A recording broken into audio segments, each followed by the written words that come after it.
Title: Anna Karenina. Author: Graf Leo Tolstoy. Chapter 1. Happy families are all alike. Every unhappy family is unhappy in its own way. Everything was in confusion in the Oblonsky's house.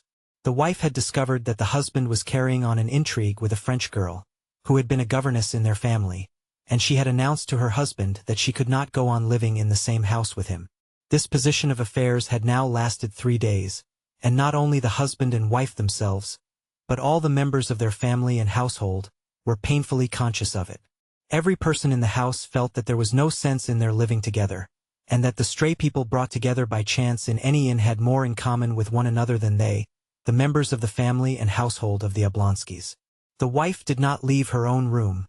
The husband had not been at home for 3 days. The children ran wild all over the house. The English governess quarreled with the housekeeper, and wrote to a friend asking her to look out for a new situation for her. The man-cook had walked off the day before just at dinner time. The kitchen maid and the coachman had given warning. 3 days after the quarrel, Prince Stepan Arkadyevitch Oblonsky, Stiva as he was called in the fashionable world, woke up at his usual hour, that is, at 8 o'clock in the morning, not in his wife's bedroom but on the leather-covered sofa in his study. He turned over his stout, well-cared-for person on the springy sofa, as though he would sink into a long sleep again. He vigorously embraced the pillow on the other side and buried his face in it. But all at once he jumped up, sat up on the sofa and opened his eyes. Yes, how is it now? He thought, going over his dream. Now how was it? To be sure, Alabin was giving a dinner at Darmstadt. No, not Darmstadt, but something American. Yes, but then Darmstadt was in America. Yes, Alabin was giving a dinner on glass tables, and the tables sang Illinois mio tesoro, not Il mio tesoro though, but something better, and there were some sort of little decanters on the table, and they were women too, he remembered. Stepan Arkadyevitch's eyes twinkled gaily, and he pondered with a smile. Yes, it was nice, very nice. There was a great deal more that was delightful, only there's no putting it into words, or even expressing it in one's thoughts awake.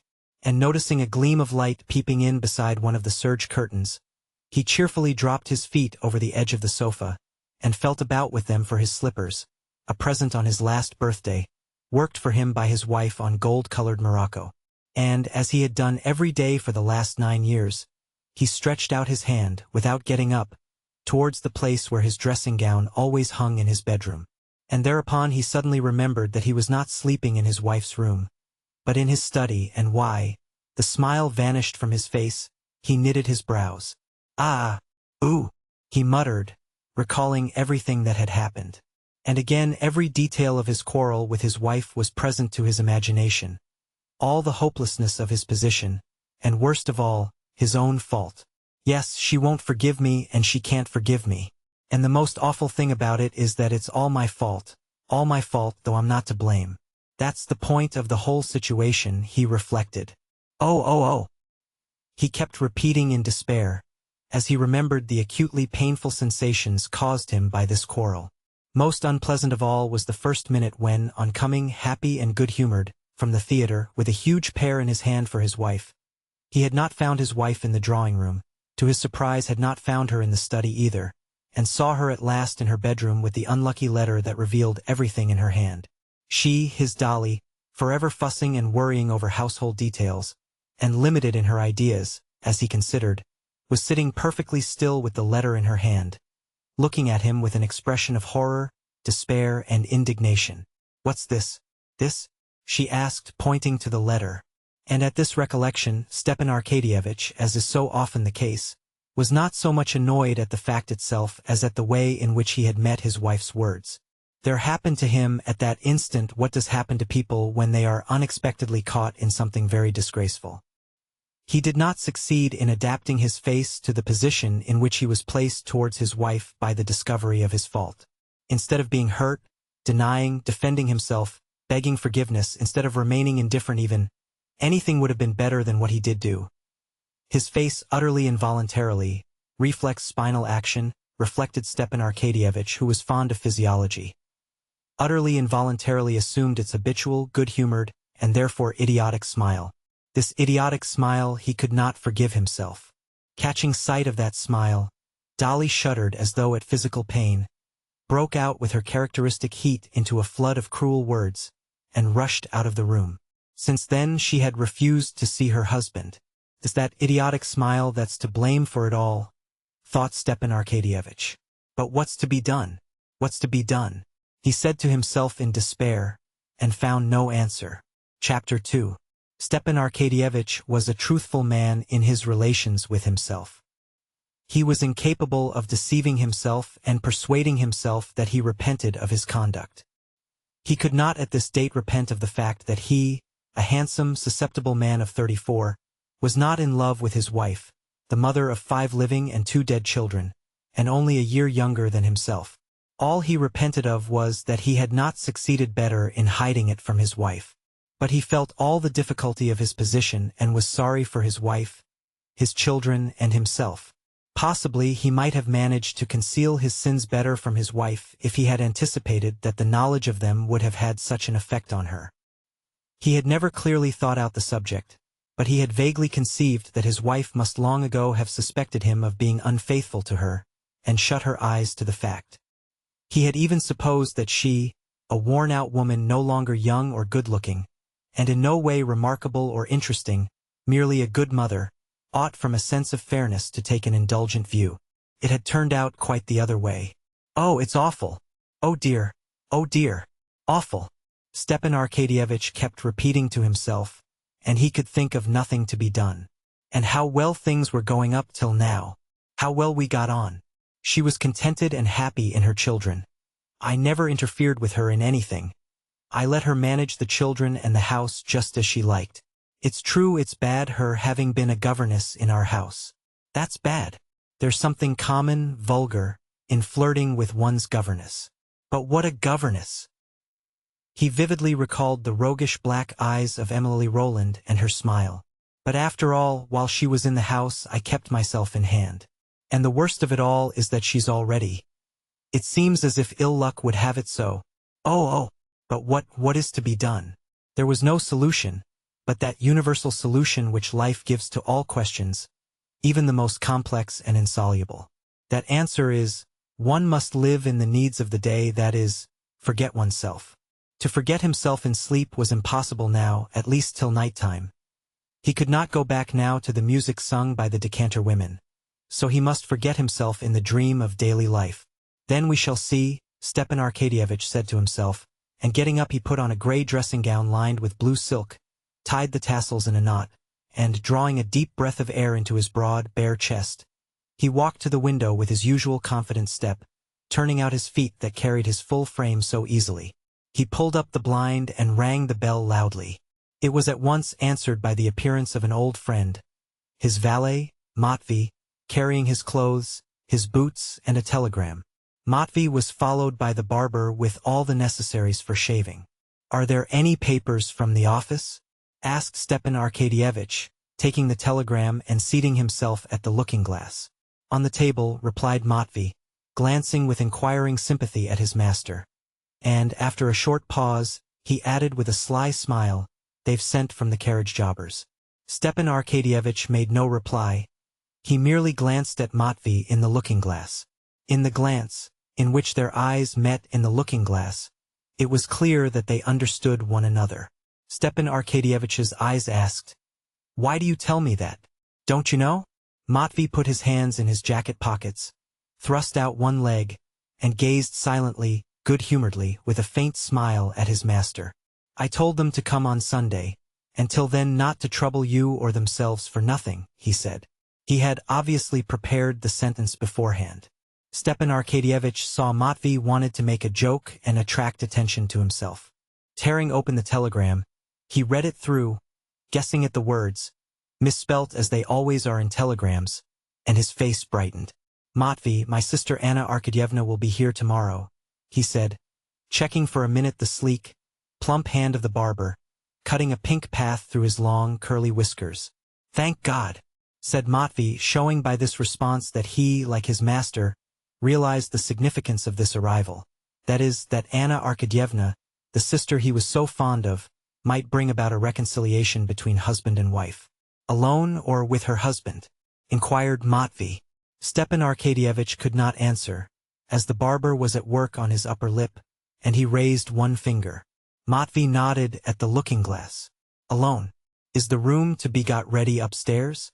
Inform Darya Alexandrovna. Where she orders. Darya Alexandrovna? Matvey repeated, as though in doubt. Yes, inform her. Here, take the telegram. Give it to her and then do what she tells you. You want to try it on, Matvey understood, but he only said, yes, sir.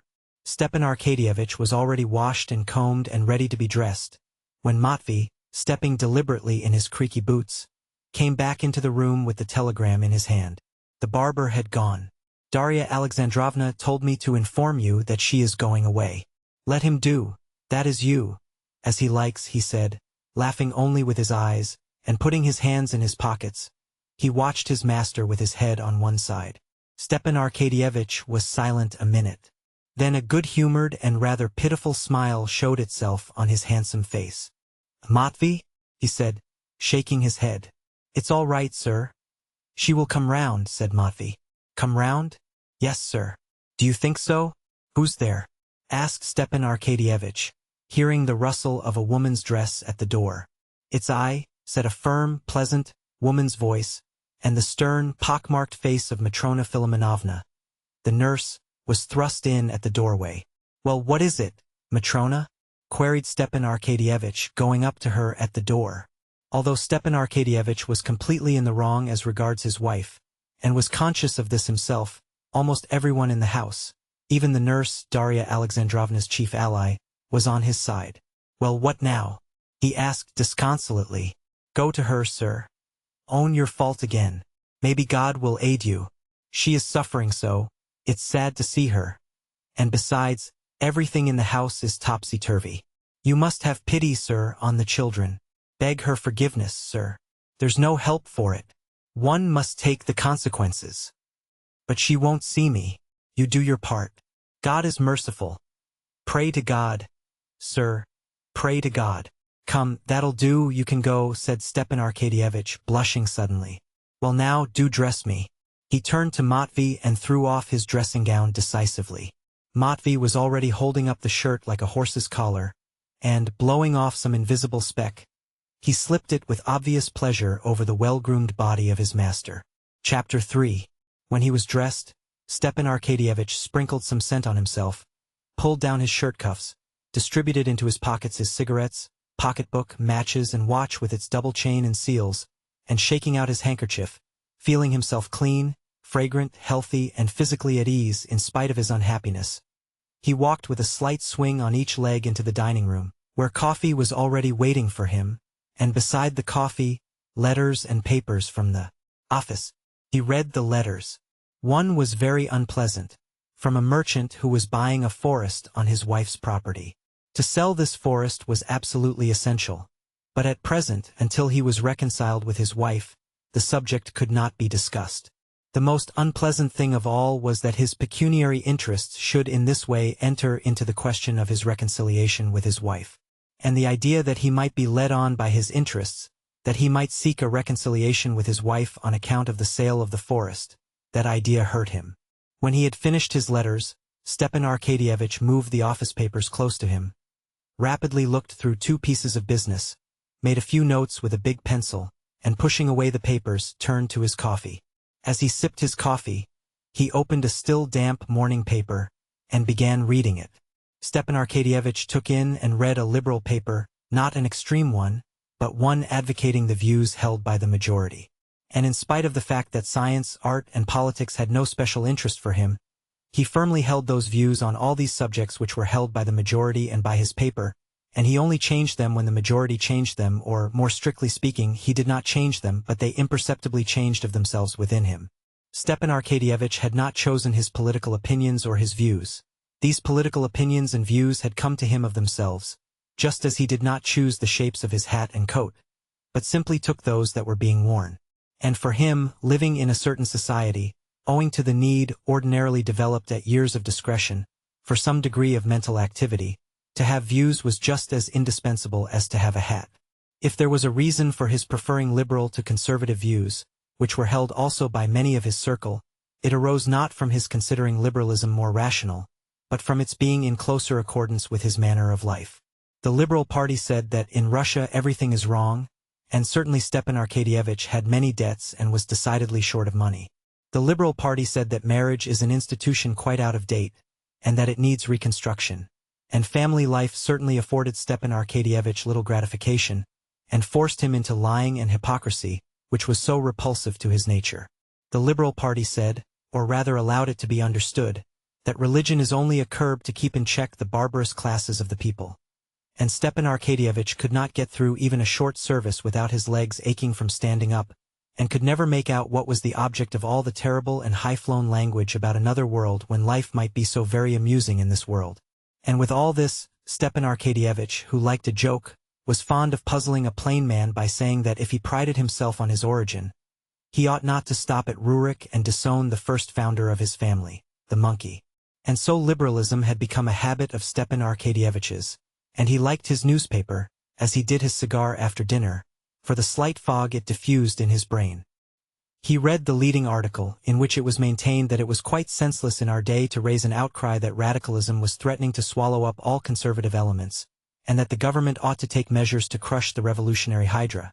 That, on the contrary, in our opinion the danger lies not in that fantastic revolutionary hydra, but in the obstinacy of traditionalism clogging progress, etc., etc. He read another article, too, a financial one, which alluded to Bentham and Mill, and dropped some innuendos reflecting on the ministry. With his characteristic quick-wittedness he caught the drift of each innuendo, divined whence it came, at whom and on what ground it was aimed, and that afforded him, as it always did, a certain satisfaction. But today that satisfaction was embittered by Matrona Filimonovna's advice and the unsatisfactory state of the household. He read, too, that Count Beist was rumored to have left for Wiesbaden, and that one need have no more gray hair, and of the sale of a light carriage, and of a young person seeking a situation. But these items of information did not give him, as usual, a quiet, ironical gratification. Having finished the paper, a second cup of coffee and a roll and butter, he got up, shaking the crumbs of the roll off his waistcoat, and squaring his broad chest he smiled joyously. Not because there was anything particularly agreeable in his mind. The joyous smile was evoked by a good digestion. But this joyous smile at once recalled everything to him, and he grew thoughtful. Two childish voices. Stepan Arkadyevich recognized the voices of Grisha, his youngest boy, and Tanya, his eldest girl, were heard outside the door. They were carrying something, and dropped it. "I told you not to sit passengers on the roof," said the little girl in English. "There, pick them up. Everything's in confusion," thought Stepan Arkadyevich. "There are the children running about by themselves." And going to the door he called them.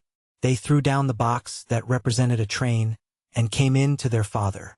The little girl, her father's favorite, ran up boldly, embraced him, and hung laughingly on his neck, enjoying as she always did the smell of scent that came from his whiskers. At last the little girl kissed his face, which was flushed from his stooping posture and beaming with tenderness, loosed her hands, and was about to run away again. But her father held her back. "How is Mama?" he asked, passing his hand over his daughter's smooth, soft little neck. "Good morning," he said, smiling to the boy who had come up to greet him. He was conscious that he loved the boy less, and always tried to be fair. But the boy felt it and did not respond with a smile to his father's chilly smile. "Mama? She is up," answered the girl. Stepan Arkadyevich sighed. "That means that she's not slept again all night," he thought. "Well, is she cheerful?" The little girl knew that there was a quarrel between her father and mother, and that her mother could not be cheerful, and that her father must be aware of this, and that he was pretending when he asked about it so lightly. And she blushed for her father. He at once perceived it and blushed too. "I don't know," she said. She did not say we must do our lessons, but she said we were to go for a walk with Miss Hoole to Grandmamma's. "Well, go, Tanya, my darling." "Oh, wait a minute, though," he said, still holding her and stroking her soft little hand. He took off the mantelpiece, where he had put it yesterday, a little box of sweets, and gave her two, picking out her favorites, a chocolate and a fondant. "For Grisha?" said the little girl, pointing to the chocolate. "Yes, yes." And still stroking her little shoulder, he kissed her on the roots of her hair and neck, and let her go. "The carriage is ready," said Matvey. "But there's someone to see you with a petition." "Been here long?" asked Stepan Arkadyevich. Half an hour. How many times have I told you to tell me at once? One must let you drink your coffee in peace, at least, said Matvey, in the affectionately gruff tone with which it was impossible to be angry. Well, show the person up at once, said Oblonsky, frowning with vexation. The petitioner, the widow of a staff captain Kalinin, came with a request impossible and unreasonable. But Stepan Arkadyevitch, as he generally did, made her sit down, heard her to the end attentively without interrupting her, and gave her detailed advice as to how and to whom to apply, and even wrote her, in his large, sprawling, good and legible hand, a confident and fluent little note to a personage who might be of use to her. Having got rid of the staff captain's widow, Stepan Arkadyevitch took his hat and stopped to recollect whether he had forgotten anything. It appeared that he had forgotten nothing except what he wanted to forget, his wife. Ah, yes. He bowed his head, and his handsome face assumed a harassed expression. To go or not to go? He said to himself, and an inner voice told him he must not go, that nothing could come of it but falsity, that to amend, to set right their relations was impossible, because it was impossible to make her attractive again and able to inspire love, or to make him an old man, not susceptible to love. Except deceit and lying nothing could come of it now, and deceit and lying were opposed to his nature. It must be some time, though. It can't go on like this, he said, trying to give himself courage. He squared his chest, took out a cigarette, took 2 whiffs at it, flung it into a mother-of-pearl ashtray, and with rapid steps walked through the drawing-room, and opened the other door into his wife's bedroom. Chapter 4.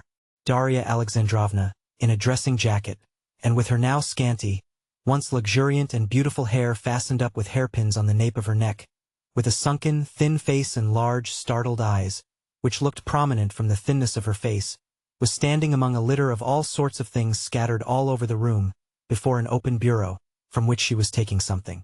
Hearing her husband's steps, she stopped, looking towards the door, and trying assiduously to give her features a severe and contemptuous expression. She felt she was afraid of him, and afraid of the coming interview. She was just attempting to do what she had attempted to do 10 times already in these last 3 days, to sort out the children's things and her own, so as to take them to her mother's, and again she could not bring herself to do this.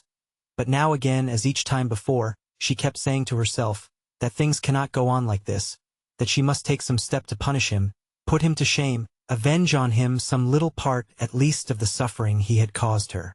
She still continued to tell herself that she should leave him, but she was conscious that this was impossible.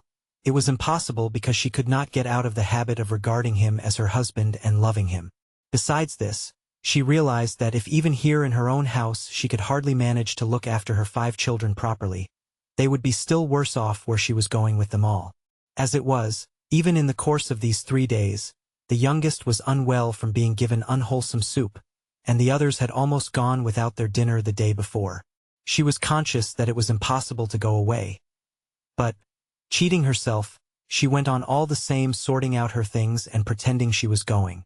Seeing her husband, she dropped her hands into the drawer of the bureau as though looking for something, and only looked round at him when he had come quite up to her. But her face, to which she tried to give a severe and resolute expression, betrayed bewilderment and suffering. "Dolly," he said in a subdued and timid voice. He bent his head towards his shoulder and tried to look pitiful and humble, but for all that he was radiant with freshness and health. In a rapid glance she scanned his figure that beamed with health and freshness. Yes, he is happy and content, she thought, while and that disgusting good nature which everyone likes him for and praises. I hate that good nature of his, she thought. Her mouth stiffened. The muscles of the cheek contracted on the right side of her pale, nervous face. "What do you want?" she said in a rapid, deep, unnatural voice. "Dolly," he repeated with a quiver in his voice. "Anna is coming today." "Well, what is that to me? I can't see her," she cried. "But you must really, Dolly. Go away, go away, go away," she shrieked, not looking at him, as though this shriek were called up by physical pain. Stepan Arkadyevitch could be calm when he thought of his wife.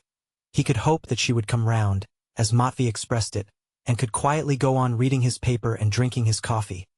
But when he saw her tortured, suffering face, heard the tone of her voice, submissive to fate and full of despair, there was a catch in his breath and a lump in his throat, and his eyes began to shine with tears. My God, what have I done? Dolly, for God's sake, you know. He could not go on. There was a sob in his throat.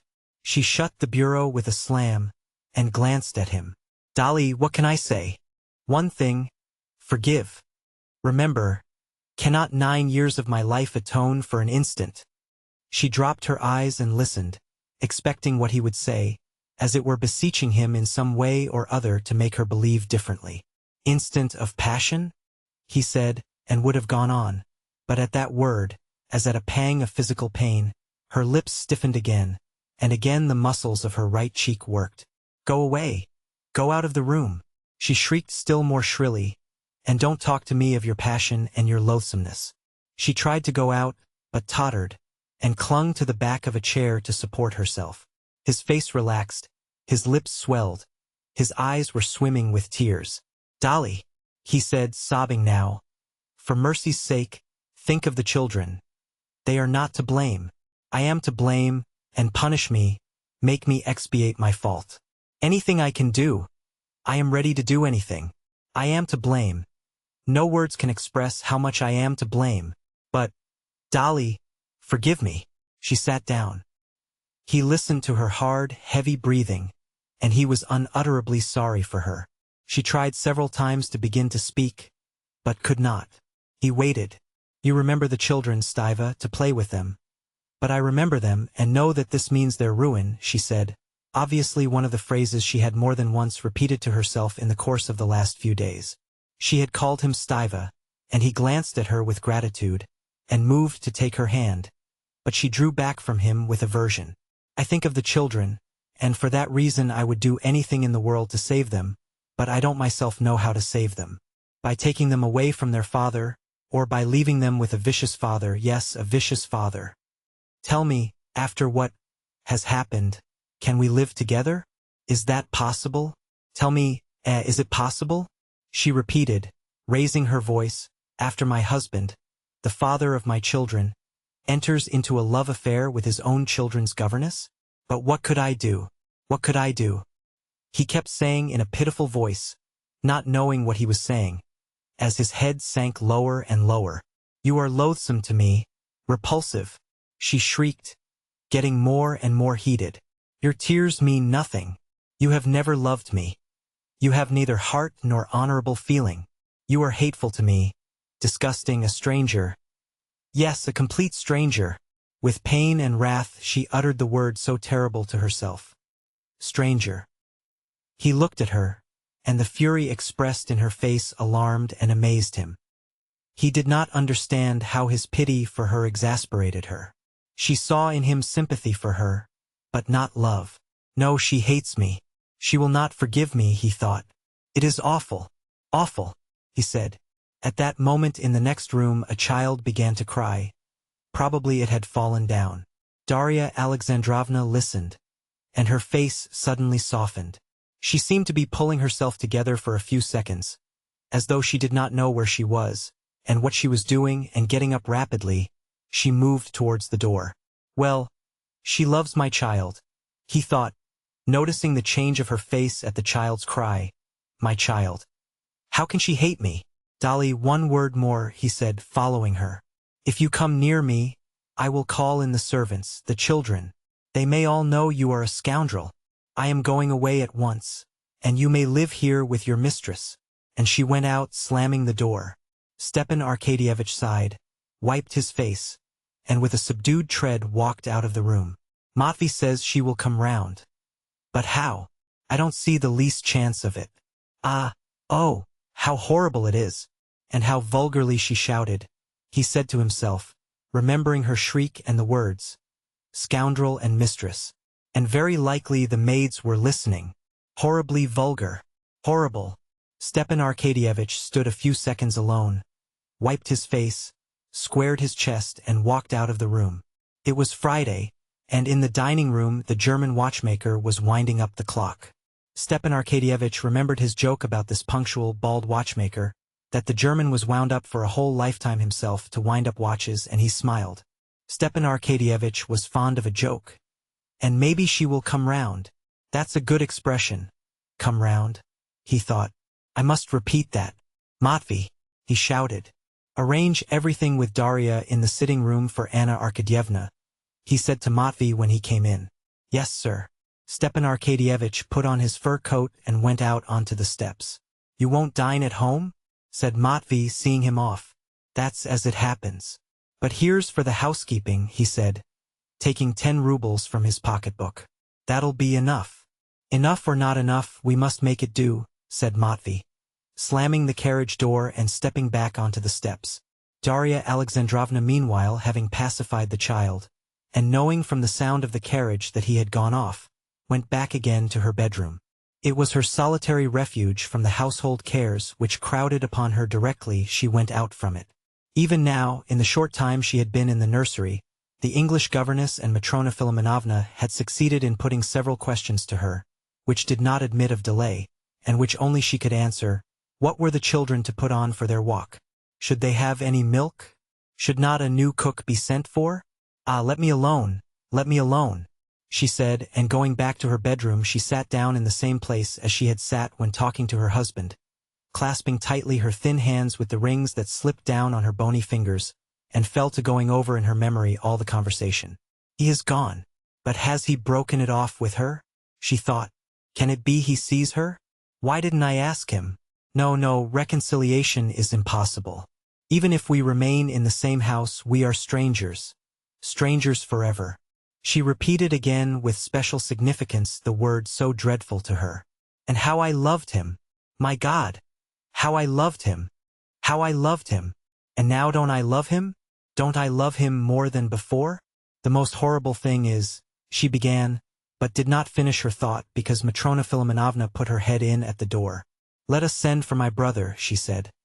He can get a dinner anyway, or we shall have the children getting nothing to eat till 6 again, like yesterday.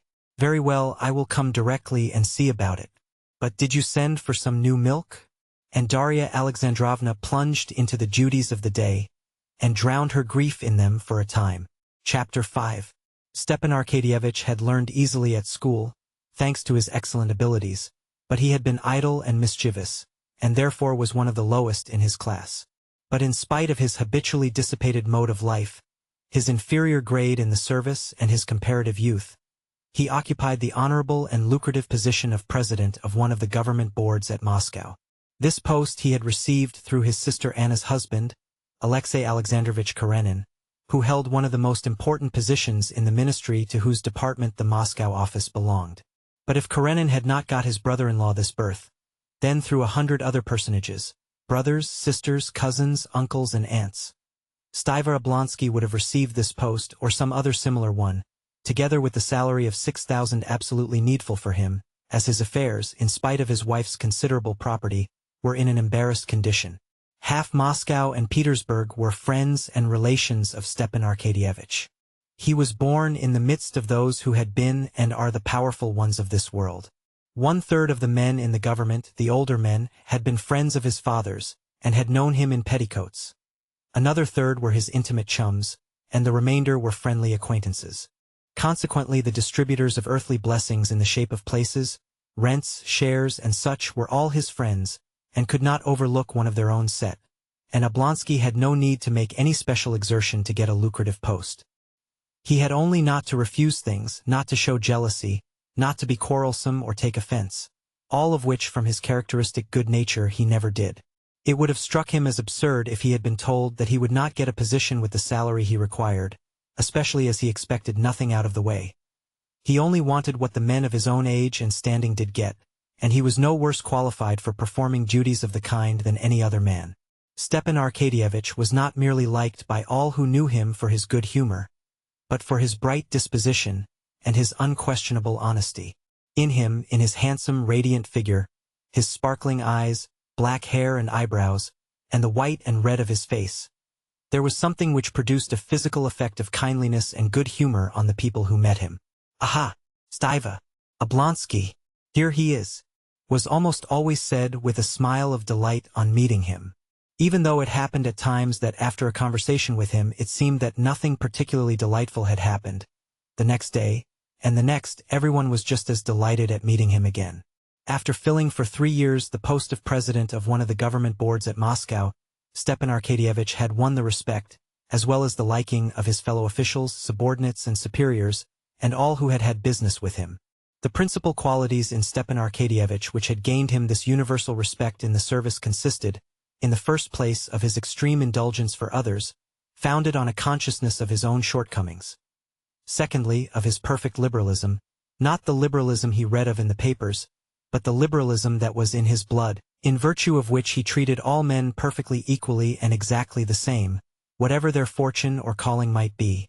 And thirdly, the most important point, his complete indifference to the business in which he was engaged, in consequence of which he was never carried away and never made mistakes. On reaching the offices of the board, Stepan Arkadyevitch, escorted by a deferential porter with a portfolio, went into his little private room, put on his uniform and went into the boardroom. The clerks and copyists all rose, greeting him with good-humored deference. Stepan Arkadyevitch moved quickly, as ever, to his place, shook hands with his colleagues and sat down.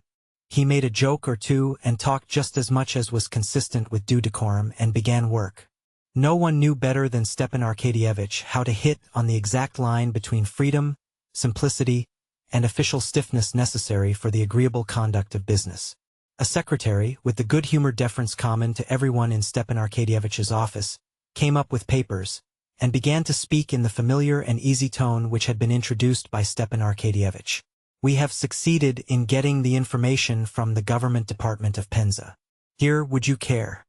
You've got them at last? Said Stepan Arkadyevitch, laying his finger on the paper. Now, gentlemen. And the sitting of the board began. If they knew, he thought, bending his head with a significant air as he listened to the report, what a guilty little boy their president was half an hour ago. And his eyes were laughing during the reading of the report. Till 2 o'clock the sitting would go on without a break, and at 2 o'clock there would be an interval and luncheon. It was not yet 2, when the large glass doors of the boardroom suddenly opened and someone came in. All the officials sitting on the further side under the portrait of the Tsar and the eagle, delighted at any distraction, looked round at the door. But the doorkeeper standing at the door at once drove out the intruder, and closed the glass door after him. When the case had been read through, Stepan Arkadyevitch got up and stretched, and by way of tribute to the liberalism of the times took out a cigarette in the boardroom and went into his private room. 2 of the members of the board, the old veteran in the service, Nikitin, and the Kammerjunker Greinvich, went in with him. We shall have time to finish after lunch, said Stepan Arkadyevitch. To be sure we shall, said Nikitin. A pretty sharp fellow this Fomin must be, said Greinvich of one of the persons taking part in the case they were examining. Stepan Arkadyevitch frowned at Greinvich's words, giving him thereby to understand that it was improper to pass judgment prematurely, and made him no reply. Who was that came in? He asked the doorkeeper.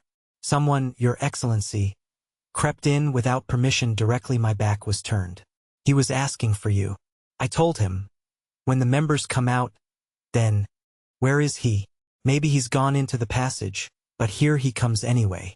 That is he, said the doorkeeper, pointing to a strongly built, broad-shouldered man with a curly beard, who, without taking off his sheepskin cap, was running lightly and rapidly up the worn steps of the stone staircase.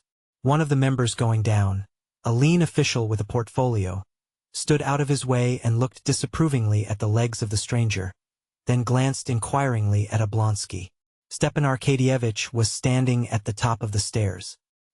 His good-naturedly beaming face above the embroidered collar of his uniform beamed more than ever when he recognized the man coming up.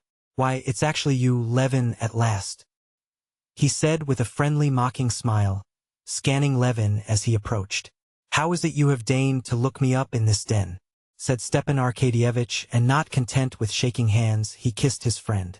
Have you been here long? I have just come, and very much wanted to see you, said Levin, looking shyly and at the same time angrily and uneasily around. Well, let's go into my room, said Stepan Arkadyevitch, who knew his friend's sensitive and irritable shyness, and, taking his arm, he drew him along, as though guiding him through dangers. Stepan Arkadyevitch was on familiar terms with almost all his acquaintances, and called almost all of them by their Christian names.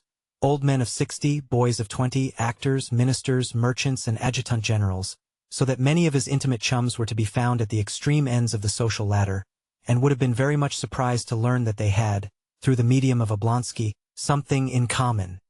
He was the familiar friend of everyone with whom he took a glass of champagne, and he took a glass of champagne with everyone, and when in consequence he met any of his disreputable chums, as he used in joke to call many of his friends in the presence of his subordinates, he well knew how, with his characteristic tact, to diminish the disagreeable impression made on them.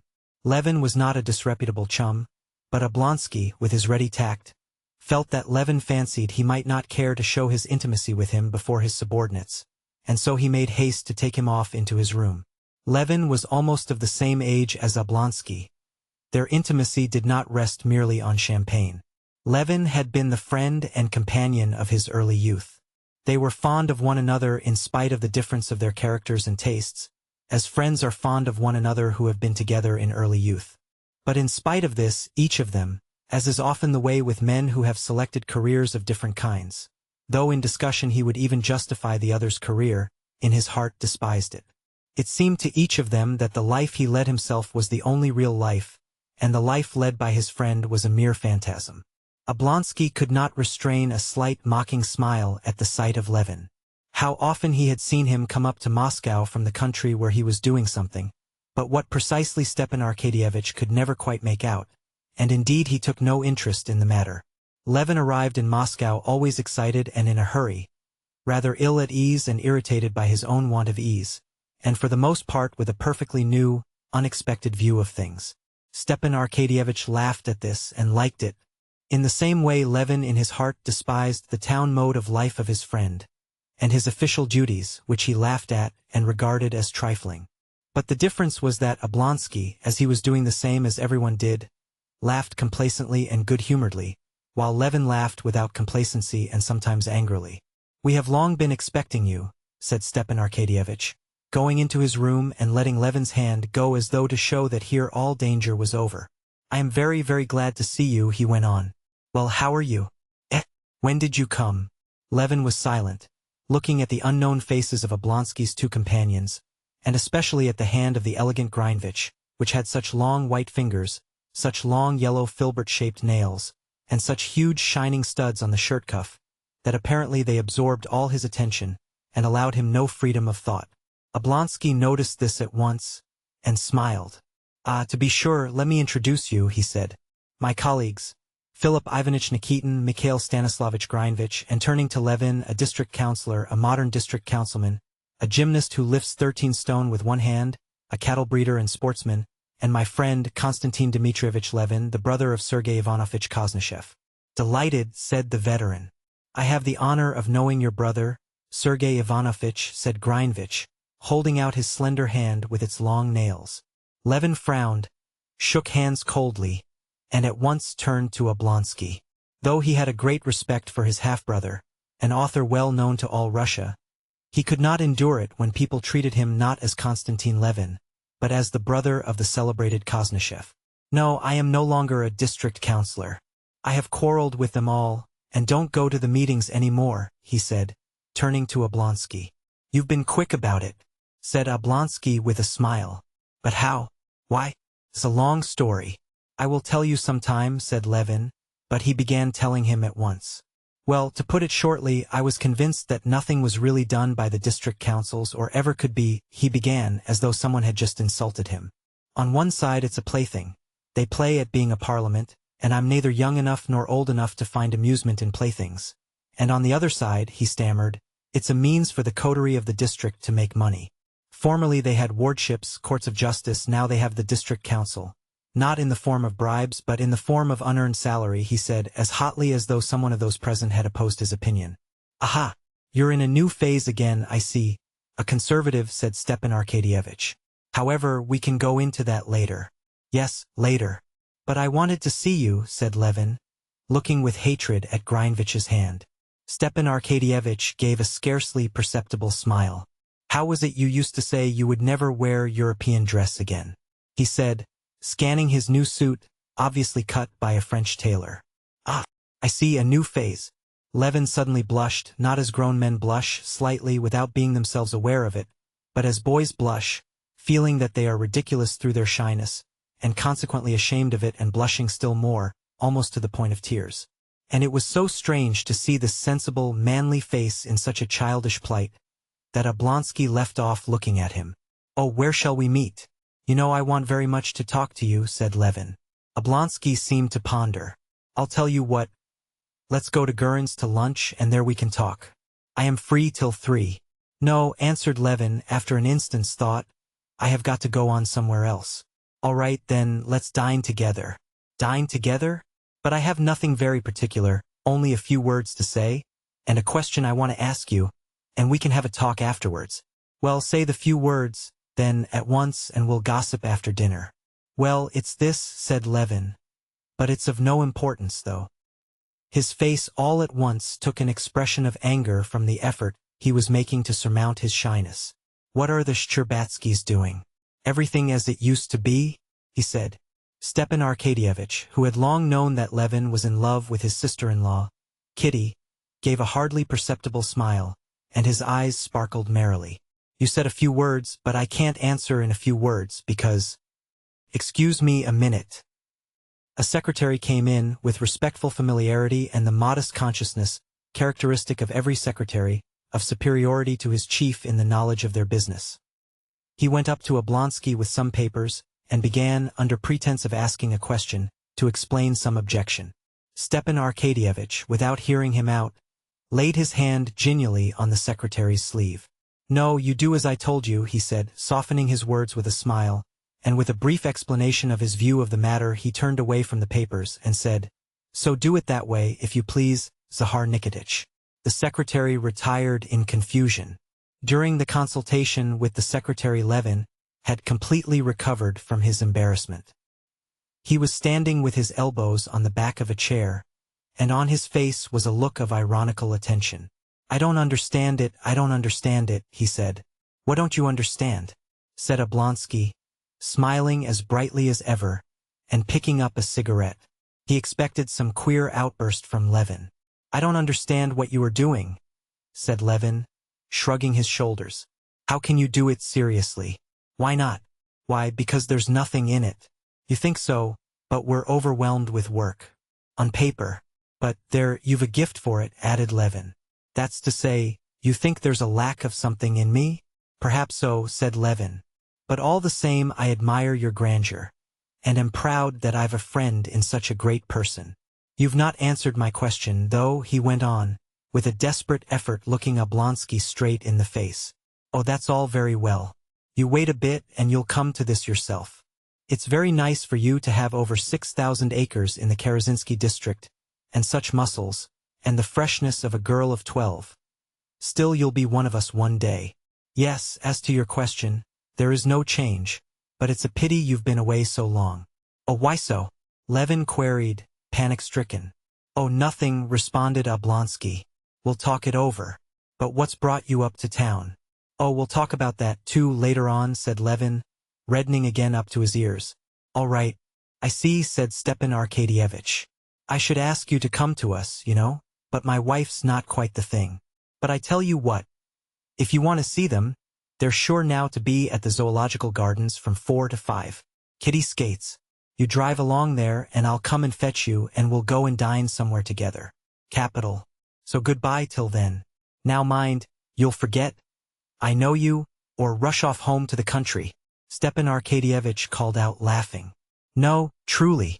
And Levin went out of the room, only when he was in the doorway remembering that he had forgotten to take leave of Oblonsky's colleagues. "That gentleman must be a man of great energy," said Greinvich, when Levin had gone away. "Yes, my dear boy," said Stepan Arkadyevitch, nodding his head. "He's a lucky fellow. Over 6,000 acres in the Karazinsky district. Everything before him, and what youth and vigor, not like some of us. You have a great deal to complain of, haven't you, Stepan Arkadyevitch?" "Ah, yes, I'm in a poor way, a bad way," said Stepan Arkadyevitch with a heavy sigh. Chapter 6. When Oblonsky asked Levin what had brought him to town, Levin blushed and was furious with himself for blushing, because he could not answer, "I have come to make your sister-in-law an offer," though that was precisely what he had come for. The families of the Levins and the Shcherbatskys were old, noble Moscow families, and had always been on intimate and friendly terms. This intimacy had grown still closer during Levin's student days. He had both prepared for the university with the young Prince Shcherbatsky, the brother of Kitty and Dolly, and had entered at the same time with him. In those days Levin used often to be in the Shcherbatskys' house, and he was in love with the Shcherbatsky household. Strange as it may appear, it was with the household, the family, that Konstantin Levin was in love, especially with the feminine half of the household. Levin did not remember his own mother, and his only sister was older than he was, so that it was in the Shcherbatskys' house that he saw for the first time that inner life of an old, noble, cultivated, and honorable family of which he had been deprived by the death of his father and mother. All the members of that family, especially the feminine half, were pictured by him, as it were, wrapped about with a mysterious poetical veil, and he not only perceived no defects whatever in them, but under the poetical veil that shrouded them he assumed the existence of the loftiest sentiments and every possible perfection. Why it was the three young ladies had one day to speak French and the next English. Why it was that at certain hours they played by turns on the piano, the sounds of which were audible in their brother's room above, where the students used to work. Why they were visited by those professors of French literature, of music, of drawing, of dancing. Why at certain hours all the three young ladies, with Mademoiselle Linen, drove in the coach to the Tversky Boulevard, dressed in their satin cloaks, Dolly in a long one, Natalia in a half-long one, and Kitty in one so short that her shapely legs and tightly drawn red stockings were visible to all beholders. Why it was they had to walk about the Tversky Boulevard escorted by a footman with a gold cockade in his hat. All this and much more that was done in their mysterious world he did not understand, but he was sure that everything that was done there was very good, and he was in love precisely with the mystery of the proceedings. In his student days he had all but been in love with the eldest, Dolly, but she was soon married to Oblonsky. Then he began being in love with the second. He felt, as it were, that he had to be in love with one of the sisters, only he could not quite make out which. But Natalia, too, had hardly made her appearance in the world when she married the diplomat Lvov. Kitty was still a child when Levin left the university. Young Shcherbatsky went into the navy, was drowned in the Baltic, and Levin's relations with the Shcherbatskys, in spite of his friendship with Oblonsky, became less intimate. But when early in the winter of this year Levin came to Moscow, after a year in the country, and saw the Shcherbatskys, he realized which of the three sisters he was indeed destined to love. One would have thought that nothing could be simpler than for him, a man of good family, rather rich than poor and 32 years old, to make the young Princess Shcherbatskaya an offer of marriage. In all likelihood he would at once have been looked upon as a good match. But Levin was in love, and so it seemed to him that Kitty was so perfect in every respect that she was a creature far above everything earthly, and that he was a creature so low and so earthly that it could not even be conceived that other people and she herself could regard him as worthy of her. After spending 2 months in Moscow in a state of enchantment, seeing Kitty almost every day in society, into which he went so as to meet her, he abruptly decided that it could not be and went back to the country. Levin's conviction that it could not be was founded on the idea that in the eyes of her family, he was a disadvantageous and worthless match for the charming Kitty, and that Kitty herself could not love him. In her family's eyes he had no ordinary, definite career and position in society, while his contemporaries by this time, when he was 32, were already one a colonel and another a professor, another director of a bank and railways or president of a board like Oblonsky. But he knew very well how he must appear to others, was a country gentleman, occupied in breeding cattle, shooting game and building barns. In other words, a fellow of no ability who had not turned out well, and who was doing just what, according to the ideas of the world, is done by people fit for nothing else. The mysterious, enchanting Kitty herself could not love such an ugly person as he conceived himself to be, and, above all, such an ordinary, in no way striking person. Moreover, his attitude to Kitty in the past, the attitude of a grown-up person to a child, arising from his friendship with her brother, seemed to him yet another obstacle to love. An ugly, good-natured man, as he considered himself, might, he supposed, be liked as a friend, but to be loved with such a love as that with which he loved Kitty, one would need to be a handsome and, still more, a distinguished man. He had heard that women often did care for ugly and ordinary men, but he did not believe it, for he judged by himself, and he could not himself have loved any but beautiful, mysterious, and exceptional women. But after spending 2 months alone in the country, He was convinced that this was not one of those passions of which he had had experience in his early youth, that this feeling gave him not an instant's rest, that he could not live without deciding the question, would she or would she not be his wife, and that his despair had arisen only from his own imaginings, that he had no sort of proof that he would be rejected. And he had now come to Moscow with a firm determination to make an offer, and get married if he were accepted. Or, he could not conceive what would become of him if he were rejected. Chapter 7. On arriving in Moscow by a morning train, Levin had put up at the house of his elder half-brother, Kosnyshev. After changing his clothes, he went down to his brother's study, intending to talk to him at once about the object of his visit, and to ask his advice. But his brother was not alone. With him there was a well-known professor of philosophy, who had come from Kharkov expressly to clear up a difference that had arisen between them on a very important philosophical question. The professor was carrying on a hot crusade against materialists. Sergei Kosnyshev had been following this crusade with interest, and after reading the professor's last article, he had written him a letter stating his objections. He accused the professor of making too great concessions to the materialists, and the professor had promptly appeared to argue the matter out. The point in discussion was the question then in vogue. Is there a line to be drawn between psychological and physiological phenomena in man? And if so, where? Sergei Ivanovich met his brother with the smile of chilly friendliness he always had for everyone, and introducing him to the professor, went on with the conversation. A little man in spectacles, with a narrow forehead, tore himself from the discussion for an instant to greet Levin, and then went on talking without paying any further attention to him. Levin sat down to wait till the professor should go, but he soon began to get interested in the subject under discussion. Levin had come across the magazine articles about which they were disputing, and had read them, interested in them as a development of the first principles of science, familiar to him as a natural science student at the university.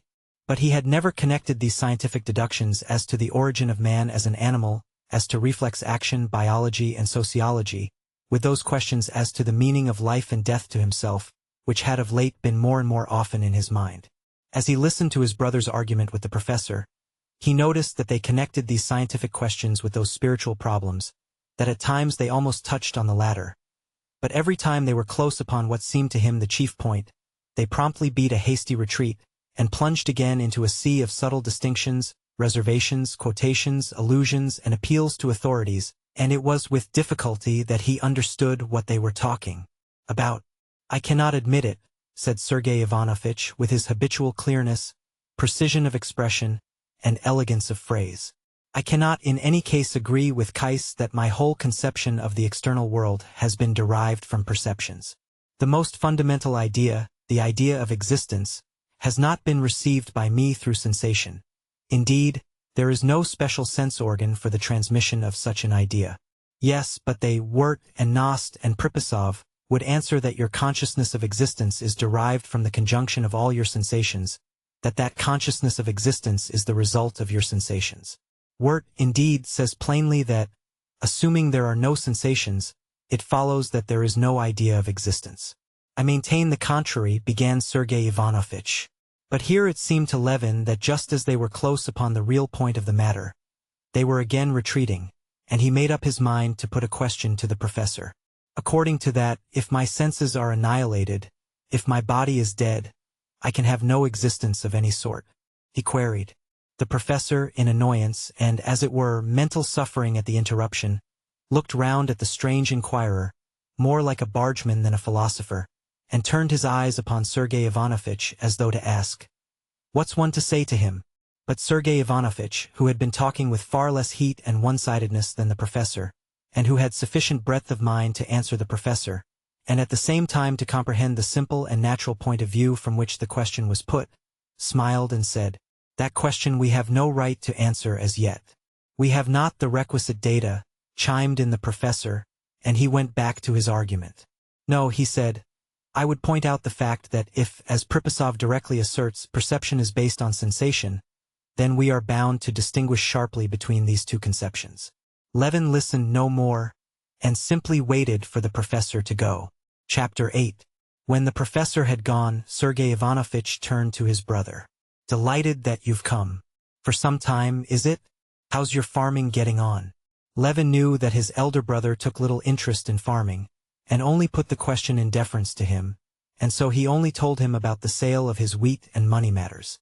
Levin had meant to tell his brother of his determination to get married, and to ask his advice. He had indeed firmly resolved to do so. But after seeing his brother, listening to his conversation with the professor, hearing afterwards the unconsciously patronizing tone in which his brother questioned him about agricultural matters, their mother's property had not been divided, and Levin took charge of both their shares, Levin felt that he could not for some reason begin to talk to him of his intention of marrying. He felt that his brother would not look at it as he would have wished him to. "Well, how is your district council doing?" asked Sergei Ivanovich, who was greatly interested in these local boards and attached great importance to them. "I really don't know." "What? Why, surely you're a member of the board." "No, I'm not a member now. I've resigned," answered Levin, "and I no longer attend the meetings." "What a pity," commented Sergei Ivanovich, frowning. Levin, in self-defense, began to describe what took place in the meetings in his district. "That's how it always is," Sergei Ivanovich interrupted him. "We Russians are always like that. Perhaps it's our strong point, really, the faculty of seeing our own shortcomings. But we overdo it, we comfort ourselves with irony which we always have on the tip of our tongues. All I say is, give such rights as our local self-government to any other European people. Why, the Germans or the English would have worked their way to freedom from them, while we simply turn them into ridicule." "But how can it be helped?" said Levin penitently. "It was my last effort, and I did try with all my soul. I can't. I'm no good at it." "It's not that you're no good at it," said Sergei Ivanovich. "It is that you don't look at it as you should." "Perhaps not," Levin answered dejectedly. "Oh, do you know brother Nikolai's turned up again?" This brother Nikolai was the elder brother of Konstantin Levin, and half-brother of Sergei Ivanovich. A man utterly ruined, who had dissipated the greater part of his fortune, was living in the strangest and lowest company, and had quarreled with his brothers. "What did you say?" Levin cried with horror. "How do you know?" "Prokofy saw him in the street. Here in Moscow." "Where is he? Do you know?" Levin got up from his chair, as though on the point of starting off at once. "I am sorry I told you," said Sergei Ivanovich, shaking his head at his younger brother's excitement. "I sent to find out where he is living, and sent him his IOU to Trubin, which I paid. This is the answer he sent me." And Sergei Ivanovich took a note from under a paper-weight and handed it to his brother. Levin read in the queer, familiar handwriting, "I humbly beg you to leave me in peace. That's the only favor I ask of my gracious brothers. Nikolai Levin." Levin read it, and without raising his head stood with the note in his hands opposite Sergei Ivanovich. There was a struggle in his heart between the desire to forget his unhappy brother for the time, and the consciousness that it would be base to do so. "He obviously wants to offend me," pursued Sergei Ivanovich, "but he cannot offend me, and I should have wished with all my heart to assist him, but I know it's impossible to do that." "Yes, yes," repeated Levin. "I understand and appreciate your attitude to him, but I shall go and see him. If you want to, do." "But I shouldn't advise it," said Sergei Ivanovich. "As regards myself, I have no fear of your doing so. He will not make you quarrel with me, but for your own sake I should say you would do better not to go. You can't do him any good. Still, do as you please. Very likely I can't do any good, but I feel, especially at such a moment, but that's another thing, I feel I could not be at peace." "Well, that I don't understand," said Sergei Ivanovich. "One thing I do understand," he added. "It's a lesson in humility. I have come to look very differently and more charitably on what is called infamous since brother Nikolai has become what he is. You know what he did?" "Oh, it's awful, awful," repeated Levin. After obtaining his brother's address from Sergei Ivanovich's footman, Levin was on the point of setting off at once to see him, but on second thought he decided to put off his visit till the evening. The first thing to do to set his heart at rest was to accomplish what he had come to Moscow for. From his brothers Levin went to Oblonsky's office, and on getting news of the Shcherbatskys from him, he drove to the place where he had been told he might find Kitty. Chapter 9. At 4 o'clock, conscious of his throbbing heart, Levin stepped out of a hired sledge at the zoological gardens, and turned along the path to the frozen mounds and the skating ground, knowing that he would certainly find her there, as he had seen the Shcherbatskys' carriage at the entrance. It was a bright, frosty day. Rows of carriages, sledges, drivers, and policemen were standing in the approach. Crowds of well-dressed people, with hats bright in the sun, swarmed about the entrance and along the well-swept little paths between the little houses adorned with carving in the Russian style. The old curly birches of the gardens, all their twigs laden with snow, looked as though freshly decked in sacred vestments.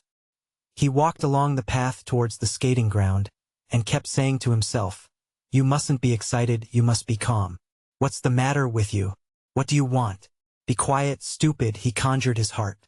And the more he tried to compose himself, the more breathless he found himself.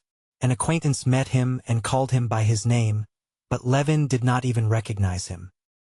He went towards the mounds, whence came the clank of the chains of sledges as they slipped down or were dragged up, the rumble of the sliding sledges, and the sounds of merry voices. "Is it possible I can go over there on the ice, go up to her?" he thought. The place where she stood seemed to him a holy shrine, unapproachable, and there was one moment when he was almost retreating, so overwhelmed was he with terror. He had to make an effort to master himself, and to remind himself that people of all sorts were moving about her, and that he too might come there to skate. He walked down, for a long while avoiding looking at her as at the sun, but seeing her as one does the sun without looking. On that day of the week and at that time of day people of one set, all acquainted with one another, used to meet on the ice. There were crack skaters there, showing off their skill, and learners clinging to chairs with timid, awkward movements, boys, and elderly people skating with hygienic motives. They seemed to Levin an elect band of blissful beings because they were here, near her. All the skaters, it seemed, with perfect self-possession, skated towards her, skated by her, even spoke to her, and were happy, quite apart from her, enjoying the capital ice and the fine weather. Nikolai Shcherbatsky, Kitty's cousin, in a short jacket and tight trousers, was sitting on a garden seat with his skates on. Seeing Levin, he shouted to him, "Ah, the first skater in Russia. Been here long? First-rate ice, do put your skates on." "I haven't got my skates," Levin answered, marveling at this boldness and ease in her presence, and not for 1 second losing sight of her, though he did not look at her. He felt as though the sun were coming near him. She was in a corner, and turning out her slender feet in their high boots with obvious timidity, she skated towards him. A boy in Russian dress, desperately waving his arms and bowed down to the ground, overtook her. She skated a little uncertainly. Taking her hands out of the little muff that hung on a cord, she held them ready for emergency, and looking towards Levin, whom she had recognized, she smiled at him and at her own fears. When she had got round the turn, she gave herself a push-off with one foot, and skated straight up to Shcherbatsky. Clutching at his arm, she nodded smiling to Levin. She was more splendid than he had imagined her. When he thought of her, he could call up a vivid picture of her to himself, especially the charm of that little fair head, so freely set on the shapely girlish shoulders, and so full of childish brightness and good humor. The childishness of her expression, together with the delicate beauty of her figure, made up her special charm, and that he fully realized. But what always struck him in her as something unlooked for was the expression of her eyes, soft, serene, and truthful, and above all her smile, which always transported Levin to an enchanted world, where he felt himself softened and tender, as he remembered himself in some days of his early childhood. "Have you been here long?" she said, giving him her hand. "Thank you," she added, as he picked up the handkerchief that had fallen out of her muff. I've not long. Today. I arrived," answered Levin, in his emotion not at once understanding her question. "I was meaning to come and see you," he said, and then, recollecting with what intention he was trying to see her, he was promptly overcome with confusion and blushed. "I didn't know you could skate and skate so well." She looked at him earnestly, as though wishing to make out the cause of his confusion. "Your praise is worth having. The tradition is kept up here that you are the best of skaters," she said, with her little black-gloved hand brushing a grain of hoarfrost off her muff. "Yes, I used once to skate with passion. I wanted to reach perfection." "You do everything with passion, I think," she said smiling. "I should so like to see how you skate. Put on skates and let us skate together." "Skate together? Can that be possible?" thought Levin, gazing at her. I'll put them on directly, he said, and he went off to get skates. It's a long while since we've seen you here, sir, said the attendant, supporting his foot and screwing on the heel of the skate. Except you, there's none of the gentlemen first-rate skaters. Will that be all right? Said he, tightening the strap. Oh, yes, yes. Make haste, please, answered Levin, with difficulty restraining the smile of rapture which would overspread his face. Yes, he thought, this now is life, this is happiness. Together, she said. Let us skate together. Speak to her now? But that's just why I'm afraid to speak. Because I'm happy now, happy in hope. Anyway. And then, but I must. Away with weakness. Levin rose to his feet, took off his overcoat, and scurrying over the rough ice round the hut, came out on the smooth ice and skated without effort, as it were, by simple exercise of will, increasing and slackening speed and turning his course. He approached with timidity, but again her smile reassured him.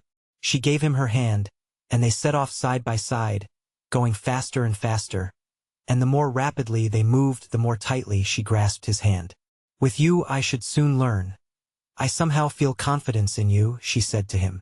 And I have confidence in myself when you are leaning on me, he said, but was at once panic-stricken at what he had said, and blushed.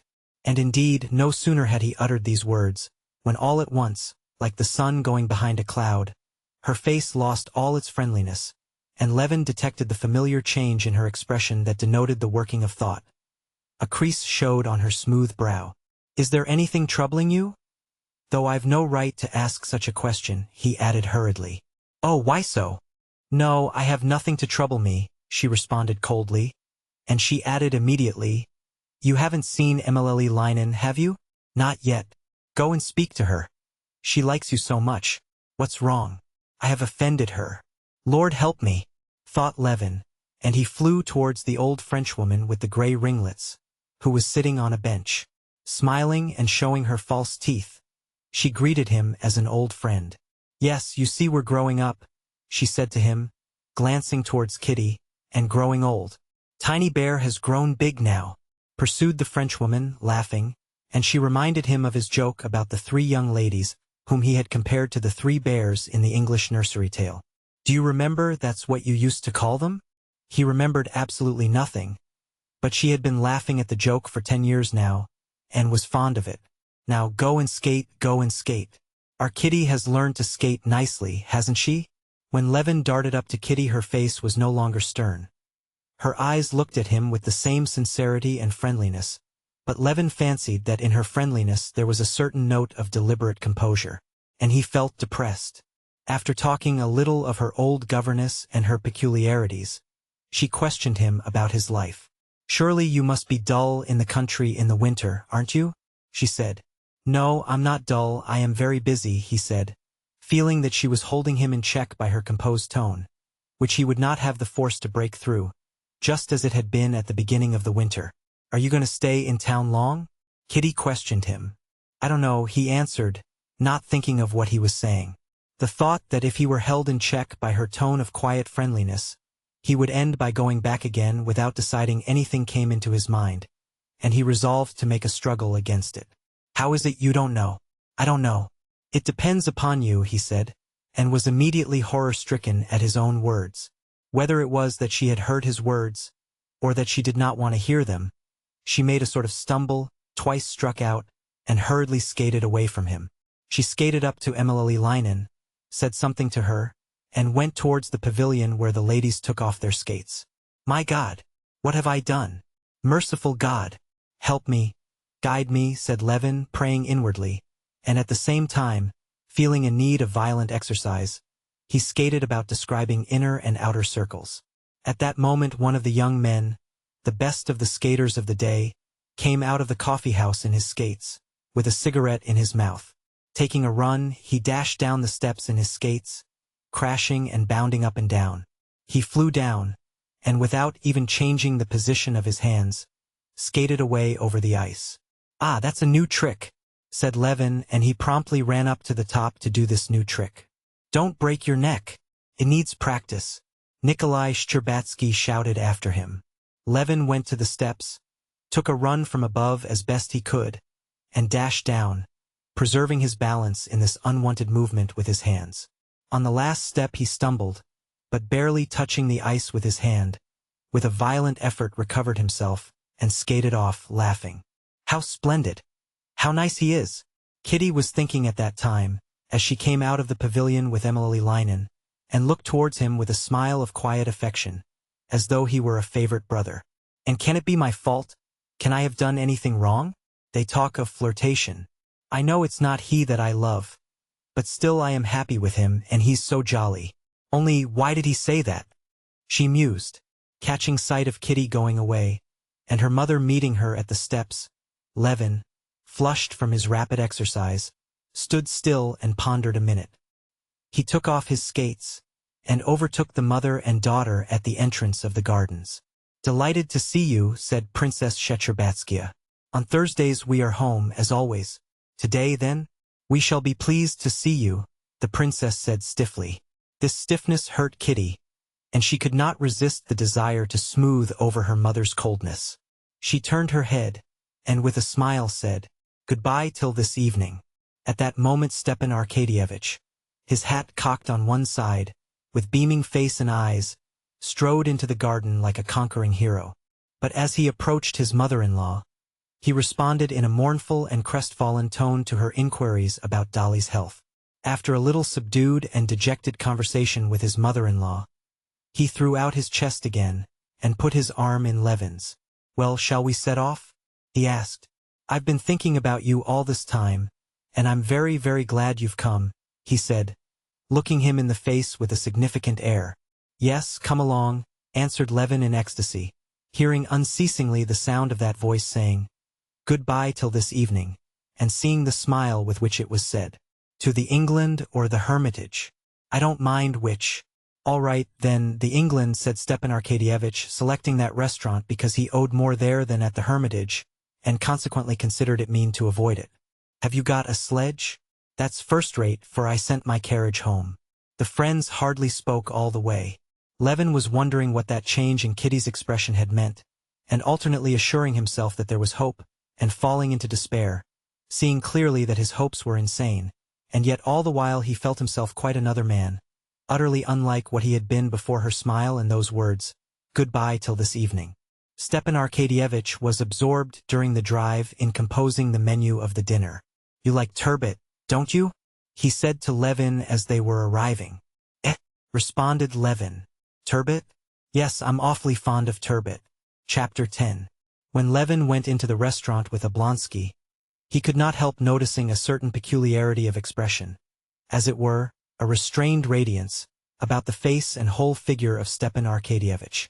Oblonsky took off his overcoat, and with his hat over one ear walked into the dining room, giving directions to the Tatar waiters, who were clustered about him in evening coats, bearing napkins. Bowing to right and left to the people he met, and here as everywhere joyously greeting acquaintances, he went up to the sideboard for a preliminary appetizer of fish and vodka, and said to the painted Frenchwoman decked in ribbons, lace and ringlets, behind the counter, something so amusing that even that Frenchwoman was moved to genuine laughter. Levin for his part refrained from taking any vodka simply because he felt such a loathing of that Frenchwoman, all made up, it seemed, of false hair, poudre de riz, and vinaigre de toilette. He made haste to move away from her, as from a dirty place. His whole soul was filled with memories of Kitty, and there was a smile of triumph and happiness shining in his eyes. "This way, Your Excellency, please. Your Excellency won't be disturbed here," said a particularly pertinacious, white-headed old Tatar with immense hips and coat-tails gaping widely behind. "Walk in, Your Excellency," he said to Levin, by way of showing his respect to Stepan Arkadyevitch, being attentive to his guest as well. Instantly flinging a fresh cloth over the round table under the bronze chandelier, though it already had a tablecloth on it, he pushed up velvet chairs, and came to a standstill before Stepan Arkadyevitch with a napkin and a bill of fare in his hands, awaiting his commands. "If you prefer it, Your Excellency, a private room will be free directly. Prince Golistin with a lady. Fresh oysters have come in." "Ah, oysters." Stepan Arkadyevitch became thoughtful. "How if we were to change our program, Levin?" he said, keeping his finger on the bill of fare. and his face expressed serious hesitation. Are the oysters good? Mind now. They're Flensburg, Your Excellency. We've no Ostend. Flensburg will do, but are they fresh? Only arrived yesterday. Well then, how if we were to begin with oysters and so change the whole program? It's all the same to me. I should like cabbage soup and porridge better than anything. But of course there's nothing like that here. Porridge à la Russe, Your Honor would like? Said the Tatar, bending down to Levin, like a nurse speaking to a child. No, joking apart, whatever you choose is sure to be good. I've been skating and I'm hungry. And don't imagine, he added, detecting a look of dissatisfaction on Oblonsky's face, that I shan't appreciate your choice. I am fond of good things. I should hope so. After all, it's one of the pleasures of life, said Stepan Arkadyevitch. Well then, my friend, you give us 2, or better say 3, dozen oysters, clear soup with vegetables. Printanier, prompted the Tatar. But Stepan Arkadyevitch apparently did not care to allow him the satisfaction of giving the French names of the dishes. With vegetables in it, you know, then turbot with thick sauce, then roast beef, and mind it's good. Yes, and capons, perhaps, and then sweets. The Tatar, recollecting that it was Stepan Arkadyevitch's way not to call the dishes by the names in the French bill of fare, did not repeat them after him, but could not resist rehearsing the whole menu to himself according to the bill. Soup printanier, turbot, sauce Beaumarchais, poulard à l'estragon, macédoine de fruits, etc., and then instantly, as though worked by springs, laying down 1 bound bill of fare, he took up another, the list of wines, and submitted it to Stepan Arkadyevitch. What shall we drink? What you like, only not too much. Champagne, said Levin. What? To start with? You're right though, I dare say. Do you like the white seal? Cachet blanc? Prompted the Tatar. Very well, then. Give us that brand with the oysters and then we'll see.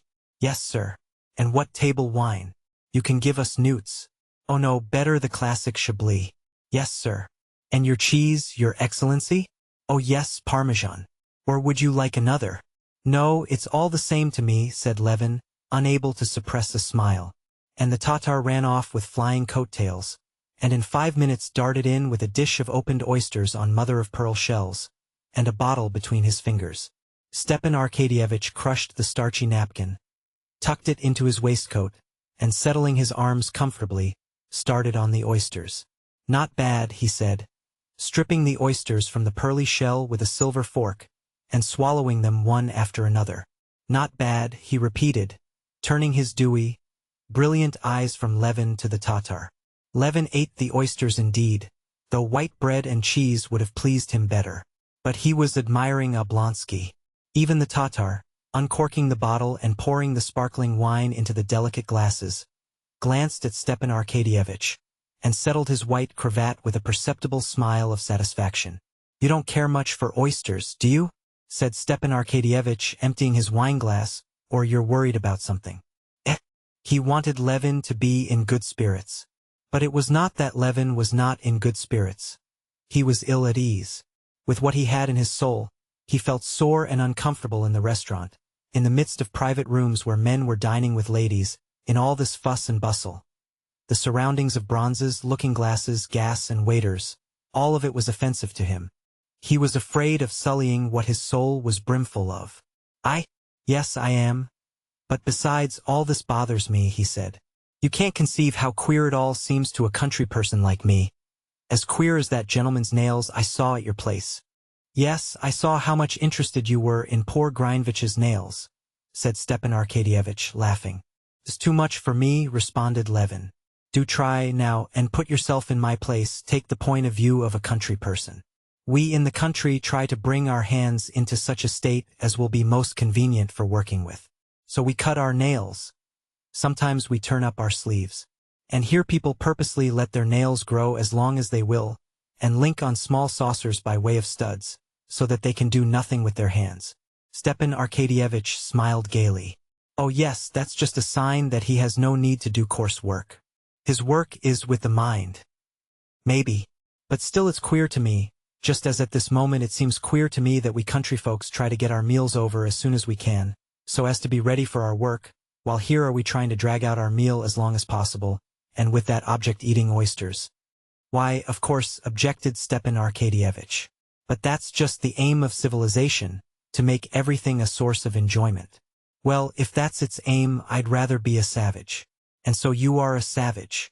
All you Levins are savages. Levin sighed. He remembered his brother Nikolai and felt ashamed and sore, and he scowled.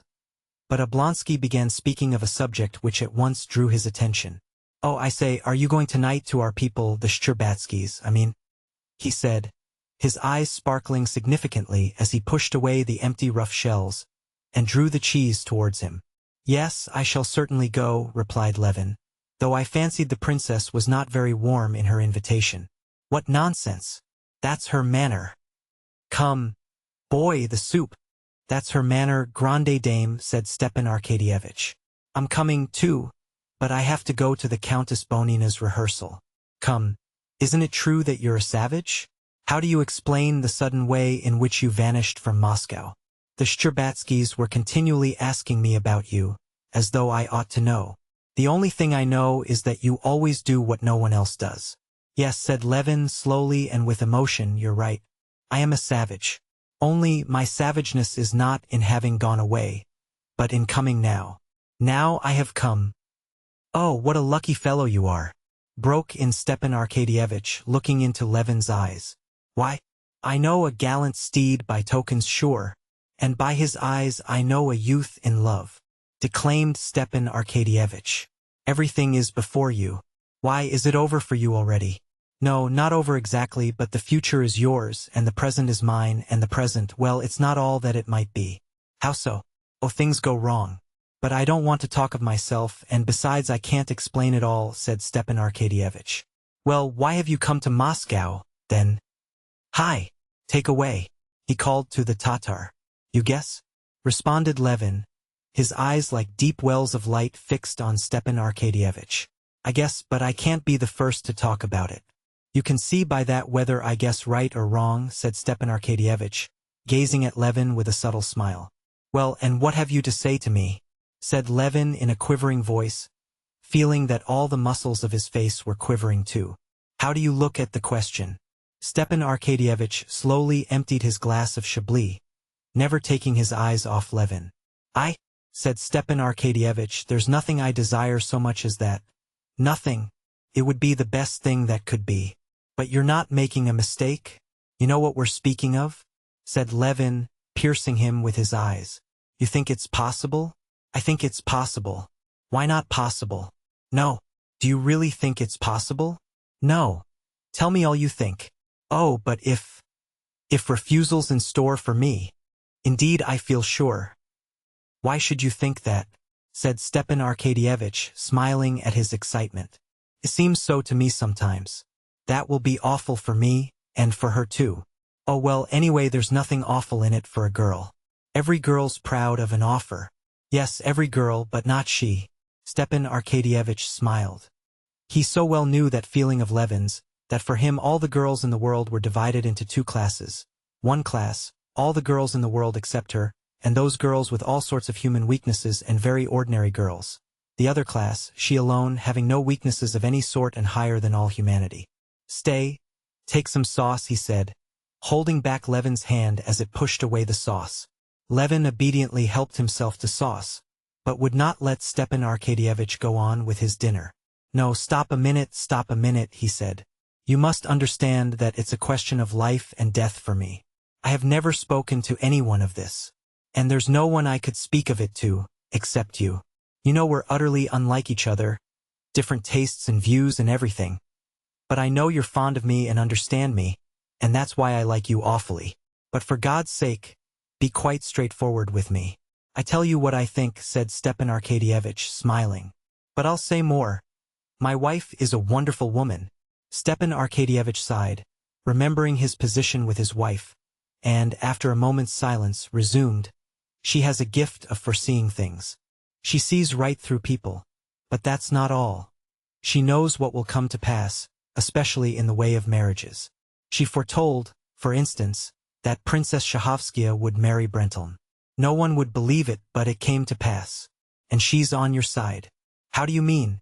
"It's not only that she likes you. She says that Kitty is certain to be your wife." At these words Levin's face suddenly lighted up with a smile, a smile not far from tears of emotion. She says that, cried Levin. I always said she was exquisite, your wife. There, that's enough said about it, he said, getting up from his seat. All right, but do sit down. But Levin could not sit down. He walked with his firm tread twice up and down the little cage of a room, blinked his eyelids that his tears might not fall, and only then sat down to the table. You must understand, said he, it's not love. I've been in love, but it's not that. It's not my feeling, but a sort of force outside me has taken possession of me. I went away, you see, because I made up my mind that it could never be, you understand, as a happiness that does not come on earth. But I've struggled with myself. I see there's no living without it. And it must be settled. What did you go away for? Ah, stop a minute. The thoughts that come crowding on one. The questions one must ask oneself. Listen, you can't imagine what you've done for me by what you said. I'm so happy that I've become positively hateful. I've forgotten everything. I heard today that my brother Nikolai, he's here. I had even forgotten him. It seems to me that he's happy too. It's a sort of madness. But one thing's awful. Here you've been married, you know the feeling. It's awful that we old with a past, not of love but of sins, are brought all at once so near to a creature pure and innocent. It's loathsome, and that's why one can't help feeling oneself unworthy. Oh well, you've not many sins on your conscience. Alas, all the same, said Levin, when with loathing I go over my life, I shudder and curse and bitterly regret it. Yes, what would you have? The world's made so, said Stepan Arkadyevitch. The one comfort is like that prayer, which I always liked. Forgive me not according to my unworthiness, but according to thy loving kindness.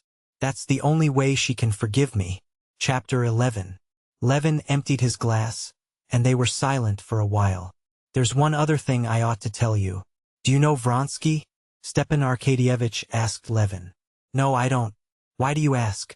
Give us another bottle, Stepan Arkadyevitch directed the Tatar, who was filling up their glasses and fidgeting round them just when he was not wanted. Why you ought to know Vronsky is that he's one of your rivals. Who's Vronsky? Said Levin, and his face was suddenly transformed from the look of childlike ecstasy, which Oblonsky had just been admiring, to an angry and unpleasant expression. Vronsky is one of the sons of Count Kirill Ivanovitch Vronsky, and one of the finest specimens of the gilded youth of Petersburg. I made his acquaintance in Tver when I was there on official business, and he came there for the levy of recruits. Fearfully rich, handsome, great connections, an aide-de-camp, and with all that a very nice, good-natured fellow. But he's more than simply a good-natured fellow, as I found out here. He's a cultivated man, too, and very intelligent. He's a man who'll make his mark. Levin scowled and was dumb. Well, he turned up here soon after you'd gone, and as I can see, he's over head and ears in love with Kitty, and you know that her mother— Excuse me, but I know nothing, said Levin, frowning gloomily. And immediately he recollected his brother Nikolai and how hateful he was to have been able to forget him. You wait a bit, said Stepan Arkadyevitch, smiling and touching his hand. I've told you what I know, and I repeat that in this delicate and tender matter, as far as one can conjecture, I believe the chances are in your favor. Levin dropped back in his chair. His face was pale. But I would advise you to settle the thing as soon as may be, pursued Oblonsky, filling up his glass. No, thanks, I can't drink any more, said Levin, pushing away his glass. I shall be drunk. Come. Tell me, how are you getting on? He went on, obviously anxious to change the conversation. One word more. In any case, I advise you to settle the question soon. Tonight I don't advise you to speak, said Stepan Arkadyevitch. Go round tomorrow morning. Make an offer in due form, and God bless you. Oh, do you still think of coming to me for some shooting? Come next spring, do, said Levin. Now his whole soul was full of remorse that he had begun this conversation with Stepan Arkadyevitch. A feeling such as his was profaned by talk of the rivalry of some Petersburg officer, of the suppositions and the counsels of Stepan Arkadyevitch. Stepan Arkadyevitch smiled. He knew what was passing in Levin's soul. I'll come some day, he said. But women, my boy, they're the pivot everything turns upon. Things are in a bad way with me, very bad. And it's all through women. Tell me frankly now, he pursued, picking up a cigar and keeping one hand on his glass. Give me your advice. Why, what is it? I'll tell you. Suppose you're married, you love your wife, but you're fascinated by another woman. Excuse me, but I'm absolutely unable to comprehend how. Just as I can't comprehend how I could now, after my dinner, go straight to a baker's shop and steal a roll. Stepan Arkadyevitch's eyes sparkled more than usual. Why not? A roll will sometimes smell so good one can't resist it. Himmlisch ist's, wenn ich bezwungen. Mein irdisch Begier. Aber doch wenn's nicht gelungen. Hat ich auch recht hubisch Plaisir. As he said this, Stepan Arkadyevitch smiled subtly. Levin, too, could not help smiling. Yes, but joking apart, resumed Stepan Arkadyevitch, you must understand that the woman is a sweet, gentle, loving creature, poor and lonely, and has sacrificed everything. Now, when the thing's done, don't you see, can one possibly cast her off? Even supposing one parts from her so as not to break up one's family life, still, can one help feeling for her, setting her on her feet, softening her lot? Well, you must excuse me there. You know, to me all women are divided into two classes. At least no. Truer to say, there are women and there are. I've never seen exquisite fallen beings, and I never shall see them, but such creatures as that painted Frenchwoman at the counter with the ringlets are vermin to my mind. And all fallen women are the same. But the Magdalene? Ah, drop that. Christ would never have said those words if he had known how they would be abused. Of all the gospel, those words are the only ones remembered. However, I'm not saying so much what I think as what I feel. I have a loathing for fallen women. You're afraid of spiders, and I of these vermin. Most likely you've not made a study of spiders and don't know their character. And so it is with me. It's very well for you to talk like that. It's very much like that gentleman in Dickens who used to fling all difficult questions over his right shoulder. But to deny the facts is no answer. What's to be done? You tell me that, what's to be done? Your wife gets older while you're full of life. Before you've time to look round, you feel that you can't love your wife with love, however much you may esteem her. And then all at once love turns up, and you're done for, Stepan Arkadyevitch said with weary despair. Levin half smiled. Yes, you're done for, resumed Oblonsky. But what's to be done? Don't steal rolls. Stepan Arkadyevitch laughed outright. Oh, moralist! But you must understand, there are two women. One insists only on her rights, and those rights are your love, which you can't give her. And the other sacrifices everything for you and asks for nothing. What are you to do? How are you to act? There's a fearful tragedy in it. If you care for my profession of faith as regards that, I'll tell you that I don't believe there was any tragedy about it. And this is why, to my mind, love, both the sorts of love which you remember Plato defines in his Banquet, served as the test of men.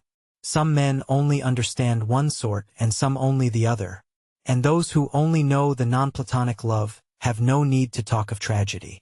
In such love there can be no sort of tragedy. I'm much obliged for the gratification, my humble respects. That's all the tragedy. And in Platonic love there can be no tragedy because in that love all is clear and pure, because at that instant Levin recollected his own sins and the inner conflict he had lived through. And he added unexpectedly, but perhaps you are right. Very likely. I don't know. Don't you see, said Stepan Arkadyevitch, you're very much all of a piece. That's your strong point and you're failing. You have a character that's all of a piece and you want the whole of life to be of a piece too. But that's not how it is. You despise public official work because you want the reality to be invariably corresponding all the while with the aim, and that's not how it is. You want a man's work, too, always to have a defined aim, and love and family life always to be undivided, and that's not how it is. When the Tatar appeared with a bill for 26 rubles and odd kopecks, besides a tip for himself, Levin, who would another time have been horrified, like anyone from the country, at his share of 14 rubles, did not notice it, paid, and set off homewards to dress and go to the Shcherbatskys there to decide his fate. Chapter 12. The young Princess Kitty Shcherbatskaya was 18. It was the first winter that she had been out in the world. Her success in society had been greater than that of either of her elder sisters, and greater even than her mother had anticipated. To say nothing of the young men who danced at the Moscow balls being almost all in love with Kitty, two serious suitors had already this first winter made their appearance. Levin, and immediately after his departure, Count Vronsky. Levin's appearance at the beginning of the winter, his frequent visits and evident love for Kitty, had led to the first serious conversations between Kitty's parents as to her future, and to disputes between them. The prince was on Levin's side. He said he wished for nothing better for Kitty. The princess, for her part, going round the question in the manner peculiar to women, maintained that Kitty was too young, that Levin had done nothing to prove that he had serious intentions, that Kitty felt no great attraction to him, and other side issues. But she did not state the principal point, which was that she looked for a better match for her daughter, and that Levin was not to her liking, and she did not understand him. When Levin had abruptly departed, the princess was delighted, and said to her husband triumphantly, "You see, I was right." When Vronsky appeared on the scene, she was still more delighted, confirmed in her opinion that Kitty was to make not simply a good, but a brilliant match. In the mother's eyes there could be no comparison between Vronsky and Levin. She disliked in Levin his strange and uncompromising opinions and his shyness in society, founded, as she supposed, on his pride and his queer sort of life, as she considered it, absorbed in cattle and peasants. She did not very much like it that he, who was in love with her daughter, had kept coming to the house for 6 weeks, as though he were waiting for something, inspecting as though he were afraid he might be doing them too great an honor by making an offer, and did not realize that a man who continually visits at a house where there is a young unmarried girl is bound to make his intentions clear. And suddenly, without doing so, he disappeared. "It's as well he's not attractive enough for Kitty to have fallen in love with him," thought the mother. Vronsky satisfied all the mother's desires. Very wealthy, clever, of aristocratic family, on the high road to a brilliant career in the army and at court, and a fascinating man. Nothing better could be wished for. Vronsky openly flirted with Kitty at balls, danced with her, and came continually to the house. Consequently, there could be no doubt of the seriousness of his intentions. But, in spite of that, the mother had spent the whole of that winter in a state of terrible anxiety and agitation. Princess Shcherbátskia had herself been married 30 years ago, her aunt arranging the match. Her husband, about whom everything was well known beforehand, had come, looked at his future bride, and been looked at. The matchmaking aunt had ascertained and communicated their mutual impression. That impression had been favorable. Afterwards, on a day fixed beforehand, the expected offer was made to her parents, and accepted. All had passed very simply and easily. So it seemed, at least to the princess. But over her own daughters she had felt how far from simple and easy is the business, apparently so commonplace, of marrying off one's daughters. The panics that had been lived through, the thoughts that had been brooded over, the money that had been wasted, and the disputes with her husband over marrying the 2 elder girls, Daria and Natalia. Now, since the youngest had come out, she was going through the same terrors, the same doubts, and still more violent quarrels with her husband than she had over the elder girls.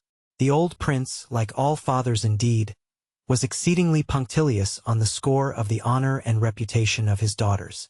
He was irrationally jealous over his daughters, especially over Kitty, who was his favorite. At every turn he had scenes with the princess for compromising her daughter. The princess had grown accustomed to this already with her other daughters, but now she felt that there was more ground for the prince's touchiness. She saw that of late years much was changed in the manners of society, that a mother's duties had become still more difficult. She saw that girls of Kitty's age formed some sort of clubs, went to some sort of lectures, mixed freely in men's society, drove about the streets alone, many of them did not curtsy, and, what was the most important thing, all the girls were firmly convinced that to choose their husbands was their own affair, and not their parents'. Marriages aren't made nowadays as they used to be, was thought and said by all these young girls, and even by their elders. But how marriages were made now, the princess could not learn from anyone. The French fashion, of the parents arranging their children's future, was not accepted. It was condemned. The English fashion of the complete independence of girls was also not accepted, and not possible in Russian society. The Russian fashion of matchmaking by the offices of intermediate persons was for some reason considered unseemly. It was ridiculed by everyone, and by the princess herself. But how girls were to be married, and how parents were to marry them, no one knew. Everyone with whom the princess had chanced to discuss the matter said the same thing. Mercy on us, it's high time in our day to cast off all that old-fashioned business. It's the young people have to marry, and not their parents. And so we ought to leave the young people to arrange it as they choose. It was very easy for anyone to say that who had no daughters, but the princess realized that in the process of getting to know each other, her daughter might fall in love with someone who did not care to marry her or who was quite unfit to be her husband. And, however much it was instilled into the princess that in our times young people ought to arrange their lives for themselves, she was unable to believe it, just as she would have been unable to believe that, at any time whatever, the most suitable playthings for children 5 years old ought to be loaded pistols. And so the princess was more uneasy over Kitty than she had been over her elder sisters. Now she was afraid that Vronsky might confine himself to simply flirting with her daughter. She saw that her daughter was in love with him, but tried to comfort herself with the thought that he was an honorable man, and would not do this. But at the same time she knew how easy it is, with the freedom of manners of today, to turn a girl's head, and how lightly men generally regard such a crime. The week before, Kitty had told her mother of a conversation she had with Vronsky during a mazurka. This conversation had partly reassured the princess, but perfectly at ease she could not be. Vronsky had told Kitty that both he and his brother were so used to obeying their mother that they never made up their minds to any important undertaking without consulting her. And just now, I am impatiently awaiting my mother's arrival from Petersburg, as peculiarly fortunate, he told her. Kitty had repeated this without attaching any significance to the words. But her mother saw them in a different light. She knew that the old lady was expected from day to day, that she would be pleased at her son's choice, and she felt it strange that he should not make his offer through fear of vexing his mother. However, she was so anxious for the marriage itself, and still more for relief from her fears, that she believed it was so. Bitter as it was for the princess to see the unhappiness of her eldest daughter, Dolly, on the point of leaving her husband, her anxiety over the decision of her youngest daughter's fate engrossed all her feelings. Today, with Levin's reappearance, a fresh source of anxiety arose. She was afraid that her daughter, who had at one time, as she fancied, a feeling for Levin, might, from extreme sense of honor, refuse Vronsky, and that Levin's arrival might generally complicate and delay the affair so near being concluded. "Why has he been here long?" the princess asked about Levin, as they returned home. "He came today, Mama. There's one thing I want to say," began the princess, and from her serious and alert face, Kitty guessed what it would be. "Mama," she said, flushing hotly and turning quickly to her, please don't say anything about that. I know all about it." She wished for what her mother wished for, but the motives of her mother's wishes wounded her. "I only want to say that to raise hopes. Mama, darling, for goodness sake, don't talk about it. It's so horrible to talk about it." "I won't," said her mother, seeing the tears in her daughter's eyes. "But one thing, my love. You promised me you would have no secrets from me. You won't?" "Never, Mama, none," answered Kitty, flushing a little, and looking her mother straight in the face. "But there's no use in my telling you anything, and if I wanted to, I don't know what to say or how. I don't know." No, she could not tell an untruth with those eyes, thought the mother, smiling at her agitation and happiness. The princess smiled that what was taking place just now in her soul seemed to the poor child so immense and so important. Chapter 13. After dinner, and till the beginning of the evening, Kitty was feeling a sensation akin to the sensation of a young man before a battle. Her heart throbbed violently, and her thoughts would not rest on anything. She felt that this evening, when they would both meet for the first time, would be a turning point in her life, and she was continually picturing them to herself, at one moment each separately, and then both together. When she mused on the past, she dwelt with pleasure, with tenderness, on the memories of her relations with Levin. The memories of childhood and of Levin's friendship with her dead brother gave a special poetic charm to her relations with him. His love for her, of which she felt certain, was flattering and delightful to her, and it was pleasant for her to think of Levin. In her memories of Vronsky there always entered a certain element of awkwardness, though he was in the highest degree well-bred and at ease, as though there were some false note. Not in Vronsky, he was very simple and nice, but in herself, while with Levin she felt perfectly simple and clear. But, on the other hand, directly she thought of the future with Vronsky, there arose before her a perspective of brilliant happiness. With Levin the future seemed misty. When she went upstairs to dress, and looked into the looking-glass, she noticed with joy that it was one of her good days, and that she was in complete possession of all her forces. She needed this so for what lay before her. She was conscious of external composure and free grace in her movements. At 7:30 she had only just gone down into the drawing room, when the footman announced, Konstantin Dmitrievich Levin.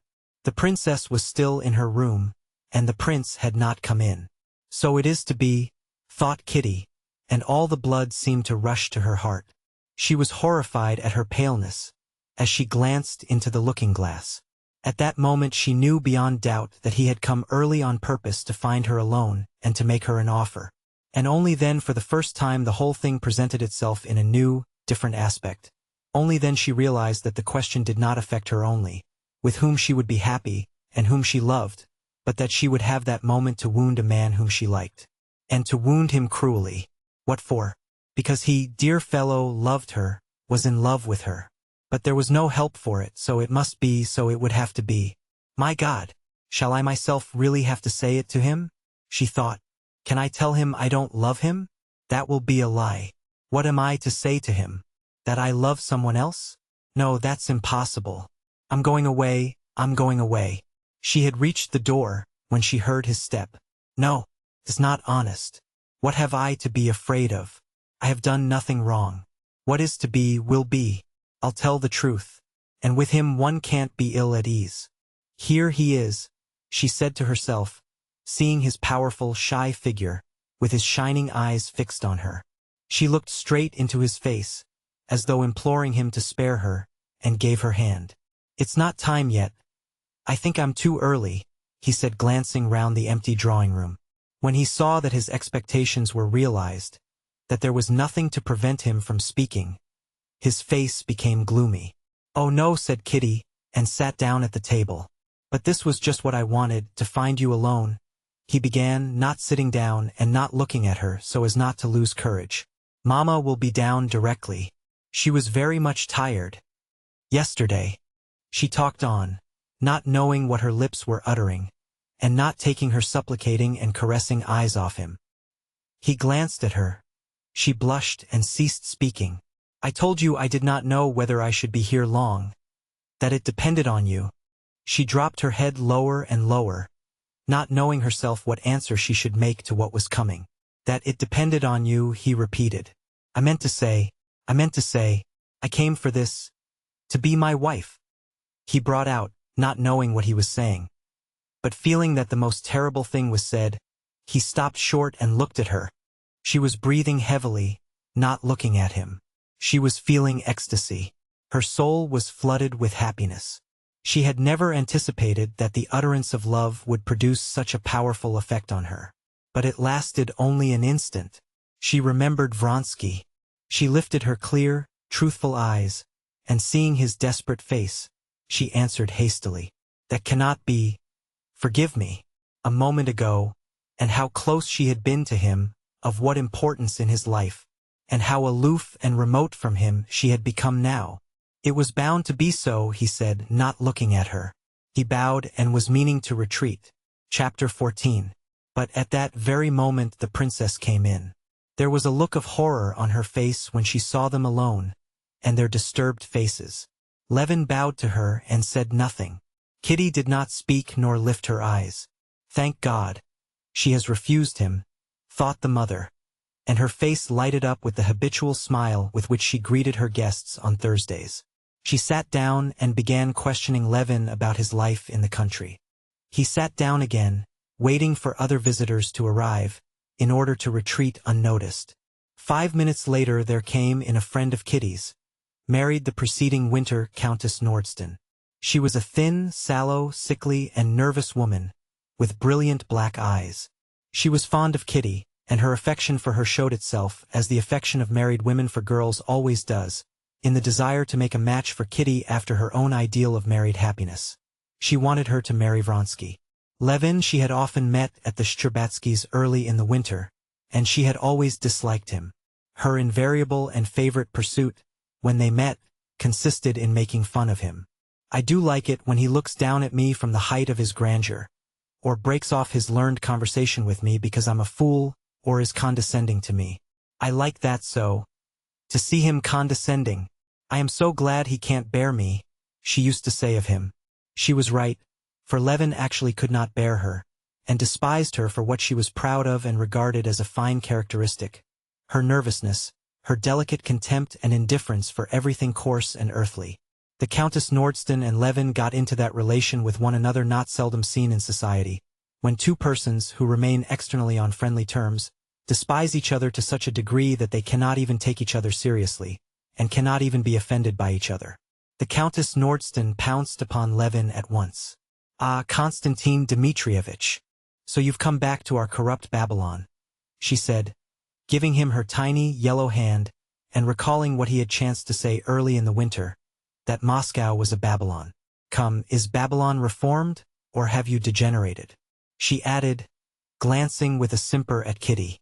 "It's very flattering for me, Countess, that you remember my words so well," responded Levin, who had succeeded in recovering his composure, and at once from habit dropped into his tone of joking hostility to the Countess Nordsten.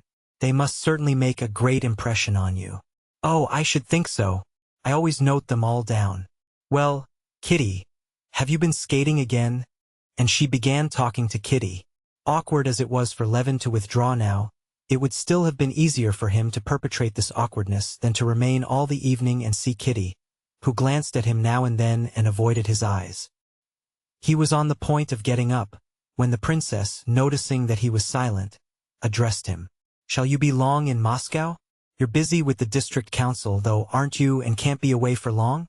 "No, princess, I'm no longer a member of the council," he said. "I have come up for a few days." "There's something the matter with him," thought Countess Nordsten, glancing at his stern, serious face. "He isn't in his old argumentative mood. But I'll draw him out. I do love making a fool of him before Kitty, and I'll do it." "Konstantin Dmitrievitch," she said to him, "do explain to me, please, what's the meaning of it? You know all about such things. At home in our village of Kaluga all the peasants and all the women have drunk up all they possessed, and now they can't pay us any rent. What's the meaning of that? You always praise the peasants so." At that instant another lady came into the room, and Levin got up. "Excuse me, Countess, but I really know nothing about it, and can't tell you anything," he said, and looked round at the officer who came in behind the lady. That must be Vronsky, thought Levin, and, to be sure of it, glanced at Kitty. She had already had time to look at Vronsky, and looked round at Levin.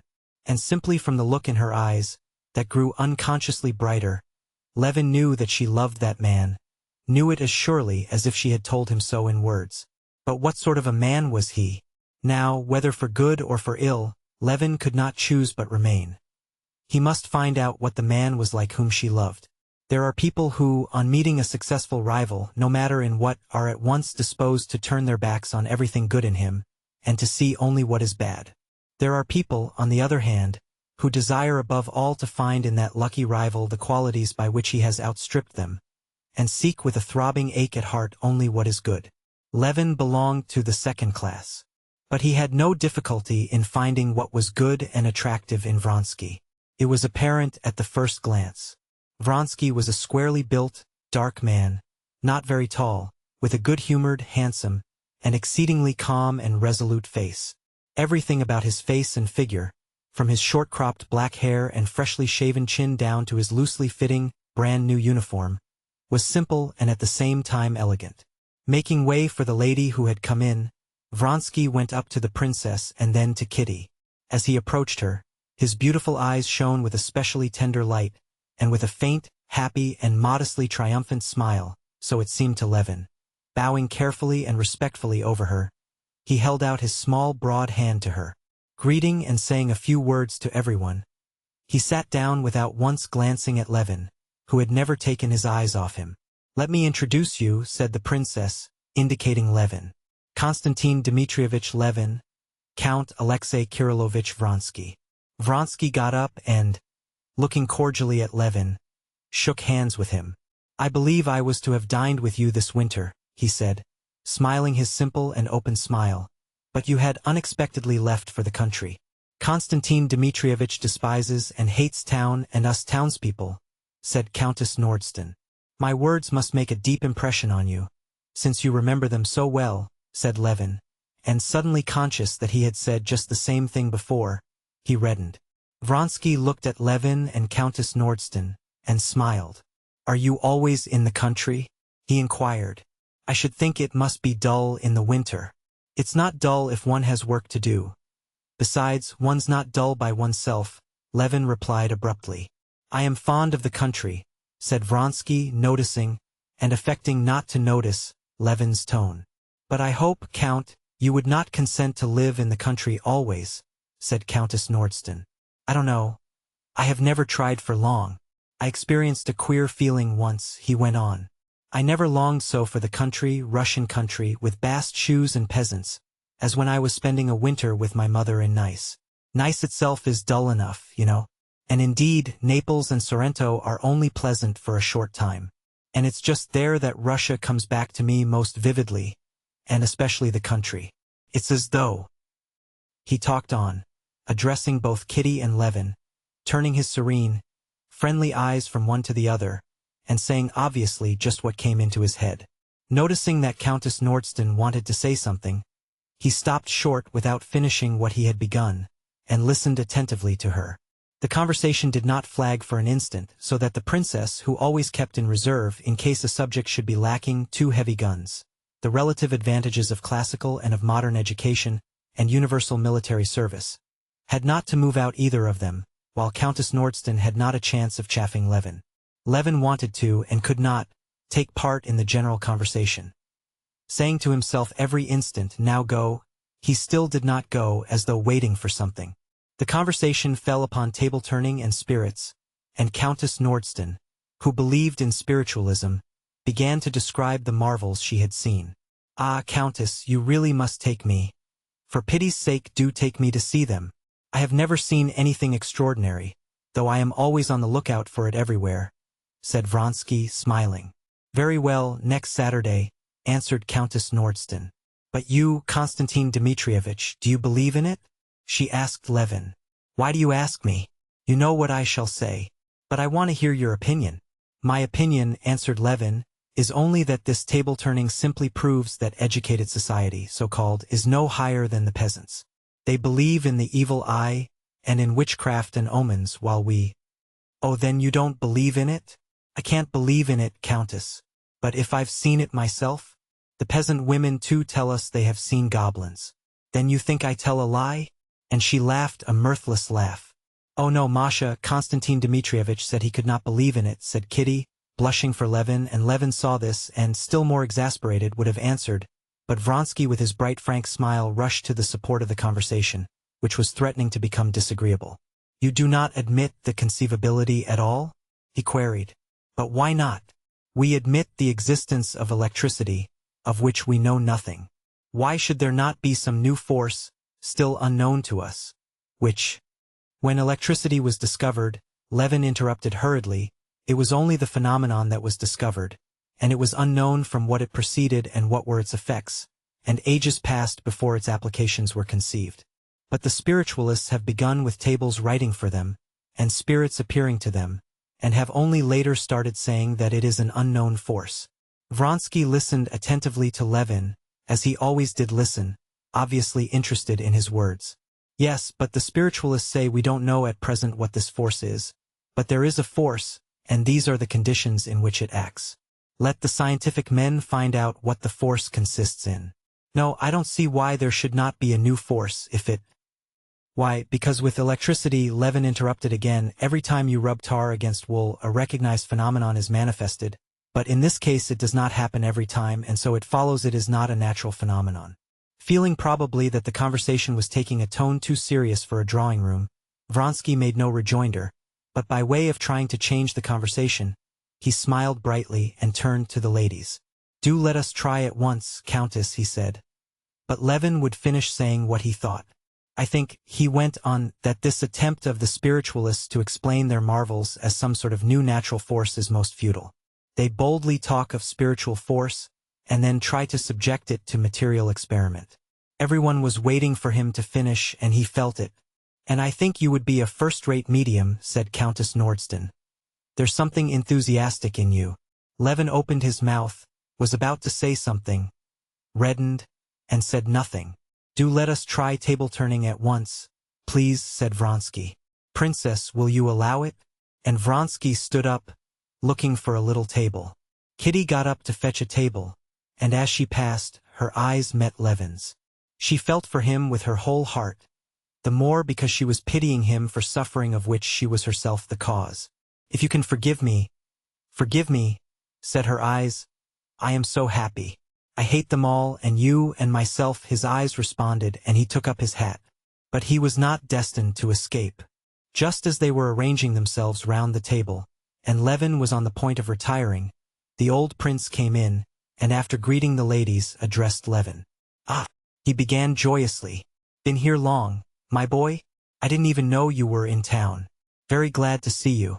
The old prince embraced Levin, and talking to him did not observe Vronsky, who had risen, and was serenely waiting till the prince should turn to him.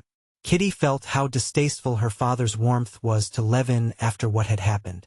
She saw, too, how coldly her father responded at last to Vronsky's bow, and how Vronsky looked with amiable perplexity at her father, as though trying and failing to understand how and why anyone could be hostilely disposed towards him, and she flushed.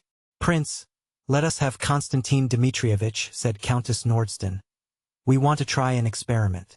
"What experiment? Table-turning? Well, you must excuse me, ladies and gentlemen, but to my mind it is better fun to play the ring game," said the old prince, looking at Vronsky, and guessing that it had been his suggestion. "There's some sense in that, anyway." Vronsky looked wonderingly at the prince with his resolute eyes, and, with a faint smile, began immediately talking to Countess Nordston of the great ball that was to come off next week. "I hope you will be there," he said to Kitty. As soon as the old prince turned away from him, Levin went out unnoticed, and the last impression he carried away with him of that evening was the smiling, happy face of Kitty answering Vronsky's inquiry about the ball. Chapter 15. At the end of the evening Kitty told her mother of her conversation with Levin, and in spite of all the pity she felt for Levin, she was glad at the thought that she had received an offer. She had no doubt that she had acted rightly. But after she had gone to bed, for a long while she could not sleep. One impression pursued her relentlessly. It was Levin's face with his scowling brows, and his kind eyes looking out in dark dejection below them, as he stood listening to her father, and glancing at her and at Vronsky. And she felt so sorry for him that tears came into her eyes. But immediately she thought of the man for whom she had given him up. She vividly recalled his manly, resolute face, his noble self-possession, and the good nature conspicuous in everything towards everyone. She remembered the love for her of the man she loved, and once more all was gladness in her soul, and she lay on the pillow, smiling with happiness. I'm sorry, but what could I do? It's not my fault," she said to herself, but an inner voice told her something else. Whether she felt remorse at having won Levin's love, or at having refused him, she did not know. But her happiness was poisoned by doubts. "Lord, have pity on us. Lord, have pity on us. Lord, have pity on us," she repeated to herself, till she fell asleep. Meanwhile there took place below, in the prince's little library, one of the scenes so often repeated between the parents on account of their favorite daughter. "What? I'll tell you what," shouted the prince, waving his arms, and at once wrapping his squirrel-lined dressing gown round him again. "That you've no pride, no dignity. That you're disgracing, ruining your daughter by this vulgar, stupid matchmaking. But, really, for mercy's sake, Prince, what have I done?" said the princess, almost crying. She, pleased and happy after her conversation with her daughter, had gone to the prince to say good night as usual, and though she had no intention of telling him of Levin's offer and Kitty's refusal, still she hinted to her husband that she fancied things were practically settled with Vronsky, and that he would declare himself so soon as his mother arrived. And thereupon, at those words, the prince had all at once flown into a passion, and began to use unseemly language. "What have you done? I'll tell you what. First of all, you're trying to catch an eligible gentleman, and all Moscow will be talking of it, and with good reason. If you have evening parties, invite everyone, don't pick out the possible suitors. Invite all the young bucks. Engage a piano player and let them dance, and not as you do things nowadays, hunting up good matches. It makes me sick to see it, and you've gone on till you've turned the poor wench's head. Levin's 1,000 times the better man. As for this little Petersburg swell, they're turned out by machinery, all on one pattern, and all precious rubbish. But if he were a prince of the blood, my daughter need not run after anyone. But what have I done? Why, you've— The prince was crying wrathfully. I know if one were to listen to you, interrupted the princess, we should never marry our daughter. If it's to be so, we'd better go into the country. Well, and we had better. But do wait a minute. Do I try and catch them? I don't try to catch them in the least. A young man, and a very nice one, has fallen in love with her, and she, I fancy. Oh yes, you fancy. And how if she really is in love, and he's no more thinking of marriage than I am? Oh, that I should live to see it. Ah, spiritualism. Ah, nice. Ah, the ball. And the prince, imagining that he was mimicking his wife, made a mincing curtsy at each word. And this is how we're preparing wretchedness for Kitty. And she's really got the notion into her head. But what makes you suppose so? I don't suppose. I know. We have eyes for such things, though womenfolk haven't. I see a man who has serious intentions, that's Levin. And I see a peacock, like this featherhead, who's only amusing himself. Oh well, when once you get an idea into your head, well, you'll remember my words, but too late, just as with Dolly. Well, we won't talk of it. The princess stopped him, recollecting her unlucky Dolly. By all means, and good night. And signing each other with the cross, the husband and wife parted with a kiss, feeling that they each remained of their own opinion. The princess had at first been quite certain that that evening had settled Kitty's future, and that there could be no doubt of Vronsky's intentions, but her husband's words had disturbed her, and returning to her own room, in terror before the unknown future, she too, like Kitty, repeated several times in her heart, Lord, have pity. Lord, have pity. Lord, have pity. Chapter 16. Vronsky had never had a real home life. His mother had been in her youth a brilliant society woman, who had had during her married life, and still more afterwards, many love affairs notorious in the whole fashionable world. His father he scarcely remembered, and he had been educated in the Corps of Pages. Leaving the school very young as a brilliant officer, he had at once got into the circle of wealthy Petersburg army men. Although he did go more or less into Petersburg society, his love affairs had always hitherto been outside it. In Moscow he had for the first time felt, after his luxurious and coarse life at Petersburg, all the charm of intimacy with a sweet and innocent girl of his own rank, who cared for him. It never even entered his head that there could be any harm in his relations with Kitty. At balls he danced principally with her. He was a constant visitor at their house. He talked to her as people commonly do talk in society, all sorts of nonsense, but nonsense to which he could not help attaching a special meaning in her case. Although he said nothing to her that he could not have said before everybody, he felt that she was becoming more and more dependent upon him, and the more he felt this, the better he liked it, and the tenderer was his feeling for her. He did not know that his mode of behavior in relation to Kitty had a definite character, that it is courting young girls with no intention of marriage, and that such courting is one of the evil actions common among brilliant young men such as he was. It seemed to him that he was the first who had discovered this pleasure, and he was enjoying his discovery. If he could have heard what her parents were saying that evening, if he could have put himself at the point of view of the family, and have heard that Kitty would be unhappy if he did not marry her, he would have been greatly astonished and would not have believed it. He could not believe that what gave such great and delicate pleasure to him, and above all to her, could be wrong. Still less could he have believed that he ought to marry. Marriage had never presented itself to him as a possibility. He not only disliked family life, but a family, and especially a husband, was, in accordance with the views general in the bachelor world in which he lived, conceived as something alien, repellent, and, above all, ridiculous. But though Vronsky had not the least suspicion what the parents were saying, he felt on coming away from the Shtcherbatskys that the secret spiritual bond which existed between him and Kitty had grown so much stronger that evening that some step must be taken. But what step could and ought to be taken he could not imagine. What is so exquisite, he thought, as he returned from the Shtcherbatskys, carrying away with him, as he always did, a delicious feeling of purity and freshness, arising partly from the fact that he had not been smoking for a whole evening, and with it a new feeling of tenderness at her love for him. What is so exquisite is that not a word has been said by me or by her, but we understand each other so well in this unseen language of looks and tones, that this evening more clearly than ever she told me she loves me, and how secretly, simply, and most of all how trustfully. I feel myself better, purer. I feel that I have a heart, and that there is a great deal of good in me. Those sweet, loving eyes. When she said, "Indeed I do." Well, what then? Oh, nothing. It's good for me and good for her. And he began wondering where to finish the evening. He passed in review of the places he might go to. Club? A game of bezique? Champagne with Ignatov? No, I'm not going. Chateau de Fleurs. There I shall find Oblonsky, songs, the can-can. No, I'm sick of it. That's why I like the Shcherbatskys, that I'm growing better. I'll go home. He went straight to his room at Dussett's Hotel, ordered supper, and then undressed, and as soon as his head touched the pillow, fell into a sound sleep. Chapter 17. Next day at 11 o'clock in the morning Vronsky drove to the station of the Petersburg Railway to meet his mother, and the first person he came across on the great flight of steps was Oblonsky, who was expecting his sister by the same train. "Ah, Your Excellency!" cried Oblonsky. "Whom are you meeting?"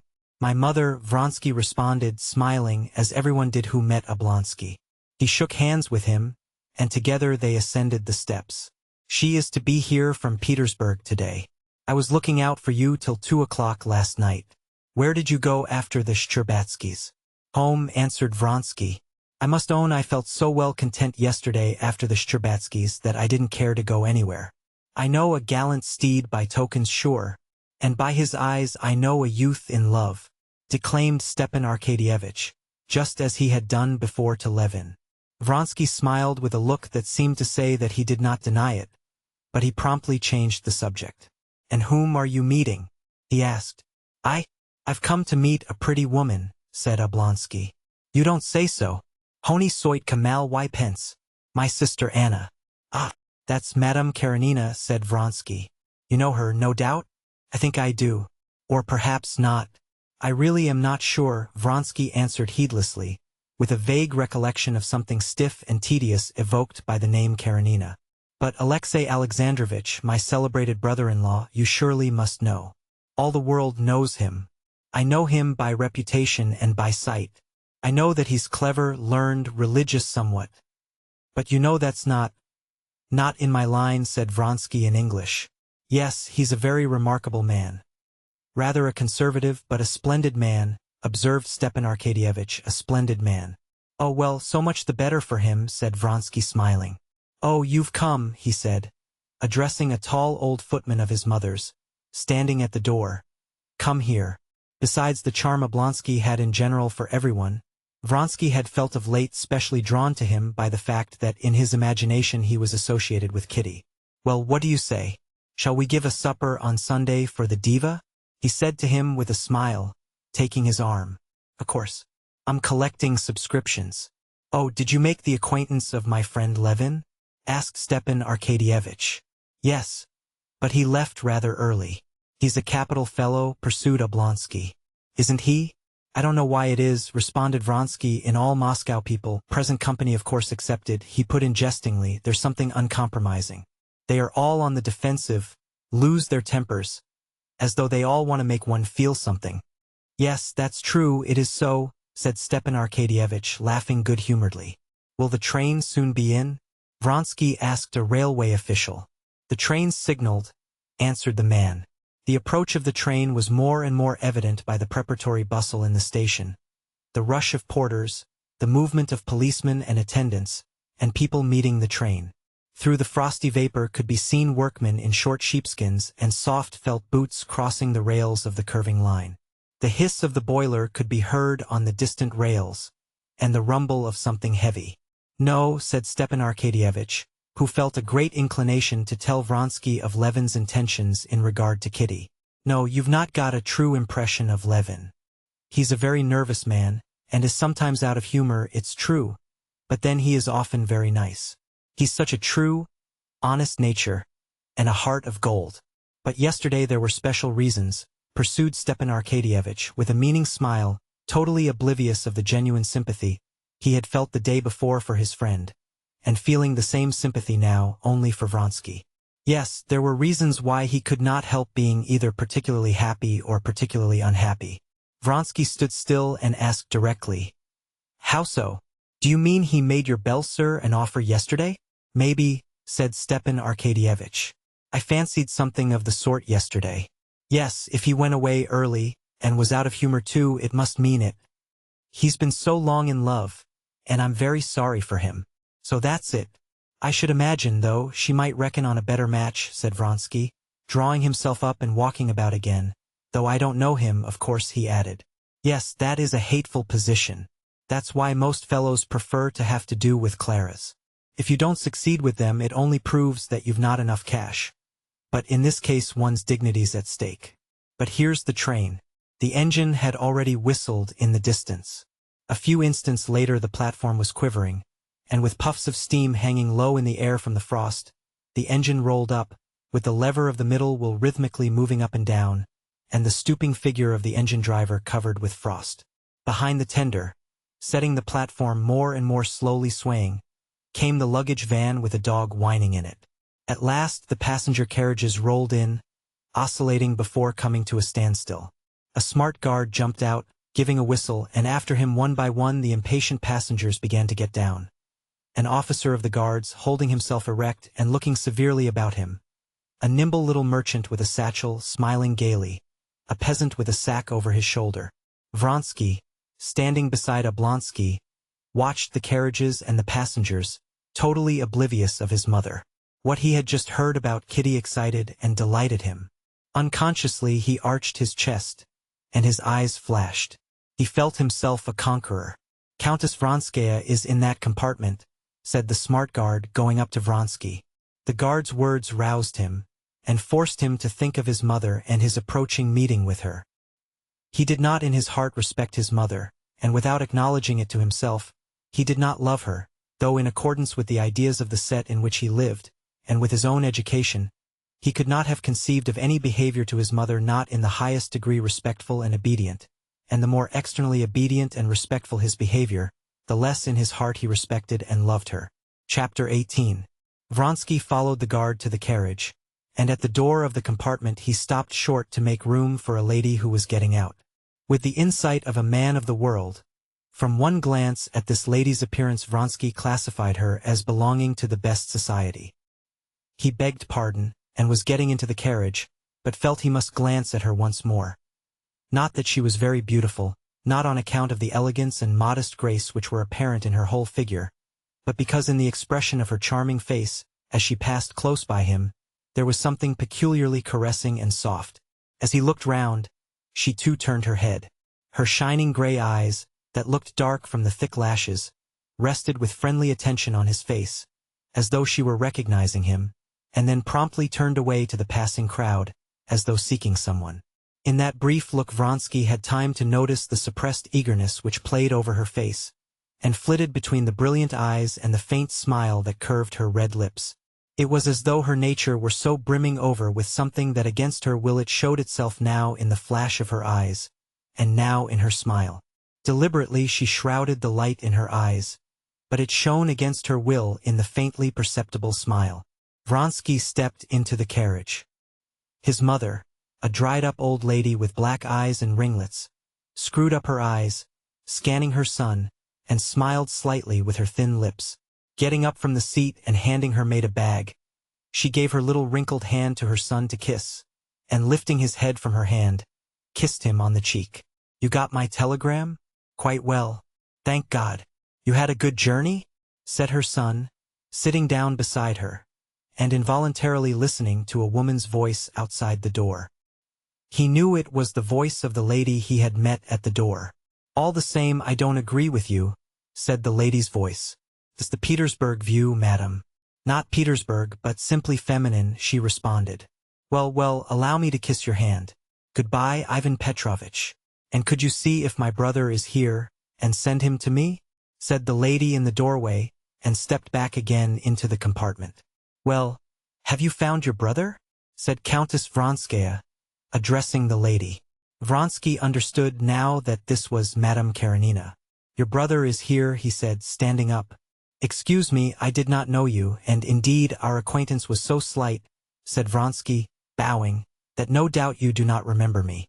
"Oh no," said she, "I should have known you because your mother and I have been talking, I think, of nothing but you all the way." As she spoke she let the eagerness that would insist on coming out show itself in her smile. "And still no sign of my brother." "Do call him Alexei," said the old countess. Vronsky stepped out onto the platform and shouted, "Oblonsky, here."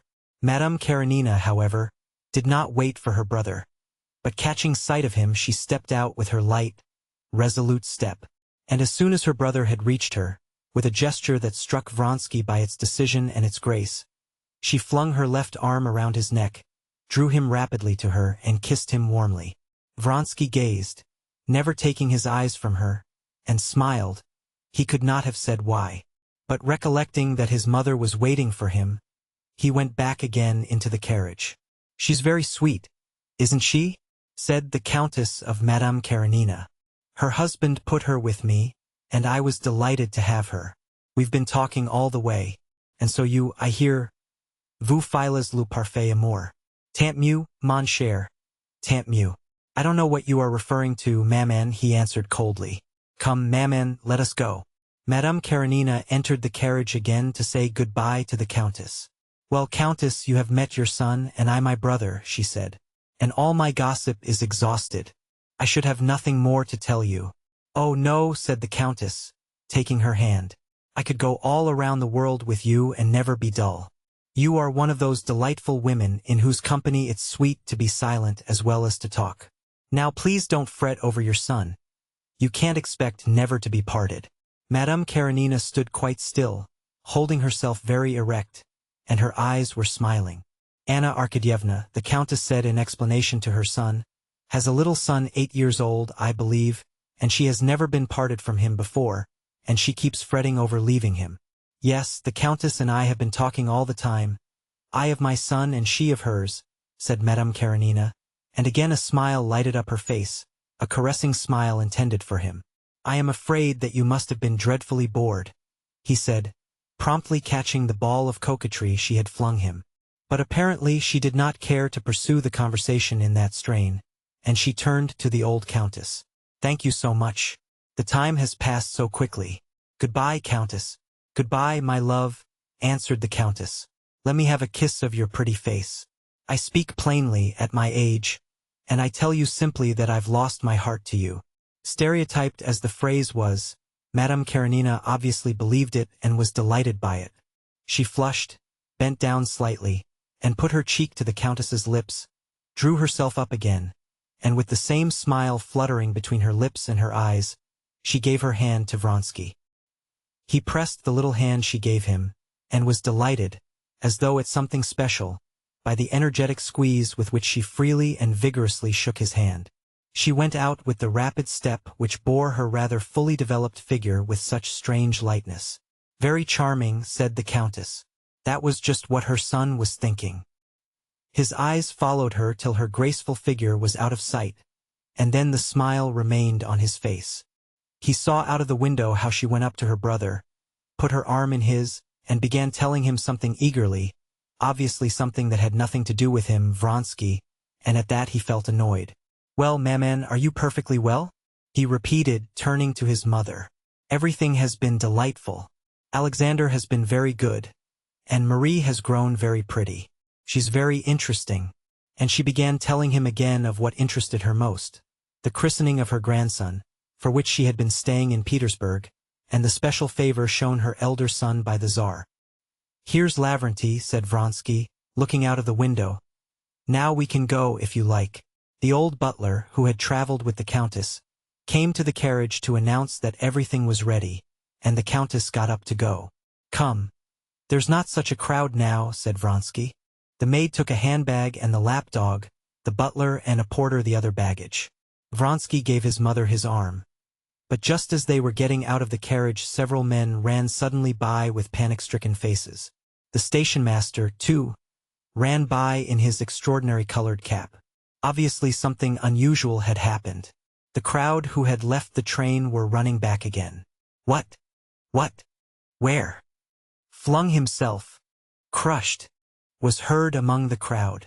Stepan Arkadyevitch, with his sister on his arm, turned back. They too looked scared, and stopped at the carriage door to avoid the crowd. The ladies got in, while Vronsky and Stepan Arkadyevitch followed the crowd to find out details of the disaster. A guard, either drunk or too much muffled up in the bitter frost, had not heard the train moving back, and had been crushed. Before Vronsky and Oblonsky came back, the ladies heard the facts from the butler. Oblonsky and Vronsky had both seen the mutilated corpse. Oblonsky was evidently upset. He frowned and seemed ready to cry. "Ah, how awful! Ah, Anna, if you had seen it! Ah, how awful!" he said. Vronsky did not speak. His handsome face was serious, but perfectly composed. "Oh, if you had seen it, Countess," said Stepan Arkadyevitch. "And his wife was there. It was awful to see her. She flung herself on the body. They say he was the only support of an immense family. How awful! Couldn't one do anything for her?" said Madame Karenina in an agitated whisper. Vronsky glanced at her, and immediately got out of the carriage. "I'll be back directly, maman," he remarked, turning round in the doorway. When he came back a few minutes later, Stepan Arkadyevitch was already in conversation with the Countess about the new singer, while the Countess was impatiently looking towards the door, waiting for her son. "Now let us be off," said Vronsky, coming in. They went out together. Vronsky was in front with his mother. Behind walked Madame Karenina with her brother. Just as they were going out of the stationmaster overtook Vronsky. "You gave my assistant 200 rubles. Would you kindly explain for whose benefit you intend them?" "For the widow," said Vronsky, shrugging his shoulders. "I should have thought there was no need to ask." "You gave that?" cried Oblonsky, behind, and, pressing his sister's hand, he added, very nice, very nice. Isn't he a splendid fellow? Goodbye, Countess." And he and his sister stood still, looking for her maid. When they went out, the Vronsky's carriage had already driven away. People coming in were still talking of what happened. "What a horrible death," said a gentleman passing by. "They say he was cut in 2 pieces." "On the contrary, I think it's the easiest, instantaneous," observed another. "How is it they don't take proper precautions?" said a third. Madame Karenina seated herself in the carriage, and Stepan Arkadyevitch saw with surprise that her lips were quivering, and she was with difficulty restraining her tears. "What is it, Anna?" he asked when they had driven a few hundred yards. "It's an omen of evil," she said. "What nonsense," said Stepan Arkadyevitch. "You've come, that's the chief thing. You can't conceive how I'm resting my hopes on you." "Have you known Vronsky long?" she asked. "Yes." "You know we're hoping he will marry Kitty." "Yes," said Anna softly. "Come now, let us talk of you," she added, tossing her head, as though she would physically shake off something superfluous oppressing her. "Let us talk of your affairs. I got your letter, and here I am." "Yes, all my hopes are in you," said Stepan Arkadyevitch. "Well, tell me all about it." And Stepan Arkadyevitch began to tell his story. On reaching home, Oblonsky helped his sister out, sighed, pressed her hand, and set off to his office. Chapter 19. When Anna went into the room, Dolly was sitting in the little drawing room with a white-headed fat little boy, already like his father, giving him a lesson in French reading. As the boy read, he kept twisting and trying to tear off a button that was nearly off his jacket. His mother had several times taken his hand from it, but the fat little hand went back to the button again. His mother pulled the button off and put it in her pocket. "Keep your hands still, Grisha," she said, and she took up her work, a coverlet she had long been making. She always set to work on it at depressed moments, and now she knitted at it nervously, twitching her fingers and counting the stitches. Though she had sent word the day before to her husband that it was nothing to her whether his sister came or not, she had made everything ready for her arrival, and was expecting her sister-in-law with emotion. Dolly was crushed by her sorrow, utterly swallowed up by it. Still she did not forget that Anna, her sister-in-law, was the wife of one of the most important personages in Petersburg, and was a Petersburg grande dame. And, thanks to this circumstance, she did not carry out her threat to her husband.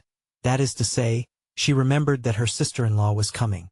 And, after all, Anna is in no wise to blame, thought Dolly. I know nothing of her except the very best, and I have seen nothing but kindness and affection from her towards myself. It was true that as far as she could recall her impressions at Petersburg at the Karenins, she did not like their household itself. There was something artificial in the whole framework of their family life. But why should I not receive her? If only she doesn't take it into her head to console me, thought Dolly. All consolation and counsel and Christian forgiveness, all that I have thought over 1,000 times, and it's all no use. All these days Dolly had been alone with her children. She did not want to talk of her sorrow, but with that sorrow in her heart she could not talk of outside matters. She knew that in one way or another she would tell Anna everything, and she was alternately glad at the thought of speaking freely, and angry at the necessity of speaking of her humiliation with her, his sister, and of hearing her ready-made phrases of good advice and comfort. She had been on the lookout for her, glancing at her watch every minute, and, as so often happens, let slip just that minute when her visitor arrived, so that she did not hear the bell. Catching a sound of skirts and light steps at the door, she looked round, and her careworn face unconsciously expressed not gladness, but wonder. She got up and embraced her sister-in-law. "What, here already?" she said as she kissed her. "Dolly, how glad I am to see you." "I am glad too," said Dolly, faintly smiling, and trying by the expression of Anna's face to find out whether she knew. Most likely she knows, she thought, noticing the sympathy in Anna's face. "Well, come along. I'll take you to your room," she went on, trying to defer as long as possible the moment of confidences. "Is this Grisha? Heavens, how he's grown," said Anna, and kissing him, never taking her eyes off Dolly, she stood still and flushed a little. "No, please let us stay here." She took off her kerchief and her hat, and catching it in a lock of her black hair, which was a mass of curls, she tossed her head and shook her hair down. "You are radiant with health and happiness," said Dolly, almost with envy. "I? Yes," said Anna. "Merciful heavens, Tanya, you're the same age as my Seryoza," she added, addressing the little girl as she ran in. She took her in her arms and kissed her. "Delightful child. Delightful. Show me them all."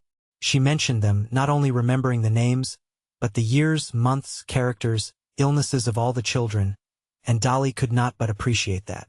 "Very well, we will go to them," she said. "It's a pity Vasya's asleep." After seeing the children, they sat down, alone now in the drawing-room, to coffee. Anna took the tray, and then pushed it away from her. "Dolly," she said, "he has told me." Dolly looked coldly at Anna. She was waiting now for phrases of conventional sympathy, but Anna said nothing of the sort. "Dolly, dear," she said, "I don't want to speak for him to you, nor to try to comfort you. That's impossible. But, darling, I'm simply sorry. Sorry from my heart for you." Under the thick lashes of her shining eyes tears suddenly glittered. She moved nearer to her sister-in-law and took her hand in her vigorous little hand. Dolly did not shrink away, but her face did not lose its frigid expression. She said, "To comfort me's impossible. Everything's lost after what has happened. Everything's over." And directly she had said this, her face suddenly softened. Anna lifted the wasted, thin hand of Dolly, kissed it and said, "But, Dolly, what's to be done, what's to be done? How is it best to act in this awful position? That's what you must think of. All's over, and there's nothing more," said Dolly. "And the worst of all is, you see, that I can't cast him off. There are the children, I am tied. And I can't live with him. It's a torture to me to see him. Dolly, darling, he has spoken to me, but I want to hear it from you. Tell me about it." Dolly looked at her inquiringly. Sympathy and love unfeigned were visible on Anna's face. "Very well," she said all at once. "But I will tell you it from the beginning. You know how I was married. With the education Mama gave us I was more than innocent, I was stupid. I knew nothing. I know they say men tell their wives of their former lives, but Stiva," she corrected herself, "Stepan Arkadyevitch told me nothing. You'll hardly believe it, but till now I imagined that I was the only woman he had known. So I lived 8 years. You must understand that I was so far from suspecting infidelity. I regarded it as impossible, and then try to imagine it, with such ideas, to find out suddenly all the horror, all the loathsomeness. You must try and understand me. To be fully convinced of one's happiness, and all at once.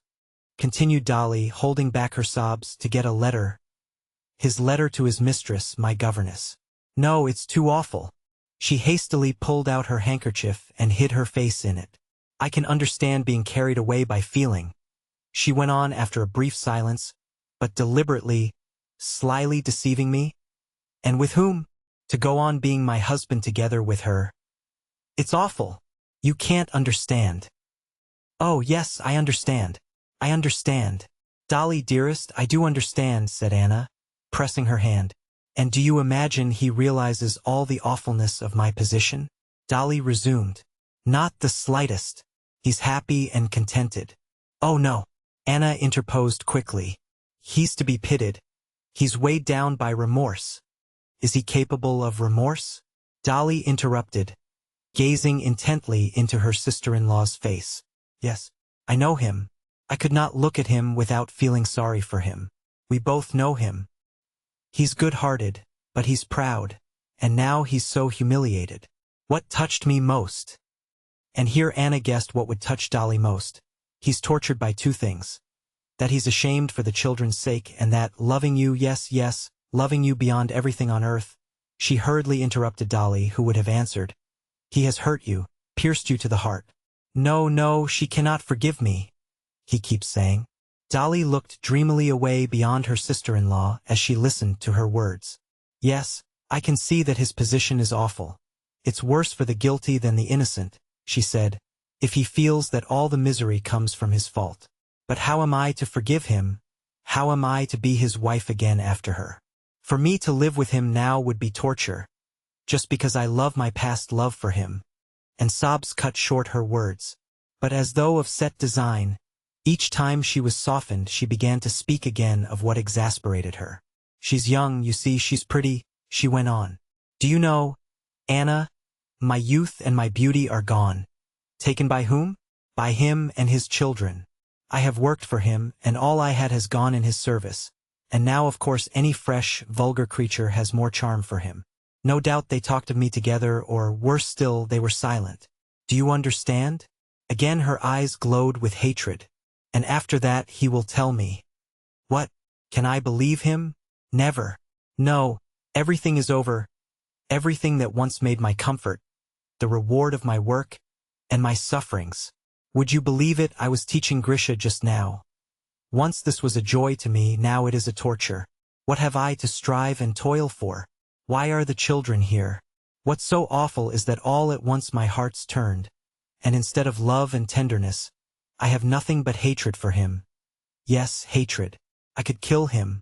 Darling Dolly, I understand, but don't torture yourself. You are so distressed, so overwrought, that you look at many things mistakenly. Dolly grew calmer, and for 2 minutes both were silent. What's to be done? Think for me, Anna, help me.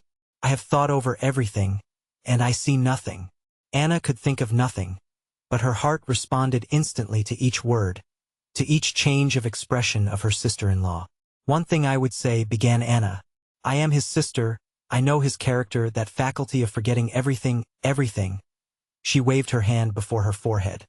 That faculty for being completely carried away, but for completely repenting too. He cannot believe it. He cannot comprehend now how he can have acted as he did.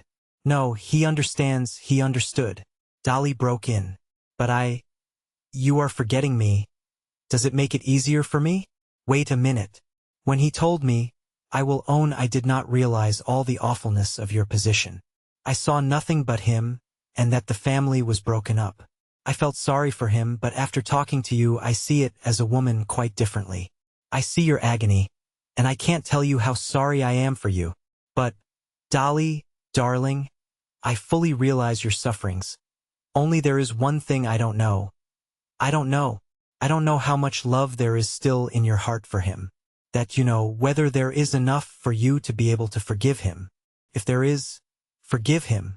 No, Dolly was beginning, but Anna cut her short, kissing her hand once more. I know more of the world than you do, she said. I know how men like Stiva look at it. You speak of his talking of you with her. That never happened. Such men are unfaithful, but their home and wife are sacred to them. Somehow or other these women are still looked on with contempt by them, and do not touch on their feeling for their family. They draw a sort of line that can't be crossed between them and their families. I don't understand it, but it is so. Yes, but he has kissed her. Dolly, hush, darling. I saw Stiva when he was in love with you. I remember the time when he came to me and cried, talking of you, and all the poetry and loftiness of his feeling for you. And I know that the longer he has lived with you, the loftier you have been in his eyes. You know we have sometimes laughed at him for putting in at every word. Dolly's a marvelous woman. You have always been a divinity for him, and you are that still, and this has not been an infidelity of the heart. But if it is repeated, cannot be as I understand it. Yes, but could you forgive it? I don't know. I can't judge. Yes, I can, said Anna, thinking a moment, and grasping the position in her thought and weighing it in her inner balance. She added, yes, I can. Yes, I could forgive it. I could not be the same, no? But I could forgive it, and forgive it as though it had never been at all. Oh, of course, Dolly interposed quickly, as though saying what she had more than once thought, else it would not be forgiveness. If one forgives, it must be completely. Come, let us go. I'll take you to your room, she said, getting up, and on the way she embraced Anna. My dear, how glad I am you came. It has made things better, ever so much better. Chapter 20. The whole of that day Anna spent at home, that's to say at the Oblonskys', and received no one, though some of her acquaintances had already heard of her arrival, and came to call the same day. Anna spent the whole morning with Dolly and the children. She merely sent a brief note to her brother to tell him that he must not fail to dine at home. Come, God is merciful, she wrote. Oblonsky did dine at home. The conversation was general, and his wife, speaking to him, addressed him as Stiva, as she had not done before. In the relations of the husband and wife the same estrangement still remained, but there was no talk now of separation, and Stepan Arkadyevitch saw the possibility of explanation and reconciliation. Immediately after dinner Kitty came in.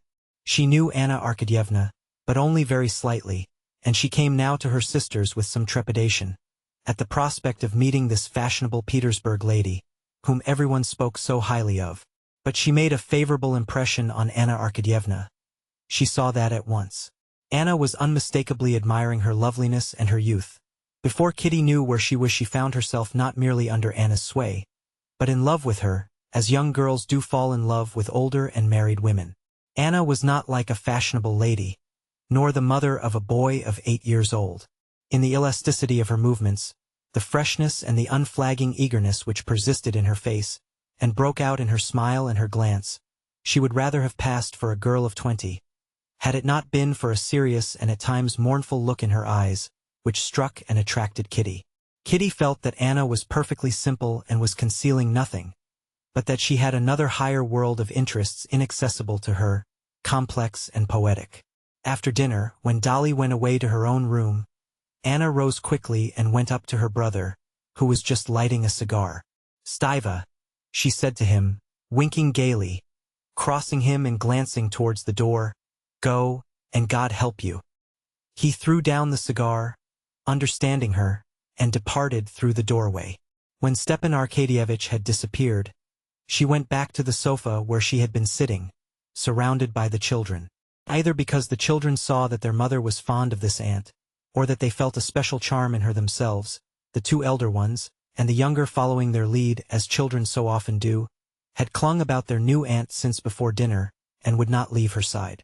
And it had become a sort of game among them to sit as close as possible to their aunt, to touch her, hold her little hand, kiss it, play with her ring, or even touch the flounce of her skirt. Come, as we were sitting before, said Anna Arkadyevna, sitting down in her place. And again Grisha poked his little face under her arm, and nestled with his head on her gown, beaming with pride and happiness. And when is your next ball? She asked Kitty. Next week, and a splendid ball. One of those balls where one always enjoys oneself. Why are there balls where one always enjoys oneself? Anna said with tender irony. It's strange, but there are. At the Bobrishchevs one always enjoys oneself, and at the Nikitins too, while at the Meshkovs it's always dull. Haven't you noticed it? No, my dear.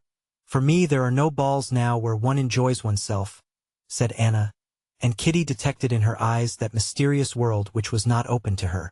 For me there are some less dull and tiresome. How can you be dull at a ball? Why should not I be dull at a ball? Inquired Anna.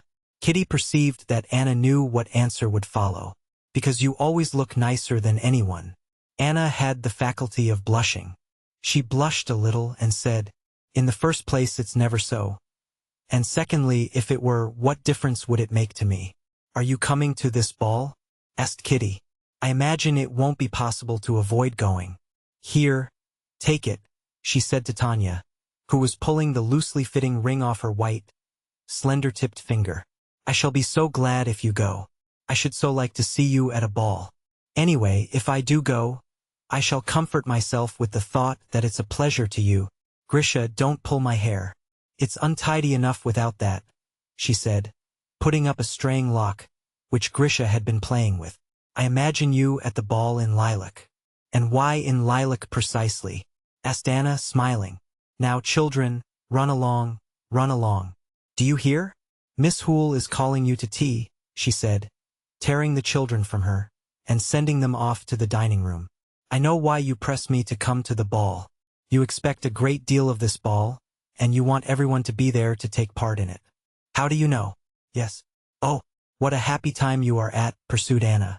I remember, and I know that blue haze like the mist on the mountains in Switzerland. That mist which covers everything in that blissful time when childhood is just ending. And out of that vast circle, happy and gay, there is a path growing narrower and narrower, and it is delightful and alarming to enter the ballroom, bright and splendid as it is. Who has not been through it? Kitty smiled without speaking. But how did she go through it? How I should like to know all her love story, thought Kitty, recalling the unromantic appearance of Alexei Alexandrovitch, her husband. I know something. Stiva told me, and I congratulate you. I liked him so much, Anna continued. I met Vronsky at the railway station. Oh, was he there? Asked Kitty, blushing. What was it Stiva told you? Stiva gossiped about it all. And I should be so glad. I traveled yesterday with Vronsky's mother, she went on. And his mother talked without a pause of him. He's her favorite. I know mothers are partial, but... What did his mother tell you? Oh, a great deal. And I know that he's her favorite. Still one can see how chivalrous he is. Well, for instance, she told me that he had wanted to give up all his property to his brother, that he had done something extraordinary when he was quite a child, saved a woman out of the water. He's a hero, in fact, said Anna, smiling and recollecting the 200 rubles he had given at the station. But she did not tell Kitty about the 200 rubles. For some reason it was disagreeable to her to think of it. She felt that there was something that had to do with her in it, and something that ought not to have been. She pressed me very much to go and see her, Anna went on, and I shall be glad to go to see her tomorrow. Stiva is staying a long while in Dolly's room. Thank God, Anna added, changing the subject, and getting up, Kitty fancied, displeased with something. No, I'm first. No, I, screamed the children who had finished tea, running up to their Aunt Anna. All together, said Anna, and she ran laughing to meet them, and embraced and swung round all the throng of swarming children, shrieking with delight. Chapter 21. Dolly came out of her room to the tea of the grown-up people. Stepan Arkadyevitch did not come out. He must have left his wife's room by the other door. I am afraid you'll be cold upstairs, observed Dolly, addressing Anna. I want to move you downstairs and we shall be nearer.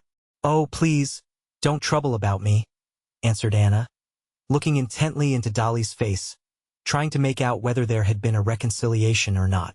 It will be lighter for you here, answered her sister-in-law. I assure you that I sleep everywhere, and always like a marmot. What's the question? Inquired Stepan Arkadyevitch, coming out of his room and addressing his wife. From his tone both Kitty and Anna knew that a reconciliation had taken place. I want to move Anna downstairs, but we must hang up blinds. No one knows how to do it. I must see to it myself, answered Dolly, addressing him. God knows whether they are fully reconciled, thought Anna, hearing her tone, cold and composed. Oh, nonsense, Dolly, always making difficulties, answered her husband. Come, I'll do it all if you like. Yes, they must be reconciled, thought Anna. "I know how you do everything," answered Dolly. "You tell Matvey to do what can't be done, and go away yourself, leaving him to make a muddle of everything," and her habitual, mocking smile curved the corners of Dolly's lips as she spoke. Full reconciliation, thought Anna. Thank God! And rejoicing that she was the cause of it, she went up to Dolly and kissed her. "Not at all. Why do you always look down on me and Matvey?" said Stepan Arkadyevitch, smiling hardly perceptibly, and addressing his wife. The whole evening Dolly was, as always, a little mocking in her tone to her husband, while Stepan Arkadyevitch was happy and cheerful, but not so as to seem as though, having been forgiven, he had forgotten his offense. At 9:30, a particularly joyful and pleasant family conversation over the tea-table at the Oblonskys' was broken up by an apparently simple incident. But this simple incident for some reason struck everyone as strange. Talking about common acquaintances in Petersburg, Anna got up quickly. "She is in my album," she said. "And, by the way, I'll show you my Seryoza," she added with a mother's smile of pride. Towards 10 o'clock, when she usually said good night to her son, and often before going to a ball put him to bed herself, she felt depressed at being so far from him, and whatever she was talking about, she kept coming back in thought to her curly-headed Seryoza. She longed to look at his photograph and talk of him. Seizing the first pretext, she got up, and with her light, resolute step went for her album.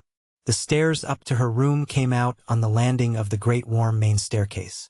Just as she was leaving the drawing room, a ring was heard in the hall. "Who can that be?" said Dolly. "It's early for me to be fetched, and for anyone else it's late," observed Kitty.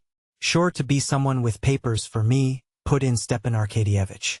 When Anna was passing the top of the staircase, a servant was running up to announce the visitor, while the visitor himself was standing under a lamp. Anna, glancing down, at once recognized Vronsky, and a strange feeling of pleasure and at the same time of dread of something stirred in her heart. He was standing still, not taking off his coat, pulling something out of his pocket. At the instant when she was just facing the stairs, he raised his eyes, caught sight of her, and into the expression of his face there passed a shade of embarrassment and dismay. With a slight inclination of her head she passed, hearing behind her Stepan Arkadyevitch's loud voice calling him to come up, and the quiet, soft, and composed voice of Vronsky refusing.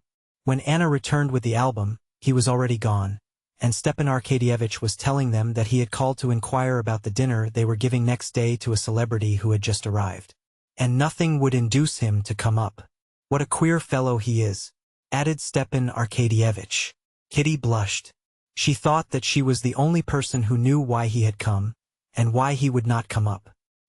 "He has been at home," she thought, "and didn't find me, and thought I should be here, but he did not come up because he thought it late, and Anna's here." All of them looked at each other, saying nothing, and began to look at Anna's album. There was nothing either exceptional or strange in a man's calling at 9:30 on a friend to inquire details of a proposed dinner party and not coming in, but it seemed strange to all of them. Above all, it seemed strange and not right to Anna. Chapter 22. The ball was only just beginning as Kitty and her mother walked up the great staircase, flooded with light, and lined with flowers and footmen in powder and red coats. From the rooms came a constant, steady hum, as from a hive, and the rustle of movement.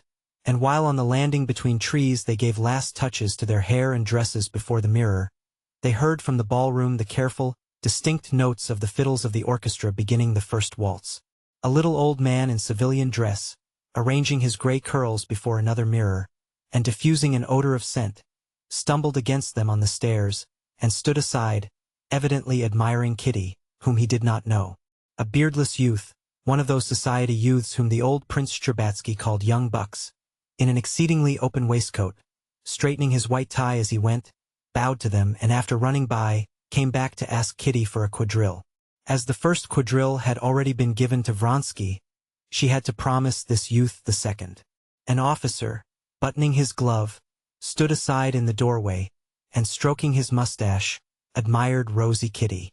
Although her dress, her coiffure, and all the preparations for the ball had cost Kitty great trouble and consideration, at this moment she walked into the ballroom in her elaborate tulle dress over a pink slip as easily and simply as though all the rosettes and lace, all the minute details of her attire, had not cost her or her family a moment's attention, as though she had been born in that tulle and lace, with her hair done up high on her head, and a rose and 2 leaves on the top of it. When, just before entering the ballroom, the princess, her mother, tried to turn right side out of the ribbon of her sash, Kitty had drawn back a little. She felt that everything must be right of itself, and graceful, and nothing could need setting straight. It was one of Kitty's best days. Her dress was not uncomfortable anywhere. Her lace bert did not droop anywhere. Her rosettes were not crushed nor torn off. Her pink slippers with high, hollowed-out heels did not pinch, but gladdened her feet, and the thick rolls of fair chignon kept up on her head as if they were her own hair. All the 3 buttons buttoned up without tearing on the long glove that covered her hand without concealing its lines. The black velvet of her locket nestled with special softness round her neck. That velvet was delicious.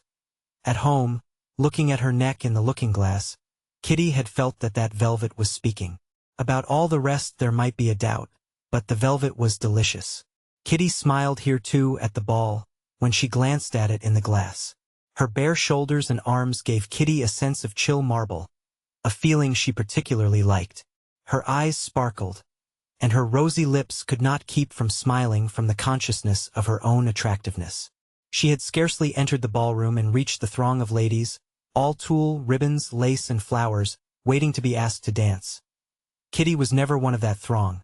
When she was asked for a waltz, and asked by the best partner, the first star in the hierarchy of the ballroom, a renowned director of dances, a married man, handsome and well-built Yegorushka Korsunsky. He had only just left the Countess Bonina, with whom he had danced the first half of the waltz, and scanning his kingdom, that is to say, a few couples who had started dancing. He caught sight of Kitty entering and flew up to her with that peculiar, easy amble which is confined to directors of balls. Without even asking her if she cared to dance, he put out his arm to encircle her slender waist. She looked round for someone to give her fan to, and their hostess, smiling to her, took it. "How nice you've come in good time," he said to her, embracing her waist. "Such a bad habit to be late." Bending her left hand, she laid it on his shoulder, and her little feet in their pink slippers began swiftly, lightly, and rhythmically moving over the slippery floor in time to the music. "It's a rest to waltz with you," he said to her, as they fell into the first slow steps of the waltz. "It's exquisite, such lightness, precision." He said to her the same thing he said to almost all his partners whom he knew well. She smiled at his praise, and continued to look about the room over his shoulder. She was not like a girl at her first ball, for whom all faces in the ballroom melt into one vision of fairyland. And she was not a girl who had gone the stale round of balls till every face in the ballroom was familiar and tiresome. But she was in the middle stage between these two. She was excited, and at the same time she had sufficient self-possession to be able to observe. In the left corner of the ballroom she saw the cream of society gathered together. There, incredibly naked, was the beauty lady Korsunsky's wife. There was the lady of the house. There shone the bald head of Krivin, always to be found where the best people were. In that direction gazed the young men, not venturing to approach. There, too, she descried Stiva, and there she saw the exquisite figure and head of Anna in a black velvet gown. And he was there. Kitty had not seen him since the evening she refused Levin. With her long-sighted eyes, she knew him at once, and was even aware that he was looking at her. Another turn. You're not tired?" said Korsunsky, a little out of breath. "No, thank you. Where shall I take you? Madame Karenina's here, I think." "Take me to her. Wherever you command." And Korsunsky began waltzing with measured steps straight towards the group in the left corner, continually saying, "Pardon, mesdames, pardon, pardon, mesdames," and steering his course through the sea of lace, tulle, and ribbon, and not disarranging a feather. He turned his partner sharply round, so that her slim ankles in light transparent stockings were exposed to view, and her train floated out in fan shape and covered Krivin's knees. Korsunsky bowed, set straight his open shirt front, and gave her his arm to conduct her to Anna Arkadyevna. Kitty, flushed, took her train from Krivin's knees, and, a little giddy, looked round, seeking Anna. Anna was not in lilac, as Kitty had so urgently wished, but in a black, low-cut, velvet gown, showing her full throat and shoulders, that looked as though carved in old ivory, and her rounded arms with tiny, slender wrists. The whole gown was trimmed with Venetian guipure. On her head, among her black hair, her own, with no false additions, was a little wreath of pansies, and a bouquet of the same in the black ribbon of her sash among white lace. Her coiffure was not striking. All that was noticeable was the little wilful tendrils of her curly hair that would always break free about her neck and temples. Round her well-cut, strong neck was a thread of pearls. Kitty had been seeing Anna every day. She adored her, and had pictured her invariably in lilac. But now seeing her in black, she felt that she had not fully seen her charm. She saw her now as someone quite new and surprising to her. Now she understood that Anna could not have been in lilac, and that her charm was just that she always stood out against her attire, that her dress could never be noticeable on her. And her black dress, with its sumptuous lace, was not noticeable on her. It was only the frame, and all that was seen was she, simple, natural, elegant, and at the same time gay and eager. She was standing holding herself, as always, very erect, and when Kitty drew near the group she was speaking to the master of the house, her head slightly turned towards him. "No, I don't throw stones," she was saying, in answer to something, "though I can't understand it," she went on, shrugging her shoulders, and she turned at once with a soft smile of protection towards Kitty. With a flying, feminine glance she scanned her attire, and made a movement of her head, hardly perceptible, but understood by Kitty, signifying approval of her dress and her looks. "You came into the room dancing," she added. "This is one of my most faithful supporters," said Korsunsky, bowing to Anna Arkadyevna, whom he had not yet seen. "The princess helps to make balls happy and successful." "Anna Arkadyevna, a waltz?" he said, bending down to her. "Why, have you met?" inquired their host. "Is there anyone we have not met? My wife and I are like white wolves." "Everyone knows us," answered Korsunsky. "A waltz? Anna Arkadyevna?" "I don't dance when it's possible not to dance," she said. "But tonight it's impossible," answered Korsunsky. At that instant Vronsky came up. "Well, since it's impossible tonight, let us start," she said, not noticing Vronsky's bow, and she hastily put her hand on Korsunsky's shoulder. "What is she vexed with him about?" thought Kitty, discerning that Anna had intentionally not responded to Vronsky's bow. Vronsky went up to Kitty, reminding her of the first quadrille, and expressing his regret that he had not seen her all this time. Kitty gazed in admiration at Anna waltzing, and listened to him. She expected him to ask her for a waltz, but he did not, and she glanced wonderingly at him. He flushed slightly, and hurriedly asked her to waltz, but he had only just put his arm round her waist and taken the first step when the music suddenly stopped. Kitty looked into his face, which was so close to her own, and long afterwards, for several years after, that look, full of love, to which he made no response, cut her to the heart with an agony of shame. "Pardon, pardon, waltz, waltz," shouted Korsunsky from the other side of the room, and seizing the first young lady he came across, he began dancing himself. Chapter 23. Vronsky and Kitty waltzed several times round the room. After the first waltz Kitty went to her mother, and she had hardly time to say a few words to Countess Nordston when Vronsky came up again for the first quadrille. During the quadrille nothing of any significance was said.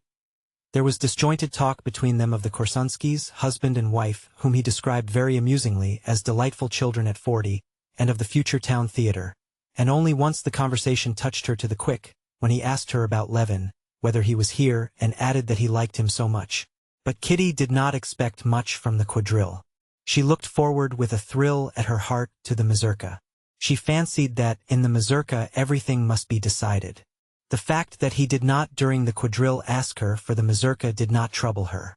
She felt sure she would dance the mazurka with him as she had done at former balls, and refused 5 young men, saying she was engaged for the mazurka. The whole ball up to the last quadrille was for Kitty an enchanted vision of delightful colors, sounds, and motions. She only sat down when she felt too tired and begged for a rest. But as she was dancing the last quadrille with one of the tiresome young men whom she could not refuse, she chanced to be vis-a-vis with Vronsky and Anna. She had not been near Anna again since the beginning of the evening, and now again she saw her suddenly quite new and surprising. She saw in her the signs of that excitement of success she knew so well in herself. She saw that she was intoxicated with the delighted admiration she was exciting. She knew that feeling and knew its signs, and saw them in Anna. Saw the quivering, flashing light in her eyes, and the smile of happiness and excitement unconsciously playing on her lips, and the deliberate grace, precision, and lightness of her movements. Who? She asked herself. All or one? And not assisting the harassed young man she was dancing with in the conversation, the thread of which he had lost and could not pick up again. She obeyed with external liveliness the peremptory shouts of Korsunsky, starting them all into the grand ronde, and then into the Shen, and at the same time she kept watch with a growing pang at her heart. No, it's not the admiration of the crowd has intoxicated her, but the adoration of one. And that one, can it be he? Every time he spoke to Anna the joyous light flashed into her eyes, and the smile of happiness curved her red lips. She seemed to make an effort to control herself, to try not to show these signs of delight, but they came out on her face of themselves. But what of him? Kitty looked at him and was filled with terror. What was pictured so clearly to Kitty in the mirror of Anna's face she saw in him? What had become of his always self-possessed, resolute manner, and the carelessly serene expression of his face? Now every time he turned to her, he bent his head, as though he would have fallen at her feet, and in his eyes there was nothing but humble submission and dread. I would not offend you, his eyes seemed every time to be saying, but I want to save myself and I don't know how. On his face was a look such as Kitty had never seen before. They were speaking of common acquaintances, keeping up the most trivial conversation. But to Kitty it seemed that every word they said was determining their fate and hers. And strange it was that they were actually talking of how absurd Ivan Ivanovitch was with his French, and how the Aletsky girl might have made a better match. Yet these words had all the while consequence for them, and they were feeling just as Kitty did. The whole ball, the whole world, everything seemed lost in fog in Kitty's soul. Nothing but the stern discipline of her bringing up supported her and forced her to do what was expected of her. That is, to dance, to answer questions, to talk, even to smile. But before the mazurka, when they were beginning to rearrange the chairs and a few couples moved out of the smaller rooms into the big room, a moment of despair and horror came for Kitty. She had refused 5 partners, and now she was not dancing the mazurka. She had not even a hope of being asked for it, because she was so successful in society that the idea would never occur to anyone that she had remained disengaged till now. She would have to tell her mother she felt ill and go home, but she had not the strength to do this. She felt crushed. She went to the furthest end of the little drawing room and sank into a low chair. Her light, transparent skirts rose like a cloud about her slender waist. One bare, thin, soft, girlish arm, hanging listlessly, was lost in the folds of her pink tunic. In the other she held her fan, and with rapid, short strokes fanned her burning face. But while she looked like a butterfly, clinging to a blade of grass, and just about to open its rainbow wings for fresh flight, her heart ached with a horrible despair. But perhaps I am wrong. Perhaps it was not so? And again she recalled all she had seen. Kitty, what is it? Said Countess Nordston, stepping noiselessly over the carpet towards her. I don't understand it. Kitty's lower lip began to quiver. She got up quickly. Kitty, you're not dancing the mazurka? No, no, said Kitty in a voice shaking with tears. He asked her for the mazurka before me, said Countess Nordston, knowing Kitty would understand who were he and her. She said, Why, aren't you going to dance it with Princess Shcherbátskia? Oh, I don't care, answered Kitty. No one but she herself understood her position. No one knew that she had just refused the man whom perhaps she loved, and refused him because she had put her faith in another. Countess Nordston found Korsunsky, with whom she was to dance the mazurka, and told him to ask Kitty. Kitty danced in the first couple, and luckily for her she had not to talk, because Korsunsky was all the time running about directing the figure. Vronsky and Anna sat almost opposite her. She saw them with her long-sighted eyes, and saw them, too, close by, when they met in the figures, and the more she saw of them the more convinced was she that her unhappiness was complete. She saw that they felt themselves alone in that crowded room. And on Vronsky's face, always so firm and independent, she saw that look that had struck her, of bewilderment and humble submissiveness, like the expression of an intelligent dog when it has done wrong. Anna smiled, and her smile was reflected by him. She grew thoughtful and he became serious. Some supernatural force drew Kitty's eyes to Anna's face. She was fascinating in her simple black dress. Fascinating were her round arms with their bracelets. Fascinating was her firm neck with its thread of pearls. Fascinating the straying curls of her loose hair. Fascinating the graceful, light movements of her little feet and hands. Fascinating was that lovely face in its eagerness. But there was something terrible and cruel in her fascination. Kitty admired her more than ever, and more acute was her suffering. Kitty felt overwhelmed, and her face showed it. When Vronsky saw her, coming across her in the mazurka, he did not at once recognize her. She was so changed. "Delightful ball," he said to her, for the sake of saying something. "Yes," she answered. In the middle of the mazurka, repeating a complicated figure, newly invented by Korsunsky, Anna came forward into the center of the circle, chose 2 gentlemen, and summoned a lady and Kitty. Kitty gazed at her in dismay as she went up. Anna looked at her with drooping eyelids, and smiled, pressing her hand. But, noticing that Kitty only responded to her smile by a look of despair and amazement, she turned away from her, and began gaily talking to the other lady. "Yes, there is something uncanny, devilish and fascinating in her," Kitty said to herself. Anna did not mean to stay to supper, but the master of the house began to press her to do so.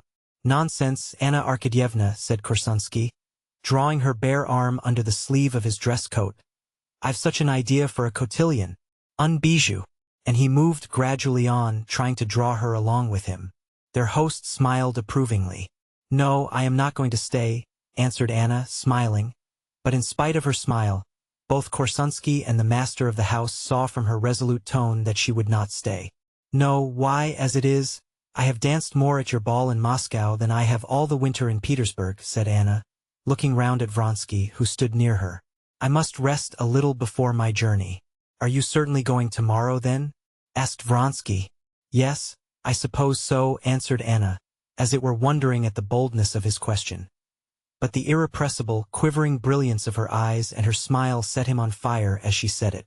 Anna Arkadyevna did not stay to supper, but went home. Chapter 24.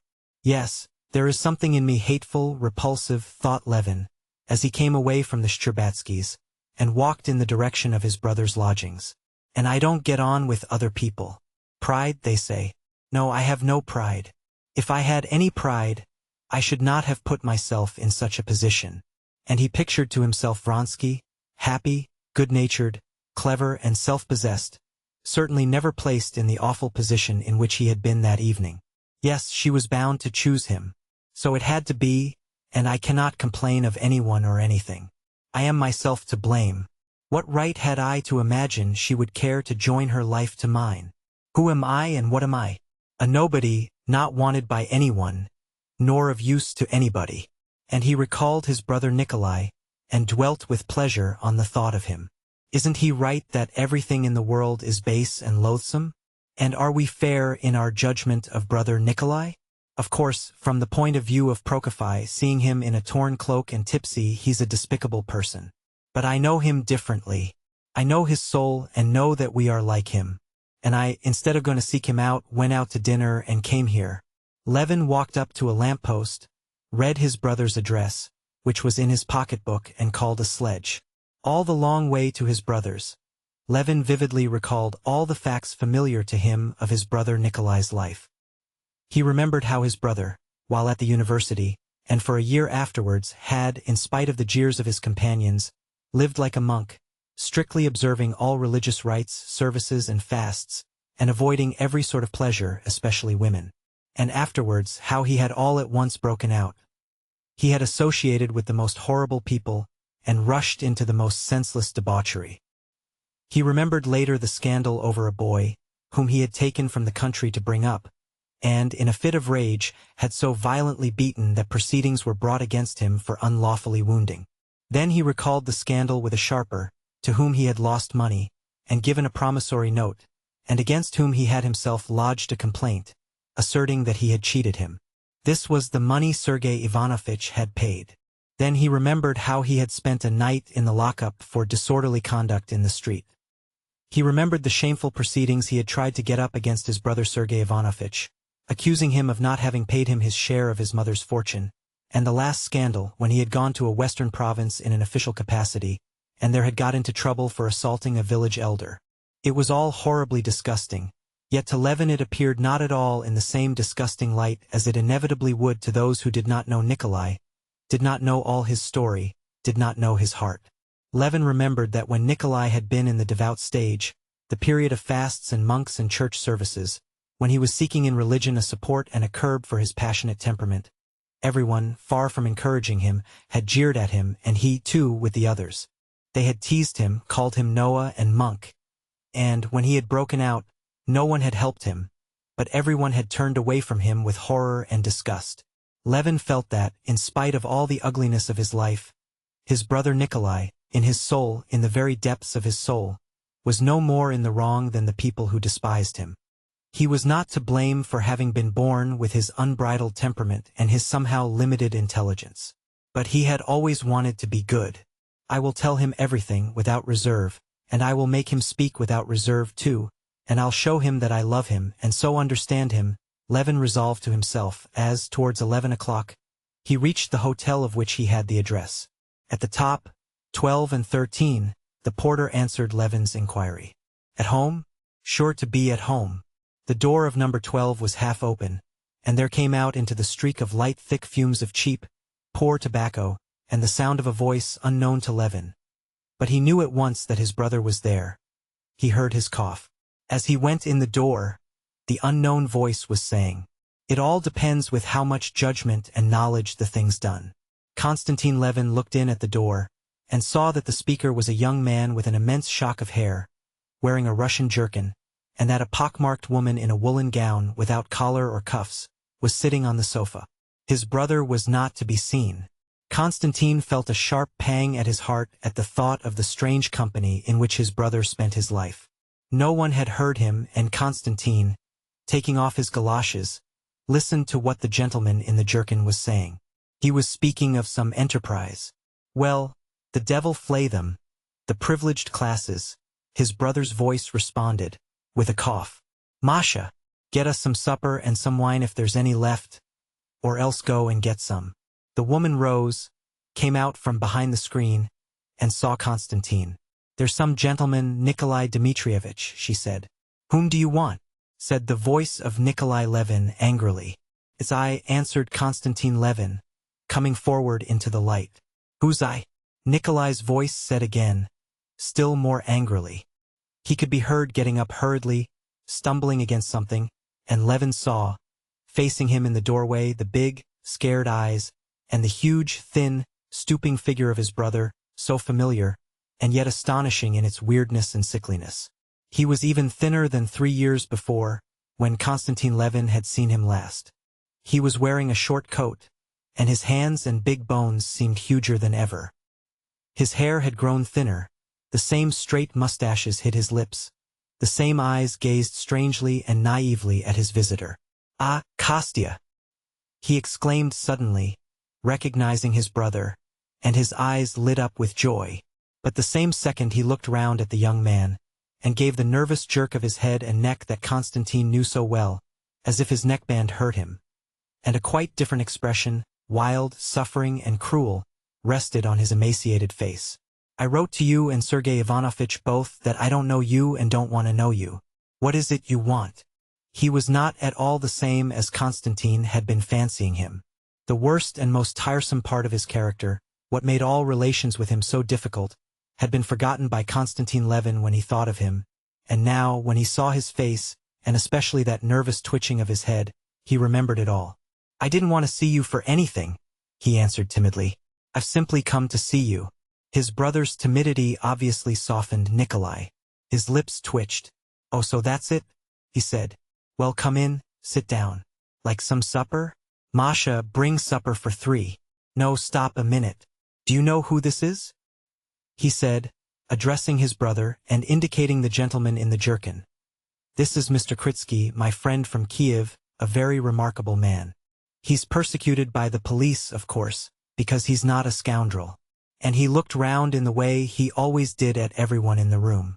Seeing that the woman standing in the doorway was moving to go, he shouted to her, "Wait a minute," I said.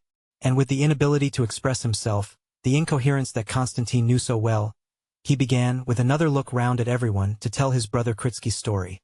How he had been expelled from the university for starting a benefit society for the poor students in Sunday schools, and how he had afterwards been a teacher in a peasant school, and how he had been driven out of that too, and had afterwards been condemned for something. "You're of the Kiev University?" said Konstantin Levin to Kritsky, to break the awkward silence that followed. "Yes, I was of Kiev," Kritsky replied angrily, his face darkening. "And this woman," Nikolai Levin interrupted him, pointing to her, "is the partner of my life, Maria Nikolaevna. I took her out of a bad house," and he jerked his neck saying this. "But I love her and respect her, and anyone who wants to know me," he added, raising his voice and knitting his brows, "I beg to love her and respect her. She's just the same as my wife, just the same. So now you know whom you've to do with. And if you think you're lowering yourself, well, here's the floor, there's the door." And again his eyes traveled inquiringly over all of them. "Why I should be lowering myself, I don't understand." "Then, Masha, tell them to bring supper. 3 portions, spirits and wine." "No, wait a minute. No, it doesn't matter. Go along." Chapter 25. "So you see," pursued Nikolai Levin, painfully wrinkling his forehead and twitching. It was obviously difficult for him to think of what to say and do. "Here, do you see?" He pointed to some sort of iron bars, fastened together with strings, lying in a corner of the room. "Do you see that? That's the beginning of a new thing we're going into. It's a productive association." Konstantin scarcely heard him. He looked into his sickly, consumptive face, and he was more and more sorry for him, and he could not force himself to listen to what his brother was telling him about the association. He saw that this association was a mere anchor to save him from self-contempt. Nikolai Levin went on talking. "You know that capital oppresses the laborer. The laborers with us, the peasants, bear all the burden of labor, and are so placed that however much they work they can't escape from their position of beasts of burden. All the profits of labor, on which they might improve their position, and gain leisure for themselves, and after that education all the surplus values are taken from them by the capitalists. And society's so constituted that the harder they work, the greater the profit of the merchants and landowners, while they stay beasts of burden to the end. And that state of things must be changed," he finished up, and he looked questioningly at his brother. "Yes, of course," said Konstantin, looking at the patch of red that had come out on his brother's projecting cheekbones. "And so we're founding a locksmiths' association, where all the production and profit and the chief instruments of production will be in common." "Where is the association to be?" asked Konstantin Levin. "In the village of Vozdrum, Kazan government." "But why in a village?" "In the villages, I think, there is plenty of work as it is. Why a locksmiths' association in a village?" "Why? Because the peasants are just as much slaves as they ever were, and that's why you and Sergei Ivanovitch don't like people to try and get them out of their slavery," said Nikolai Levin, exasperated by the objection. Konstantin Levin sighed, looking meanwhile about the cheerless and dirty room. This sigh seemed to exasperate Nikolai still more. "I know your and Sergei Ivanovitch's aristocratic views. I know that he applies all the power of his intellect to justify existing evils." "No. And what do you talk of Sergei Ivanovitch for?" said Levin, smiling. "Sergei Ivanovitch? I'll tell you what for." Nikolai Levin shrieked suddenly at the name of Sergei Ivanovitch. "I'll tell you what for. But what's the use of talking? There's only one thing. What did you come to me for? You look down on this and you're welcome to, and go away, in God's name go away," he shrieked, getting up from his chair. "And go away and go away." "I don't look down on it at all," said Konstantin Levin timidly. "I don't even dispute it." At that instant Maria Nikolaevna came back. Nikolai Levin looked round angrily at her. She went quickly to him and whispered something. "I'm not well. I've grown irritable," said Nikolai Levin, getting calmer and breathing painfully. "And then you talk to me of Sergei Ivanovitch and his article. It's such rubbish, such lying, such self-deception. What can a man write of justice who knows nothing of it?" "Have you read his article?" he asked Kritsky, sitting down again at the table and moving back off half of it, the scattered cigarettes, so as to clear a space. "I've not read it," Kritsky responded gloomily, obviously not desiring to enter into the conversation. Why not? Said Nikolai Levin, now turning with exasperation upon Kritsky. Because I didn't see the use of wasting my time over it. Oh, but excuse me, how did you know it would be wasting your time? That article's too deep for many people, that's to say it's over their heads. But with me it's another thing. I see through his ideas and I know where its weakness lies. Everyone was mute. Kritsky got up deliberately and reached his cap. Won't you have supper? All right, goodbye. Come round tomorrow with the locksmith. Kritsky had hardly gone out when Nikolai Levin smiled and winked. He's no good either, he said. I see, of course. But at that instant Kritsky at the door called him. What do you want now? He said and went out to him in the passage. Left alone with Marya Nikolaevna, Levin turned to her. Have you been long with my brother? He said to her. Yes, more than a year. Nikolai Dmitrievitch's health has become very poor. Nikolai Dmitrievitch drinks a great deal, she said. That is, how does he drink? Drinks vodka and it's bad for him. And a great deal? Whispered Levin. Yes, she said, looking timidly towards the doorway, where Nikolai Levin had reappeared. What were you talking about? He said, knitting his brows, and turning his scared eyes from one to the other. What was it? Oh, nothing, Konstantin answered in confusion. Oh, if you don't want to say, don't. Only it's no good you're talking to her. She's a wench and you're a gentleman, he said with a jerk of the neck. You understand everything, I see, and have taken stock of everything, and look with commiseration on my shortcomings. He began again, raising his voice. Nikolai Dmitrievitch, whispered Marya Nikolaevna, again going up to him. Oh, very well, very well. But where's the supper? Ah, here it is, he said, seeing a waiter with a tray. Here, set it here, he added angrily, and promptly seizing the vodka, he poured out a glassful and drank it greedily. Like a drink? He turned to his brother, and at once became better humored. Well, enough of Sergei Ivanovitch. I'm glad to see you, anyway. After all's said and done, we're not strangers. Come, have a drink. Tell me what you're doing, he went on, greedily munching a piece of bread, and pouring out another glassful. How are you living? I live alone in the country as I used to. I'm busy looking after the land, answered Konstantin, watching with horror the greediness with which his brother ate and drank, and trying to conceal that he noticed it. Why don't you get married? It hasn't happened so, Konstantin answered, reddening a little. Why not? For me now, everything's at an end. I've made a mess of my life. But this I've said, and I say still, that if my share had been given me when I needed it, my whole life would have been different. Konstantin made haste to change the conversation. Do you know your little Vanya's with me? A clerk in the counting house at Pokrovskoe. Nikolai jerked his neck and sank into thought. Yes. Tell me what's going on at Pokrovskoe. Is the house standing still and the birch trees and our schoolroom? And Philip the gardener, is he living? How I remember the arbor and the seat. Now mind and don't alter anything in the house, but make haste and get married, and make everything as it used to be again. Then I'll come and see you if your wife is nice. But come to me now, said Levin. How nicely we would arrange it. I'd come and see you if I were sure I should not find Sergei Ivanovitch. You wouldn't find him there. I live quite independently of him. Yes, but say what you like, you will have to choose between me and him, he said, looking timidly into his brother's face. This timidity touched Konstantin. If you want to hear my confession of faith on the subject, I tell you that in your quarrel with Sergei Ivanovitch I take neither side. You're both wrong. You're more wrong externally and he inwardly. Ah, you see that, Nikolai shouted joyfully. But I personally value friendly relations with you more because… Why? Konstantin could not say that he valued it more because Nikolai was unhappy and needed affection. But Nikolai knew that this was just what he meant to say, and scowling he took up the vodka again.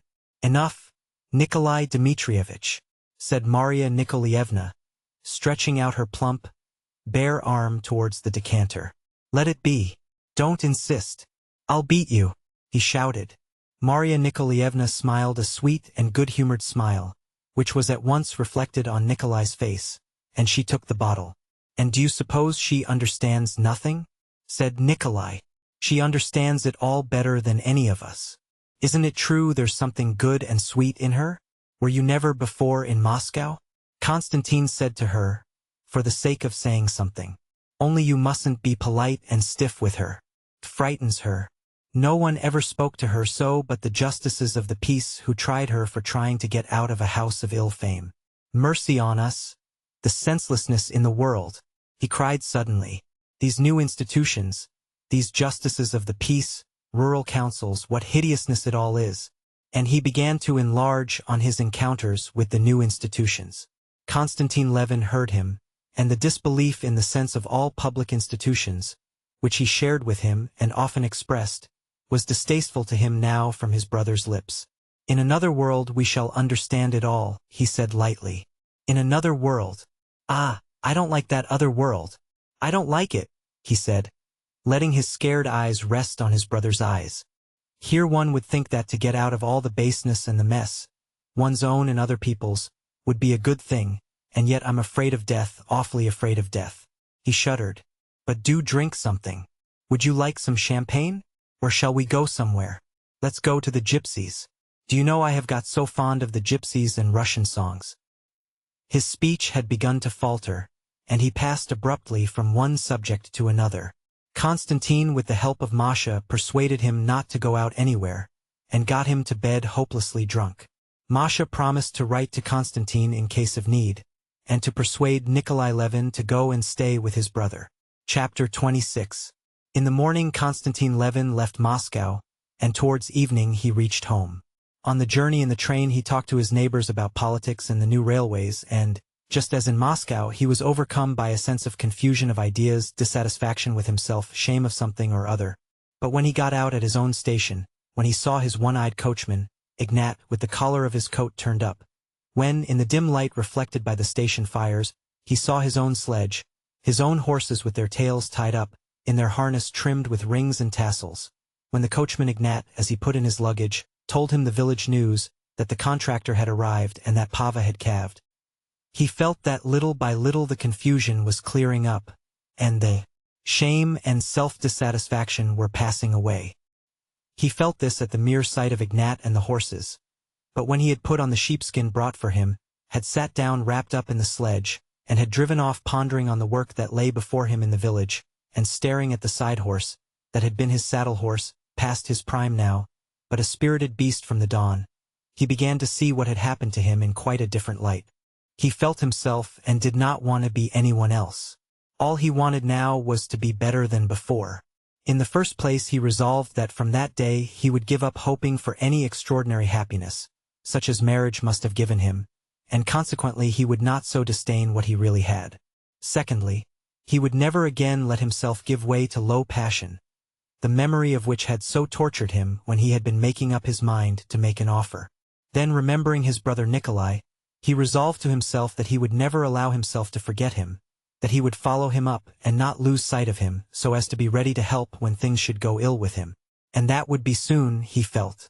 Then, too, his brother's talk of communism, which he had treated so lightly at the time, now made him think. He considered a revolution in economic conditions nonsense.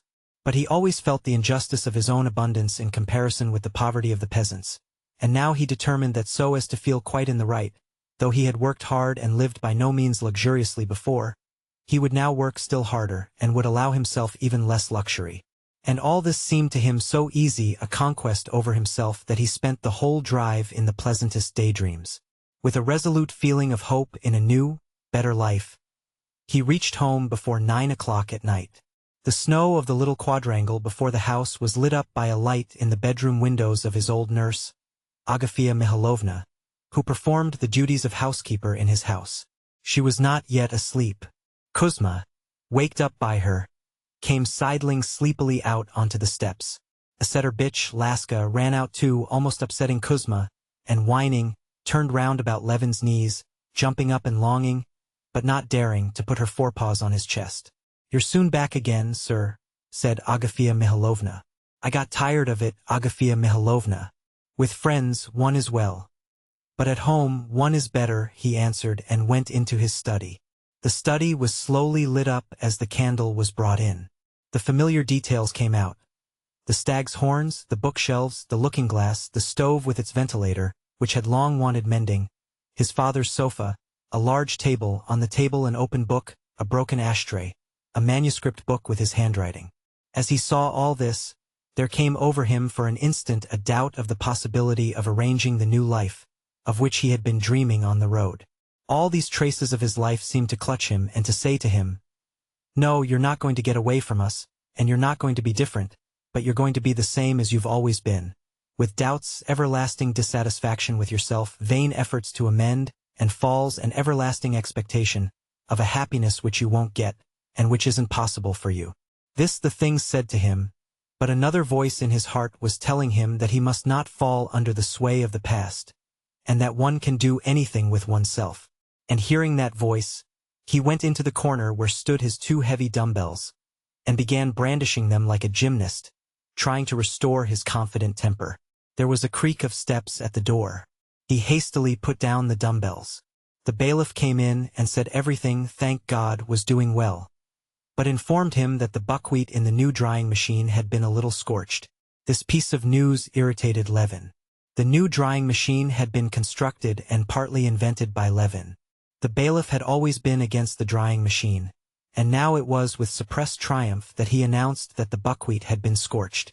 Levin was firmly convinced that if the buckwheat had been scorched, it was only because the precautions had not been taken, for which he had hundreds of times given orders. He was annoyed, and reprimanded the bailiff. But there had been an important and joyful event. Pava, his best cow, an expensive beast, bought at a show, had calved. "Kuzma, give me my sheepskin, and you tell them to take a lantern. I'll come and look at her," he said to the bailiff. The cow-house for the more valuable cows was just behind the house. Walking across the yard, passing a snowdrift by the lilac tree, he went into the cow-house. There was the warm, steamy smell of dung when the frozen door was opened, and the cows, astonished at the unfamiliar light of the lantern, stirred on the fresh straw. He caught a glimpse of the broad, smooth, black and piebald back of Halanka. Berkut, the bull, was lying down with his ring in his lip, and seemed about to get up, but thought better of it, and only gave 2 snorts as they passed by him. Pava, a perfect beauty, huge as a hippopotamus, with her back turned to them, prevented their seeing the calf, as she sniffed her all over. Levin went into the pen, looked Pava over, and lifted the red and spotted calf onto her long, tottering legs. Pava, uneasy, began lowing, but when Levin put the calf close to her she was soothed, and sighing heavily, began licking her with her rough tongue. The calf, fumbling, poked her nose under her mother's udder, and stiffened her tail out straight. "Here, bring the light, Fyodor, this way," said Levin, examining the calf. "Like the mother, though the color takes after the father. But that's nothing. Very good. Long and broad in the haunch. Vasily Fedorovitch, isn't she splendid?" he said to the bailiff, quite forgiving him for the buckwheat under the influence of his delight in the calf. "How could she fail to be? Oh, Semyon the contractor came the day after you left.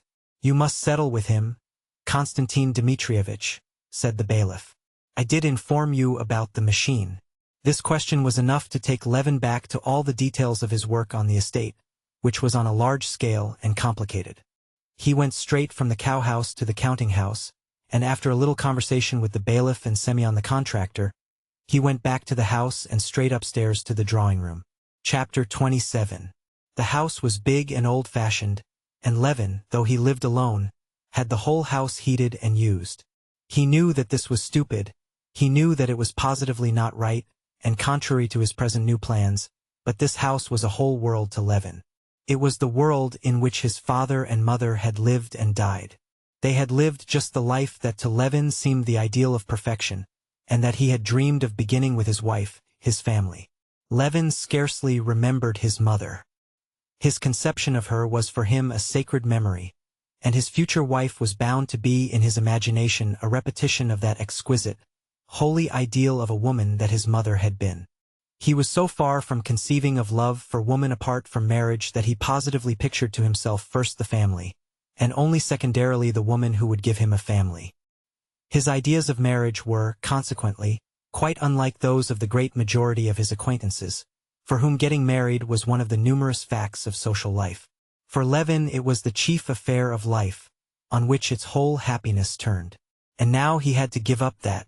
When he had gone into the little drawing room, where he always had tea, and had settled himself in his armchair with a book, and Agafea Mihalovna had brought him tea, and with her usual, "Well, I'll stay a while, sir," had taken a chair in the window, he felt that, however strange it might be, he had not parted from his daydreams, and that he could not live without them. Whether with her or with another, still it would be. He was reading a book and thinking of what he was reading, and stopping to listen to Agafea Mihalovna, who gossiped away without flagging, and yet with all that, all sorts of pictures of family life and work in the future rose disconnectedly before his imagination. He felt that in the depth of his soul something had been put in its place, settled down and laid to rest. He heard Agafea Mihalovna talking of how Prohor had forgotten his duty to God, and with the money Levin had given him to buy a horse, had been drinking without stopping, and had beaten his wife till he'd half killed her. He listened and read his book and recalled the whole train of ideas suggested by his reading. It was Tyndall's treatise on heat. He recalled his own criticisms of Tyndall of his complacent satisfaction in the cleverness of his experiments, and for his lack of philosophic insight. And suddenly there floated into his mind the joyful thought, in 2 years' time I shall have 2 Dutch cows. Pava herself will perhaps still be alive, a dozen young daughters of Berkut and the 3 others. How lovely! He took up his book again. Very good, electricity and heat are the same thing. But is it possible to substitute the one quantity for the other in the equation for the solution of any problem? No. Well then what of it? The connection between all the forces of nature is felt instinctively. It's particularly nice if Pava's daughter should be a red-spotted cow, and all the herd will take after her, and the other 3, too. Splendid! To go out with my wife and visitors to meet the herd. My wife says, "Kostya and I looked after that calf like a child." "How can it interest you so much?" says a visitor. "Everything that interests him interests me. But who will she be?" And he remembered what had happened at Moscow. "Well, there's nothing to be done. It's not my fault. But now everything shall go on in a new way. It's nonsense to pretend that life won't let one, that the past won't let one. One must struggle to live better, much better." He raised his head and fell to dreaming. Old Laska, who had not yet fully digested her delight at his return, and had run out into the yard to bark, came back wagging her tail, and crept up to him, bringing in the scent of fresh air, put her head under his hand, and whined plaintively, asking to be stroked. "There, who'd have thought it?" said Agafea Mihalovna. "The dog now.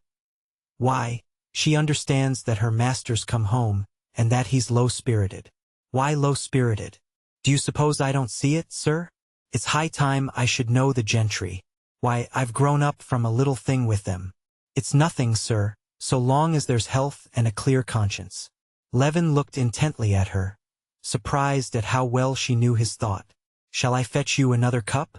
said she, and taking his cup she went out. Laska kept poking her head under his hand. He stroked her, and she promptly curled up at his feet, laying her head on a hind paw.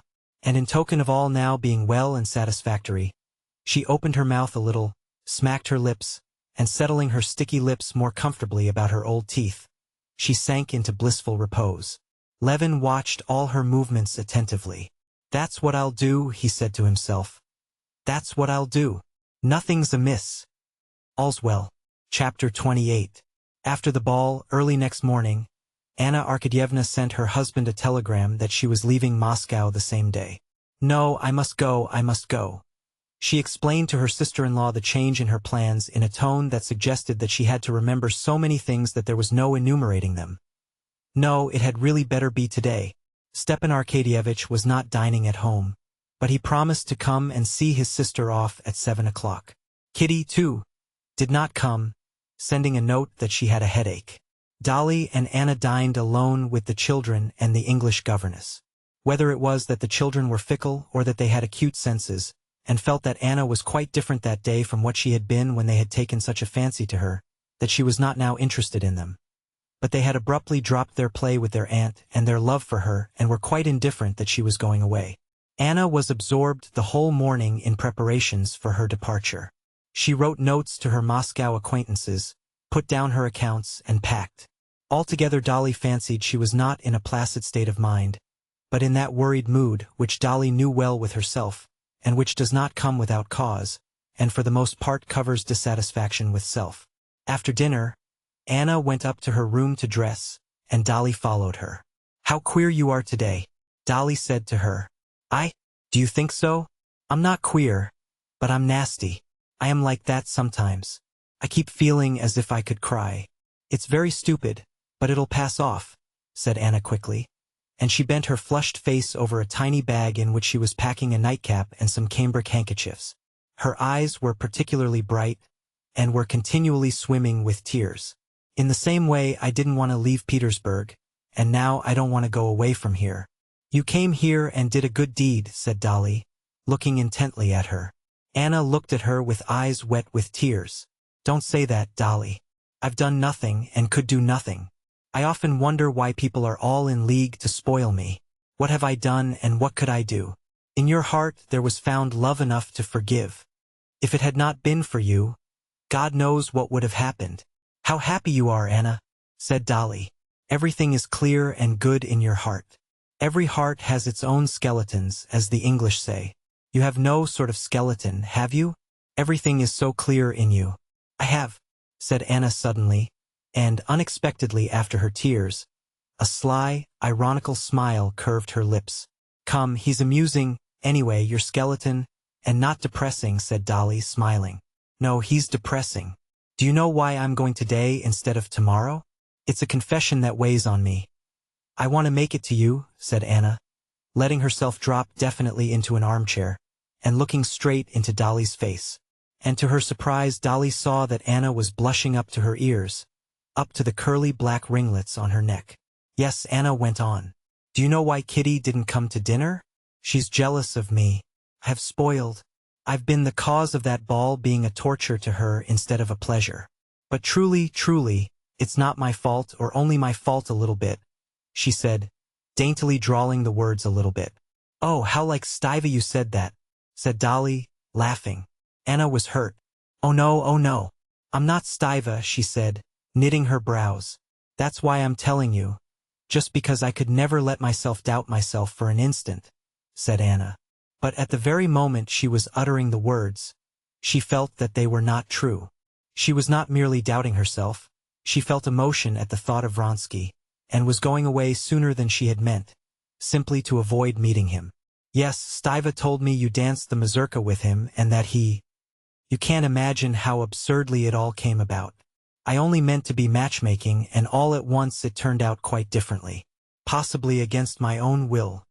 She crimsoned and stopped. "Oh, they feel it directly?" said Dolly. "But I should be in despair if there were anything serious in it on his side." Anna interrupted her. "And I am certain it will all be forgotten, and Kitty will leave off hating me. All the same, Anna, to tell you the truth, I'm not very anxious for this marriage for Kitty, and it's better it should come to nothing, if he, Vronsky, is capable of falling in love with you in a single day." "Oh, heavens, that would be too silly," said Anna, and again a deep flush of pleasure came out on her face, when she heard the idea, that absorbed her, put into words. "And so here I am going away, having made an enemy of Kitty, whom I liked so much. Ah, how sweet she is! But you'll make it right, Dolly?" Dolly could scarcely suppress a smile. She loved Anna, but she enjoyed seeing that she too had her weaknesses. "An enemy? That can't be. I did so want you all to care for me, as I do for you, and now I care for you more than ever," said Anna with tears in her eyes. "Ah, how silly I am today." She passed her handkerchief over her face and began dressing. At the very moment of starting Stepan Arkadyevitch arrived, late, rosy and good-humored, smelling of wine and cigars. Anna's emotionalism infected Dolly, and when she embraced her sister-in-law for the last time, she whispered, "Remember, Anna, what you've done for me. I shall never forget. And remember that I love you, and shall always love you as my dearest friend." "I don't know why," said Anna, kissing her and hiding her tears. "You understood me and you understand. Goodbye, my darling." Chapter 29. Come. It's all over, and thank God. was the first thought that came to Anna Arkadyevna, when she had said goodbye for the last time to her brother, who had stood blocking up the entrance to the carriage till the third bell rang. She sat down on her lounge beside Anushka, and looked about her in the twilight of the sleeping carriage. Thank God! Tomorrow I shall see Seryoza and Alexey Alexandrovitch, and my life will go on in the old way, all nice and as usual. Still in the same anxious frame of mind, as she had been all that day, Anna took pleasure in arranging herself for the journey with great care. With her little deft hands she opened and shut her little red bag, took out a cushion, laid it on her knees, and carefully wrapping up her feet, settled herself comfortably. An invalid lady had already lain down to sleep. Two other ladies began talking to Anna, and a stout elderly lady tucked up her feet, and made observations about the heating of the train. Anna answered a few words, but not foreseeing any entertainment from the conversation. She asked Anushka to get a lamp, hooked it onto the arm of her seat, and took from her bag a paper knife and an English novel. At first her reading made no progress. The fuss and bustle were disturbing. Then when the train had started, she could not help listening to the noises. Then the snow beating on the left window and sticking to the pane, and the sight of the muffled guard passing by, covered with snow on one side, and the conversations about the terrible snowstorm raging outside, distracted her attention. Farther on it was continually the same again and again. The same shaking and rattling, the same snow on the window, the same rapid transitions from steaming heat to cold, and back again to heat, the same passing glimpses of the same figures in the twilight, and the same voices, and Anna began to read and to understand what she read. Anushka was already dozing, the red bag on her lap, clutched by her broad hands, in gloves of which one was torn. Anna Arkadyevna read and understood, but it was distasteful to her to read, that is, to follow the reflection of other people's lives. She had too great a desire to live herself. If she read that the heroine of the novel was nursing a sick man, she longed to move with noiseless steps about the room of a sick man. If she read of a member of Parliament making a speech, she longed to be delivering the speech. If she read of how Lady Mary had ridden after the hounds, and had provoked her sister-in-law, and had surprised everyone by her boldness, she too wished to be doing the same. But there was no chance of doing anything, and twisting the smooth paper knife in her little hands, she forced herself to read. The hero of the novel was already almost reaching his English happiness, a baronetcy and an estate, and Anna was feeling a desire to go with him to the estate, when she suddenly felt that he ought to feel ashamed, and that she was ashamed of the same thing. But what had he to be ashamed of? What have I to be ashamed of? She asked herself in injured surprise. She laid down the book and sank against the back of the chair, tightly gripping the paper cutter in both hands. There was nothing. She went over all her Moscow recollections. All were good, pleasant. She remembered the ball, remembered Vronsky and his face of slavish adoration, remembered all her conduct with him. There was nothing shameful. And for all that, at the same point in her memories, the feeling of shame was intensified, as though some inner voice, just at the point when she thought of Vronsky, were saying to her, warm, very warm, hot. Well, what is it? She said to herself resolutely, shifting her seat in the lounge. What does it mean? Am I afraid to look it straight in the face? Why, what is it? Can it be that between me and this officer boy there exist, or can exist, any other relations than such as are common with every acquaintance? She laughed contemptuously and took up her book again. But now she was definitely unable to follow what she read. She passed the paper knife over the window pane, then laid its smooth, cool surface to her cheek, and almost laughed aloud at the feeling of delight that all at once without cause came over her. She felt as though her nerves were strings being strained tighter and tighter on some sort of screwing peg. She felt her eyes opening wider and wider, her fingers and toes twitching nervously, something within oppressing her breathing, while all shapes and sounds seemed in the uncertain half-light to strike her with unaccustomed vividness. Moments of doubt were continually coming upon her, when she was uncertain whether the train were going forwards or backwards, or were standing still altogether, whether it were Anushka at her side or a stranger. What's that on the arm of the chair? A fur cloak or some beast? And what am I myself? Myself or some other woman? She was afraid of giving way to this delirium, but something drew her towards it, and she could yield to it or resist it at will. She got up to rouse herself, and slipped off her plaid and the cape of her warm dress. For a moment she regained her self-possession, and realized that the thin peasant who had come in wearing a long overcoat, with buttons missing from it, was the stove heater, that he was looking at the thermometer, that it was the wind and snow bursting in after him at the door. But then everything grew blurred again. That peasant with the long waist seemed to be gnawing something on the wall. The old lady began stretching her legs the whole length of the carriage, and filling it with a black cloud. Then there was a fearful shrieking and banging, as though someone were being torn to pieces. Then there was a blinding dazzle of red fire before her eyes, and a wall seemed to rise up and hide everything. Anna felt as though she were sinking down. But it was not terrible, but delightful. The voice of a man muffled up and covered with snow shouted something in her ear. She got up and pulled herself together. She realized that they had reached a station and that this was the guard. She asked Anushka to hand her the cape she had taken off and her shawl, put them on and moved towards the door. "Do you wish to get out?" asked Anushka. "Yes, I want a little air. It's very hot in here." And she opened the door. The driving snow and the wind rushed to meet her and struggled with her over the door. But she enjoyed the struggle. She opened the door and went out. The wind seemed as though lying in wait for her. With gleeful whistle it tried to snatch her up and bear her off. But she clung to the cold door post, and holding her skirt got down onto the platform and under the shelter of the carriages. The wind had been powerful on the steps, but on the platform, under the lee of the carriages, there was a lull. With enjoyment she drew deep breaths of the frozen, snowy air, and standing near the carriage looked about the platform and the lighted station. Chapter 30. The raging tempest rushed whistling between the wheels of the carriages, about the scaffolding, and round the corner of the station. The carriages, posts, people, everything that was to be seen was covered with snow on one side, and was getting more and more thickly covered. For a moment there would come a lull in the storm, but then it would swoop down again with such onslaughts that it seemed impossible to stand against it. Meanwhile men ran to and fro, talking merrily together, their steps crackling on the platform as they continually opened and closed the big doors. The bent shadow of a man glided by at her feet, and she heard sounds of a hammer upon iron. "Hand over that telegram," came an angry voice out of the stormy darkness on the other side. "This way, number 28. Several different voices shouted again, and muffled figures ran by covered with snow. 2 gentlemen with lighted cigarettes passed by her.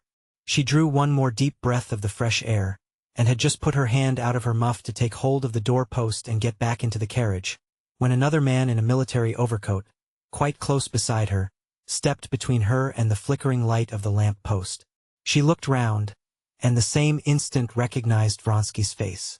Putting his hand to the peak of his cap, he bowed to her and asked, was there anything she wanted? Could he be of any service to her? She gazed rather a long while at him without answering, and, in spite of the shadow in which he was standing, she saw, or fancied she saw, both the expression of his face and his eyes.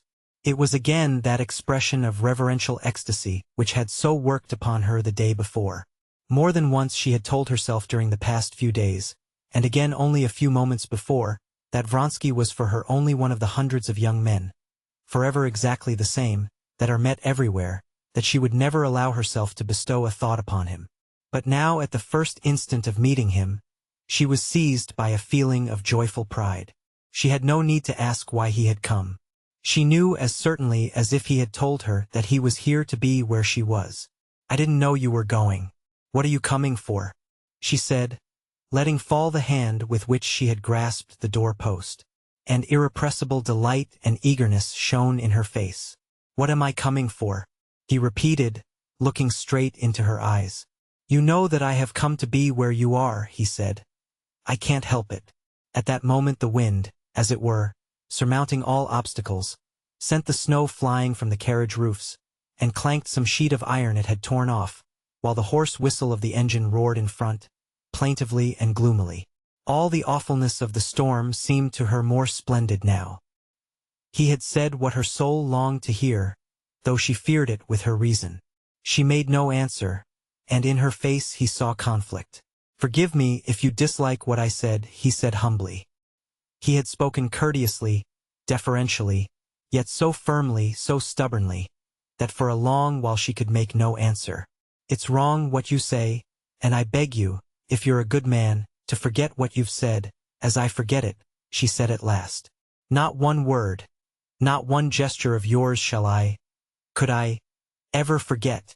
Enough, enough, she cried, trying assiduously to give a stern expression to her face, into which he was gazing greedily. And clutching at the cold door post, she clambered up the steps and got rapidly into the corridor of the carriage. But in the little corridor she paused, going over in her imagination what had happened. Though she could not recall her own words or his, she realized instinctively that the momentary conversation had brought them fearfully closer, and she was panic-stricken and blissful at it. After standing still a few seconds, she went into the carriage and sat down in her place. The overstrained condition which had tormented her before did not only come back, but was intensified, and reached such a pitch that she was afraid every minute that something would snap within her from the excessive tension. She did not sleep all night, but in that nervous tension, and in the visions that filled her imagination, there was nothing disagreeable or gloomy. On the contrary, there was something blissful, glowing, and exhilarating. Towards morning Anna sank into a doze, sitting in her place, and when she waked it was daylight and the train was near Petersburg. At once thoughts of home, of husband and of son, and the details of that day and the following came upon her. At Petersburg, as soon as the train stopped and she got out, the first person that attracted her attention was her husband. Oh, mercy! Why do his ears look like that? She thought, looking at his frigid and imposing figure, and especially the ears that struck her at the moment as propping up the brim of his round hat. Catching sight of her, he came to meet her, his lips falling into their habitual sarcastic smile, and his big, tired eyes looking straight at her. An unpleasant sensation gripped at her heart when she met his obstinate and weary glance, as though she had expected to see him different. She was especially struck by the feeling of dissatisfaction with herself that she experienced on meeting him. That feeling was an intimate, familiar feeling, like a consciousness of hypocrisy, which she experienced in her relations with her husband. But hitherto she had not taken note of the feeling. Now she was clearly and painfully aware of it. Yes, as you see, your tender spouse, as devoted as the first year after marriage, burned with impatience to see you, he said in his deliberate, high-pitched voice, and in that tone which he almost always took with her, a tone of jeering at anyone who should say in earnest what he said. Is Seryoza quite well? She asked. And is this all the reward, said he, for my ardor? He's quite well. Chapter 31. Vronsky had not even tried to sleep all that night. He sat in his armchair, looking straight before him or scanning the people who got in and out. If he had indeed on previous occasions struck and impressed people who did not know him by his air of unhesitating composure, he seemed now more haughty and self-possessed than ever. He looked at people as if they were things. A nervous young man, a clerk in a law court, sitting opposite him, hated him for that look. The young man asked him for a light, and entered into conversation with him, and even pushed against him, to make him feel that he was not a thing but a person. But Vronsky gazed at him exactly as he did at the lamp, and the young man made a wry face, feeling that he was losing his self-possession under the oppression of this refusal to recognize him as a person. Vronsky saw nothing and no one. He felt himself a king, not because he believed that he had made an impression on Anna. He did not yet believe that, but because the impression she had made on him gave him happiness and pride.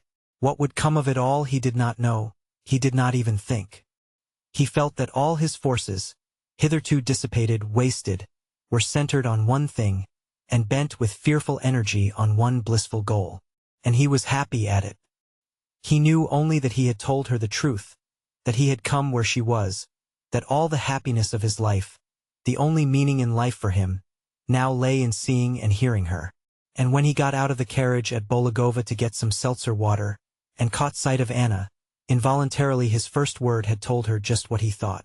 And he was glad he had told her it, that she knew it now and was thinking of it. He did not sleep all night. When he was back in the carriage, he kept unceasingly going over every position in which he had seen her, every word she had uttered, and before his fancy, making his heart faint with emotion, floated pictures of a possible future. When he got out of the train at Petersburg, he felt after his sleepless night as keen and fresh as after a cold bath. He paused near his compartment, waiting for her to get out. Once more, he said to himself, smiling unconsciously, Once more I shall see her walk her face. She will say something, turn her head, glance, smile, maybe. But before he caught sight of her, he saw her husband, whom the station master was deferentially escorting through the crowd. Ah yes, the husband. Only now for the first time did Vronsky realize clearly the fact that there was a person attached to her, a husband. He knew that she had a husband, but had hardly believed in his existence, and only now fully believed in him, with his head and shoulders, and his legs clad in black trousers. Especially when he saw this husband calmly take her arm with a sense of property. Seeing Alexei Alexandrovitch with his Petersburg face and severely self-confident figure, in his round hat with his rather prominent spine, he believed in him and was aware of a disagreeable sensation, such as a man might feel tortured by thirst, who, on reaching a spring, should find a dog, a sheep or a pig, who has drunk of it and muddied the water. Alexei Alexandrovitch's manner of walking, with a swing of the hips and flat feet, particularly annoyed Vronsky. He could recognize in no one but himself an indubitable right to love her. But she was still the same, and the sight of her affected him the same way, physically reviving him, stirring him, and filling his soul with rapture. He told his German valet, who ran up to him from the second class, to take his things and go on, and he himself went up to her. He saw the first meeting between the husband and wife, and noted with a lover's insight the signs of slight reserve with which she spoke to her husband. No, she does not love him and cannot love him, he decided to himself. At the moment when he was approaching Anna Arkadyevna, he noticed too with joy that she was conscious of his being near, and looked round, and seeing him, turned again to her husband. "Have you passed a good night?" he asked, bowing to her and her husband together, and leaving it up to Alexei Alexandrovitch to accept the bow on his own account, and to recognize it or not as he might see fit. "Thank you, very good," she answered. Her face looked weary, and there was not that play of eagerness in it, peeping out in her smile and her eyes.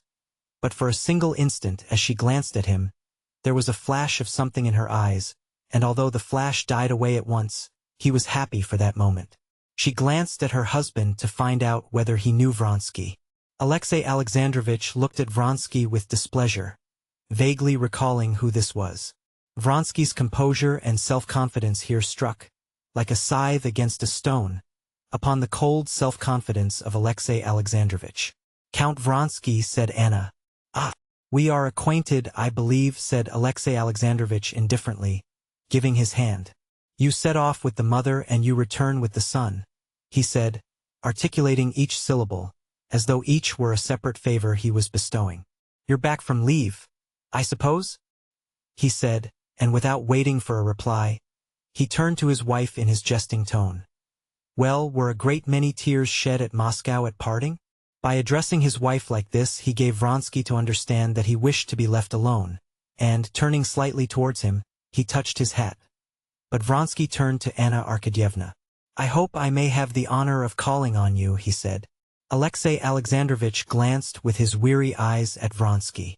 "Delighted," he said coldly. "On Mondays we're at home. Most fortunate," he said to his wife, dismissing Vronsky altogether, "that I should just have half an hour to meet you, so that I can prove my devotion." He went on in the same jesting tone. "You lay too much stress on your devotion for me to value it much," she responded in the same jesting tone, involuntarily listening to the sound of Vronsky's steps behind them. "But what has it to do with me?" she said to herself, and she began asking her husband how Seryoza had got on without her. "Oh, capitally.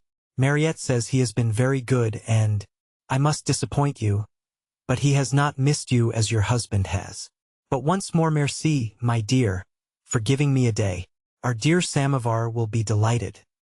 He used to call the Countess Lydia Ivanovna, well known in society, a samovar because she was always bubbling over with excitement. "She has been continually asking after you.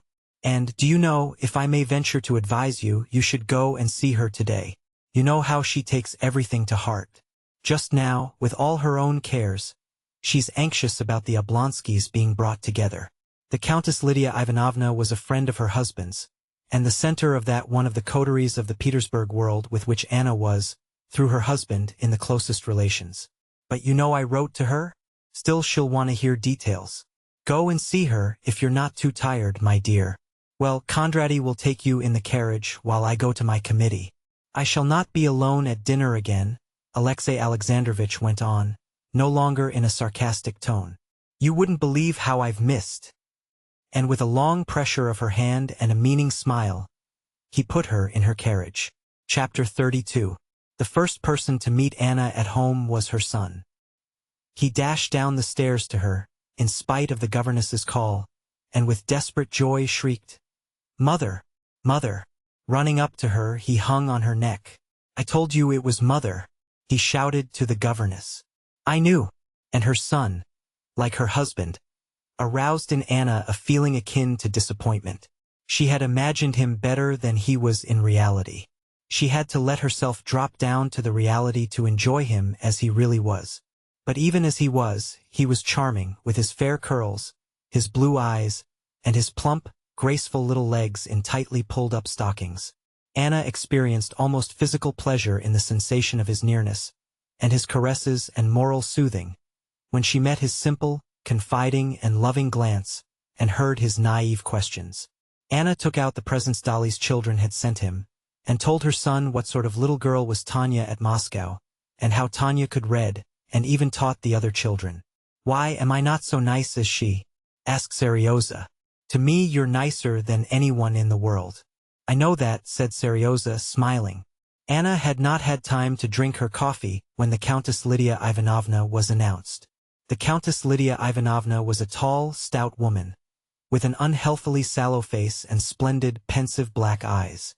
Anna liked her, but today she seemed to be seeing her for the first time with all her defects. "Well, my dear, so you took the olive branch?" inquired Countess Lydia Ivanovna, as soon as she came into the room. "Yes, it's all over, but it was all much less serious than we had supposed," answered Anna. "My Belsir is in general too hasty."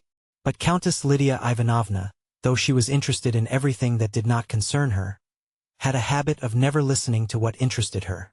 She interrupted Anna. "Yes, there's plenty of sorrow and evil in the world. I am so worried today." "Oh, why?" asked Anna, trying to suppress a smile. "I'm beginning to be weary of fruitlessly championing the truth, and sometimes I'm quite unhinged by it." The Society of the Little Sisters, this was a religiously patriotic, philanthropic institution, was going splendidly, but with these gentlemen it's impossible to do anything, added Countess Lydia Ivanovna in a tone of ironical submission to destiny. They pounce on the idea and distort it, and then work it out so pettily and unworthily. 2 or 3 people, your husband among them, understand all the importance of the thing, but the others simply drag it down. Yesterday Pravdin wrote to me. Pravdin was a well-known panslavist abroad, and Countess Lydia Ivanovna described the purport of his letter. Then the Countess told her of more disagreements and intrigues against the work of the unification of the churches, and departed in haste, as she had that day to be at the meeting of some society and also at the Slavonic Committee. It was all the same before, of course. But why was it I didn't notice it before? Anna asked herself. Or has she been very much irritated today? It's really ludicrous. Her object is doing good. She a Christian, yet she's always angry, and she always has enemies, and always enemies in the name of Christianity and doing good. After Countess Lydia Ivanovna, another friend came, the wife of a chief secretary, who told her all the news of the town. At 3 o'clock she too went away, promising to come to dinner. Alexey Alexandrovitch was at the ministry. Anna, left alone, spent the time till dinner in assisting at her son's dinner. He dined apart from his parents, and in putting her things in order, and in reading and answering the notes and letters which had accumulated on her table. The feeling of causeless shame, which she had felt on the journey, and her excitement, too, had completely vanished. In the habitual conditions of her life she felt again resolute and irreproachable. She recalled with wonder her state of mind on the previous day. What was it? Nothing. Vronsky said something silly, which it was easy to put a stop to, and I answered as I ought to have done. To speak of it to my husband would be unnecessary and out of the question. To speak of it would be to attach importance to what has no importance. She remembered how she had told her husband of what was almost a declaration made her at Petersburg by a young man, one of her husband's subordinates, and how Alexey Alexandrovitch had answered that every woman living in the world was exposed to such incidents, but that he had the fullest confidence in her tact, and could never lower her and himself by jealousy. So then there's no reason to speak of it? And indeed, thank God, there's nothing to speak of, she told herself. Chapter 33. Alexei Alexandrovich came back from the meeting of the ministers at 4 o'clock, but as often happened, he had not time to come in to her. He went into his study to see the people waiting for him with petitions, and to sign some papers brought him by his chief secretary. At dinner time, there were always a few people dining with the Karenins. There arrived an old lady, a cousin of Alexei Alexandrovich, the chief secretary of the department and his wife, and a young man who had been recommended to Alexei Alexandrovich for the service. Anna went into the drawing room to receive these guests. Precisely at 5 o'clock, before the bronze Peter the first clock had struck the 5th stroke, Alexei Alexandrovich came in, wearing a white tie and evening coat with 2 stars, as he had to go out directly after dinner. Every minute of Alexei Alexandrovich's life was portioned out and occupied, and to make time to get through all that lay before him every day, he adhered to the strictest punctuality. Unhasting and unresting was his motto. He came into the dining hall, greeted everyone, and hurriedly sat down, smiling to his wife. Yes, my solitude is over. You wouldn't believe how uncomfortable, he laid stress on the word uncomfortable, it is to dine alone. At dinner he talked a little to his wife about Moscow matters, and, with a sarcastic smile, asked her after Stepan Arkadyevitch. But the conversation was for the most part general, dealing with Petersburg official and public news. After dinner he spent half an hour with his guests, and again, with a smile, pressed his wife's hand, withdrew, and drove off to the council. Anna did not go out that evening either to the Princess Betsy Tverskaya, who, hearing of her return, had invited her, nor to the theater, where she had a box for that evening. She did not go out principally because the dress she had reckoned upon was not ready. Altogether, Anna, on turning, after the departure of her guests, to the consideration of her attire, was very much annoyed. She was generally a mistress of the art of dressing well without great expense, and before leaving Moscow she had given her dressmaker 3 dresses to transform. The dresses had to be altered so that they could not be recognized, and they ought to have been ready 3 days before. It appeared that 2 dresses had not been done at all, while the other one had not been altered as Anna had intended. The dressmaker came to explain, declaring that it would be better as she had done it, and Anna was so furious that she felt ashamed when she thought of it afterwards. To regain her serenity completely she went into the nursery, and spent the whole evening with her son, put him to bed herself, signed him with the cross and tucked him up. She was glad she had not gone out anywhere, and had spent the evening so well. She felt so light-hearted and serene. She saw so clearly that all that had seemed to her so important on her railway journey was only one of the common trivial incidents of fashionable life, and that she had no reason to feel ashamed before anyone else or before herself. Anna sat down at the hearth with an English novel and waited for her husband. Exactly at 9:30 she heard his ring, and he came into the room. "Here you are at last," she observed, holding out her hand to him. He kissed her hand and sat down beside her. "Altogether then, I see your visit was a success," he said to her. "Oh yes," she said, and she began telling him about everything from the beginning. Her journey with Countess Vronsky, her arrival, the accident at the station. Then she described the pity she had felt, first for her brother, and afterwards for Dolly. "I imagine one cannot exonerate such a man from blame, though he is your brother," said Alexei Alexandrovich severely. Anna smiled. She knew that he said that simply to show that family considerations could not prevent him from expressing his genuine opinion. She knew that characteristic in her husband, and liked it. "I am glad it has all ended so satisfactorily, and that you are back again," he went on. "Come, what do they say about the new act I have got passed in the council?" Anna had heard nothing of this act, and she felt conscience-stricken at having been able so readily to forget what was to him of such importance. "Here, on the other hand, it has made a great sensation," he said, with a complacent smile. She saw that Alexei Alexandrovich wanted to tell her something pleasant to him about it, and she brought him by questions to telling it. With the same complacent smile, he told her of the ovations he had received in consequence of the act he had passed. "I was very, very glad. It shows that at last a reasonable and steady view of the matter is becoming prevalent among us." Having drunk his second cup of tea with cream and bread, Alexei Alexandrovich got up and was going towards his study. "And you've not been anywhere this evening?" "You've been dull, I expect?" he said. "Oh no," she answered, getting up after him and accompanying him across the room to his study. "What are you reading now?" she asked. "Just now I'm reading Duc de Lille, Poésie de Offers," he answered. "A very remarkable book." Anna smiled, as people smile at the weaknesses of those they love, and, putting her hand under his, she escorted him to the door of the study. She knew his habit, that had grown into a necessity, of reading in the evening. She knew, too, that in spite of his official duties, which swallowed up almost the whole of his time, he considered it his duty to keep up with everything of note that appeared in the intellectual world. She knew, too, that he was really interested in books dealing with politics, philosophy, and theology, that art was utterly foreign to his nature. But, in spite of this, or rather, in consequence of it, Alexey Alexandrovitch never passed over anything in the world of art, but made it his duty to read everything. She knew that in politics, in philosophy, in theology, Alexey Alexandrovitch often had doubts and made investigations, but on questions of art and poetry, and, above all, of music, of which he was totally devoid of understanding, he had the most distinct and decided opinions. He was fond of talking about Shakespeare, Raphael, Beethoven, of the significance of new schools of poetry and music, all of which were classified by him with very conspicuous consistency. "Well, God be with you," she said at the door of the study, where a shaded candle and a decanter of water were already put by his armchair. "And I'll write to Moscow." He pressed her hand, and again kissed it. "All the same, he's a good man. Truthful, good-hearted, and remarkable in his own line," Anna said to herself going back to her room, as though she were defending him to someone who had attacked him and said that one could not love him. "But why is it his ears stick out so strangely? Or has he had his hair cut?" Precisely at 12 o'clock, when Anna was still sitting at her writing table, finishing a letter to Dolly, she heard the sound of measured steps in slippers, and Alexey Alexandrovitch, freshly washed and combed, with a book under his arm, came in to her. It's time," said he with a meaning smile, and he went into their bedroom.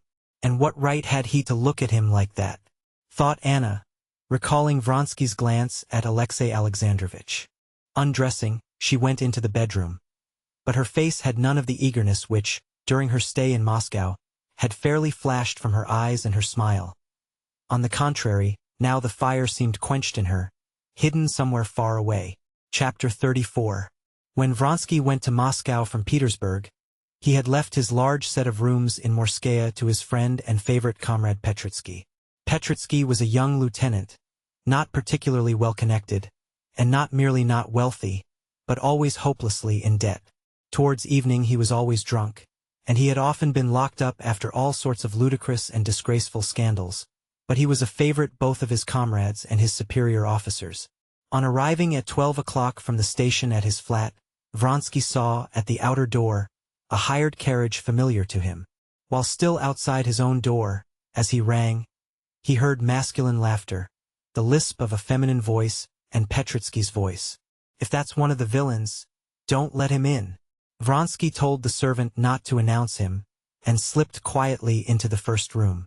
Baroness Shilton, a friend of Petritsky's, with a rosy little face and flaxen hair, resplendent in a lilac satin gown, and filling the whole room, like a canary, with her Parisian chatter, sat at the round table making coffee.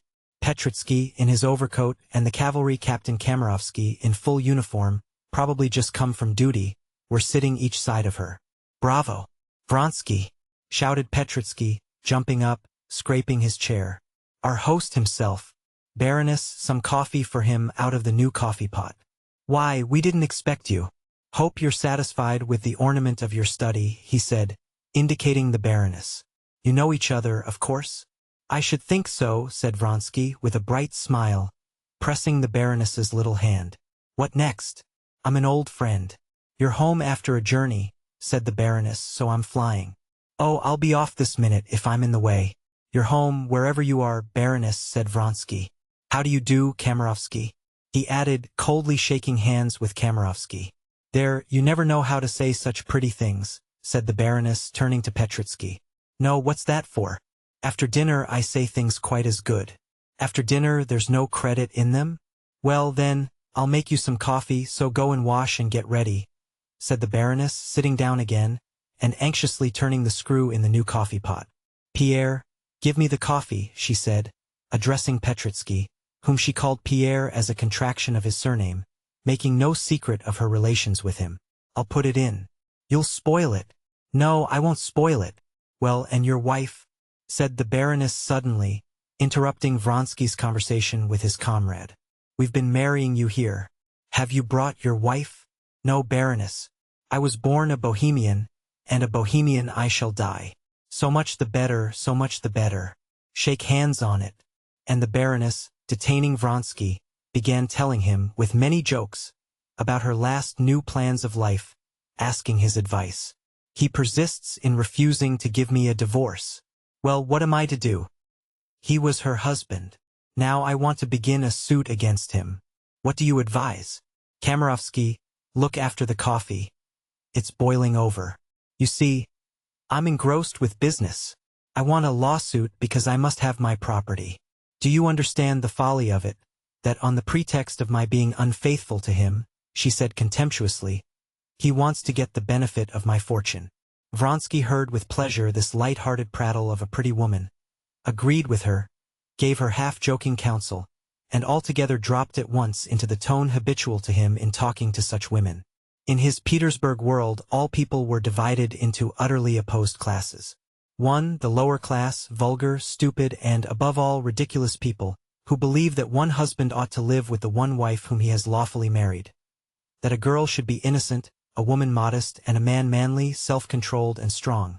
That one ought to bring up one's children, earn one's bread, and pay one's debts, and various similar absurdities. This was the class of old-fashioned and ridiculous people. But there was another class of people, the real people.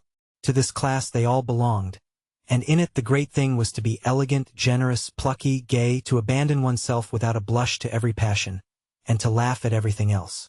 For the first moment only, Vronsky was startled after the impression of a quite different world that he had brought with him from Moscow. But immediately, as though slipping his feet into old slippers, he dropped back into the light-hearted, pleasant world he had always lived in. The coffee was never really made, but spluttered over everyone and boiled away, doing just what was required of it. That is, providing much cause for much noise and laughter, and spoiling a costly rug and the Baroness's gown. Well now, goodbye, or you'll never get washed, and I shall have on my conscience the worst sin a gentleman can commit. So you would advise a knife to his throat? To be sure, and manage that your hand may not be far from his lips. He'll kiss your hand, and all will end satisfactorily, answered Vronsky.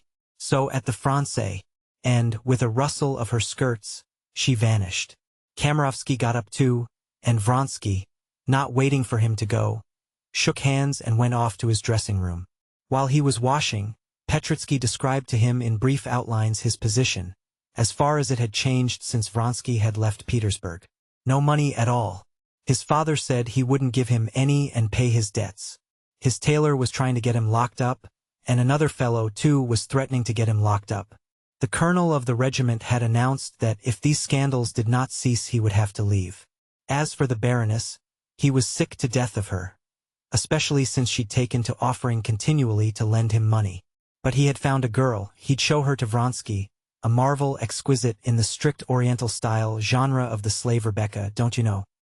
He'd had a row, too, with Berkashov and was going to send seconds to him, but of course it would come to nothing. Altogether everything was supremely amusing and jolly. And, not letting his comrade enter into further details of his position, Petritsky proceeded to tell him all the interesting news. As he listened to Petritsky's familiar stories in the familiar setting of the rooms he had spent the last 3 years in, Vronsky felt a delightful sense of coming back to the careless Petersburg life that he was used to. Impossible! He cried, letting down the pedal of the washing basin in which he had been sousing his healthy red neck. Impossible! He cried, at the news that Laura had flung over Ferdinghoff and had made up to Maleev. And is he as stupid and pleased as ever? Well, and how's Buzulukov? Oh, there is a tale about Buzulukov. Simply lovely, cried Petritsky. You know his weakness for balls, and he never misses a single court ball. He went to a big ball in a new helmet. Have you seen the new helmets? Very nice, lighter. Well, so he's standing. No, I say, do listen.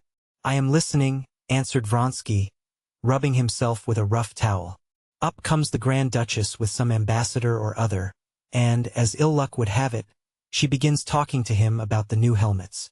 The Grand Duchess positively wanted to show the new helmet to the ambassador. They see our friend standing there. Petrovsky mimicked how he was standing with the helmet. The Grand Duchess asked him to give her the helmet. He doesn't give it to her. What do you think of that? Well, everyone's winking at him, nodding, frowning. Give it to her? Do.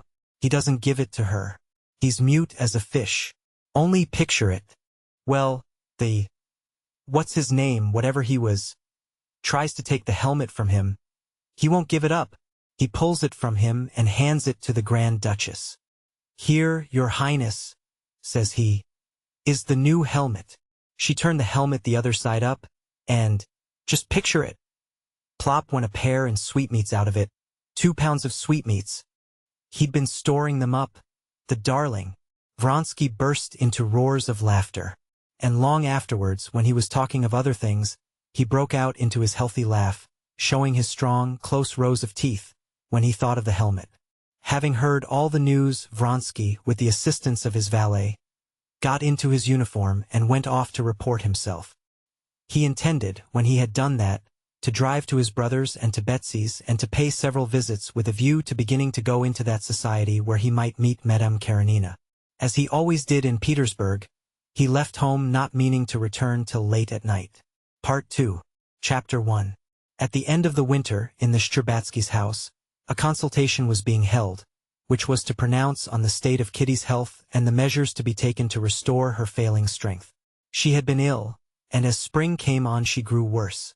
The family doctor gave her cod liver oil, then iron, then nitrate of silver, but as the first and the second and the third were alike in doing no good, and as his advice when spring came was to go abroad, a celebrated physician was called in. The celebrated physician, a very handsome man, still youngish, asked to examine the patient. He maintained, with peculiar satisfaction, it seemed, that maiden modesty is a mere relic of barbarism, and that nothing could be more natural than for a man still youngish to handle a young girl naked.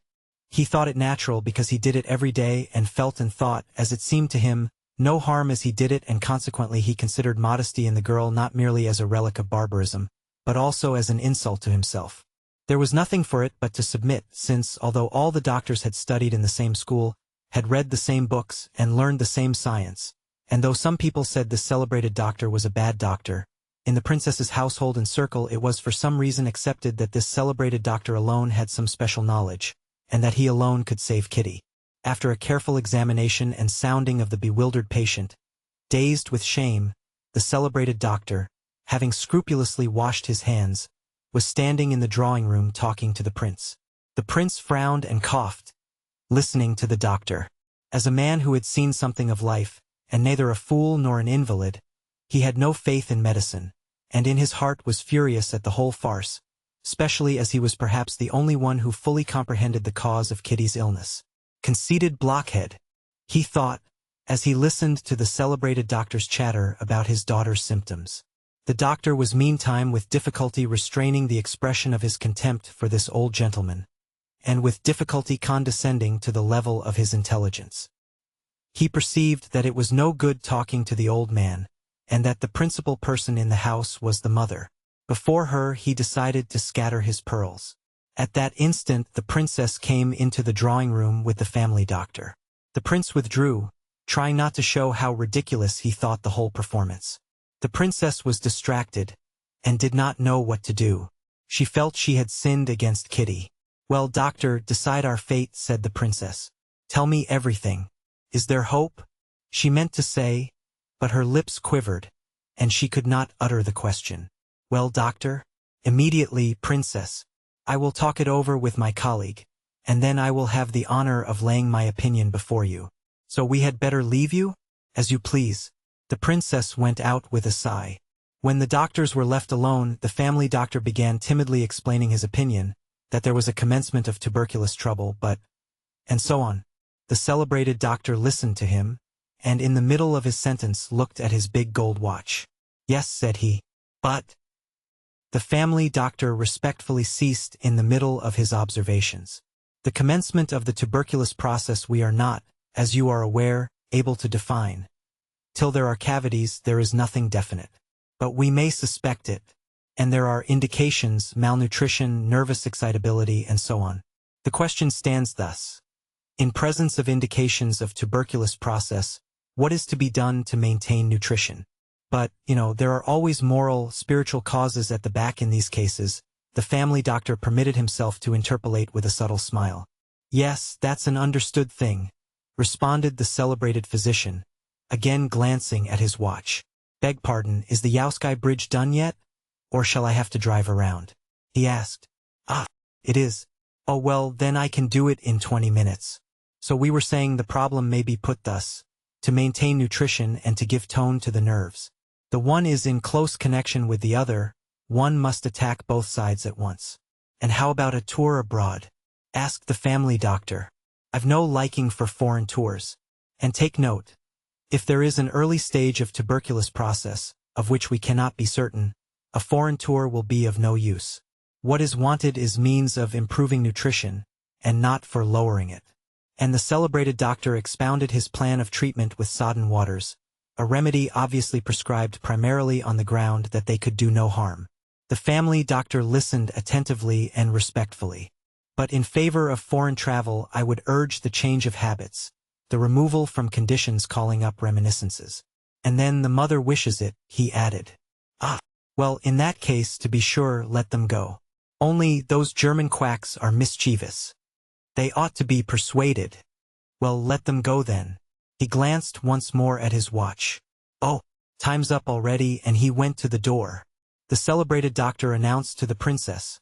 A feeling of what was due from him dictated his doing so, that he ought to see the patient once more. What? Another examination? Cried the mother with horror. Oh no, only a few details, princess. Come this way. And the mother, accompanied by the doctor, went into the drawing room to Kitty.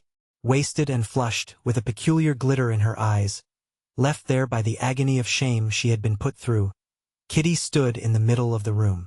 When the doctor came in, she flushed crimson, and her eyes filled with tears. All her illness and treatment struck her as a thing so stupid, ludicrous even. Doctoring her seemed to her as absurd as putting together the pieces of a broken vase. Her heart was broken. Why would they try to cure her with pills and powders? But she could not grieve her mother, especially as her mother considered herself to blame. May I trouble you to sit down, princess? The celebrated doctor said to her. He sat down with a smile, facing her, felt her pulse, and again began asking her tiresome questions. She answered him and all at once got up, furious. Excuse me, doctor, but there is really no object in this. This is the third time you've asked me the same thing. The celebrated doctor did not take offense. Nervous irritability, he said to the princess, when Kitty had left the room. However, I had finished. And the doctor began scientifically explaining to the princess, as an exceptionally intelligent woman, the condition of the young princess, and concluded by insisting on the drinking of the waters, which were certainly harmless. At the question, should they go abroad? The doctor plunged into deep meditation, as though resolving a weighty problem. Finally his decision was pronounced. They were to go abroad, but to put no faith in foreign quacks, and to apply to him in any need. It seemed as though some piece of good fortune had come to pass after the doctor had gone. The mother was much more cheerful when she went back to her daughter, and Kitty pretended to be more cheerful. She had often, almost always, to be pretending now. Really, I'm quite well, Mama. But if you want to go abroad, let's go, she said, and trying to appear interested in the proposed tour, she began talking of the preparations for the journey. Chapter 2. Soon after the doctor, Dolly had arrived.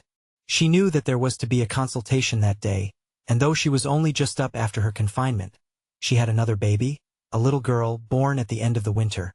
Though she had trouble and anxiety enough of her own, she had left her tiny baby and a sick child, to come and hear Kitty's fate, which was to be decided that day. Well, well, she said, coming into the drawing room, without taking off her hat. You're all in good spirits. Good news, then? They tried to tell her what the doctor had said, but it appeared that though the doctor had talked distinctly enough and at great length, it was utterly impossible to report what he had said. The only point of interest was that it was settled they should go abroad. Dolly could not help sighing. Her dearest friend, her sister, was going away, and her life was not a cheerful one. Her relations with Stepan Arkadyevitch after their reconciliation had become humiliating. The union Anna had cemented turned out to be of no solid character, and family harmony was breaking down again at the same point. There had been nothing definite, but Stepan Arkadyevitch was hardly ever at home. Money, too, was hardly ever forthcoming, and Dolly was continually tortured by suspicions of infidelity, which she tried to dismiss, dreading the agonies of jealousy she had been through already. The first onslaught of jealousy, once lived through, could never come back again, and even the discovery of infidelities could never now affect her as it had the first time. Such a discovery now would only mean breaking up family habits, and she let herself be deceived, despising him and still more herself, for the weakness. Besides this, the care of her large family was a constant worry to her. First, the nursing of her young baby did not go well, then the nurse had gone away, now one of the children had fallen ill. "Well, how are all of you?" asked her mother. "Ah, Mama, we have plenty of troubles of our own. Lily is ill, and I'm afraid it's scarlatina. I have come here now to hear about Kitty, and then I shall shut myself up entirely, if, God forbid, it should be scarlatina." The old prince too had come in from his study after the doctor's departure, and after presenting his cheek to Dolly, and saying a few words to her, he turned to his wife. "How have you settled it? You're going? Well, and what do you mean to do with me?" "I suppose you had better stay here, Alexander," said his wife. "That's as you like." "Mama, why shouldn't father come with us?" said Kitty. "It would be nicer for him and for us too." The old prince got up and stroked Kitty's hair. She lifted her head and looked at him with a forced smile. It always seemed to her that he understood her better than anyone in the family, though he did not say much about her. Being the youngest, she was her father's favorite, and she fancied that his love gave him insight. When now her glance met his blue kindly eyes looking intently at her, it seemed to her that he saw right through her, and understood all that was not good that was passing within her. Reddening, she stretched out towards him expecting a kiss, but he only patted her hair and said, "These stupid chignons. There's no getting at the real daughter. One simply strokes the bristles of dead women." "Well, Dolinka," he turned to his elder daughter, "what's your young buck about, hey?" "Nothing, father," answered Dolly, understanding that her husband was meant. "He's always out. I scarcely ever see him," she could not resist adding with a sarcastic smile. "Why, hasn't he gone into the country yet, to see about selling that forest?" "No, he's still getting ready for the journey." "Oh, that's it," said the prince. "And so am I to be getting ready for a journey too?" "At your service," he said to his wife, sitting down. "And I tell you what, Katya," he went on to his younger daughter, "you must wake up one fine day and say to yourself, 'Why, I'm quite well and merry and going out again with father for an early morning walk in the frost.'" Hey? What her father said seemed simple enough, yet at these words Kitty became confused and overcome like a detected criminal. "Yes, he sees it all, he understands it all, and in these words he's telling me that though I'm ashamed, I must get over my shame." She could not pluck up spirit to make any answer. She tried to begin, and all at once burst into tears, and rushed out of the room. "See what comes of your jokes." The princess pounced down on her husband. "You're always—" She began a string of reproaches. The prince listened to the princess's scolding rather a long while without speaking, but his face was more and more frowning. "She's so much to be pitied, poor child, so much to be pitied, and you don't feel how it hurts her to hear the slightest reference to the cause of it. Ah, to be so mistaken in people," said the princess, and by the change in her tone both Dolly and the prince knew she was speaking of Vronsky. "I don't know why there aren't laws against such base, dishonorable people." "Ah, I can't bear to hear you," said the prince gloomily, getting up from his low chair, and seeming anxious to get away, yet stopping in the doorway. "There are laws, madam, and since you've challenged me to it, I'll tell you who's to blame for it all. You and nobody else. Laws against such young gallants there have always been, and there still are. Yes, if there has been nothing that ought not to have been, old as I am, I'd have called him out to the barrier, the young dandy. Yes, and now you physic her and call in these quacks."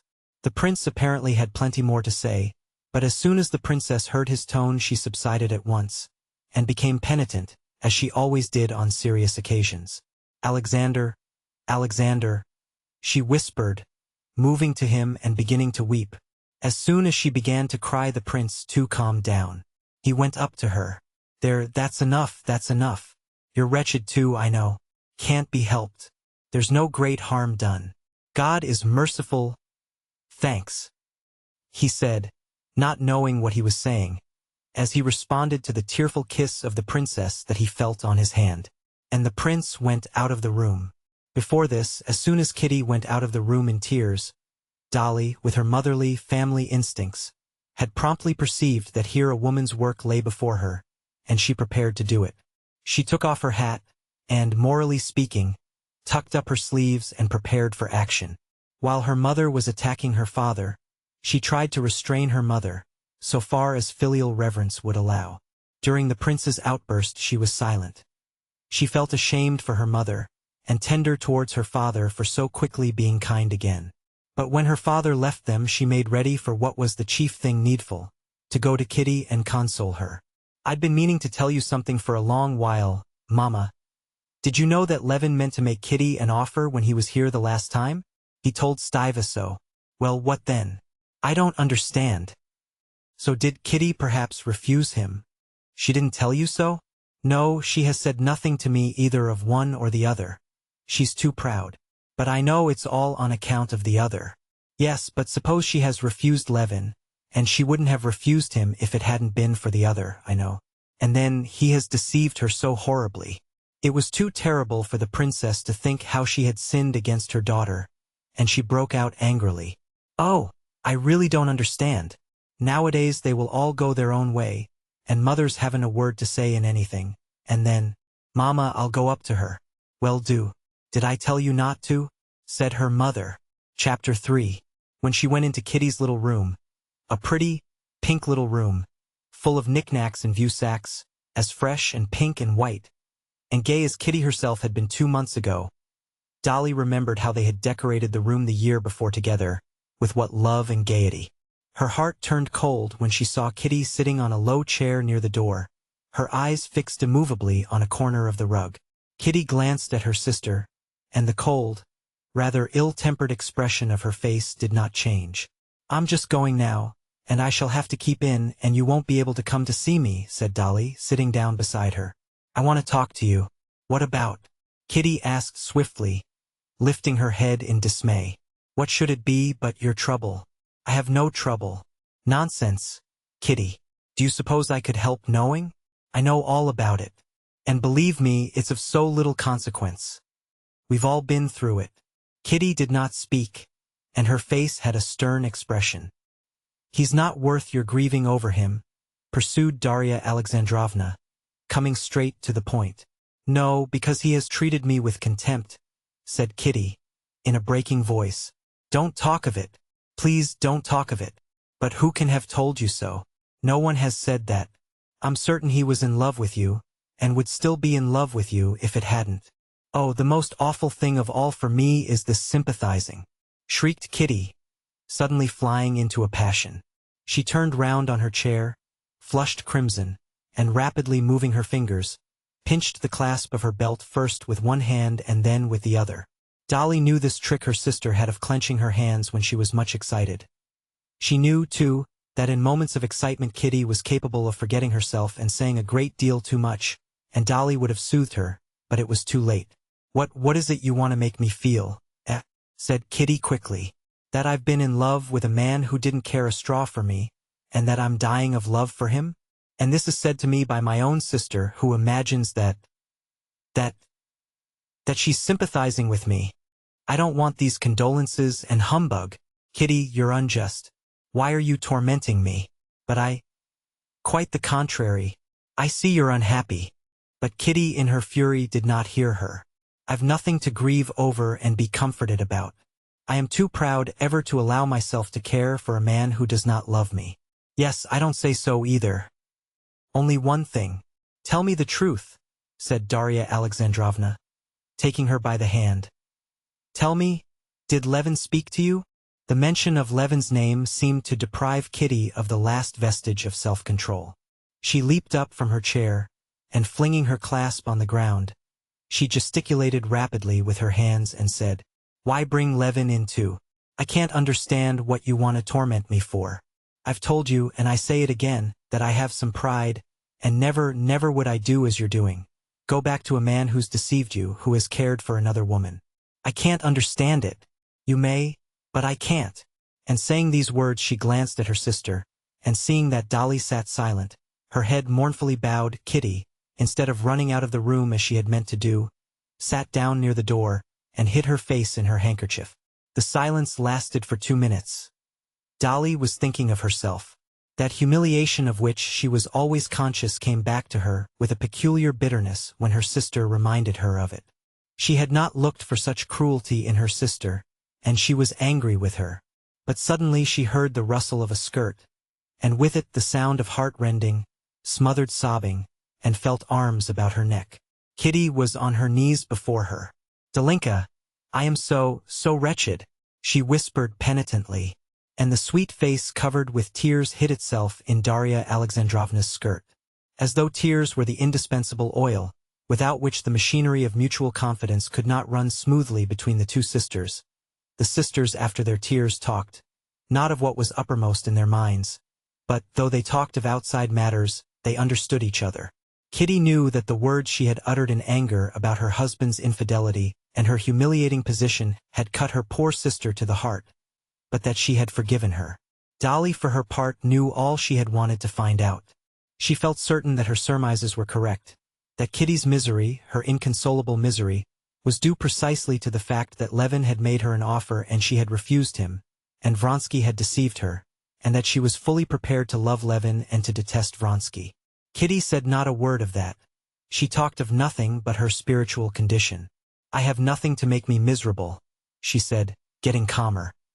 "But can you understand that everything has become hateful, loathsome, coarse to me, and I myself most of all? You can't imagine what loathsome thoughts I have about everything." "Why, whatever loathsome thoughts can you have?" asked Dolly, smiling. "The most utterly loathsome and coarse. I can't tell you. It's not unhappiness or low spirits, but much worse. As though everything that was good in me was all hidden away, and nothing was left but the most loathsome. Come, how am I to tell you?" she went on, seeing the puzzled look in her sister's eyes. "Father began saying something to me just now. It seems to me he thinks all I want is to be married. Mother takes me to a ball. It seems to me she only takes me to get me married off as soon as may be, and be rid of me. I know it's not the truth, but I can't drive away such thoughts. Eligible suitors, as they call them. I can't bear to see them. It seems to me they're taking stock of me and summing me up. In old days to go anywhere in a ball dress was a simple joy to me. I admired myself. Now I feel ashamed and awkward. And then, the doctor. Then—" Kitty hesitated. She wanted to say further that ever since this change had taken place in her, Stepan Arkadyevitch had become insufferably repulsive to her, and that she could not see him without the grossest and most hideous conceptions rising before her imagination. "Oh, well, everything presents itself to me, in the coarsest, most loathsome light," she went on. "That's my illness. Perhaps it will pass off. But you mustn't think about it. I can't help it. I'm never happy except with the children at your house. What a pity you can't be with me. Oh yes, I'm coming. I've had scarlatina, and I'll persuade Mama to let me." Kitty insisted on having her way, and went to stay at her sister's and nursed the children all through the scarlatina, for scarlatina it turned out to be. The two sisters brought all the 6 children successfully through it, but Kitty was no better in health, and in Lent the Shcherbatskys went abroad. Chapter 4. The highest Petersburg society is essentially one. In it everyone knows everyone else, everyone even visits everyone else. But this great set has its subdivisions. Anna Karenina had friends and close ties in 3 different circles of this highest society. One circle was her husband's government official set, consisting of his colleagues and subordinates, brought together in the most various and capricious manner, and belonging to different social strata. Anna found it difficult now to recall the feeling of almost awe-stricken reverence which she had at first entertained for these persons. Now she knew all of them as people know one another in a country town. She knew their habits and weaknesses, and where the shoe pinched each one of them. She knew their relations with one another and with the head authorities, knew who was for whom, and how each one maintained his position, and where they agreed and disagreed. But the circle of political, masculine interests had never interested her, in spite of Countess Lydia Ivanovna's influence, and she avoided it. Another little set with which Anna was in close relations was the one by means of which Alexey Alexandrovich had made his career. The center of this circle was the Countess Lydia Ivanovna. It was a set made up of elderly, ugly, benevolent and godly women, and clever, learned and ambitious men. One of the clever people belonging to the set had called it the conscience of Petersburg society. Alexey Alexandrovich had the highest esteem for this circle, and Anna, with her special gift for getting on with everyone, had in the early days of her life in Petersburg made friends in this circle also. Now, since her return from Moscow, she had come to feel this set insufferable. It seemed to her that both she and all of them were insincere, and she felt so bored and ill at ease in that world that she went to see the Countess Lydia Ivanovna as little as possible. The third circle with which Anna had ties was preeminently the fashionable world, the world of balls, of dinners, of sumptuous dresses, the world that hung on to the court with one hand, so as to avoid sinking to the level of the demi-monde. For the demi-monde, the members of that fashionable world believed that they despised, though their tastes were not merely similar, but in fact identical. Her connection with this circle was kept up through Princess Betsy Tverskaya, her cousin's wife, who had an income of 120,000 rubles, and who had taken a great fancy to Anna ever since she first came out, showed her much attention, and drew her into her set, making fun of Countess Lydia Ivanovna's coterie. "When I'm old and ugly, I'll be the same," Betsy used to say. "But for a pretty young woman like you, it's early days for that house of charity." Anna had at first avoided as far as she could Princess Tverskaya's world, because it necessitated an expenditure beyond her means, and besides in her heart she preferred the first circle. But since her visit to Moscow she had done quite the contrary. She avoided her serious-minded friends, and went out into the fashionable world. There she met Vronsky, and experienced an agitating joy at those meetings. She met Vronsky specially often at Betsy's, for Betsy was a Vronsky by birth and his cousin. Vronsky was everywhere where he had any chance of meeting Anna, and speaking to her, when he could, of his love. She gave him no encouragement, but every time she met him there surged up in her heart that same feeling of quickened life that had come upon her that day in the railway carriage when she saw him for the first time. She was conscious herself that her delight sparkled in her eyes and curved her lips into a smile, and she could not quench the expression of this delight. At first Anna sincerely believed that she was displeased with him for daring to pursue her. Soon after her return from Moscow, on arriving at a soirée where she had expected to meet him, and not finding him there, she realized distinctly from the rush of disappointment that she had been deceiving herself, and that this pursuit was not merely not distasteful to her, but that it made the whole interest of her life. The celebrated singer was singing for the second time, and all the fashionable world was in the theater. Vronsky, seeing his cousin from his stall in the front row, did not wait till the entr'acte, but went to her box. "Why didn't you come to dinner?" she said to him. "I marvel at the second sight of lovers," she added with a smile, so that no one but he could hear. "She wasn't there. But come after the opera." Vronsky looked inquiringly at her. She nodded. He thanked her by a smile and sat down beside her. "But how I remember your jeers," continued Princess Betsy, who took a peculiar pleasure in following up this passion to a successful issue. "What's become of all that?" "You're caught, my dear boy." "That's my one desire, to be caught," answered Vronsky, with his serene, good-humored smile. "If I complain of anything it's only that I'm not caught enough, to tell the truth. I begin to lose hope." "Why, whatever hope can you have?" said Betsy, offended on behalf of her friend. "And tendons noose." But in her eyes there were gleams of light that betrayed that she understood perfectly and precisely as he did what hope he might have. "None whatever," said Vronsky, laughing and showing his even rows of teeth. "Excuse me," he added, taking an opera glass out of her hand, and proceeding to scrutinize, over her bare shoulder, the row of boxes facing them. "I'm afraid I'm becoming ridiculous." He was very well aware that he ran no risk of being ridiculous in the eyes of Betsy or any other fashionable people. He was very well aware that in their eyes the position of an unsuccessful lover of a girl, or of any woman free to marry, might be ridiculous. But the position of a man pursuing a married woman, and, regardless of everything, staking his life on drawing her into adultery, has something fine and grand about it, and can never be ridiculous. And so it was with a proud and gay smile under his mustaches that he lowered the opera glass and looked at his cousin. "But why was it you didn't come to dinner?" she said, admiring him. "I must tell you about that. I was busily employed and doing what, do you suppose? I'll give you 100 guesses, 1,000. You'd never guess. I've been reconciling a husband with a man who'd insulted his wife." "Yes, really?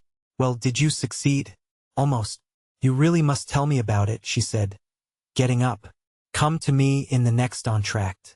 "I can't. I'm going to the French theater." "From Nielsen?" Betsy queried in horror, though she could not herself have distinguished Nilsson's voice from any chorus girl's. "Can't help it. I've an appointment there, all to do with my mission of peace." "Blessed are the peacemakers. Theirs is the kingdom of heaven," said Betsy, vaguely recollecting she had heard some similar saying from someone. "Very well, then, sit down and tell me what it's all about." And she sat down again. Chapter 5. "This is rather indiscreet, but it's so good it's an awful temptation to tell the story," said Vronsky, looking at her with his laughing eyes. "I'm not going to mention any names, but I shall guess so much the better. Well, listen, 2 festive young men were driving. Officers of your regiment, of course?" "I didn't say they were officers. 2 young men who had been lunching. In other words, drinking. Possibly. They were driving on their way to dinner with a friend in the most festive state of mind. And they beheld a pretty woman in a hired sledge. She overtakes them, looks round at them, and, so they fancy anyway, nods to them and laughs. They, of course, follow her. They gallop at full speed. To their amazement, the fair one alights at the entrance of the very house to which they were going. The fair one darts upstairs to the top story. They get a glimpse of red lips under a short veil, and exquisite little feet. You describe it with such feeling that I fancy you must be one of the 2. And after what you said just now, well, the young men go in to their comrades. He was giving a farewell dinner. There they certainly did drink a little too much, as one always does at farewell dinners. And at dinner they inquire who lives at the top in that house. No one knows.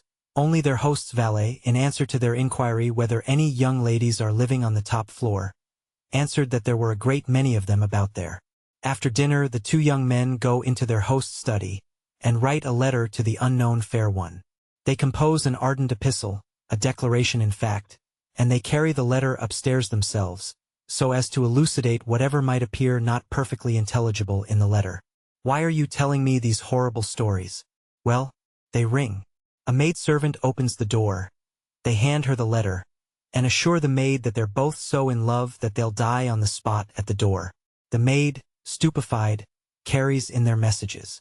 All at once a gentleman appears with whiskers like sausages, as red as a lobster, announces that there is no one living in the flat except his wife, and sends them both about their business. How do you know he had whiskers like sausages, as you say? You shall hear. I've just been to make peace between them." "Well, and what then?" "That's the most interesting part of the story. It appears that it's a happy couple, a government clerk and his lady. The government clerk lodges a complaint, and I became a mediator, and such a mediator. I assure you Talleyrand couldn't hold a candle to me. Why, where was the difficulty? You shall hear. We apologize in due form. We are in despair. We entreat forgiveness for the unfortunate misunderstanding." The government clerk with the sausages begins to melt, but he, too, desires to express his sentiments, and as soon as ever he begins to express them, he begins to get hot and say nasty things, and again I'm obliged to trot out all my diplomatic talents. I allowed that their conduct was bad, but I urged him to take into consideration their heedlessness, their youth. Then, too, the young men had only just been lunching together. You understand. They regret it deeply, and beg you to overlook their misbehavior. The government clerk was softened once more. I consent, Count, and am ready to overlook it. But you perceive that my wife's a respectable woman, has been exposed to the persecution and insults and effrontery of young upstarts, scoundrels. And you must understand, The young upstarts are present all the while, and I have to keep the peace between them. Again I call out all my diplomacy, and again as soon as the thing was about at an end, our friend the government clerk gets hot and red, and his sausages stand on end with wrath, and once more I launch out into diplomatic wiles. "Ah, he must tell you this story," said Betsy, laughing, to a lady who came into her box. "He has been making me laugh so. Well, bon chance," she added, giving Vronsky one finger of the hand in which she held her fan, and with a shrug of her shoulders she twitched down the bodice of her gown that had worked up, so as to be duly naked as she moved forward towards the footlights into the light of the gas, and the sight of all eyes. Vronsky drove to the French theater, where he really had to see the colonel of his regiment, who never missed a single performance there. He wanted to see him to report on the result of his mediation, which had occupied and amused him for the last 3 days. Petritsky, whom he liked, was implicated in the affair, and the other culprit was a capital fellow and first-rate comrade, who had lately joined the regiment, the young Prince Kedrov. And what was most important, the interests of the regiment were involved in it too. Both the young men were in Vronsky's company. The colonel of the regiment was waited upon by the government clerk, Vendin, with a complaint against his officers, who had insulted his wife. His young wife, so Vendin told the story, he had been married half a year, was at church with her mother, and suddenly overcome by indisposition, arising from her interesting condition, she could not remain standing. She drove home in the first sledge, a smart-looking one, she came across. On the spot, the officers set off in pursuit of her. She was alarmed, and feeling still more unwell, ran up the staircase home. Vendin himself, on returning from his office, heard a ring at their bell and voices, went out, and seeing the intoxicated officers with a letter, he had turned them out. He asked for exemplary punishment. "Yes, it's all very well," said the colonel to Vronsky, whom he had invited to come and see him. "Petritsky's becoming impossible. Not a week goes by without some scandal. This government clerk won't let it drop, he'll go on with the thing." Vronsky saw all the thanklessness of the business, and that there could be no question of a duel in it, that everything must be done to soften the government clerk, and hush the matter up. The colonel had called in Vronsky just because he knew him to be an honorable and intelligent man, and, more than all, a man who cared for the honor of the regiment. They talked it over, and decided that Petritsky and Kedrov must go with Vronsky to Vendin's to apologize. The colonel and Vronsky were both fully aware that Vronsky's name and rank would be sure to contribute greatly to the softening of the injured husband's feelings. And these two influences were not in fact without effect, though the result remained, as Vronsky had described, uncertain. On reaching the French theater, Vronsky retired to the foyer with the colonel, and reported to him his success or non-success.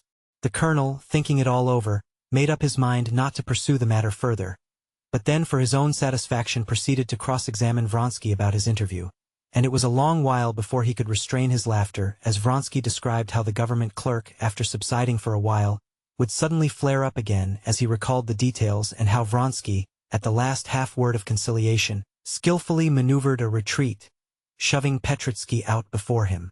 It's a disgraceful story, but killing. Kedrov really can't fight the gentleman. Was he so awfully hot?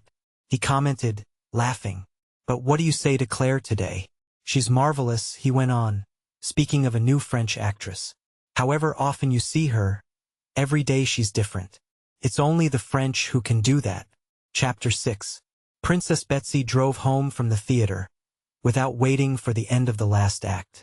She had only just time to go into her dressing room, sprinkle her long, pale face with powder, rub it, set her dress to rights, and order tea in the big drawing room, when one after another carriages drove up to her huge house in Bolshamorskaya. Her guests stepped out at the wide entrance, and the stout porter, who used to read the newspapers in the mornings behind the glass door, to the edification of the passers-by, noiselessly opened the immense door, letting the visitors pass by him into the house.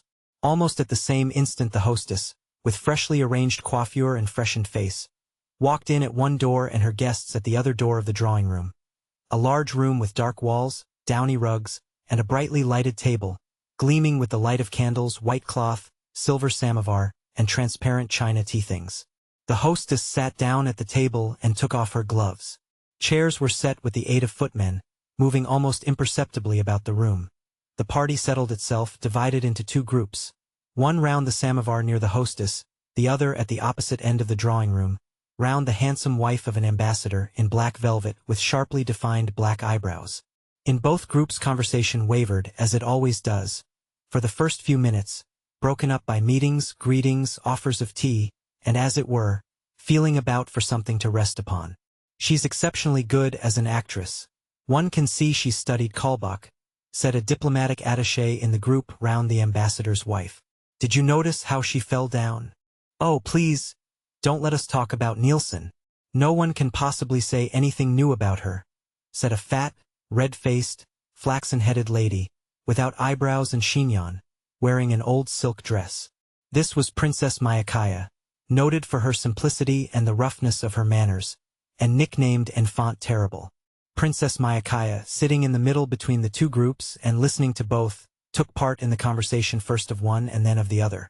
3 people have used that very phrase about Kaulbach to me today already, just as though they had made a compact about it. And I can't see why they liked that remark so. The conversation was cut short by this observation, and a new subject had to be thought of again. Do tell me something amusing but not spiteful, said the ambassador's wife, a great proficient in the art of that elegant conversation called by the English small talk. She addressed the attaché, who was at a loss now what to begin upon. They say that that's a difficult task, that nothing's amusing that isn't spiteful, he began with a smile. But I'll try. Get me a subject. It all lies in the subject. If a subject's given me, it's easy to spin something round it. I often think that the celebrated talkers of the last century would have found it difficult to talk cleverly now. Everything clever is so stale. That has been said long ago. The ambassador's wife interrupted him, laughing. The conversation began amiably, but just because it was too amiable it came to a stop again. They had to have recourse to the sure, never-failing topic gossip. Don't you think there's something Louis Quinze about Tushkevich? He said, glancing towards a handsome, fair-haired young man, standing at the table. Oh yes. He's in the same style as the drawing room and that's why it is he's so often here. This conversation was maintained, since it rested on allusions to what could not be talked of in that room, that is to say, of the relations of Tushkevich with their hostess. Round the samovar and the hostess the conversation had been meanwhile vacillating in just the same way between 3 inevitable topics. The latest piece of public news, the theater, and scandal. It, too, came finally to rest on the last topic, that is, ill-natured gossip. Have you heard the Maltishchiva woman, the mother, not the daughter, has ordered a costume in dyable rose color? Nonsense. No, that's too lovely. I wonder that with her sense, for she's not a fool, you know, that she doesn't see how funny she is. Everyone had something to say in censure or ridicule of the luckless Madame Maltishchiva, and the conversation crackled merrily, like a burning faggot stack. The husband of Princess Betsy, a good-natured fat man, an ardent collector of engravings, hearing that his wife had visitors, came into the drawing-room before going to his club. Stepping noiselessly over the thick rugs, he went up to Princess Myakaya. How did you like Nielsen? He asked. Oh, how can you steal upon anyone like that? How you startled me. She responded. Please don't talk to me about the opera. You know nothing about music. I'd better meet you on your own ground and talk about your majolica and engravings. Come now, what treasure have you been buying lately at the old curiosity shops? Would you like me to show you? But you don't understand such things. Oh, do show me. I've been learning about them at those, what's their names? The bankers. They've some splendid engravings. They showed them to us. Why, have you been at the Schutzbergs? Asked the hostess from the samovar. Yes, ma chère. They asked my husband and me to dinner, and told us the sauce at that dinner cost £100, Princess Myakaya said, speaking loudly and conscious everyone was listening. And very nasty sauce it was, some green mess. We had to ask them, and I made them sauce for 18 pence, and everybody was very much pleased with it. I can't run to £100 sauces. She's unique, said the lady of the house. Marvelous, said someone. The sensation produced by Princess Myakaya's speeches was always unique, and the secret of the sensation she produced lay in the fact that though she spoke not always appropriately, as now, she said simple things with some sense in them. In the society in which she lived such plain statements produced the effect of the wittiest epigram. Princess Myakaya could never see why it had that effect, but she knew it had, and took advantage of it. As everyone had been listening while Princess Myakaya spoke, and so the conversation around the ambassador's wife had dropped, Princess Betsy tried to bring the whole party together, and turned to the ambassador's wife. "Will you really not have tea? You should come over here by us." "No, we're very happy here," the ambassador's wife responded with a smile, and she went on with the conversation that had been begun. It was a very agreeable conversation. They were criticizing the Karenins, husband and wife. "Anna is quite changed since her stay in Moscow. There's something strange about her," said her friend. "The great change is that she brought back with her the shadow of Alexei Vronsky," said the ambassador's wife. "Well, what of it? There's a fable of Grimm's about a man without a shadow, a man who's lost his shadow. And that's his punishment for something. I never could understand how it was a punishment. But a woman must dislike being without a shadow." "Yes, but women with a shadow usually come to a bad end," said Anna's friend. "Bad luck to your tongue," said Princess Myakaya suddenly. "Madame Karenina's a splendid woman. I don't like her husband, but I like her very much." "Why don't you like her husband?" "He's such a remarkable man," said the ambassador's wife. "My husband says there are few statesmen like him in Europe. And my husband tells me just the same, but I don't believe it," said Princess Myakaya. "If our husbands didn't talk to us, we should see the facts as they are. Alexei Alexandrovich, to my thinking, is simply a fool. I say it in a whisper. But doesn't it really make everything clear? Before, when I was told to consider him clever, I kept looking for his ability, and thought myself a fool for not seeing it. But directly I said, he's a fool, though only in a whisper, everything's explained, isn't it? How spiteful you are today." "Not a bit. I'd no other way out of it. One of the two had to be a fool. And, well, you know, one can't say that of oneself. No one is satisfied with his fortune, and everyone is satisfied with his wit." The attaché repeated the French saying. "That's just it. Just it." Princess Myakaya turned to him. "But the point is that I won't abandon Anna to your mercies.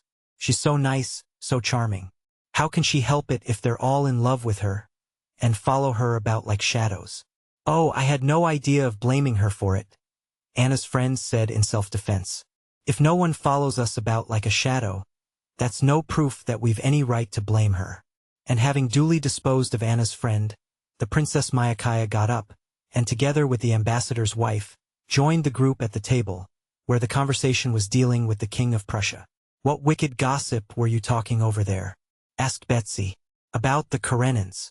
The princess gave us a sketch of Alexei Alexandrovich," said the ambassador's wife with a smile, as she sat down at the table. "Pity we didn't hear it," said Princess Betsy, glancing towards the door. "Ah, here you are at last," she said, turning with a smile to Vronsky, as he came in. Vronsky was not merely acquainted with all the persons whom he was meeting here.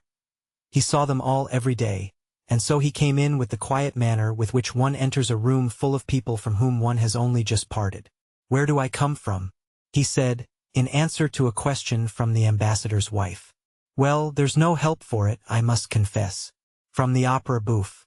I do believe I've seen it 100 times, and always with fresh enjoyment. It's exquisite. I know it's disgraceful, but I go to sleep at the opera, and I sit out the opera bouffe to the last minute and enjoy it. This evening." He mentioned a French actress and was going to tell something about her. But the ambassador's wife, with playful horror, cut him short. "Please don't tell us about that horror." "All right, I won't, especially as everyone knows those horrors.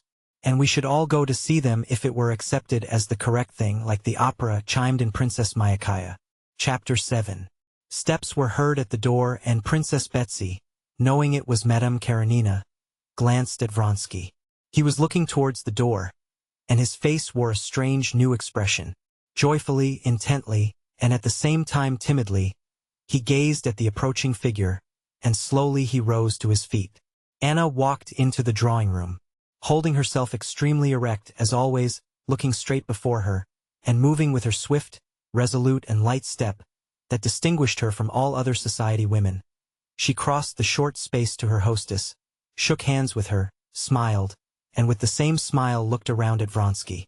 Vronsky bowed low and pushed a chair up for her. She acknowledged this only by a slight nod, flushed a little and frowned. But immediately, while rapidly greeting her acquaintances, and shaking the hands proffered to her, she addressed Princess Betsy. I have been at Countess Lydia's, and meant to have come here earlier, but I stayed on. Sir John was there. He's very interesting. Oh, that's this missionary. Yes, he told us about the life in India, most interesting things. The conversation, interrupted by her coming in, flickered up again like the light of a lamp being blown out. Sir John. Yes, Sir John. I've seen him. He speaks well. The Vlasieva girls quite in love with him. And is it true the younger Vlasieva girls to marry Topov? Yes, they say it's quite a settled thing. I wonder at the parents. They say it's a marriage for love. For love? What antediluvian notions you have. Can one talk of love in these days? Said the ambassador's wife. What's to be done? It's a foolish old fashion that's kept up still, said Vronsky. So much the worse for those who keep up the fashion. The only happy marriages I know are marriages of prudence. Yes, but then how often the happiness of these prudent marriages flies away like dust just because that passion turns up that they have refused to recognize, said Vronsky. But by marriages of prudence we mean those in which both parties have sown their wild oats already. That's like scarlatina. One has to go through it and get it over. Then they ought to find out how to vaccinate for love like smallpox. I was in love in my young days with a deacon, said the Princess Myakaya. I don't know that it did me any good. No. I imagine, joking apart, that to know love, one must make mistakes and then correct them, said Princess Betsy. Even after marriage? Said the ambassador's wife playfully. It's never too late to mend. The attaché repeated the English proverb. Just so, Betsy agreed. One must make mistakes and correct them. What do you think about it? She turned to Anna, who, with a faintly perceptible resolute smile on her lips, was listening in silence to the conversation. I think, said Anna, playing with the glove she had taken off, I think, of so many men, so many minds, certainly so many hearts, so many kinds of love. Vronsky was gazing at Anna, and with a fainting heart waiting for what she would say. He sighed as after a danger escaped when she uttered these words. Anna suddenly turned to him. Oh, I have had a letter from Moscow. They write me that Kitty Shecherbatsky is very ill. Really? Said Vronsky, knitting his brows. Anna looked sternly at him. That doesn't interest you? On the contrary, it does very much. What was it exactly they told you, if I may know? He questioned. Anna got up and went to Betsy. Give me a cup of tea, she said, standing at her table. While Betsy was pouring out the tea, Vronsky went up to Anna. What is it they write to you? He repeated. I often think men have no understanding of what's not honorable, though they're always talking of it, said Anna, without answering him. I've wanted to tell you so a long while, she added, and moving a few steps away, she sat down at a table in a corner covered with albums. I don't quite understand the meaning of your words, he said, handing her the cup. She glanced towards the sofa beside her, and he instantly sat down. Yes, I have been wanting to tell you, she said, not looking at him. You behaved wrongly, very wrongly. Do you suppose I don't know that I've acted wrongly? But who was the cause of my doing so? What do you say that to me for? She said, glancing severely at him. You know what for, he answered boldly and joyfully, meeting her glance and not dropping his eyes. Not he, but she, was confused. That only shows you have no heart, she said. But her eyes said that she knew he had a heart, and that was why she was afraid of him.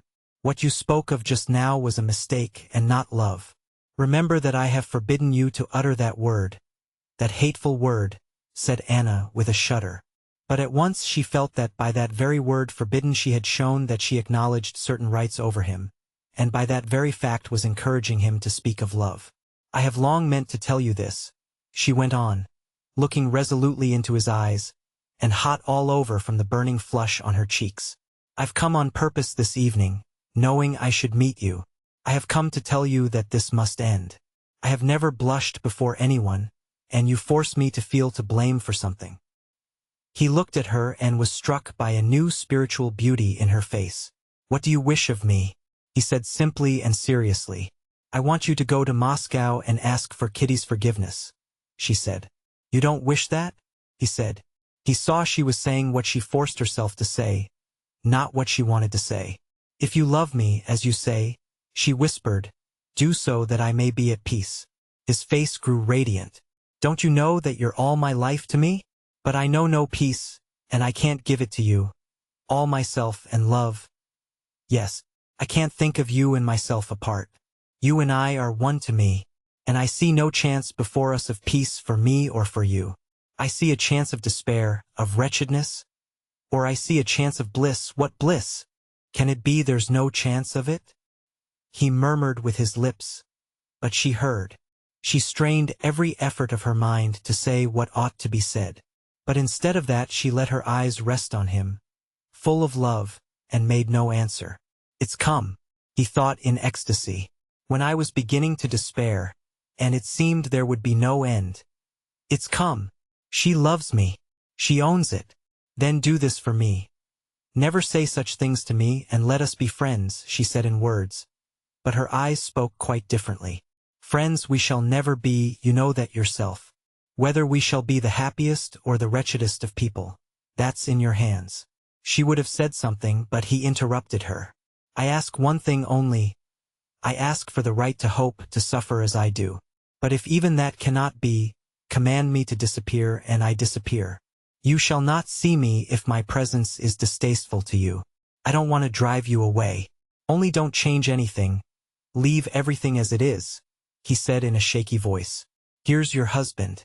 At that instant Alexei Alexandrovitch did in fact walk into the room with his calm, awkward gait. Glancing at his wife and Vronsky, he went up to the lady of the house, and sitting down for a cup of tea, began talking in his deliberate, always audible voice, in his habitual tone of banter, ridiculing someone. "Your Rambouillet is in full conclave," he said, looking round at all the party, the Graces and the Muses. But Princess Betsy could not endure that tone of his, sneering, as she called it, using the English word, and like a skillful hostess she at once brought him into a serious conversation on the subject of universal conscription.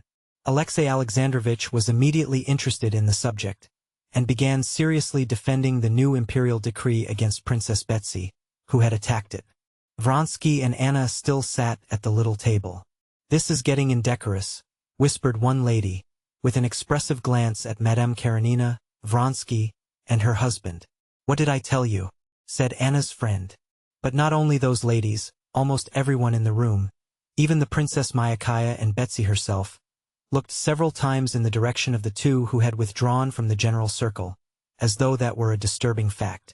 Alexei Alexandrovitch was the only person who did not once look in that direction, and was not diverted from the interesting discussion he had entered upon. Noticing the disagreeable impression that was being made on everyone, Princess Betsy slipped someone else into her place to listen to Alexei Alexandrovitch, and went up to Anna. "I'm always amazed at the clearness and precision of your husband's language," she said.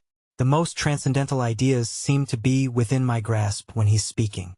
"Oh yes," said Anna, radiant with a smile of happiness, and not understanding a word of what Betsy had said.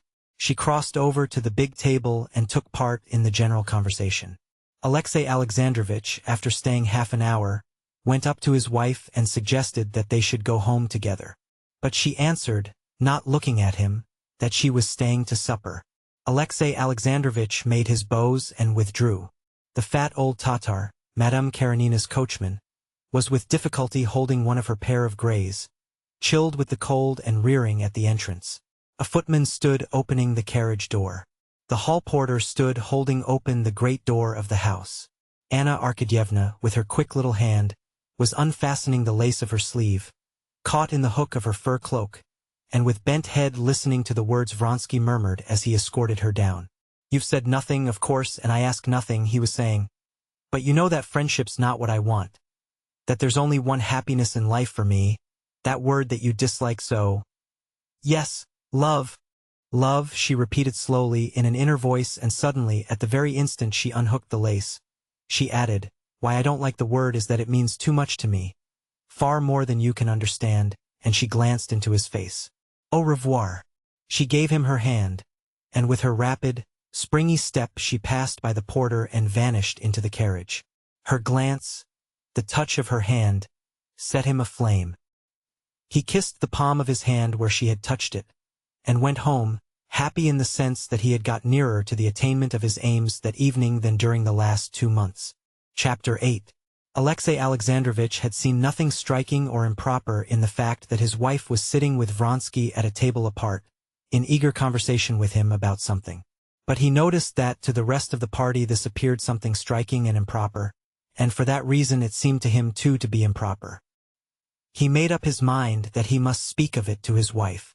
On reaching home, Alexey Alexandrovich went to his study, as he usually did, seated himself in his low chair, opened a book on the papacy at the place where he had laid the paper knife in it, and read till 1 o'clock just as he usually did. But from time to time he rubbed his high forehead and shook his head, as though to drive away something. At his usual time he got up and made his toilet for the night. Anna Arkadyevna had not yet come in. With a book under his arm he went upstairs. But this evening, instead of his usual thoughts and meditations upon official details, his thoughts were absorbed by his wife and something disagreeable connected with her. Contrary to his usual habit, he did not get into bed, but fell to walking up and down the rooms with his hands clasped behind his back. He could not go to bed, feeling that it was absolutely needful for him first to think thoroughly over the position that had just arisen. When Alexey Alexandrovich had made up his mind that he must talk to his wife about it, it had seemed a very easy and simple matter. But now, when he began to think over the question that had just presented itself, it seemed to him very complicated and difficult. Alexey Alexandrovich was not jealous. Jealousy, according to his notions, was an insult to one's wife, and one ought to have confidence in one's wife. Why one ought to have confidence, that is to say, complete conviction that his young wife would always love him, he did not ask himself. But he had no experience of lack of confidence because he had confidence in her, and told himself that he ought to have it. Now, though his conviction that jealousy was a shameful feeling and that one ought to feel confidence had not broken down, he felt that he was standing face to face with something illogical and irrational, and did not know what was to be done. Alexey Alexandrovich was standing face to face with life, with the possibility of his wife's loving someone other than himself, and this seemed to him very irrational and incomprehensible because it was life itself. All his life Alexey Alexandrovich had lived and worked in official spheres, having to do with the reflection of life. And every time he had stumbled against life itself he had shrunk away from it. Now he experienced a feeling akin to that of a man who, while calmly crossing a precipice by a bridge, should suddenly discover that the bridge is broken, and that there is a chasm below. That chasm was life itself, the bridge, that artificial life in which Alexey Alexandrovich had lived. For the first time the question presented itself to him of the possibility of his wife's loving someone else, and he was horrified at it. He did not undress, but walked up and down with his regular tread over the resounding parquet of the dining room, where one lamp was burning, over the carpet of the dark drawing room, in which the light was reflected on the big new portrait of himself hanging over the sofa, and across her boudoir, where 2 candles burned, lighting up the portraits of her parents and woman friends, and the pretty knickknacks of her writing table, that he knew so well. He walked across her boudoir to the bedroom door, and turned back again. At each turn in his walk, especially at the parquet of the lighted dining room, he halted and said to himself, "Yes, this I must decide and put a stop to. I must express my view of it and my decision." And he turned back again. But express what decision? He said to himself in the drawing room, and he found no reply. But after all, he asked himself before turning into the boudoir, what has occurred? Nothing. She was talking a long while with him. But what of that? Surely women in society can talk to whom they please. And then, jealousy means lowering both myself and her, he told himself as he went into her boudoir.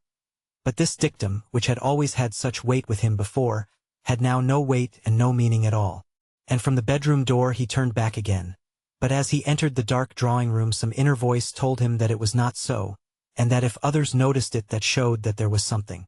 And he said to himself again in the dining room, "Yes, I must decide and put a stop to it, and express my view of it." And again at the turn in the drawing room he asked himself, decide how? And again he asked himself what had occurred, and answered nothing, and recollected that jealousy was a feeling insulting to his wife. But again in the drawing room he was convinced that something had happened.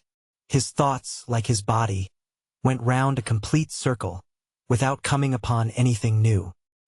He noticed this, rubbed his forehead, and sat down in her boudoir.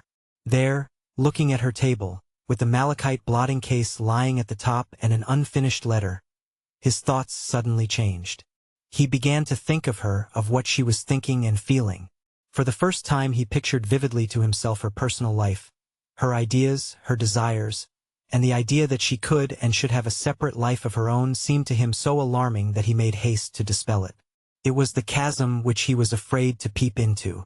To put himself in thought and feeling in another person's place was a spiritual exercise not natural to Alexei Alexandrovich.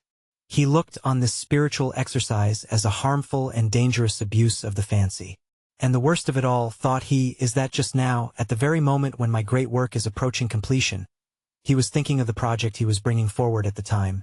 When I stand in need of all my mental peace and all my energies, just now the stupid worry should fall foul of me. But what's to be done? I'm not one of those men who submit to uneasiness and worry without having the force of character to face them. I must think it over, come to a decision, and put it out of my mind, he said aloud. The question of her feelings, of what has passed and may be passing in her soul, that's not my affair. That's the affair of her conscience, and falls under the head of religion, he said to himself, feeling consolation in the sense that he had found to which division of regulating principles this new circumstance could be properly referred. And so, Alexei Alexandrovich said to himself, questions as to her feelings and so on are questions for her conscience, with which I can have nothing to do. My duty is clearly defined. As the head of the family, I am a person bound in duty to guide her, and consequently, in part, the person responsible. I am bound to point out the danger I perceive, to warn her, even to use my authority. I ought to speak plainly to her. And everything that he would say tonight to his wife took clear shape in Alexei Alexandrovich's head. Thinking over what he would say, he somewhat regretted that he should have to use his time and mental powers for domestic consumption, with so little to show for it. But, in spite of that, the form and contents of the speech before him shaped itself as clearly and distinctly in his head as a ministerial report. I must say and express fully the following points. First, exposition of the value to be attached to public opinion and to decorum. Secondly, exposition of religious significance of marriage. Thirdly, if need be, reference to the calamity possibly ensuing to our son. Fourthly, reference to the unhappiness likely to result to herself. And, interlacing his fingers, Alexei Alexandrovich stretched them, and the joints of the fingers cracked. This trick, a bad habit, the cracking of his fingers, always soothed him, and gave precision to his thoughts, so needful to him at this juncture. There was the sound of a carriage driving up to the front door. Alexei Alexandrovich halted in the middle of the room. A woman's step was heard mounting the stairs. Alexei Alexandrovich, ready for his speech, stood compressing his crossed fingers, waiting to see if the crack would not come again. One joint cracked. Already, from the sound of light steps on the stairs, he was aware that she was close, and though he was satisfied with his speech, he felt frightened of the explanation confronting him. Chapter 9. Anna came in with hanging head, playing with the tassels of her hood. Her face was brilliant and glowing, but this glow was not one of brightness. It suggested the fearful glow of a conflagration in the midst of a dark night. On seeing her husband, Anna raised her head and smiled, as though she had just waked up. "You're not in bed? What a wonder," she said, letting fall her hood, and without stopping, she went on into the dressing room. "It's late, Alexei Alexandrovich," she said, when she had gone through the doorway. "Anna, it's necessary for me to have a talk with you." "With me?" she said wonderingly. She came out from behind the door of the dressing room, and looked at him. "Why, what is it? What about?" she asked, sitting down. "Well, let's talk if it's so necessary. But it would be better to get to sleep." Anna said what came to her lips, and marveled, hearing herself, at her own capacity for lying. How simple and natural were her words, and how likely that she was simply sleepy. She felt herself clad in an impenetrable armor of falsehood. She felt that some unseen force had come to her aid and was supporting her. "Anna, I must warn you," he began. "Warn me?" she said. "Of what?" She looked at him so simply, so brightly, that anyone who did not know her as her husband knew her could not have noticed anything unnatural, either in the sound or the sense of her words. But to him, knowing her, knowing that whenever he went to bed 5 minutes later than usual, she noticed it and asked him the reason. To him, knowing that every joy, every pleasure and pain that she felt she communicated to him at once. To him, now to see that she did not care to notice his state of mind, that she did not care to say a word about herself, meant a great deal. He saw that the inmost recesses of her soul, that had always hitherto lain open before him, were closed against him. More than that, he saw from her tone that she was not even perturbed at that, but as it were said straight out to him. Yes, it's shut up, and so it must be and will be in future. Now he experienced a feeling such as a man might have, returning home and finding his own house locked up. But perhaps the key may yet be found, thought Alexey Alexandrovitch. I want to warn you, he said in a low voice, that through thoughtlessness and lack of caution you may cause yourself to be talked about in society. Your too animated conversation this evening with Count Vronsky, he enunciated the name firmly and with deliberate emphasis, attracted attention. He talked and looked at her laughing eyes, which frightened him now with their impenetrable look, and, as he talked, he felt all the uselessness and idleness of his words.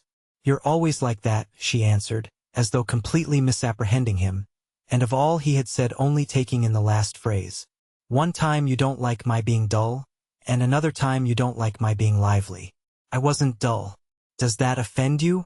Alexey Alexandrovitch shivered, and bent his hands to make the joints crack. Oh, please don't do that, I do so dislike it, she said. Anna, is this you? Said Alexey Alexandrovitch, quietly making an effort over himself, and restraining the motion of his fingers. But what is it all about? She said, with such genuine and droll wonder. What do you want of me? Alexey Alexandrovitch paused, and rubbed his forehead and his eyes. He saw that instead of doing as he had intended, that is to say, warning his wife against a mistake in the eyes of the world, he had unconsciously become agitated over what was the affair of her conscience, and was struggling against the barrier he fancied between them. This is what I meant to say to you, he went on coldly and composedly, and I beg you to listen to it.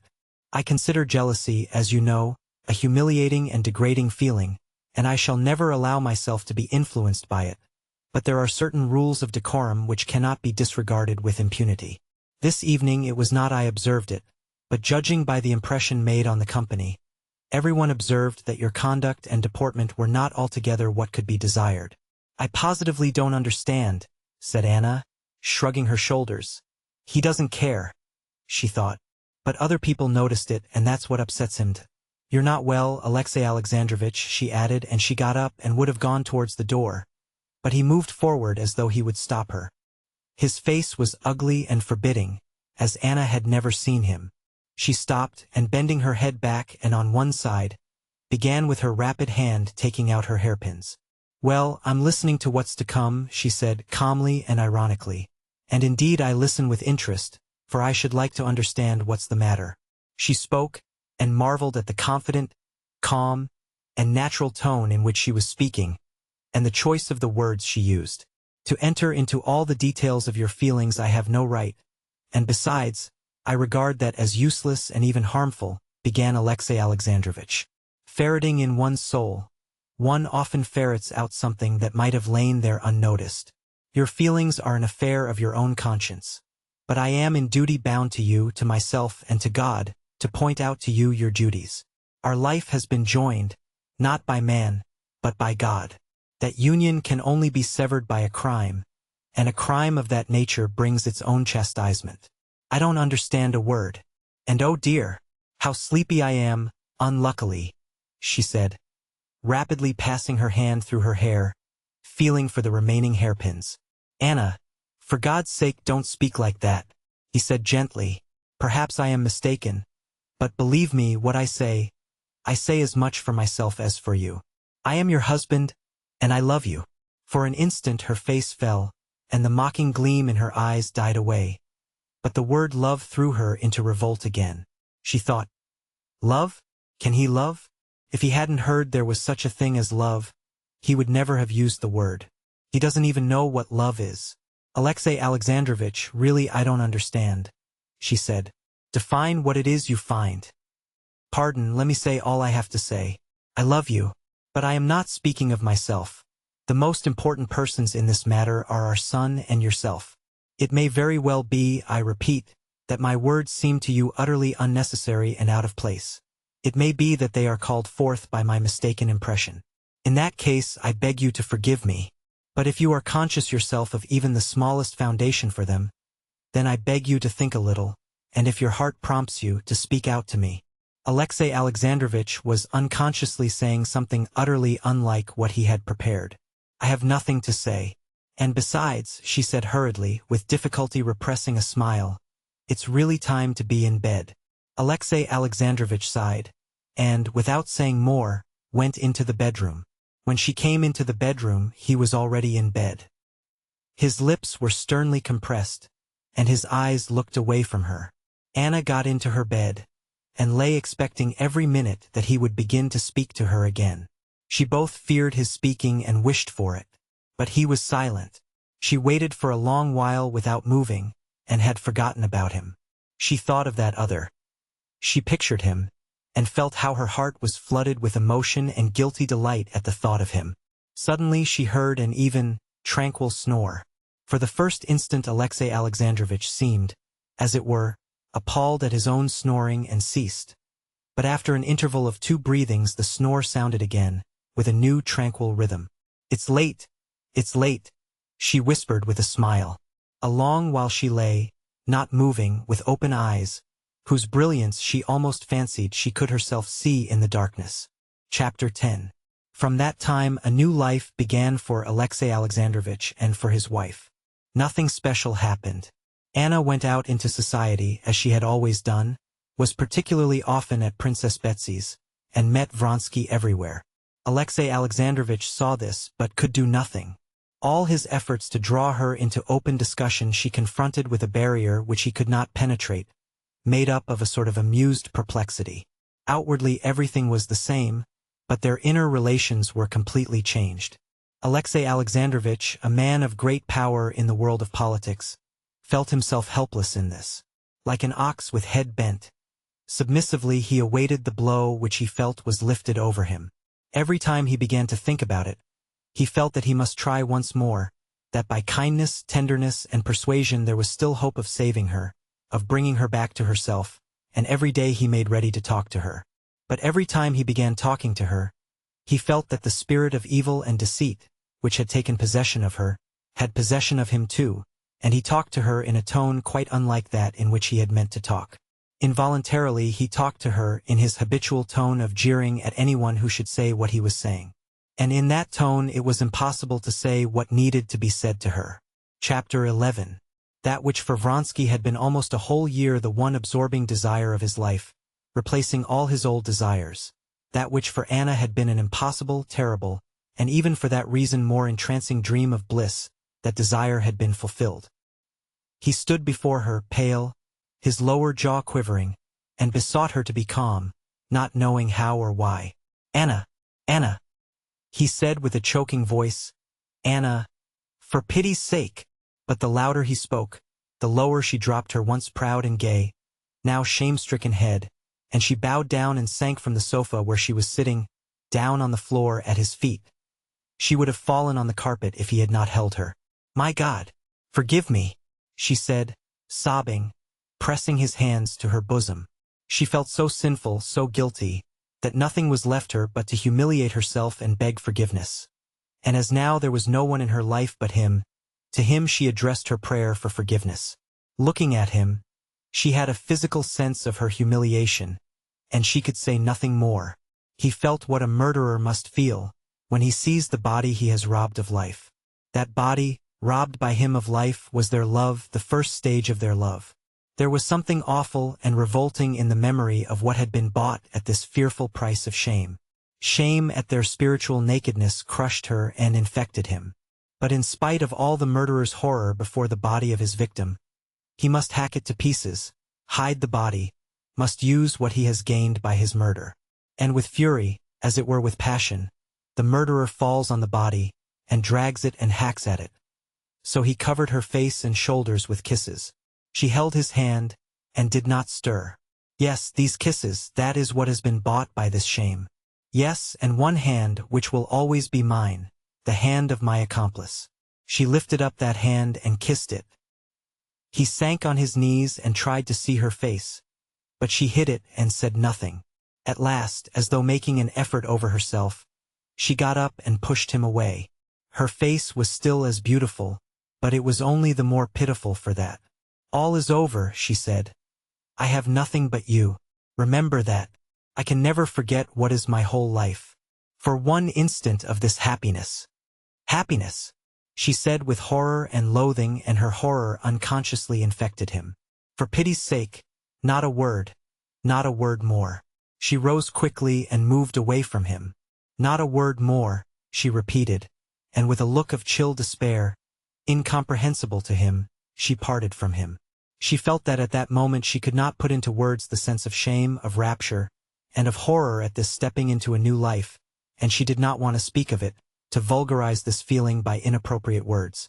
But later too, and the next day and the third day, she still found no words in which she could express the complexity of her feelings. Indeed, she could not even find thoughts in which she could clearly think out all that was in her soul. She said to herself, "No, just now I can't think of it, later on, when I am calmer." But this calm for thought never came. Every time the thought rose of what she had done and what would happen to her, and what she ought to do, a horror came over her and she drove those thoughts away. Later, she said, "when I am calmer." But in dreams, when she had no control over her thoughts, her position presented itself to her in all its hideous nakedness. One dream haunted her almost every night. She dreamed that both were her husbands at once, that both were lavishing caresses on her. Alexei Alexandrovitch was weeping, kissing her hands, and saying, "How happy we are now!" And Alexei Vronsky was there too, and he too was her husband. And she was marveling that it had once seemed impossible to her, was explaining to them, laughing, that this was ever so much simpler, and that now both of them were happy and contented. But this dream weighed on her like a nightmare, and she awoke from it in terror. Chapter 12. In the early days after his return from Moscow, whenever Levin shuddered and grew red, remembering the disgrace of his rejection, he said to himself, "This was just how I used to shudder and blush, thinking myself utterly lost, when I was plucked in physics and did not get my remove, and how I thought myself utterly ruined after I had mismanaged that affair of my sister's that was entrusted to me. And yet, now that years have passed, I recall it and wonder that it could distress me so much. It will be the same thing too with this trouble. Time will go by and I shall not mind about this either." But 3 months had passed and he had not left off minding about it, and it was as painful for him to think of it as it had been those first days. He could not be at peace because after dreaming so long of family life, and feeling himself so ripe for it, he was still not married, and was further than ever from marriage. He was painfully conscious himself, as were all about him, that at his years it is not well for man to be alone. He remembered how before starting for Moscow he had once said to his cowman Nikolai, a simple-hearted peasant, whom he liked talking to, "Well, Nikolai, I mean to get married," and how Nikolai had promptly answered, as of a matter on which there could be no possible doubt, "And high time too, Konstantin Dmitrievitch." But marriage had now become further off than ever. The place was taken, and whenever he tried to imagine any of the girls he knew in that place, he felt that it was utterly impossible. Moreover, the recollection of the rejection and the part he had played in the affair tortured him with shame. However often he told himself that he was in no wise to blame in it, that recollection, like other humiliating reminiscences of a similar kind, made him twinge and blush. There had been in his past, as in every man's actions, recognized by him as bad, for which his conscience ought to have tormented him. But the memory of these evil actions was far from causing him so much suffering as those trivial but humiliating reminiscences. These wounds never healed. And with these memories was now ranged his rejection and the pitiful position in which he must have appeared to others that evening. But time and work did their part. Bitter memories were more and more covered up by the incidents, paltry in his eyes, but really important, of his country life. Every week he thought less often of Kitty. He was impatiently looking forward to the news that she was married, or just going to be married, hoping that such news would, like having a tooth out, completely cure him. Meanwhile spring came on, beautiful and kindly, without the delays and treacheries of spring. One of those rare springs in which plants, beasts, and man rejoice alike. This lovely spring roused Levin still more, and strengthened him in his resolution of renouncing all his past and building up his lonely life firmly and independently. Though many of the plans with which he had returned to the country had not been carried out, still his most important resolution, that of purity, had been kept by him. He was free from that shame, which had usually harassed him after a fall, and he could look everyone straight in the face.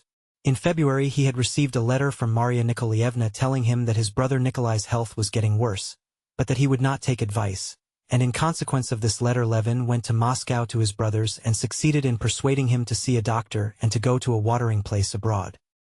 He succeeded so well in persuading his brother, and in lending him money for the journey without irritating him, that he was satisfied with himself in that matter.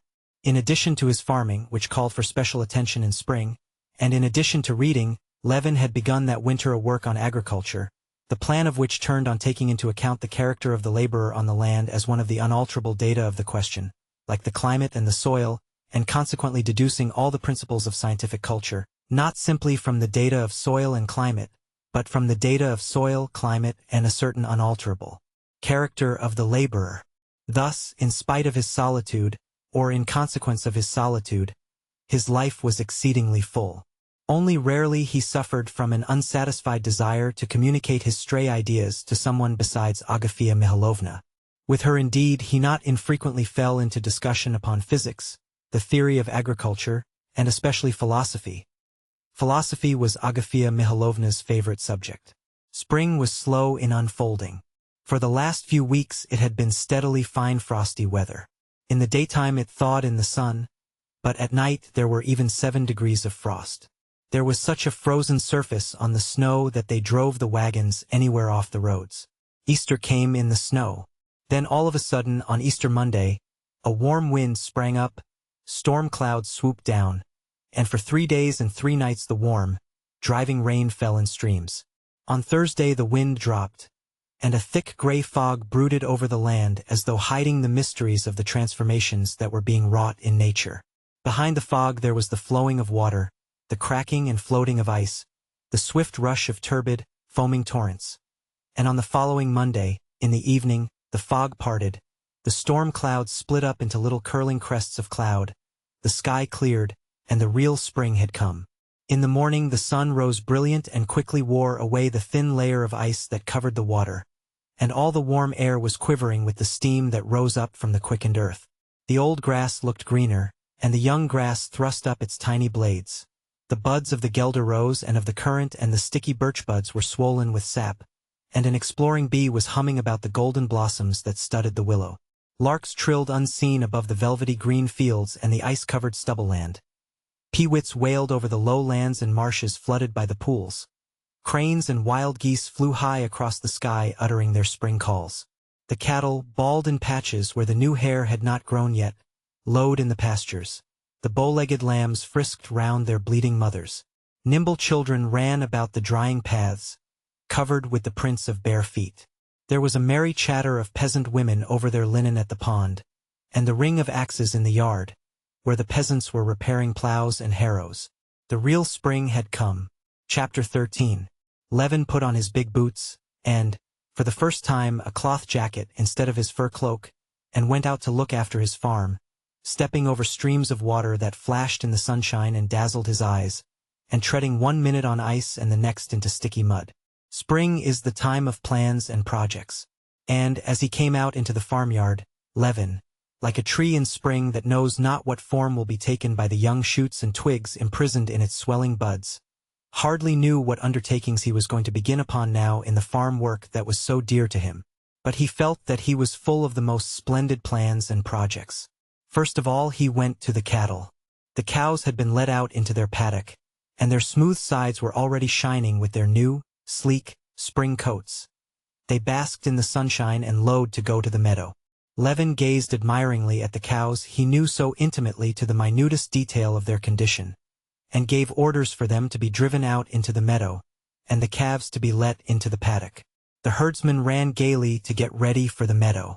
The cowherd girls, picking up their petticoats, ran splashing through the mud with bare legs, still white, not yet brown from the sun, waving brushwood in their hands, chasing the calves that frolicked in the mirth of spring.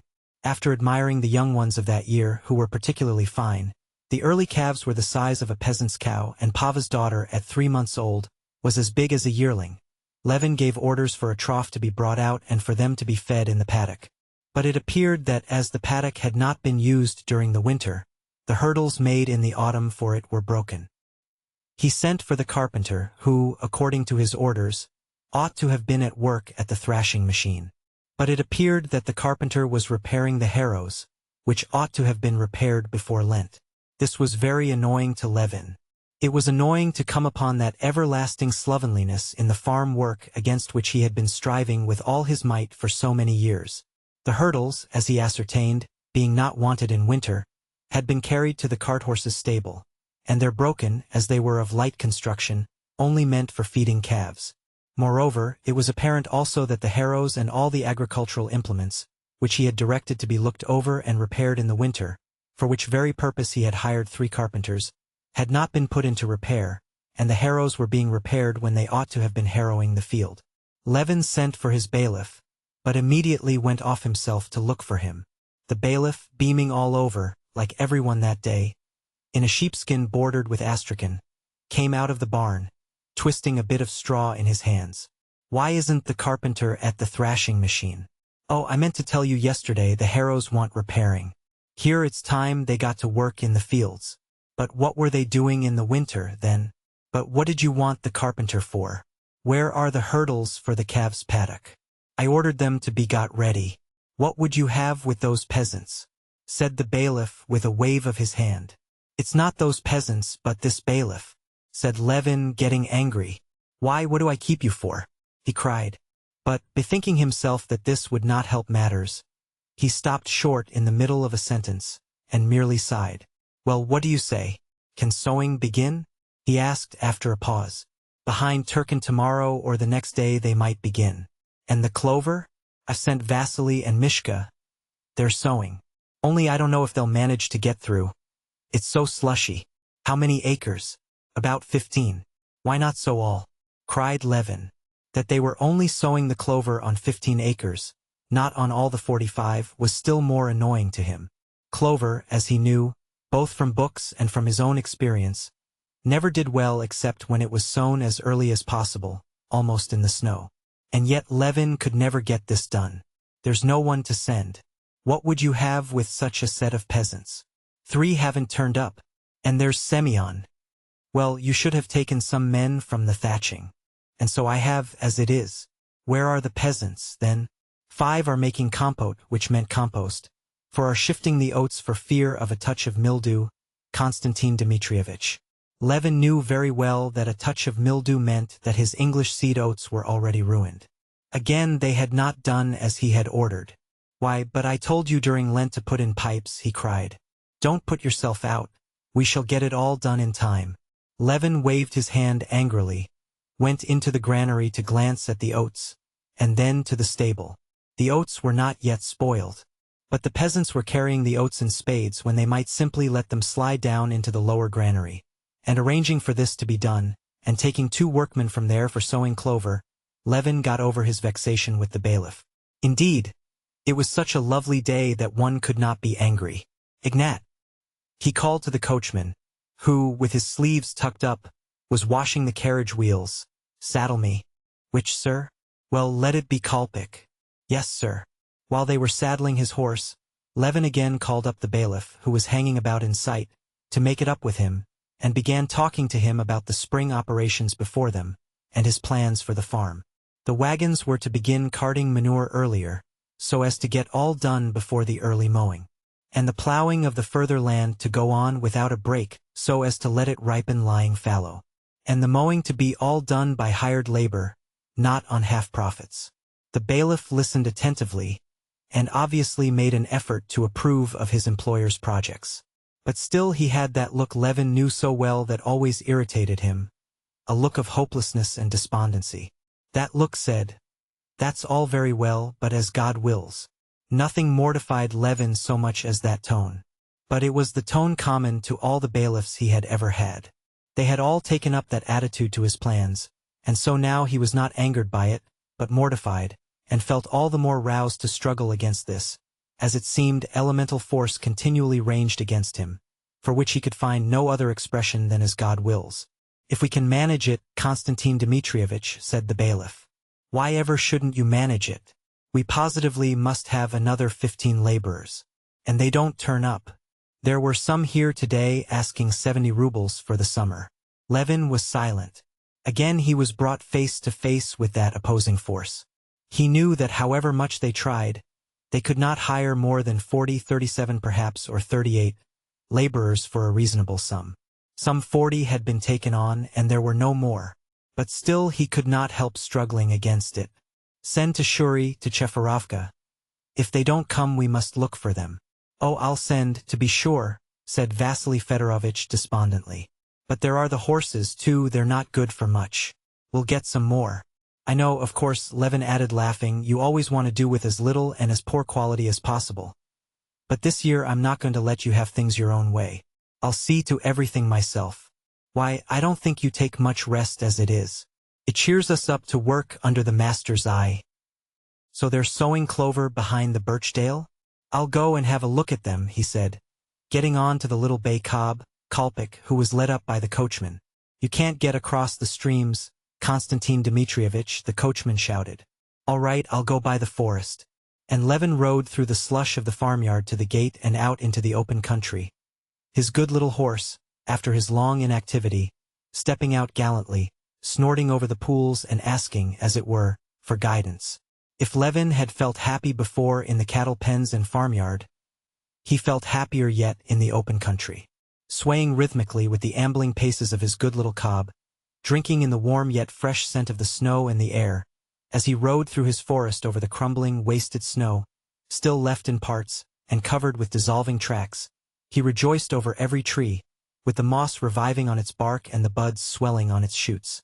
When he came out of the forest, in the immense plain before him, his grass fields stretched in an unbroken carpet of green, without one bare place or swamp, only spotted here and there in the hollows with patches of melting snow. He was not put out of temper even by the sight of the peasants' horses and colts trampling down his young grass. He told a peasant he met to drive them out, nor by the sarcastic and stupid reply of the peasant Ipat, whom he met on the way, and asked, "Well, Ipat, shall we soon be sowing?" "We must get the plowing done first, Konstantin Dmitrievich," answered Ipat. The further he rode, the happier he became, and plans for the land rose to his mind each better than the last. To plant all his fields with hedges along the southern borders, so that the snow should not lie under them, to divide them up into 6 fields of arable and 3 of pasture and hay, to build a cattle yard at the further end of the estate, and to dig a pond and to construct movable pens for the cattle as a means of manuring the land.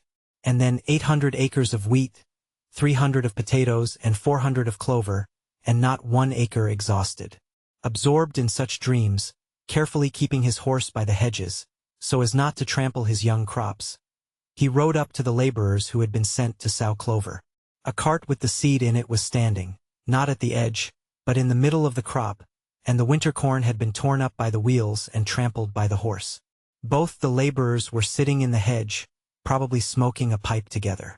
The earth in the cart, with which the seed was mixed, was not crushed to powder, but crusted together or adhering in clods.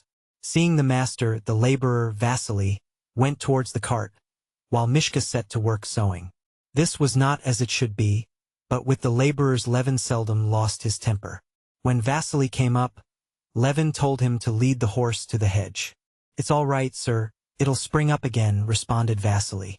"Please don't argue," said Levin, "but do as you're told."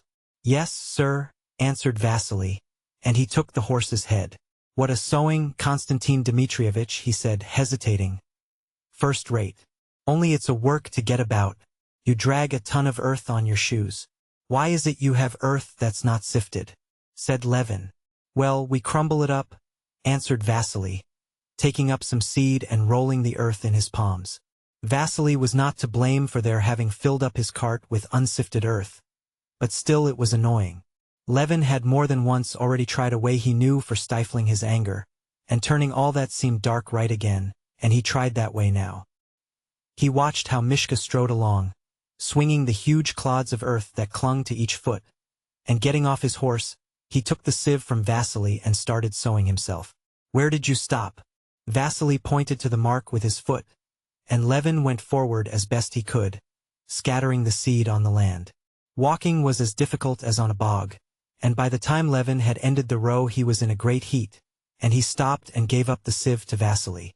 "Well, master, when summer's here, mind you don't scold me for these rows," said Vasily. "Eh," said Levin cheerily, already feeling the effect of his method. "Why, you'll see in the summer-time. It'll look different. Look you where I sowed last spring. How I did work at it. I do my best, Konstantin Dmitrievich, D.C., as I would for my own father. I don't like bad work myself, nor would I let another man do it. What's good for the master's good for us too. To look out yonder now," said Vasily, pointing, "it does one's heart good. It's a lovely spring, Vasily. Why, it's a spring such as the old men don't remember the like of. I was up home. An old man up there has sown wheat too, about an acre of it. He was saying you wouldn't know it from rye. Have you been sowing wheat long?" "Why, sir, it was you taught us the year before last. You gave me 2 measures. We sold about 8 bushels and sowed a rood." "Well, mind you crumble up the clods," said Levin, going towards his horse, "and keep an eye on Mishka. And if there's a good crop you shall have half a ruble for every acre. Humbly thankful. We are very well content, sir, as it is."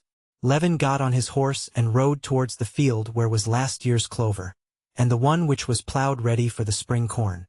The crop of clover coming up in the stubble was magnificent. It had survived everything, and stood up vividly green through the broken stalks of last year's wheat. The horse sank in up to the pasterns, and he drew each hoof with a sucking sound out of the half-thawed ground. Over the ploughland riding was utterly impossible. The horse could only keep a foothold where there was ice, and in the thawing furrows he sank deep in at each step. The ploughland was in splendid condition. In a couple of days it would be fit for harrowing and sowing. Everything was capital, everything was cheering. Levin rode back across the streams, hoping the water would have gone down. And he did in fact get across and startled 2 ducks. There must be snipe too, he thought, and just as he reached the turning homewards he met the forest keeper, who confirmed his theory about the snipe. Levin went home at a trot, so as to have time to eat his dinner and get his gun ready for the evening. Chapter 14. As he rode up to the house in the happiest frame of mind, Levin heard the bell ring at the side of the principal entrance of the house. "Yes, that's someone from the railway station," he thought, "just the time to be here from the Moscow train. Who could it be? What if it's brother Nikolai?" He did say, "Maybe I'll go to the waters, or maybe I'll come down to you." He felt dismayed and vexed for the first minute, that his brother Nikolai's presence should come to disturb his happy mood of spring. But he felt ashamed of the feeling, and at once he opened, as it were, the arms of his soul, and with a softened feeling of joy and expectation, now he hoped with all his heart that it was his brother. He pricked up his horse, and riding out from behind the acacias, he saw a hired 3-horse sledge from the railway station, and a gentleman in a fur coat. It was not his brother. "Oh, if it were only some nice person one could talk to a little," he thought. "Ah," cried Levin joyfully, flinging up both his hands. "Here's a delightful visitor. Ah, how glad I am to see you," he shouted, recognizing Stepan Arkadyevitch. "I shall find out for certain whether she's married, or when she's going to be married," he thought. And on that delicious spring day, he felt that the thought of her did not hurt him at all. "Well, you didn't expect me, eh?" said Stepan Arkadyevitch, getting out of the sledge, splashed with mud on the bridge of his nose, on his cheek, and on his eyebrows, but radiant with health and good spirits. "I've come to see you in the first place," he said, embracing and kissing him, "to have some stand shooting second, and to sell the forest at Ergashovo third. Delightful! What a spring we're having! How ever did you get along in a sledge?" "In a cart it would have been worse still, Konstantin Dmitrievich," answered the driver, who knew him. "Well, I'm very, very glad to see you," said Levin, with a genuine smile of childlike delight. Levin led his friend to the room set apart for visitors, where Stepan Arkadyevitch's things were carried also: a bag, a gun in a case, a satchel for cigars. Leaving him there to wash and change his clothes, Levin went off to the counting-house to speak about the ploughing and clover. Agafea Mihailovna, always very anxious for the credit of the house, met him in the hall with inquiries about dinner. Do just as you like, only let it be as soon as possible, he said, and went to the bailiff. When he came back, Stepan Arkadyevitch, washed and combed, came out of his room with a beaming smile, and they went upstairs together. Well, I am glad I managed to get away to you. Now I shall understand what the mysterious business is that you are always absorbed in here. No, really, I envy you. What a house! How nice it all is! So bright, so cheerful, said Stepan Arkadyevitch, forgetting that it was not always spring and fine weather like that day. And your nurse is simply charming. A pretty maid in an apron might be even more agreeable, perhaps. But for your severe monastic style it does very well.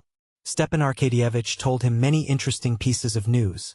Especially interesting to Levin was the news that his brother, Sergei Ivanovitch, was intending to pay him a visit in the summer. Not one word did Stepan Arkadyevitch say in reference to Kitty and the Shcherbatskys. He merely gave him greetings from his wife. Levin was grateful to him for his delicacy, and was very glad of his visitor.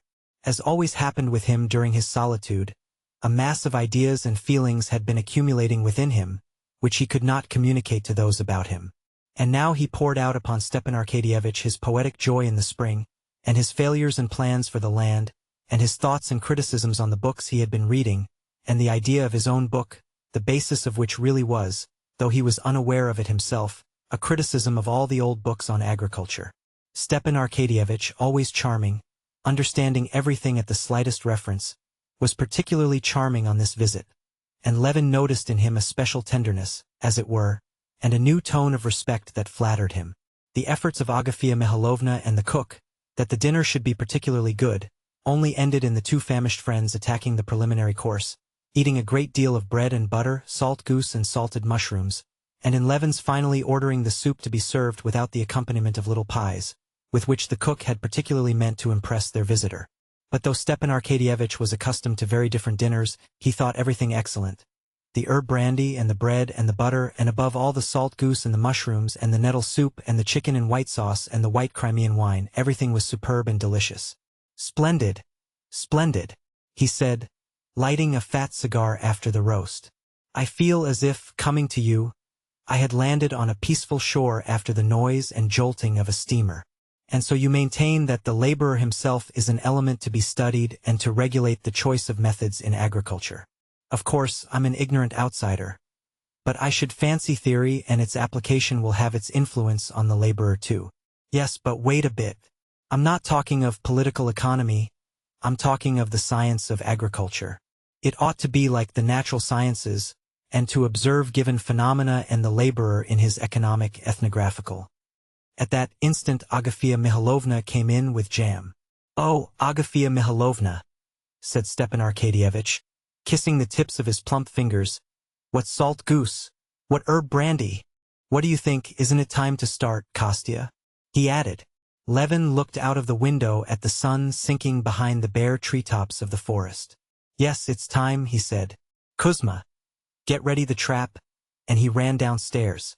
Stepan Arkadyevitch, going down, carefully took the canvas cover off his varnished gun case with his own hands, and opening it, began to get ready his expensive new-fashioned gun.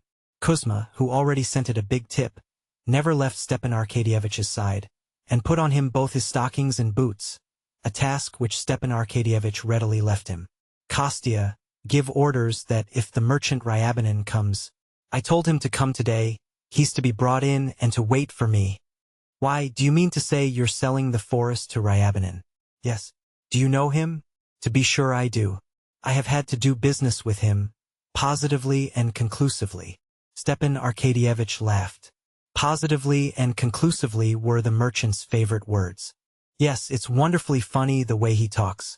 She knows where her master's going, he added, patting Laska, who hung about Levin, whining and licking his hands, his boots, and his gun. The trap was already at the steps when they went out.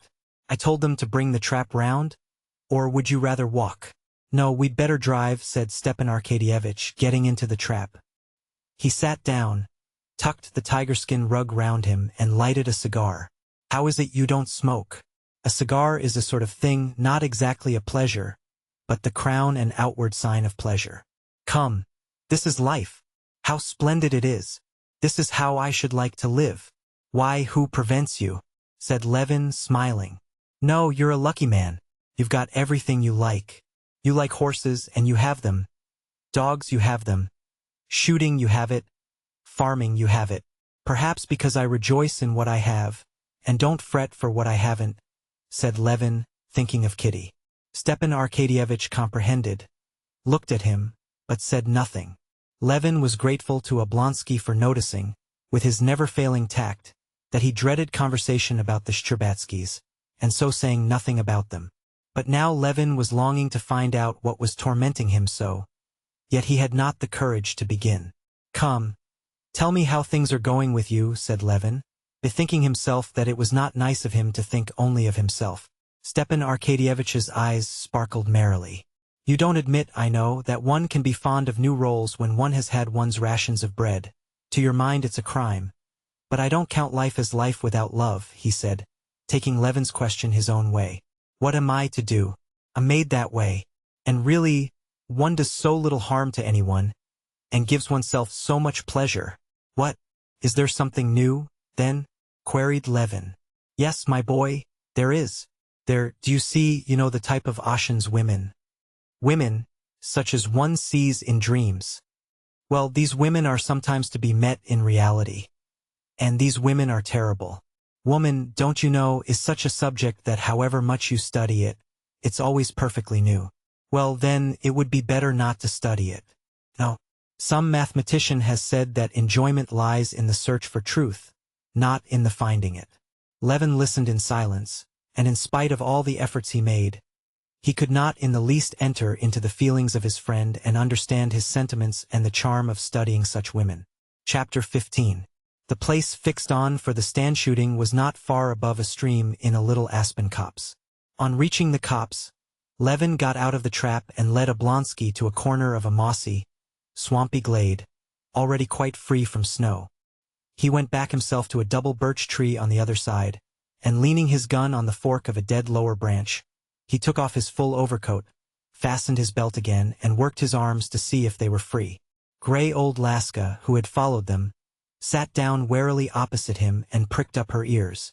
The sun was setting behind a thick forest, and in the glow of sunset the birch trees, dotted about in the aspen copse, stood out clearly with their hanging twigs, and their buds swollen almost to bursting. From the thickest parts of the copse, where the snow still remained, came the faint sound of narrow winding threads of water running away. Tiny birds twittered, and now and then fluttered from tree to tree. In the pauses of complete stillness there came the rustle of last year's leaves, stirred by the thawing of the earth and the growth of the grass. Imagine! One can hear and see the grass growing, Levin said to himself, noticing a wet, slate-colored aspen leaf moving beside a blade of young grass.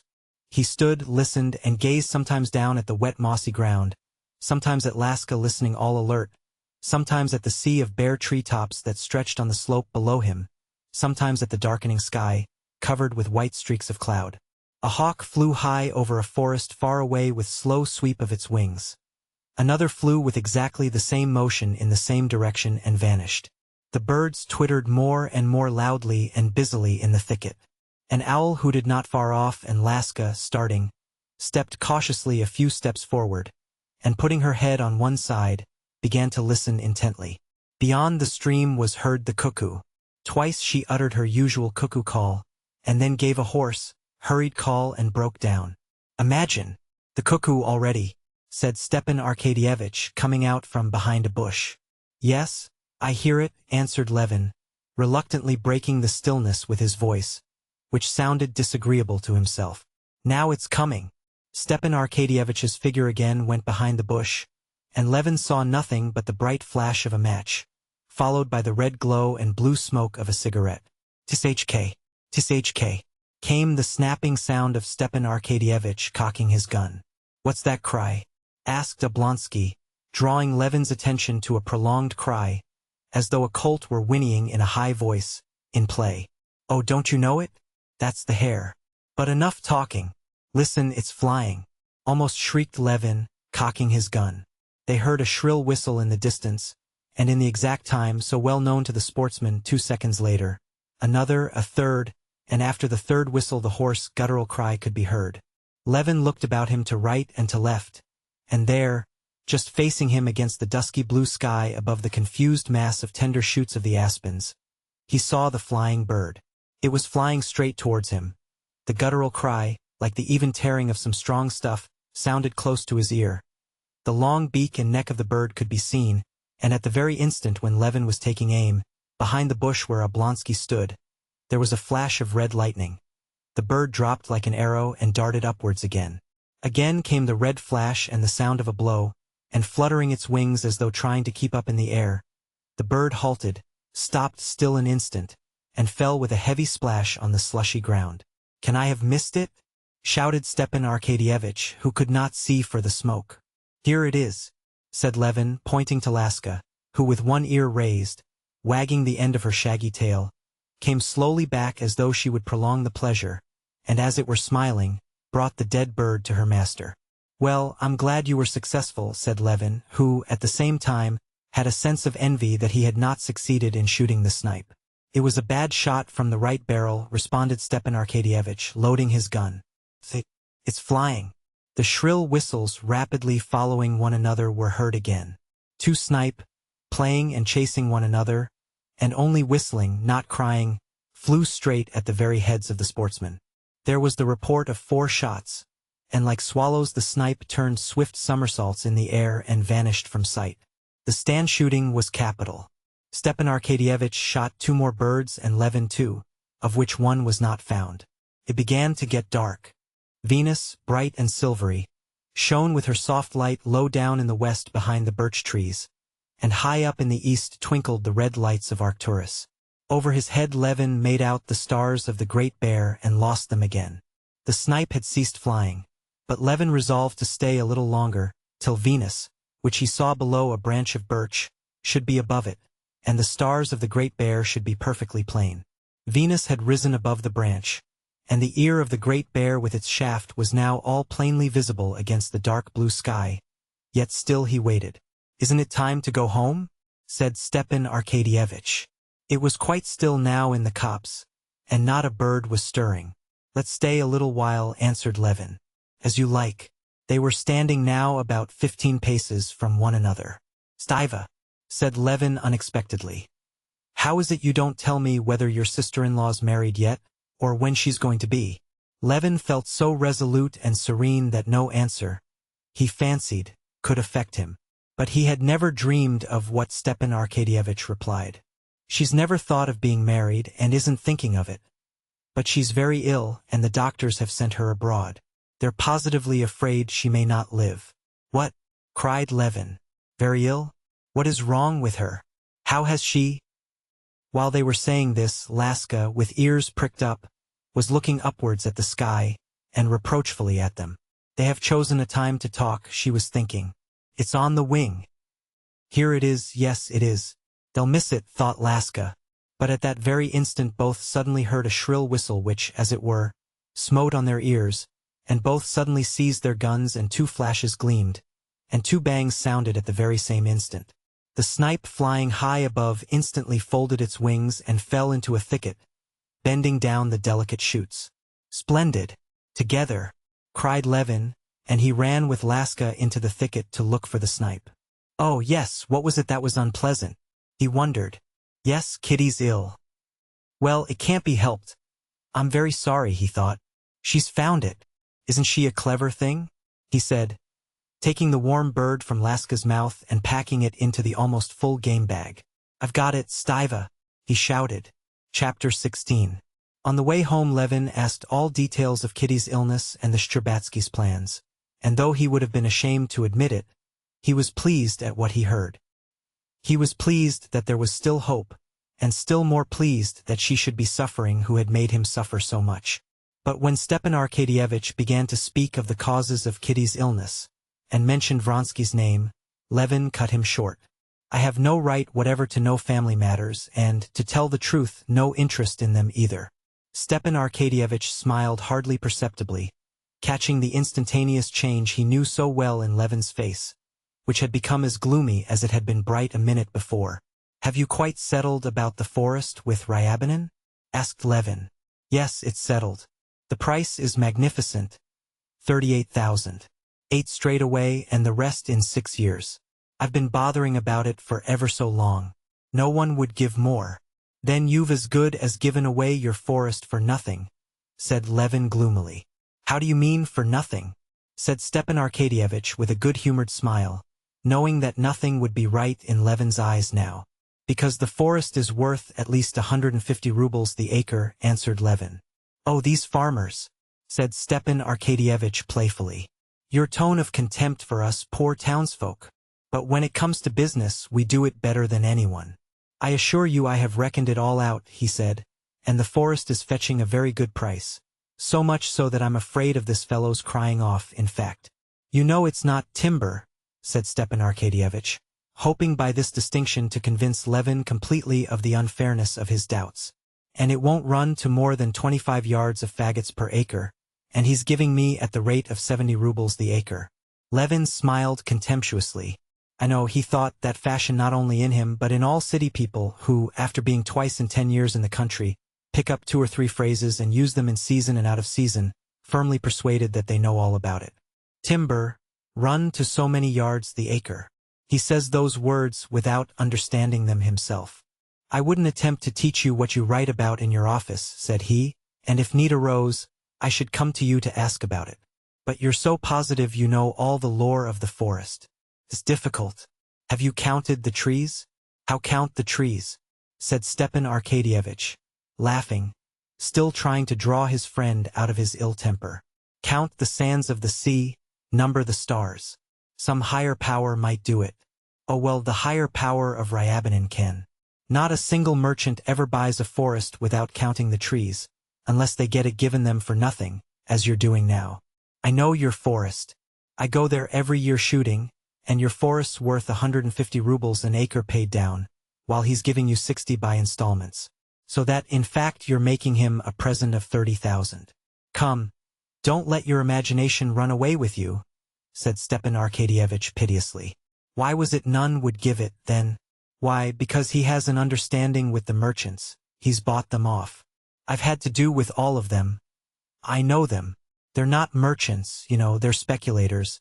He wouldn't look at a bargain that gave him 10–15% profit, but holds back to buy a ruble's worth for 20 kopecks. Well, enough of it. You're out of temper. Not the least, said Levin gloomily, as they drove up to the house. At the steps there stood a trap tightly covered with iron and leather, with a sleek horse tightly harnessed with broad collar straps.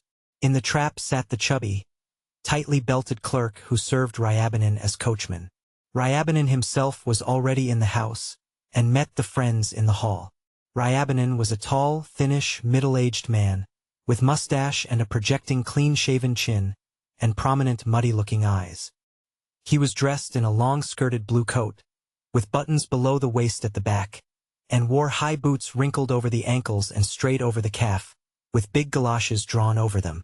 He rubbed his face with his handkerchief and wrapping round him his coat, which sat extremely well as it was, he greeted them with a smile, holding out his hand to Stepan Arkadyevitch as though he wanted to catch something. So here you are, said Stepan Arkadyevitch, giving him his hand. That's capital. I did not venture to disregard your Excellency's commands, though the road was extremely bad. I positively walked the whole way, but I am here at my time. Konstantin Dmitrievitch, my respects. He turned to Levin, trying to seize his hand too. But Levin, scowling, made as though he did not notice his hand, and took out the snipe. Your honors have been diverting yourselves with the chase? What kind of bird may it be, pray? Added Ryabinin, looking contemptuously at the snipe. A great delicacy, I suppose. And he shook his head disapprovingly, as though he had grave doubts whether this game were worth the candle. Would you like to go into my study? Levin said in French to Stepan Arkadyevitch, scowling morosely. Go into my study, you can talk there. Quite so, where you please, said Ryabinin with contemptuous dignity, as though wishing to make it felt that others might be in difficulties as to how to behave, but that he could never be in any difficulty about anything. On entering the study, Ryabinin looked about, as his habit was, as though seeking the holy picture, but when he had found it, he did not cross himself. He scanned the bookcases and bookshelves, and with the same dubious air with which he had regarded the snipe, He smiled contemptuously and shook his head disapprovingly, as though by no means willing to allow that this game were worth the candle. "Well, have you brought the money?" asked Oblonsky. "Sit down." "Oh, don't trouble about the money. I've come to see you to talk it over." "What is there to talk over? But do sit down." "I don't mind if I do," said Ryabinin, sitting down and leaning his elbows on the back of his chair in a position of the intensest discomfort to himself. "You must knock it down a bit, Prince. It would be too bad. The money is ready conclusively to the last farthing. As to paying the money down, there'll be no hitch there." Levin, who had meanwhile been putting his gun away in the cupboard, was just going out of the door, but catching the merchant's words, he stopped. "Why, you've got the forest for nothing as it is," he said. "He came to me too late, or I'd have fixed the price for him." Ryabinin got up, and in silence, with a smile, he looked Levin down and up. "Very close about money is Konstantin Dmitrievitch," he said with a smile, turning to Stepan Arkadyevitch. "There's positively no dealing with him. I was bargaining for some wheat of him, and a pretty price I offered too. Why should I give you my goods for nothing? I didn't pick it up on the ground, nor steal it either. Mercy on us. Nowadays there's no chance at all of stealing. With the open courts and everything done in style, nowadays there's no question of stealing. We are just talking things over like gentlemen. His Excellency's asking too much for the forest. I can't make both ends meet over it. I must ask for a little concession. But is the thing settled between you or not? If it's settled, it's useless haggling. But if it's not," said Levin, "I'll buy the forest." The smile vanished at once from Ryabinin's face. A hawk-like, greedy, cruel expression was left upon it.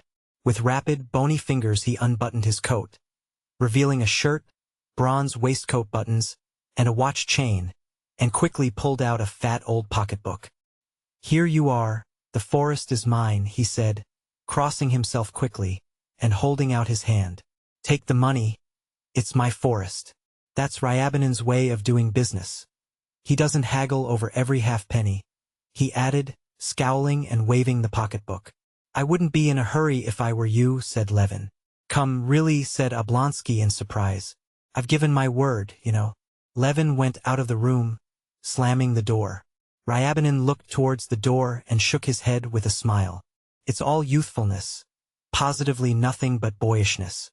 Why, I'm buying it, upon my honor, simply, believe me, for the glory of it, that Ryabinin and no one else should have bought the copse of Oblonsky. And as to the profits, why, I must make what God gives. In God's name, if you would kindly sign the title deed." Within an hour the merchant, stroking his big overcoat neatly down, and hooking up his jacket with the agreement in his pocket, seated himself in his tightly covered trap and drove homewards. "Ah, these gentlefolks," he said to the clerk. They're a nice lot." "That's so," responded the clerk, handing him the reins and buttoning the leather apron. "But I can congratulate you on the purchase, Mikhail Ignatitch?" Well. Chapter 17. Stepan Arkadyevitch went upstairs with his pocket bulging with notes, which the merchant had paid him for 3 months in advance. The business of the forest was over, the money in his pocket. Their shooting had been excellent, and Stepan Arkadyevitch was in the happiest frame of mind, and so he felt specially anxious to dissipate the ill humor that had come upon Levin. He wanted to finish the day at supper as pleasantly as it had been begun. Levin certainly was out of humor, and in spite of all his desire to be affectionate and cordial to his charming visitor, he could not control his mood. The intoxication of the news that Kitty was not married had gradually begun to work upon him. Kitty was not married, but ill, and ill from love for a man who had slighted her. This slight, as it were, rebounded upon him. Vronsky had slighted her, and she had slighted him, Levin. Consequently Vronsky had the right to despise Levin, and therefore he was his enemy. But all this Levin did not think out. He vaguely felt that there was something in it insulting to him, and he was not angry now at what had disturbed him, but he fell foul of everything that presented itself. The stupid sale of the forest, the fraud practiced upon Oblonsky and concluded in his house, exasperated him. "Well, finished?" he said, meeting Stepan Arkadyevitch upstairs. "Would you like supper?" "Well, I wouldn't say no to it. What an appetite I get in the country." "Wonderful. Why didn't you offer Ryabinin something? Oh, damn him. Still, how you do treat him, said Oblonsky. You didn't even shake hands with him. Why not shake hands with him? Because I don't shake hands with a waiter, and a waiter's 100 times better than he is. What a reactionist you are. Really? What about the amalgamation of classes? Said Oblonsky. Anyone who likes amalgamating is welcome to it, but it sickens me. You're a regular reactionist, I see. Really? I have never considered what I am. I am Konstantin Levin and nothing else. And Konstantin Levin very much out of temper, said Stepan Arkadyevitch, smiling. Yes, I am out of temper, and do you know why? Because, excuse me, of your stupid sale. Stepan Arkadyevitch frowned good-humoredly, like one who feels himself teased and attacked for no fault of his own. Come, enough about it, he said.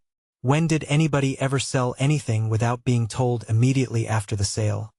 It was worth much more? But when one wants to sell, no one will give anything. No, I see you've a grudge against that unlucky Ryabinin. Maybe I have. And do you know why? You'll say again that I'm a reactionist or some other terrible word. But all the same it does annoy and anger me to see on all sides the impoverishing of the nobility to which I belong, and, in spite of the amalgamation of classes, I'm glad to belong. And their impoverishment is not due to extravagance. That would be nothing. Living in good style, that's the proper thing for noblemen. It's only the nobles who know how to do it. Now the peasants about us buy land, and I don't mind that. The gentleman does nothing, while the peasant works and supplants the idle man. That's as it ought to be, and I'm very glad for the peasant. But I do mind seeing the process of impoverishment from a sort of, I don't know what to call it, innocence. Here a Polish speculator bought for half its value a magnificent estate from a young lady who lives in Nice. And there a merchant will get 3 acres of land, worth 10 rubles, as security for the loan of 1 ruble. Here, for no kind of reason, you've made that rascal a present of 30,000 rubles. Well, what should I have done? Counted every tree? Of course, they must be counted. You didn't count them, but Ryabinin did. Ryabinin's children will have means of livelihood and education, while yours maybe will not. Well, you must excuse me, but there's something mean in this counting. We have our business and they have theirs, and they must make their profit. Anyway, the thing's done, and there's an end of it. And here comes some poached eggs, my favorite dish. And Agafia Mihailovna will give us that marvelous herb brandy. Stepan Arkadyevitch sat down at the table and began joking with Agafia Mihailovna, assuring her that it was long since he had tasted such a dinner and such a supper. Well, you do praise it anyway, said Agafia Mihailovna, but Konstantin Dmitrievitch, give him what you will, a crust of bread, he'll eat it and walk away. Though Levin tried to control himself, he was gloomy and silent. He wanted to put one question to Stepan Arkadyevitch, but he could not bring himself to the point, and could not find the words or the moment in which to put it. Stepan Arkadyevitch had gone down to his room, undressed, again washed, and attired in a nightshirt with goffered frills. He had got into bed, but Levin still lingered in his room, talking of various trifling matters, and not daring to ask what he wanted to know. How wonderfully they make this soap, he said, gazing at a piece of soap he was handling, which Agafia Mihailovna had put ready for the visitor but Oblonsky had not used. Only look. Why, it's a work of art. Yes, everything's brought to such a pitch of perfection nowadays, said Stepan Arkadyevitch with a moist and blissful yawn. The theater, for instance, and the entertainments. Aye. He yawned. The electric light everywhere. Aye. Yes, the electric light, said Levin. Yes. Oh, and where's Vronsky now? He asked suddenly, laying down the soap. Vronsky, said Stepan Arkadyevitch, checking his yawn. He's in Petersburg. He left soon after you did, and he's not once been in Moscow since. And do you know, Kostya, I'll tell you the truth, he went on, leaning his elbow on the table, and propping on his hand his handsome ruddy face, in which his moist, good-natured, sleepy eyes shone like stars. It's your own fault. You took fright at the sight of your rival. But, as I told you at the time, I couldn't say which had the better chance. Why didn't you fight it out? I told you at the time that... He yawned inwardly, without opening his mouth. Does he know, or doesn't he, that I did make an offer? Levin wondered, gazing at him. Yes, there's something humbugging, diplomatic in his face, and feeling he was blushing, he looked Stepan Arkadyevitch straight in the face without speaking. If there was anything on her side at the time, it was nothing but a superficial attraction, pursued Oblonsky. His being such a perfect aristocrat, don't you know, and his future position in society had an influence not with her, but with her mother. Levin scowled. The humiliation of his rejection stung him to the heart, as though it were a fresh wound he had only just received. But he was at home, and the walls of home are a support. Stay, he began, interrupting Oblonsky. You talk of his being an aristocrat. But allow me to ask what it consists in, that aristocracy of Vronsky or of anybody else, beside which I can be looked down upon. You consider Vronsky an aristocrat, but I don't. A man whose father crawled up from nothing at all by intrigue, and whose mother, God knows whom she wasn't mixed up with. No, excuse me, but I consider myself aristocratic, and people like me who can point back in the past to 3 or 4 honorable generations of their family, of the highest degree of breeding, talent and intellect, of course that's another matter, and have never curried favor with anyone, never depended on anyone for anything, like my father and my grandfather. And I know many such. You think it mean of me to count the trees in my forest, while you make Ryabinin a present of 30,000. But you get rents from your lands and I don't know what, while I don't, and so I prize what's come to me from my ancestors or been won by hard work. We are aristocrats, and not those who can only exist by favor of the powerful of this world, and who can be bought for tuppence halfpenny. Well, but whom are you attacking? I agree with you, said Stepan Arkadyevitch, sincerely and genuinely, though he was aware that in the class of those who could be bought for tuppence halfpenny Levin was reckoning him too. Levin's warmth gave him genuine pleasure. Whom are you attacking? Though a good deal is not true that you say about Vronsky, but I won't talk about that. I tell you straight out, if I were you, I should go back with me to Moscow, and... No, I don't know whether you know it or not, but I don't care. And I tell you, I did make an offer and was rejected, and Katerina Alexandrovna is nothing now to me but a painful and humiliating reminiscence. Whatever for? What nonsense! But we won't talk about it. Please forgive me if I've been nasty, said Levin. Now that he had opened his heart, he became as he had been in the morning. You're not angry with me, Stiva? Please don't be angry, he said, and smiling, he took his hand. Of course not. Not a bit, and no reason to be. I'm glad we've spoken openly. And you know, stand shooting in the morning is unusually good, why not go? I couldn't sleep the night anyway, but I might go straight from shooting to the station. Capital. Chapter 18. Although all Vronsky's inner life was absorbed in his passion, his external life unalterably and inevitably followed along the old accustomed lines of his social and regimental ties and interests. The interests of his regiment took an important place in Vronsky's life, both because he was fond of the regiment, and because the regiment was fond of him. They were not only fond of Vronsky and his regiment, they respected him too and were proud of him. Proud that this man, with his immense wealth, his brilliant education and abilities, and the path open before him to every kind of success, distinction and ambition, had disregarded all that, and of all the interests of life had the interests of his regiment and his comrades nearest to his heart. Vronsky was aware of his comrades' view of him, and in addition to his liking for the life, he felt bound to keep up that reputation.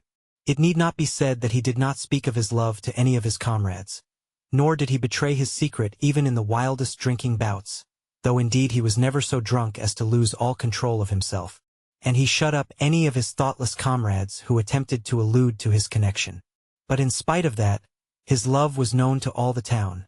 Everyone guessed with more or less confidence at his relations with Madame Karenina. The majority of the younger men envied him for just what was the most irksome factor in his love, the exalted position of Karenin, and the consequent publicity of their connection in society. The greater number of the young women, who envied Anna and had long been weary of hearing her called virtuous, rejoiced at the fulfillment of their predictions, and were only waiting for a decisive turn in public opinion to fall upon her with all the weight of their scorn. They were already making ready their handfuls of mud to fling at her when the right moment arrived. The greater number of the middle-aged people and certain great personages were displeased at the prospect of the impending scandal in society. Vronsky's mother, on hearing of his connection, was at first pleased at it, because nothing to her mind gave such a finishing touch to a brilliant young man as a liaison in the highest society. She was pleased, too, that Madame Karenina, who had so taken her fancy, and had talked so much of her son, was, after all, just like all other pretty and well-bred women, at least according to the Countess Vronskaya's ideas. But she had heard of late that her son had refused a position offered him of great importance to his career, simply in order to remain in the regiment, where he could be constantly seeing Madame Karenina. She learned that great personages were displeased with him on this account, and she changed her opinion. She was vexed, too, that from all she could learn of this connection it was not that brilliant, graceful, worldly liaison which she would have welcomed, but a sort of Wertherish, desperate passion, so she was told, which might well lead him into imprudence. She had not seen him since his abrupt departure from Moscow, and she sent her elder son to bid him come to see her. This elder son, too, was displeased with his younger brother. He did not distinguish what sort of love his might be, big or little, passionate or passionless, lasting or passing. He kept a ballet girl himself, though he was the father of a family, so he was lenient in these matters. But he knew that this love affair was viewed with displeasure by those whom it was necessary to please, and therefore he did not approve of his brother's conduct. Besides the service and society, Vronsky had another great interest, horses. He was passionately fond of horses. That year races and a steeplechase had been arranged for the officers. Vronsky had put his name down, bought a thoroughbred English mare, and in spite of his love affair, he was looking forward to the races with intense, though reserved, excitement. These two passions did not interfere with one another. On the contrary, he needed occupation and distraction quite apart from his love, so as to recruit and rest himself from the violent emotions that agitated him. Chapter 19. On the day of the races at Krasno Selo, Vronsky had come earlier than usual to eat beefsteak in the common mess-room of the regiment. He had no need to be strict with himself, as he had very quickly been brought down to the required light weight. But still he had to avoid gaining flesh, and so he eschewed farinaceous and sweet dishes. He sat with his coat unbuttoned over a white waistcoat, resting both elbows on the table, and while waiting for the steak he had ordered he looked at a French novel that lay open on his plate. He was only looking at the book to avoid conversation with the officers coming in and out. He was thinking. He was thinking of Anna's promise to see him that day after the races. But he had not seen her for 3 days, and as her husband had just returned from abroad, he did not know whether she would be able to meet him today or not, and he did not know how to find out. He had had his last interview with her at his cousin Betsy's summer villa. He visited the Karenins' summer villa as rarely as possible. Now he wanted to go there, and he pondered the question how to do it. Of course, I shall say Betsy has sent me to ask whether she's coming to the races. Of course, I'll go, he decided, lifting his head from the book. And as he vividly pictured the happiness of seeing her, his face lighted up. Send to my house and tell them to have out the carriage and 3 horses as quick as they can, he said to the servant, who handed him the steak on a hot silver dish, and moving the dish up he began eating. From the billiard room next door came the sound of balls knocking, of talk and laughter. 2 officers appeared at the entrance door. One, a young fellow with a feeble, delicate face, who had lately joined the regiment from the Corps of Pages. The other, a plump, elderly officer, with a bracelet on his wrist, and little eyes, lost in fat. Vronsky glanced at them, frowned, and looking down at his book as though he had not noticed them, he proceeded to eat and read at the same time. What? Fortifying yourself for your work? Said the plump officer, sitting down beside him. As you see, responded Vronsky, knitting his brows, wiping his mouth, and not looking at the officer. So you're not afraid of getting fat? Said the latter, turning a chair round for the young officer. What? Said Vronsky angrily, making a wry face of disgust, and showing his even teeth. You're not afraid of getting fat? Waiter! Sherry! Said Vronsky without replying, and moving the book to the other side of him, he went on reading. The plump officer took up the list of wines and turned to the young officer. You choose what we're to drink, he said, handing him the card, and looking at him. Rhine wine, please, said the young officer, stealing a timid glance at Vronsky, and trying to pull his scarcely visible mustache. Seeing that Vronsky did not turn round, the young officer got up. Let's go into the billiard room, he said. The plump officer rose submissively, and they moved towards the door. At that moment there walked into the room the tall and well-built Captain Yashvin. Nodding with an air of lofty contempt to the 2 officers, he went up to Vronsky. Ah, here he is. he cried, bringing his big hand down heavily on his epaulette. Vronsky looked round angrily, but his face lighted up immediately with his characteristic expression of genial and manly serenity. "That's it, Alexei," said the captain, in his loud baritone. "You must just eat a mouthful now, and drink only one tiny glass." "Oh, I'm not hungry." "There go the inseparables," Yashvin dropped, glancing sarcastically at the two officers who were at that instant leaving the room. And he bent his long legs, swathed in tight riding breeches, and sat down in the chair, too low for him, so that his knees were cramped up in a sharp angle. "Why didn't you turn up at the Red Theater yesterday?" "Numerova wasn't at all bad." "Where were you?" "I was late at the Tverskoys," said Vronsky. "Ah," responded Yashvin. Yashvin, a gambler and a rake, a man not merely without moral principles, but of immoral principles, Yashvin was Vronsky's greatest friend in the regiment. Vronsky liked him both for his exceptional physical strength, which he showed for the most part by being able to drink like a fish, and do without sleep without being in the slightest degree affected by it, and for his great strength of character which he showed in his relations with his comrades and superior officers, commanding both fear and respect, and also at cards, when he would play for tens of thousands and however much he might have drunk, always with such skill and decision that he was reckoned the best player in the English club. Vronsky respected and liked Yashvin particularly because he felt Yashvin liked him, not for his name and his money, but for himself. And of all men he was the only one with whom Vronsky would have liked to speak of his love. He felt that Yashvin, in spite of his apparent contempt for every sort of feeling, was the only man who could, so he fancied, comprehend the intense passion which now filled his whole life. Moreover, he felt certain that Yashvin, as it was, took no delight in gossip and scandal, and interpreted his feeling rightly, that is to say, knew and believed that this passion was not a jest, not a pastime, but something more serious and important. Vronsky had never spoken to him of his passion, but he was aware that he knew all about it, and that he put the right interpretation on it, and he was glad to see that in his eyes. "Ah, yes," he said, to the announcement that Vronsky had been at the Tverskoys. And his black eyes shining, he plucked at his left mustache, and began twisting it into his mouth, a bad habit he had. "Well, and what did you do yesterday? Win anything?" asked Vronsky. 8,000. "But 3 don't count, he won't pay up." "Oh, then you can afford to lose over me," said Vronsky, laughing. Yashvin had bet heavily on Vronsky in the races. "No chance of my losing. Mahatin's the only one that's risky." And the conversation passed to forecasts of the coming race, the only thing Vronsky could think of just now. "Come along, I've finished," said Vronsky, and getting up he went to the door. Yashvin got up too, stretching his long legs and his long back. "It's too early for me to dine, but I must have a drink. I'll come along directly. High wine," he shouted in his rich voice, that always rang out so loudly at drill, and set the windows shaking now. "No, all right," he shouted again immediately after. "You're going home, so I'll go with you." And he walked out with Vronsky. Chapter 20. Vronsky was staying in a roomy, clean, Finnish hut, divided into two by a partition. Petritsky lived with him in camp too.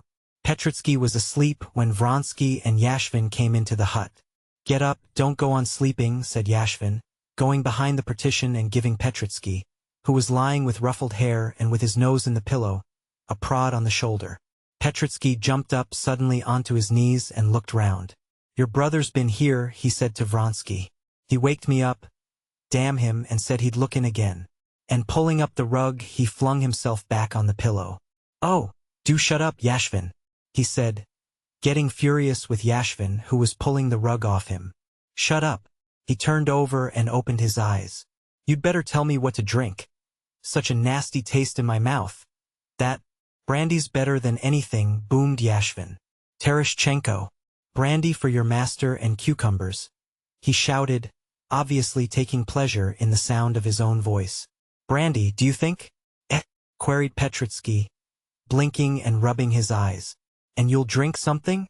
All right then, we'll have a drink together." "Vronsky, have a drink?" said Petritsky, getting up and wrapping the tiger-skin rug round him. He went to the door of the partition wall, raised his hands and hummed in French, "There was a king in Thule." "Vronsky, will you have a drink?" "Go along," said Vronsky, Putting on the coat his valet handed to him. "Where are you off to?" asked Yashvin. "Oh, here are your 3 horses," he added, seeing the carriage drive up. "To the stables, and I've got to see Vronsky, too, about the horses," said Vronsky.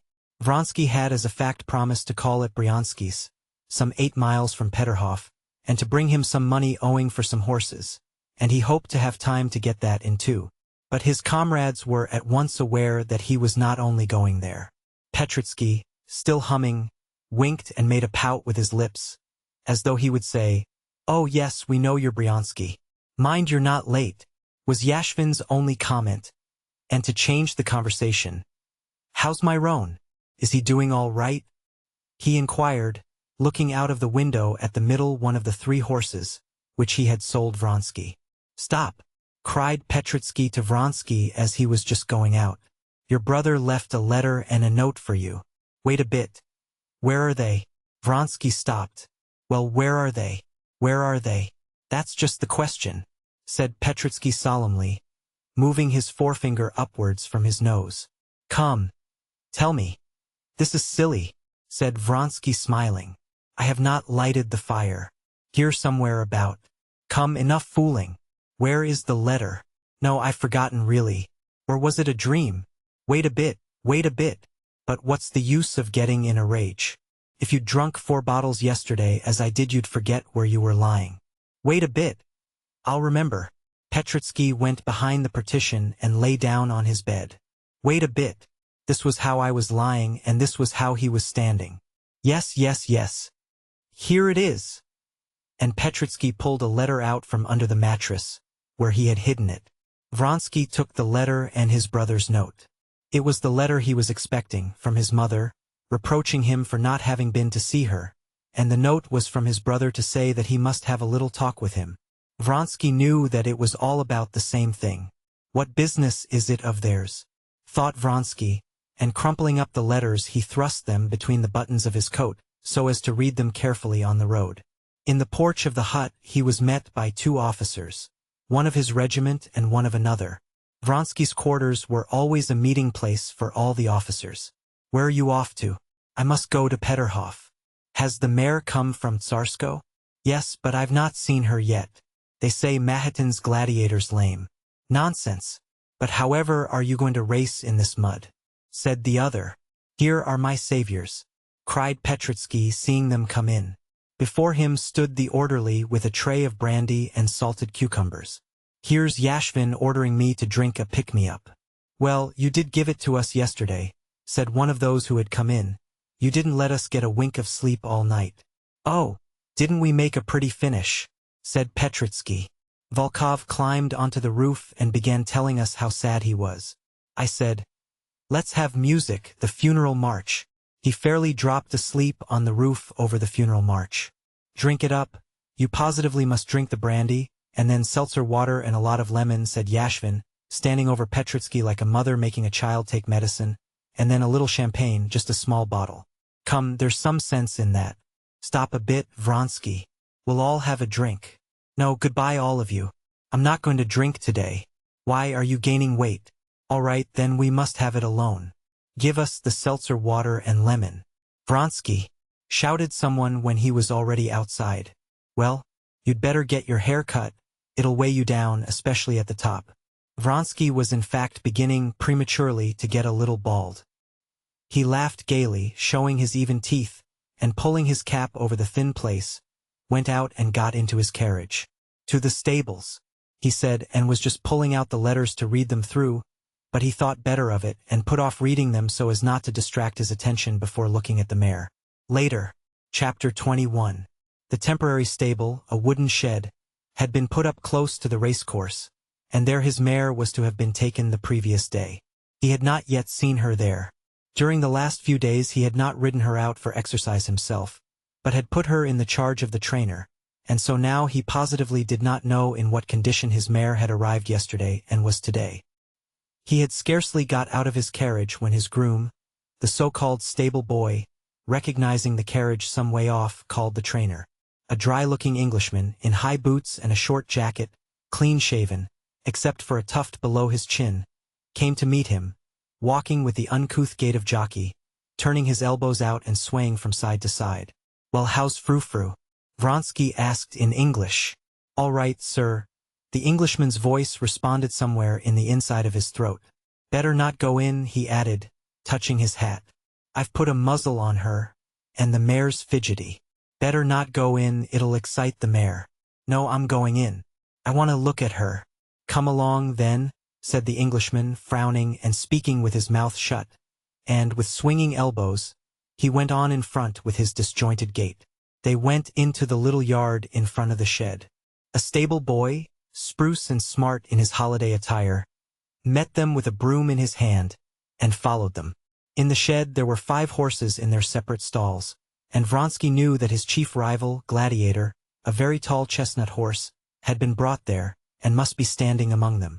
Even more than his mare, Vronsky longed to see Gladiator, whom he had never seen. But he knew that by the etiquette of the race course it was not merely impossible for him to see the horse, but improper even to ask questions about him.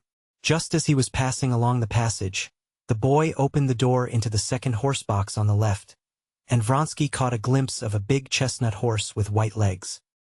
He knew that this was Gladiator, but, with the feeling of a man turning away from the sight of another man's open letter, he turned round and went into Frou-Frou's stall.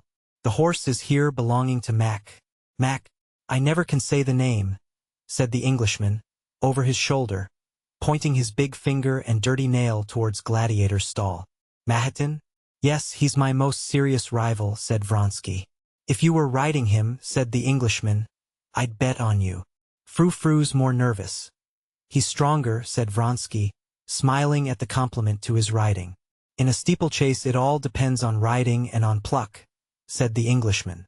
Of pluck, that is, energy and courage, Vronsky did not merely feel that he had enough.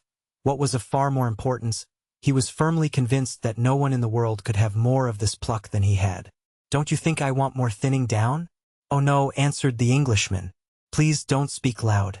The mare's fidgety," he added, nodding towards the horse box, before which they were standing, and from which came the sound of restless stamping in the straw. He opened the door, and Vronsky went into the horse box, dimly lighted by one little window. In the horse box stood a dark bay mare, with a muzzle on, picking at the fresh straw with her hoofs.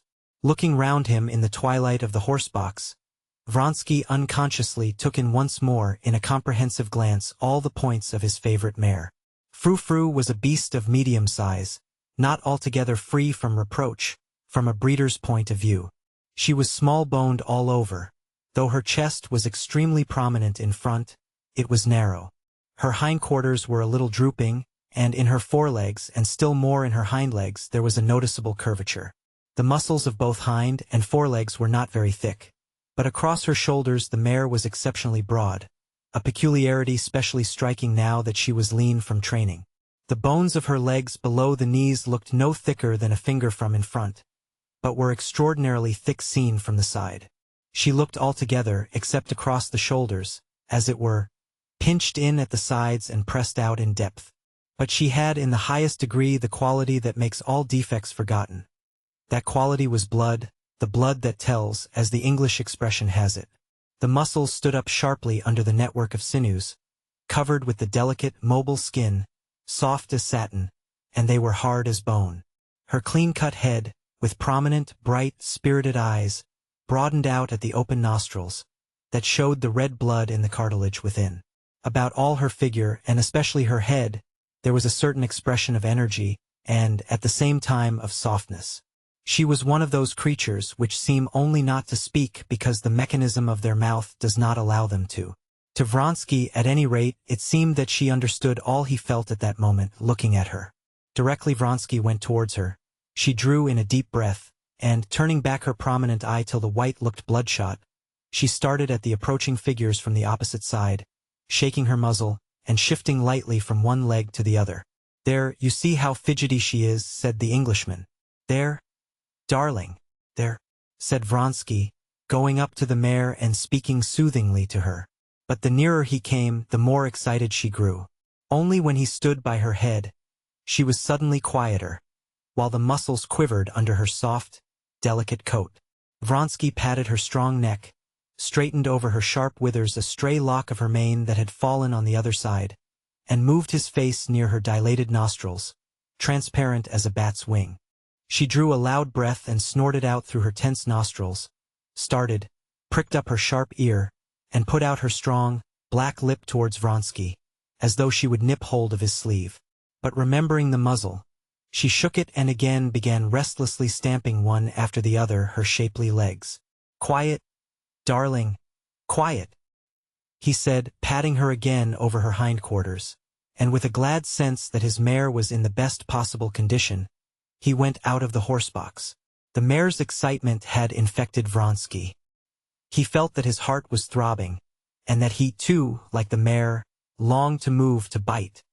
It was both dreadful and delicious. "Well, I rely on you, then," he said to the Englishman. 6:30 on the ground. "All right," said the Englishman. "Oh, where are you going, my lord?"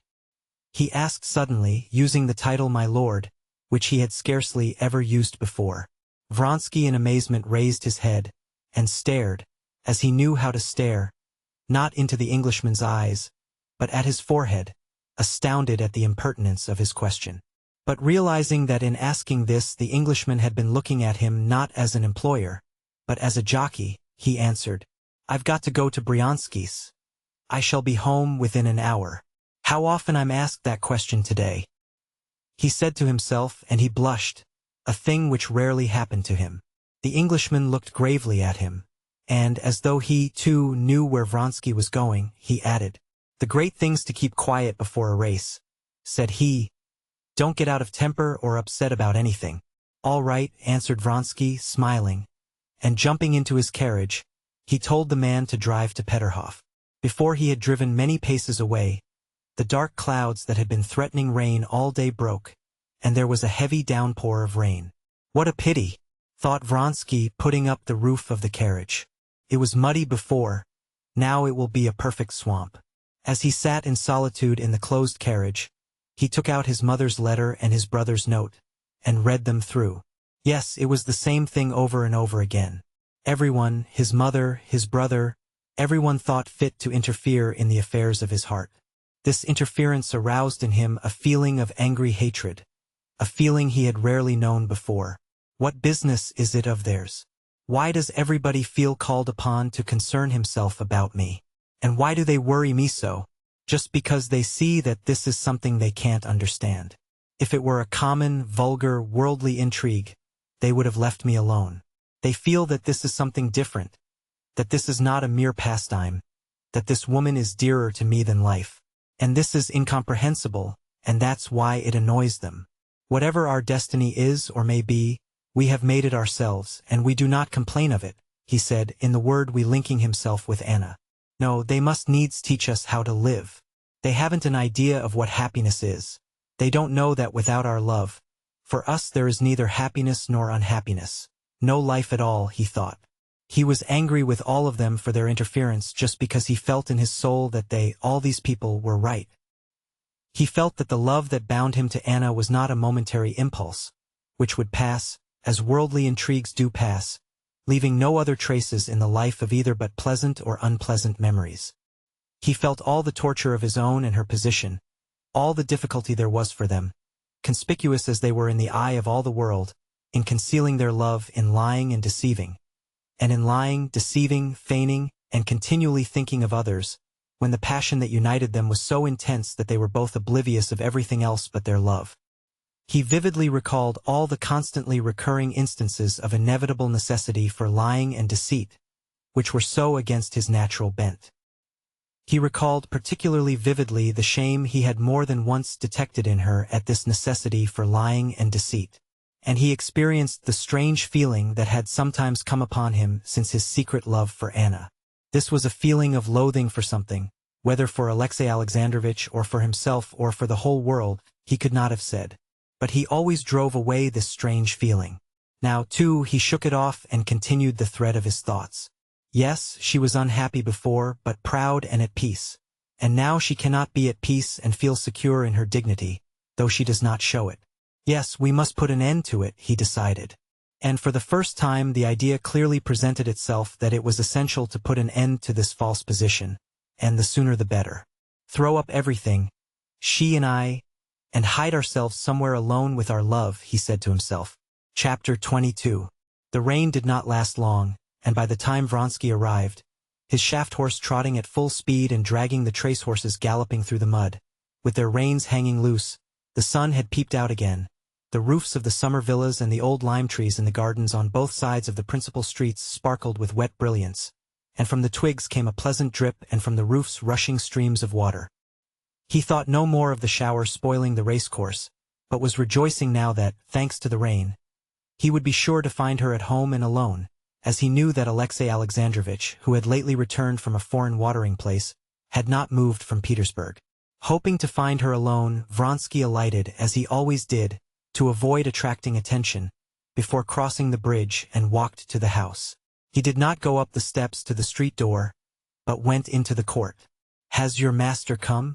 he asked a gardener. "No, sir. The mistress is at home.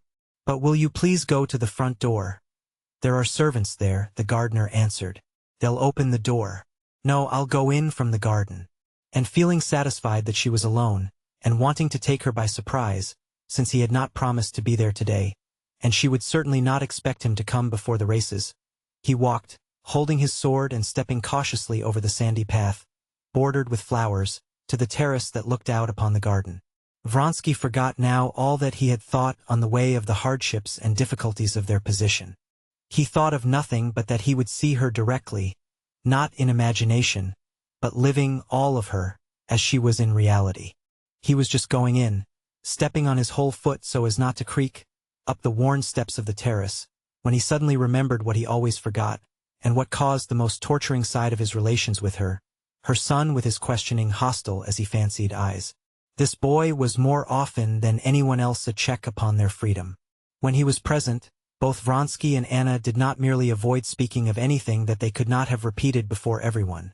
They did not even allow themselves to refer by hints to anything the boy did not understand.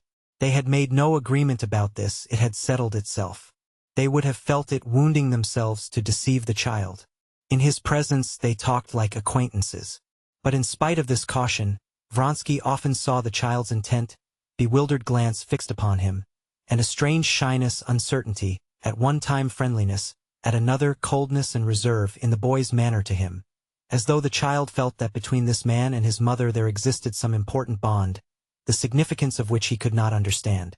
As a fact, the boy did feel that he could not understand this relation, and he tried painfully, and was not able to make clear to himself what feeling he ought to have for this man.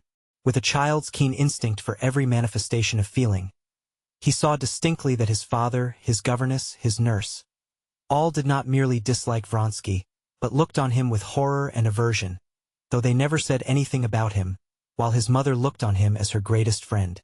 What does it mean? Who is he? How ought I to love him? If I don't know, it's my fault. Either I'm stupid or a naughty boy, thought the child, and this was what caused his dubious, inquiring, sometimes hostile expression, and the shyness and uncertainty which Vronsky found so irksome. This child's presence always and infallibly called up in Vronsky that strange feeling of inexplicable loathing which he had experienced of late. This child's presence called up both in Vronsky and in Anna a feeling akin to the feeling of a sailor who sees by the compass that the direction in which he is swiftly moving is far from the right one, but that to arrest his motion is not in his power, that every instant is carrying him further and further away, and that to admit to himself his deviation from the right direction is the same as admitting his certain ruin. This child, with his innocent outlook upon life, was the compass that showed them the point to which they had departed from what they knew, but did not want to know. This time Seryoza was not at home, and she was completely alone. She was sitting on the terrace waiting for the return of her son, who had gone out for his walk and been caught in the rain. She had sent a manservant and a maid out to look for him. Dressed in a white gown, deeply embroidered, she was sitting in a corner of the terrace behind some flowers, and did not hear him. Bending her curly black head, she pressed her forehead against a cool watering pot that stood on the parapet, and both her lovely hands, with the rings he knew so well, clasped the pot. The beauty of her whole figure, her head, her neck, her hands, struck Vronsky every time as something new and unexpected. He stood still, gazing at her in ecstasy. But directly he would have made a step to come nearer to her. She was aware of his presence, pushed away the watering pot, and turned her flushed face towards him. "What's the matter? You are ill?" he said to her in French, going up to her. He would have run to her, but remembering that there might be spectators, he looked round towards the balcony door, and reddened a little as he always reddened, feeling that he had to be afraid and be on his guard. "No, I'm quite well," she said, getting up and pressing his outstretched hand tightly. "I did not expect the mercy. What cold hands," he said. "You startled me," she said.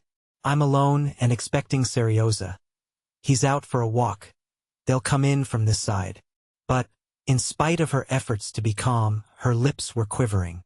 "Forgive me for coming, but I couldn't pass the day without seeing you," he went on, speaking French, as he always did, to avoid using the stiff Russian plural form, so impossibly frigid between them, and the dangerously intimate singular.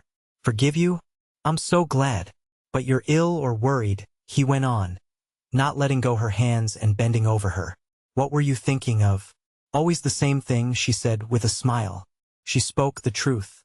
If ever at any moment she had been asked what she was thinking of, she could have answered truly, of the same thing, of her happiness and her unhappiness.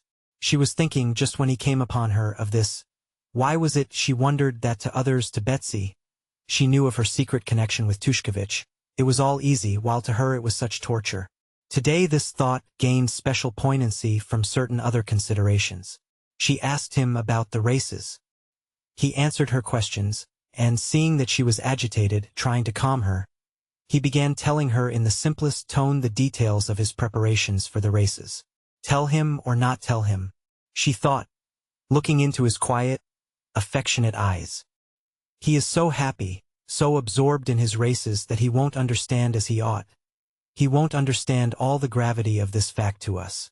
"But you haven't told me what you were thinking of when I came in," he said, interrupting his narrative. "Please tell me." She did not answer, and, bending her head a little, she looked inquiringly at him from under her brows, her eyes shining under their long lashes. Her hand shook as it played with a leaf she had picked. He saw it, and his face expressed that utter subjection, that slavish devotion, which had done so much to win her. "I see something has happened.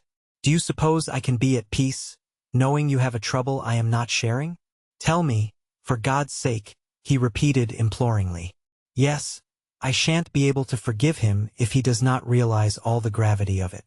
Better not tell. Why put him to the proof?" she thought, still staring at him in the same way, and feeling the hand that held the leaf was trembling more and more. "For God's sake," he repeated, taking her hand. "Shall I tell you?" "Yes, yes, yes." "I'm with child," she said softly and deliberately. The leaf in her hand shook more violently, but she did not take her eyes off him, watching how he would take it. He turned white, would have said something, but stopped. He dropped her hand, and his head sank on his breast. Yes, he realizes all the gravity of it, she thought, and gratefully she pressed his hand. But she was mistaken in thinking he realized the gravity of the fact as she, a woman, realized it. On hearing it, he felt come upon him with tenfold intensity that strange feeling of loathing of someone. But at the same time, he felt that the turning point he had been longing for had come now, that it was impossible to go on concealing things from her husband, and it was inevitable in one way or another that they should soon put an end to their unnatural position. But, besides that, her emotion physically affected him in the same way. He looked at her with a look of submissive tenderness, kissed her hand, got up, and, in silence, paced up and down the terrace. "Yes," he said, going up to her resolutely. "Neither you nor I have looked on our relations as a passing amusement, and now our fate is sealed. It is absolutely necessary to put an end," he looked round as he spoke, "to the deception in which we are living." "Put an end? How put an end, Alexei?" she said softly. She was calmer now, and her face lighted up with a tender smile. "Leave your husband and make our life one." "It is one as it is," she answered scarcely audibly. "Yes, but altogether, altogether." "But how, Alexei? Tell me how," she said in melancholy mockery at the hopelessness of her own position. "Is there any way out of such a position? Am I not the wife of my husband? There is a way out of every position. We must take our line, he said. Anything's better than the position in which you're living. Of course, I see how you torture yourself over everything. The world and your son and your husband. Oh, not over my husband, she said, with a quiet smile. I don't know him, I don't think of him. He doesn't exist. You're not speaking sincerely. I know you. You worry about him too. Oh, he doesn't even know, she said, and suddenly a hot flush came over her face. Her cheeks, her brow, her neck crimsoned, and tears of shame came into her eyes. But we won't talk of him. Chapter 23.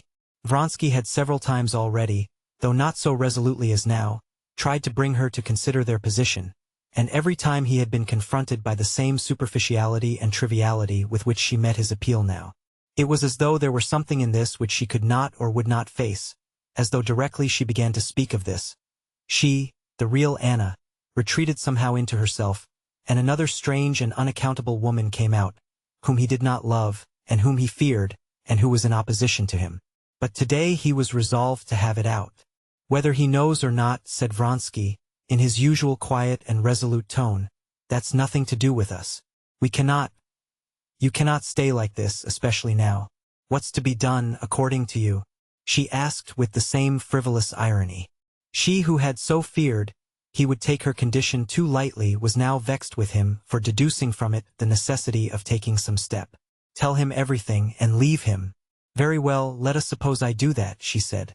Do you know what the result of that would be? I can tell you it all beforehand, and a wicked light gleamed in her eyes, that had been so soft a minute before. You love another man, and have entered into criminal intrigues with him? Mimicking her husband, she threw an emphasis on the word criminal, as Alexey Alexandrovitch did. I warned you of the results in the religious, the civil, and the domestic relation. You have not listened to me. Now I cannot let you disgrace my name. And my son, she had meant to say, but about her son she could not jest. Disgrace my name and more in the same style, she added. In general terms, he'll say in his official manner, and with all distinctness and precision, that he cannot let me go, but will take all measures in his power to prevent scandal. And he will calmly and punctually act in accordance with his words. That's what will happen. He's not a man, but a machine, and a spiteful machine when he's angry, she added, recalling Alexey Alexandrovitch as she spoke, with all the peculiarities of his figure and manner of speaking, and reckoning against him every defect she could find in him, softening nothing for the great wrong she herself was doing him. But, Anna, said Vronsky, in a soft and persuasive voice, trying to soothe her, we absolutely must, anyway, tell him and then be guided by the line he takes. What, run away? And why not run away? I don't see how we can keep on like this. And not for my sake. I see that you suffer. Yes, run away, and become your mistress, she said angrily. Anna, he said with reproachful tenderness. Yes, she went on, become your mistress, and complete the ruin of. Again she would have said my son, but she could not utter that word. Vronsky could not understand how she, with her strong and truthful nature, could endure this state of deceit, and not long to get out of it. But he did not suspect that the chief cause of it was the word, son, which she could not bring herself to pronounce. When she thought of her son, and his future attitude to his mother, who had abandoned his father, she felt such terror at what she had done, that she could not face it. But, like a woman, could only try to comfort herself with lying assurances that everything would remain as it always had been, and that it was possible to forget the fearful question of how it would be with her son. I beg you, I entreat you, she said suddenly, taking his hand, and speaking in quite a different tone, sincere and tender, never speak to me of that. But, Anna, never. Leave it to me. I know all the baseness, all the horror of my position. But it's not so easy to arrange as you think. And leave it to me and do what I say. Never speak to me of it. Do you promise me? No, promise. I promise everything, but I can't be at peace, especially after what you have told me. I can't be at peace when you can't be at peace. She repeated. Yes, I am worried sometimes. But that will pass if you will never talk about this. When you talk about it, it's only then it worries me. I don't understand, he said. I know, she interrupted him. How hard it is for your truthful nature to lie, and I grieve for you. I often think that you have ruined your whole life for me. I was just thinking the very same thing, he said. How could you sacrifice everything for my sake? I can't forgive myself that you're unhappy. I unhappy? She said, coming closer to him, and looking at him with an ecstatic smile of love. I am like a hungry man who has been given food. He may be cold and dressed in rags and ashamed, but he is not unhappy. I unhappy? No, this is my unhappiness. She could hear the sound of her son's voice coming towards them, and glancing swiftly round the terrace, she got up impulsively. Her eyes glowed with the fire he knew so well. With a rapid movement she raised her lovely hands, covered with rings, took his head, looked a long look into his face, and, putting up her face with smiling, parted lips, swiftly kissed his mouth and both eyes, and pushed him away. She would have gone, but he held her back. When? He murmured in a whisper, gazing in ecstasy at her. Tonight, at 1 o'clock, she whispered, and with a heavy sigh, she walked with her light, swift step to meet her son. Seryoza had been caught by the rain in the big garden, and he and his nurse had taken shelter in an arbor. Well, au revoir, she said to Vronsky. I must soon be getting ready for the races. Betsy promised to fetch me. Vronsky, looking at his watch, went away hurriedly. Chapter 24. When Vronsky looked at his watch on the Karenin's balcony, he was so greatly agitated and lost in his thoughts that he saw the figures on the watch's face, but could not take in what time it was. He came out on to the high road and walked, picking his way carefully through the mud, to his carriage. He was so completely absorbed in his feeling for Anna, that he did not even think what o'clock it was, and whether he had time to go to Vronsky's. He had left him, as often happens, only the external faculty of memory, that points out each step one has to take, one after the other. He went up to his coachman, who was dozing on the box in the shadow, already lengthening, of a thick lime tree.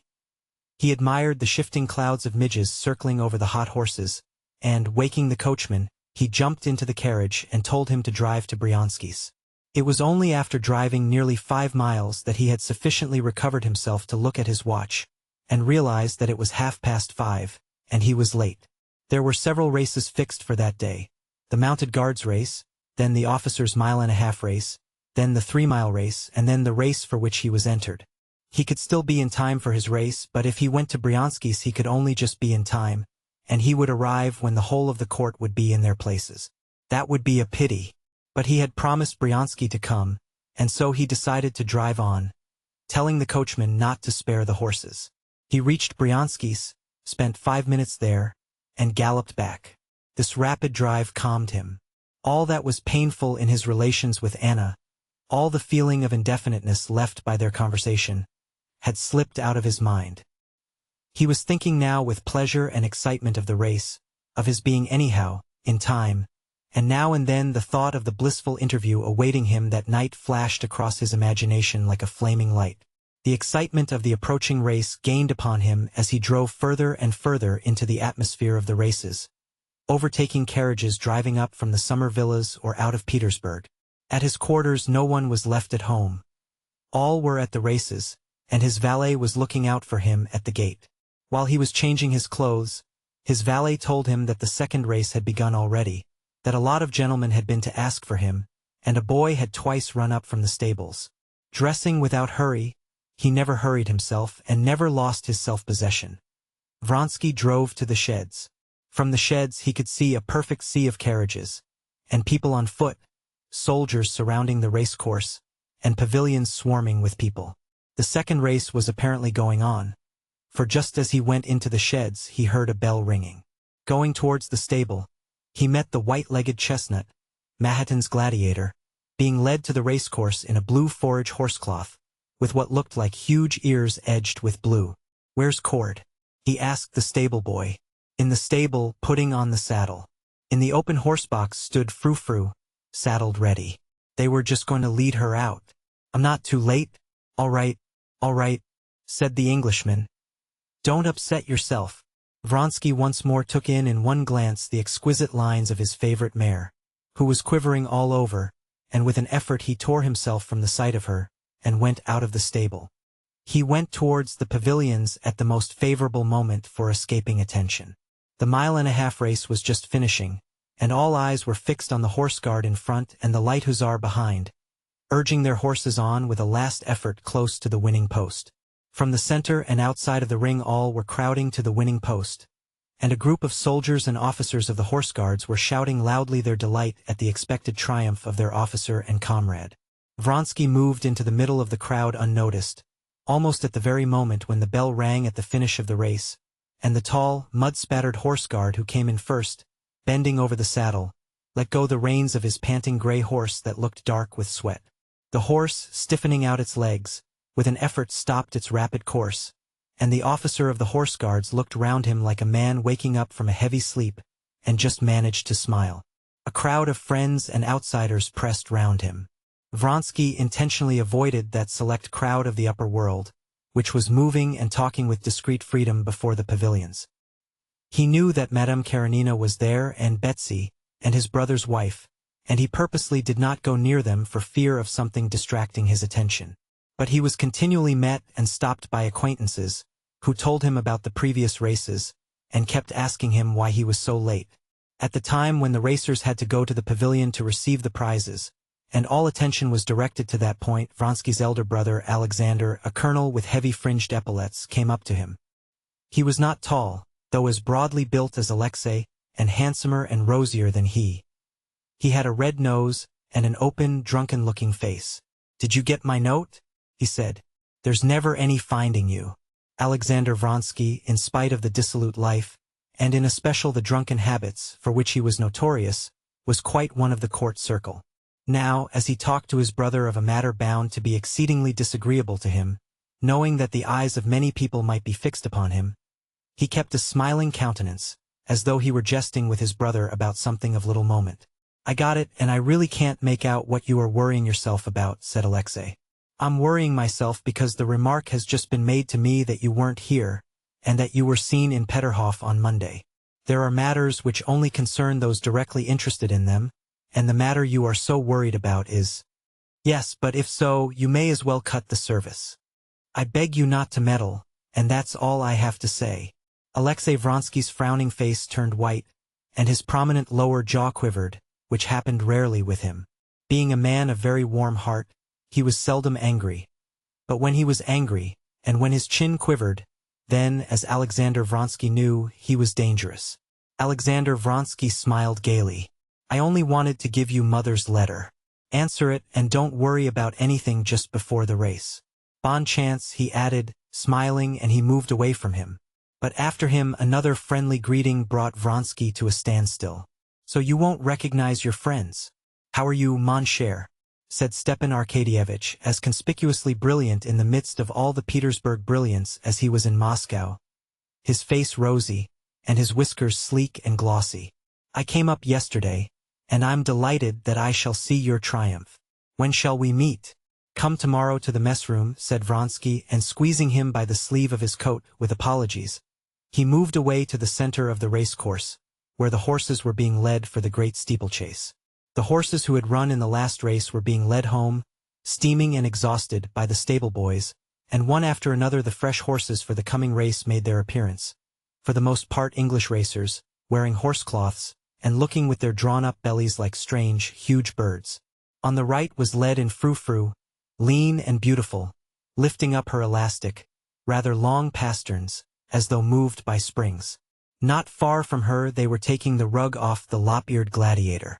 The strong, exquisite, perfectly correct lines of the stallion, with his superb hindquarters and excessively short pasterns almost over his hoofs, attracted Vronsky's attention in spite of himself. He would have gone up to his mare, but he was again detained by an acquaintance. "Oh, there's Karenin," said the acquaintance with whom he was chatting.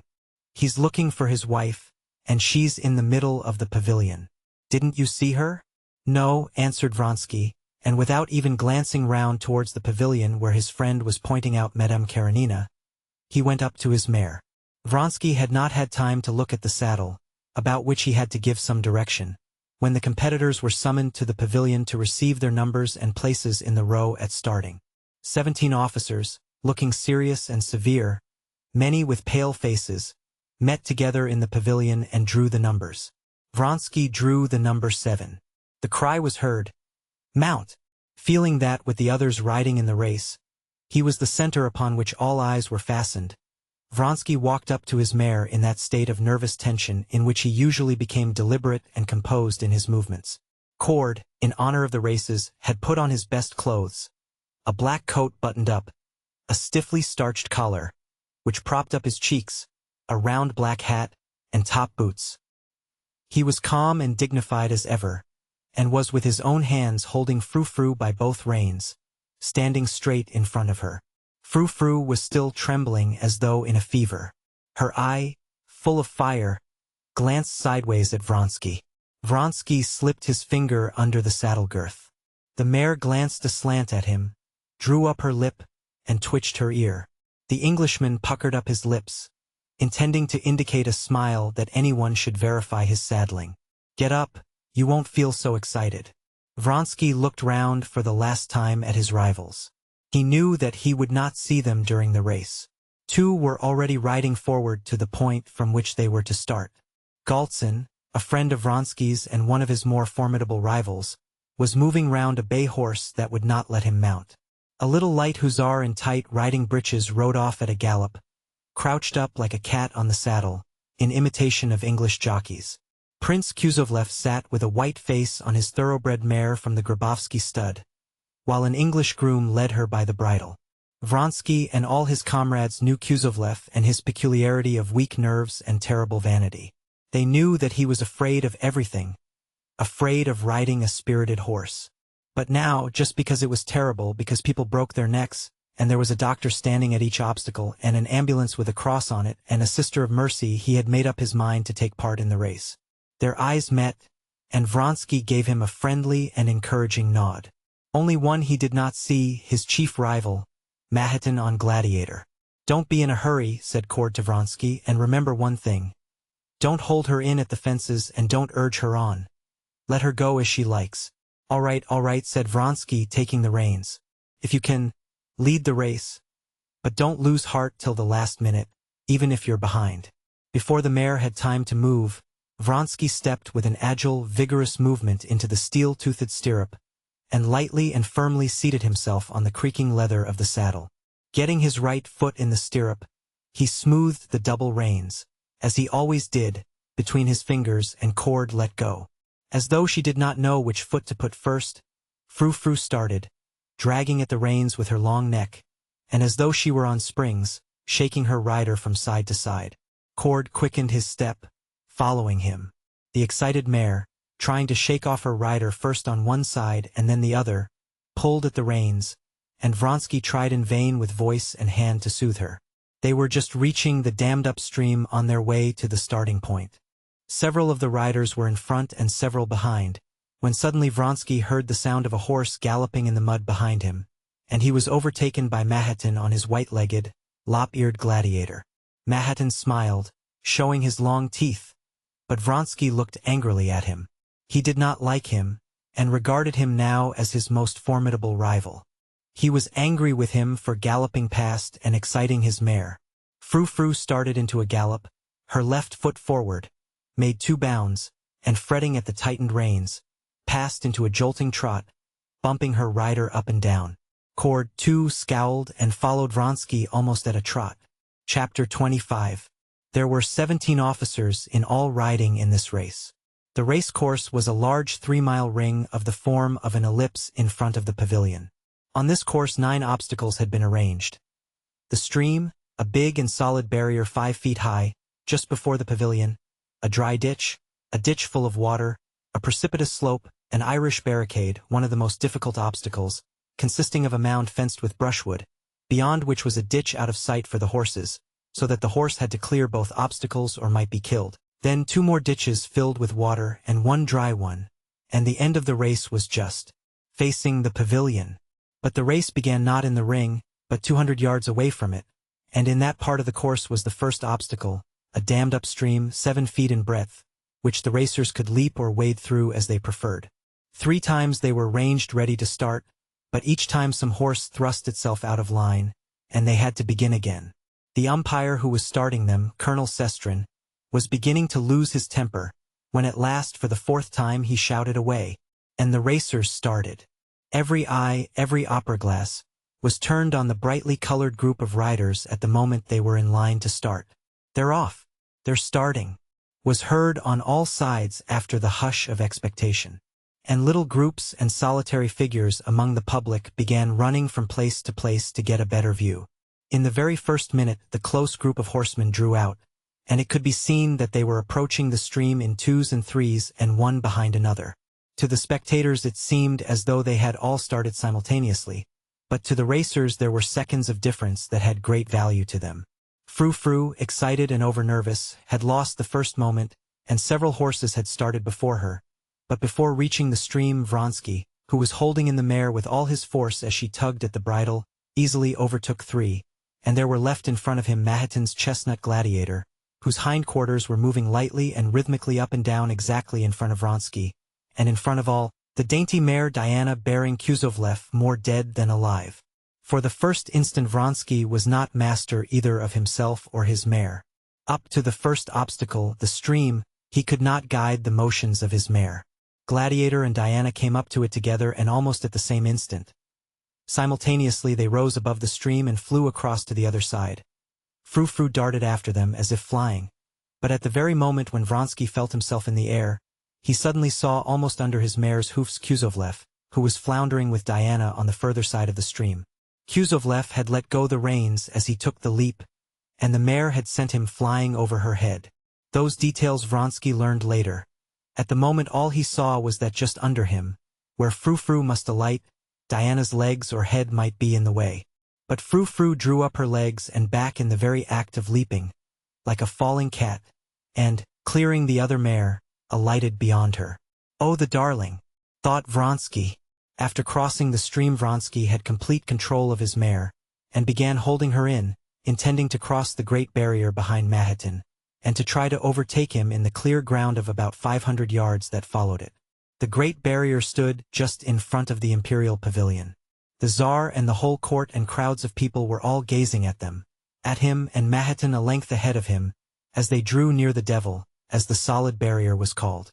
Vronsky was aware of those eyes fastened upon him from all sides, but he saw nothing except the ears and neck of his own mare, the ground racing to meet him, and the back and white legs of Gladiator beating time swiftly before him, and keeping always the same distance ahead. Gladiator rose, with no sound of knocking against anything. With a wave of his short tail he disappeared from Vronsky's sight. "Bravo!" cried a voice. At the same instant, under Vronsky's eyes, right before him flashed the palings of the barrier. Without the slightest change in her action his mare flew over it. The palings vanished, and he heard only a crash behind him. The mare, excited by Gladiator's keeping ahead, had risen too soon before the barrier, and grazed it with her hind hoofs. But her pace never changed, and Vronsky, feeling a spatter of mud in his face, realized that he was once more the same distance from Gladiator. Once more he perceived in front of him the same back and short tail, and again the same swiftly moving white legs that got no further away. At the very moment when Vronsky thought that now was the time to overtake Mahatin, Frou-Frou herself, understanding his thoughts without any incitement on his part, gained ground considerably, and began getting alongside of Mahatin on the most favorable side, close to the inner cord. Mahatin would not let her pass that side. Vronsky had hardly formed the thought that he could perhaps pass on the outer side, when Frou-Frou shifted her pace and began overtaking him on the other side. Frou-Frou's shoulder, beginning by now to be dark with sweat, was even with Gladiator's back. For a few lengths they moved evenly. But before the obstacle they were approaching, Vronsky began working at the reins, anxious to avoid having to take the outer circle, and swiftly passed Mahatin just upon the declivity. He caught a glimpse of his mud-stained face as he flashed by. He even fancied that he smiled. Vronsky passed Mahatin, but he was immediately aware of him close upon him, and he never ceased hearing the even thudding hoofs and the rapid and still quite fresh breathing of Gladiator. The next two obstacles, the watercourse and the barrier, were easily crossed, but Vronsky began to hear the snorting and thud of Gladiator closer upon him. He urged on his mare, and to his delight felt that she easily quickened her pace, and the thud of gladiators' hoofs was again heard at the same distance away.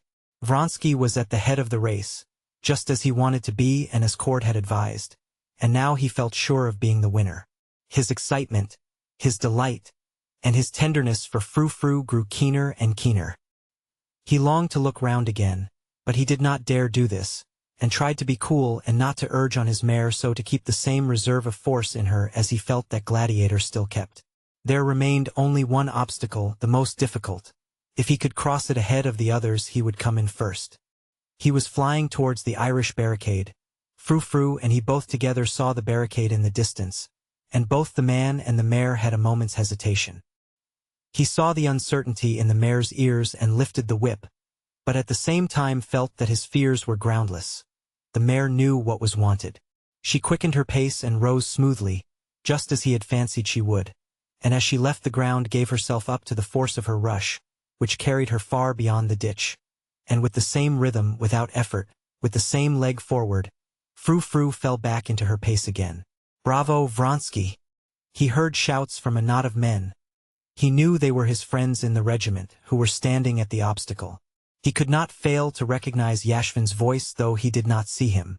"Oh, my sweet," he said inwardly to Frou-Frou, as he listened for what was happening behind.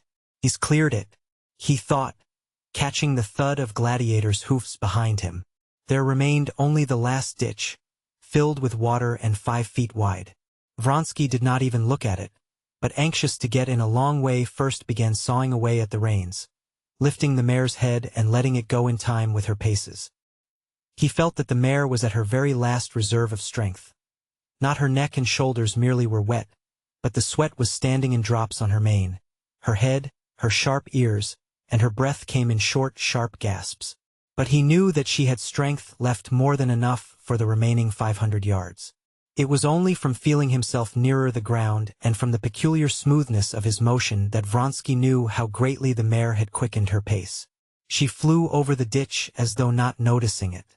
She flew over it like a bird, but at the same instant Vronsky, to his horror, felt that he had failed to keep up with the mare's pace, that he did not know how, made a fearful, unpardonable mistake in recovering his seat in the saddle.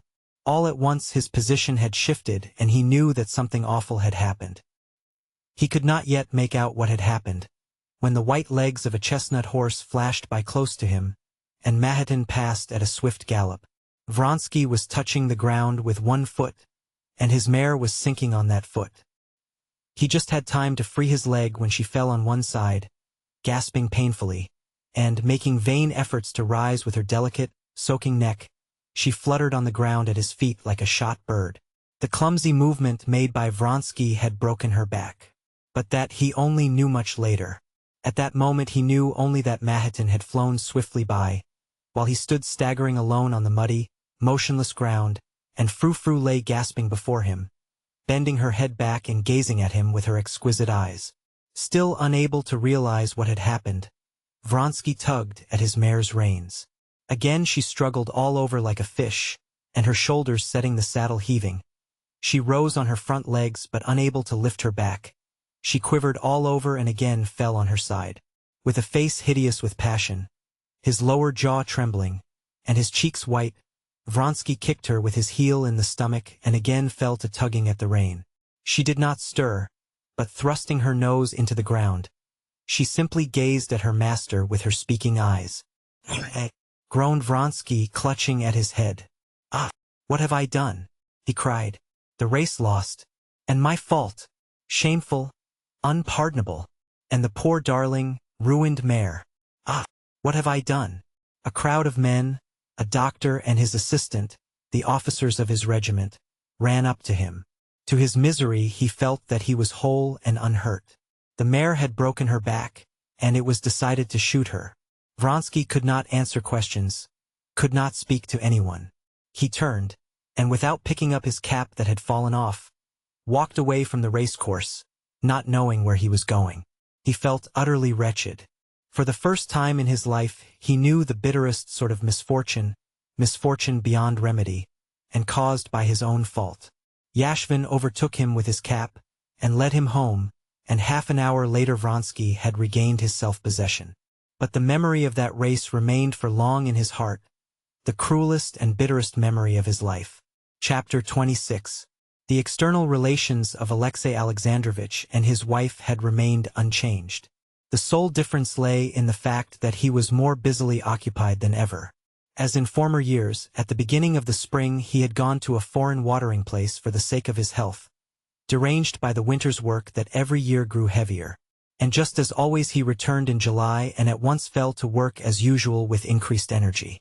As usual, too, his wife had moved for the summer to a villa out of town, while he remained in Petersburg. From the date of their conversation after the party at Princess Tverskaya's, he had never spoken again to Anna of his suspicions and his jealousies, and that habitual tone of his bantering mimicry was the most convenient tone possible for his present attitude to his wife. He was a little colder to his wife. He simply seemed to be slightly displeased with her for that first midnight conversation, which she had repelled. In his attitude to her there was a shade of vexation, but nothing more. "You would not be open with me," he seemed to say, mentally addressing her. "So much the worse for you. Now you may beg as you please, but I won't be open with you. So much the worse for you," he said mentally, like a man who, after vainly attempting to extinguish a fire, should fly in a rage with his vain efforts and say, "Oh, very well then, you shall burn for this." This man, so subtle and astute in official life, did not realize all the senselessness of such an attitude to his wife. He did not realize it because it was too terrible to him to realize his actual position, and he shut down and locked and sealed up in his heart that secret place where lay hid his feelings towards his family, that is, his wife and son. He who had been such a careful father, had from the end of that winter become peculiarly frigid to his son, and adopted to him just the same bantering tone he used with his wife. "Aha, young man," was the greeting with which he met him. Alexei Alexandrovich asserted and believed that he had never in any previous year had so much official business as that year. But he was not aware that he sought work for himself that year, that this was one of the means for keeping shut that secret place where lay hid his feelings towards his wife and son and his thoughts about them, which became more terrible the longer they lay there. If anyone had had the right to ask Alexei Alexandrovich what he thought of his wife's behavior, the mild and peaceable Alexei Alexandrovich would have made no answer, but he would have been greatly angered with any man who should question him on that subject. For this reason there positively came into Alexei Alexandrovich's face a look of haughtiness and severity whenever anyone inquired after his wife's health. Alexei Alexandrovich did not want to think at all about his wife's behavior, and he actually succeeded in not thinking about it at all. Alexei Alexandrovich's permanent summer villa was in Peterhof, and the Countess Lydia Ivanovna used as a rule to spend the summer there, close to Anna, and constantly seeing her. That year Countess Lydia Ivanovna declined to settle in Peterhof, was not once at Anna Arkadyevna's, and in conversation with Alexei Alexandrovich hinted at the unsuitability of Anna's close intimacy with Betsy and Vronsky. Alexei Alexandrovich sternly cut her short, roundly declaring his wife to be above suspicion, and from that time began to avoid Countess Lydia Ivanovna. He did not want to see and did not see that many people in society cast dubious glances on his wife. He did not want to understand and did not understand why his wife had so particularly insisted on staying at Tsarskoe, where Betsy was staying and not far from the camp of Vronsky's regiment. He did not allow himself to think about it, and he did not think about it. But all the same, though he never admitted it to himself and had no proofs, not even suspicious evidence, in the bottom of his heart he knew beyond all doubt that he was a deceived husband, and he was profoundly miserable about it. How often during those 8 years of happy life with his wife Alexei Alexandrovich had looked at other men's faithless wives and other deceived husbands and asked himself, how can people descend to that? How is it they don't put an end to such a hideous position? But now, when the misfortune had come upon himself, he was so far from thinking of putting an end to the position that he would not recognize it at all, would not recognize it just because it was too awful, too unnatural. Since his return from abroad, Alexei Alexandrovich had twice been at their country villa. Once he dined there, another time he spent the evening there with a party of friends, but he had not once stayed the night there, as it had been his habit to do in previous years. The day of the races had been a very busy day for Alexei Alexandrovich, but when mentally sketching out the day in the morning, he made up his mind to go to their country house to see his wife immediately after dinner, and from there to the races which all the court were to witness, and at which he was bound to be present. He was going to see his wife, because he had determined to see her once a week to keep up appearances. And besides, on that day, as it was the 15th, he had to give his wife some money for her expenses, according to their usual arrangement. With his habitual control over his thoughts, though he thought all this about his wife, he did not let his thoughts stray further in regard to her. That morning was a very full one for Alexey Alexandrovitch. The evening before, Countess Lydia Ivanovna had sent him a pamphlet by a celebrated traveler in China, who was staying in Petersburg, and with it she enclosed a note begging him to see the traveler himself, as he was an extremely interesting person from various points of view, and likely to be useful. Alexey Alexandrovitch had not had time to read the pamphlet through in the evening, and finished it in the morning. Then people began arriving with petitions, and there came the reports, interviews, appointments, dismissals, apportionment of rewards, pensions, grants, notes, the workaday round, as Alexey Alexandrovitch called it, that always took up so much time. Then there was private business of his own, a visit from the doctor and the steward who managed his property. The steward did not take up much time. He simply gave Alexey Alexandrovitch the money he needed together with a brief statement of the position of his affairs, which was not altogether satisfactory, as it had happened that during that year, owing to increased expenses, more had been paid out than usual, and there was a deficit. But the doctor, a celebrated Petersburg doctor, who was an intimate acquaintance of Alexey Alexandrovitch, took up a great deal of time.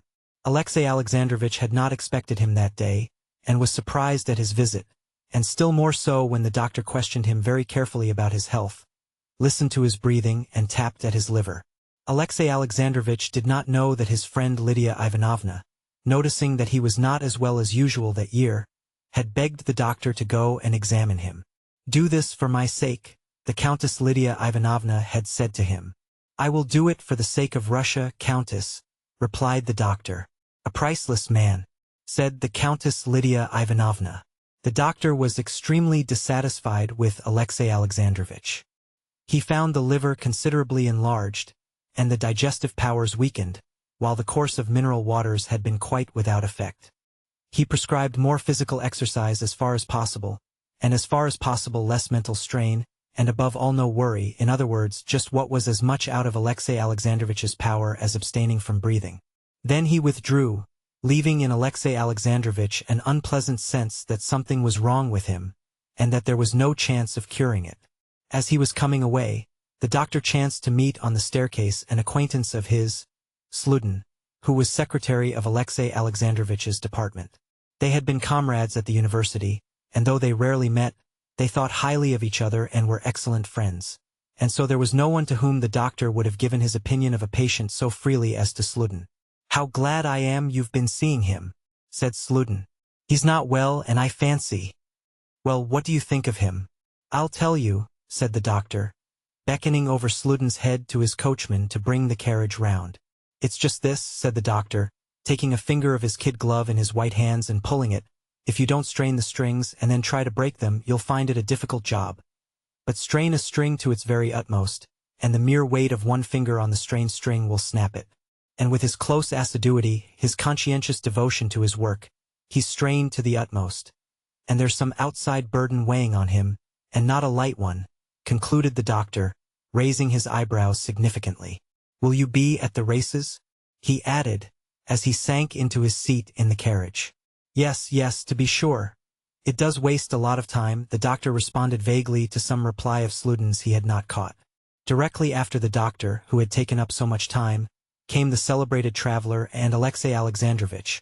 By means of the pamphlet he had only just finished reading, and his previous acquaintance with the subject impressed the traveler by the depth of his knowledge of the subject and the breadth and enlightenment of his view of it. At the same time as the traveler there was announced a provincial marshal of nobility on a visit to Petersburg, with whom Alexey Alexandrovitch had to have some conversation. After his departure, he had to finish the daily routine of business with his secretary, and then he still had to drive round to call on a certain great personage on a matter of grave and serious import. Alexey Alexandrovitch only just managed to be back by 5 o'clock, his dinner hour, and after dining with his secretary, he invited him to drive with him to his country villa and to the races. Though he did not acknowledge it to himself, Alexey Alexandrovitch always tried nowadays to secure the presence of a third person in his interviews with his wife. Chapter 27. Anna was upstairs, standing before the looking-glass, and, with Anushka's assistance, pinning the last ribbon on her gown when she heard carriage wheels crunching the gravel at the entrance. It's too early for Betsy, she thought, and glancing out of the window she caught sight of the carriage and the black hat of Alexey Alexandrovitch, and the ears that she knew so well sticking up each side of it. How unlucky! Can he be going to stay the night? She wondered, and the thought of all that might come of such a chance struck her as so awful and terrible that, without dwelling on it for a moment, she went down to meet him with a bright and radiant face. And conscious of the presence of that spirit of falsehood and deceit in herself that she had come to know of late, she abandoned herself to that spirit and began talking, hardly knowing what she was saying. "Ah, how nice of you," she said, giving her husband her hand, and greeting Sludin, who was like one of the family, with a smile. "You're staying the night, I hope?" was the first word the spirit of falsehood prompted her to utter. "And now we'll go together. Only it's a pity I've promised Betsy. She's coming for me." Alexey Alexandrovitch knit his brows at Betsy's name. "Oh, I'm not going to separate the inseparables," he said in his usual bantering tone. "I'm going with Mikhail Vasilievich. I'm ordered exercise by the doctors too. I'll walk and fancy myself at the springs again." "There's no hurry," said Anna. "Would you like tea?" She rang. "Bring in tea, and tell Seryoza that Alexey Alexandrovitch is here." "Well, tell me, how have you been?" "Mikhail Vasilievich, you've not been to see me before. Look how lovely it is out on the terrace," she said, turning first to one and then to the other. She spoke very simply and naturally, but too much and too fast. She was the more aware of this from noticing in the inquisitive look Mikhail Vasilievich turned on her that he was, as it were, keeping watch on her. Mikhail Vasilievich promptly went out on the terrace. She sat down beside her husband. "You don't look quite well," she said. "Yes," he said. "The doctor's been with me today and wasted an hour of my time. I feel that someone of our friends must have sent him. My health's so precious, it seems." "No, what did he say?" She questioned him about his health and what he had been doing, and tried to persuade him to take a rest and come out to her. All this she said brightly, rapidly, and with a peculiar brilliance in her eyes. But Alexey Alexandrovitch did not now attach any special significance to this tone of hers. He heard only her words and gave them only the direct sense they bore. And he answered simply, though jestingly. There was nothing remarkable in all this conversation, but never after could Anna recall this brief scene without an agonizing pang of shame. Seryoza came in preceded by his governess. If Alexey Alexandrovitch had allowed himself to observe, he would have noticed the timid and bewildered eyes with which Seryoza glanced first at his father and then at his mother. But he would not see anything, and he did not see it. "Ah, the young man. He's grown. Really, he's getting quite a man. How are you, young man?" And he gave his hand to the scared child. Seryoza had been shy of his father before, and now, ever since Alexey Alexandrovitch had taken to calling him young man, and since that insoluble question had occurred to him whether Vronsky were a friend or a foe, he avoided his father. He looked round towards his mother as though seeking shelter. It was only with his mother that he was at ease. Meanwhile, Alexey Alexandrovitch was holding his son by the shoulder while he was speaking to the governess, and Seryoza was so miserably uncomfortable that Anna saw he was on the point of tears. Anna, who had flushed a little the instant her son came in, noticing that Seryoza was uncomfortable, got up hurriedly, took Alexey Alexandrovitch's hand from her son's shoulder, and kissing the boy, led him out onto the terrace and quickly came back. "It's time to start, though," said she, glancing at her watch. "How is it Betsy doesn't come?" "Yes," said Alexey Alexandrovitch, and getting up, he folded his hands and cracked his fingers. "I've come to bring you some money, too, for nightingales we know can't live on fairy tales," he said. "You want it, I expect?" "No, I don't." "Yes, I do," she said, not looking at him and crimsoning to the roots of her hair. "But you'll come back here after the races, I suppose?" "Oh, yes," answered Alexey Alexandrovitch. "And here's the glory of Peterhof, Princess Tverskaya," he added, looking out of the window at the elegant English carriage with the tiny seats placed extremely high. "What elegance! Charming! Well, let us be starting too, then." Princess Tverskaya did not get out of her carriage, but her groom, in high boots, a cape and black hat, darted out at the entrance. "I'm going. Goodbye," said Anna, and kissing her son, she went up to Alexey Alexandrovitch and held out her hand to him. It was ever so nice of you to come. Alexey Alexandrovich kissed her hand. Well, au revoir, then. You'll come back for some tea. That's delightful, she said and went out gay and radiant. But as soon as she no longer saw him, she was aware of the spot on her hand that his lips had touched, and she shuddered with repulsion. Chapter 28. When Alexey Alexandrovich reached the racecourse, Anna was already sitting in the pavilion beside Betsy, in that pavilion where all the highest society had gathered. She caught sight of her husband in the distance. Two men, her husband and her lover, were the two centers of her existence, and unaided by her external senses she was aware of their nearness. She was aware of her husband approaching a long way off, and she could not help following him in the surging crowd in the midst of which he was moving. She watched his progress towards the pavilion, saw him now responding condescendingly to an ingratiating bow, now exchanging friendly, nonchalant greetings with his equals, now assiduously trying to catch the eye of some great one of this world, and taking off his big round hat that squeezed the tips of his ears. All these ways of his she knew, and all were hateful to her. Nothing but ambition, nothing but the desire to get on. That's all there is in his soul, she thought. As for these lofty ideals, love of culture, religion, they are only so many tools for getting on. From his glances towards the ladies' pavilion, he was staring straight at her, but did not distinguish his wife in the sea of muslin, ribbons, feathers, parasols, and flowers. She saw that he was looking for her, but she purposely avoided noticing him. Alexey Alexandrovich, Princess Betsy called to him. I'm sure you don't see your wife. Here she is. He smiled his chilly smile. There's so much splendor here that one's eyes are dazzled, he said, and he went into the pavilion. He smiled to his wife as a man should smile on meeting his wife after only just parting from her, and greeted the princess and other acquaintances, giving to each what was due, that is to say, jesting with the ladies and dealing out friendly greetings among the men. Below, near the pavilion, was standing an adjutant general of whom Alexey Alexandrovich had a high opinion, noted for his intelligence and culture. Alexey Alexandrovich entered into conversation with him. There was an interval between the races, and so nothing hindered conversation. The adjutant general expressed his disapproval of races. Alexey Alexandrovich replied, defending them. Anna heard his high, measured tones, not losing one word, and every word struck her as false, and stabbed her ears with pain.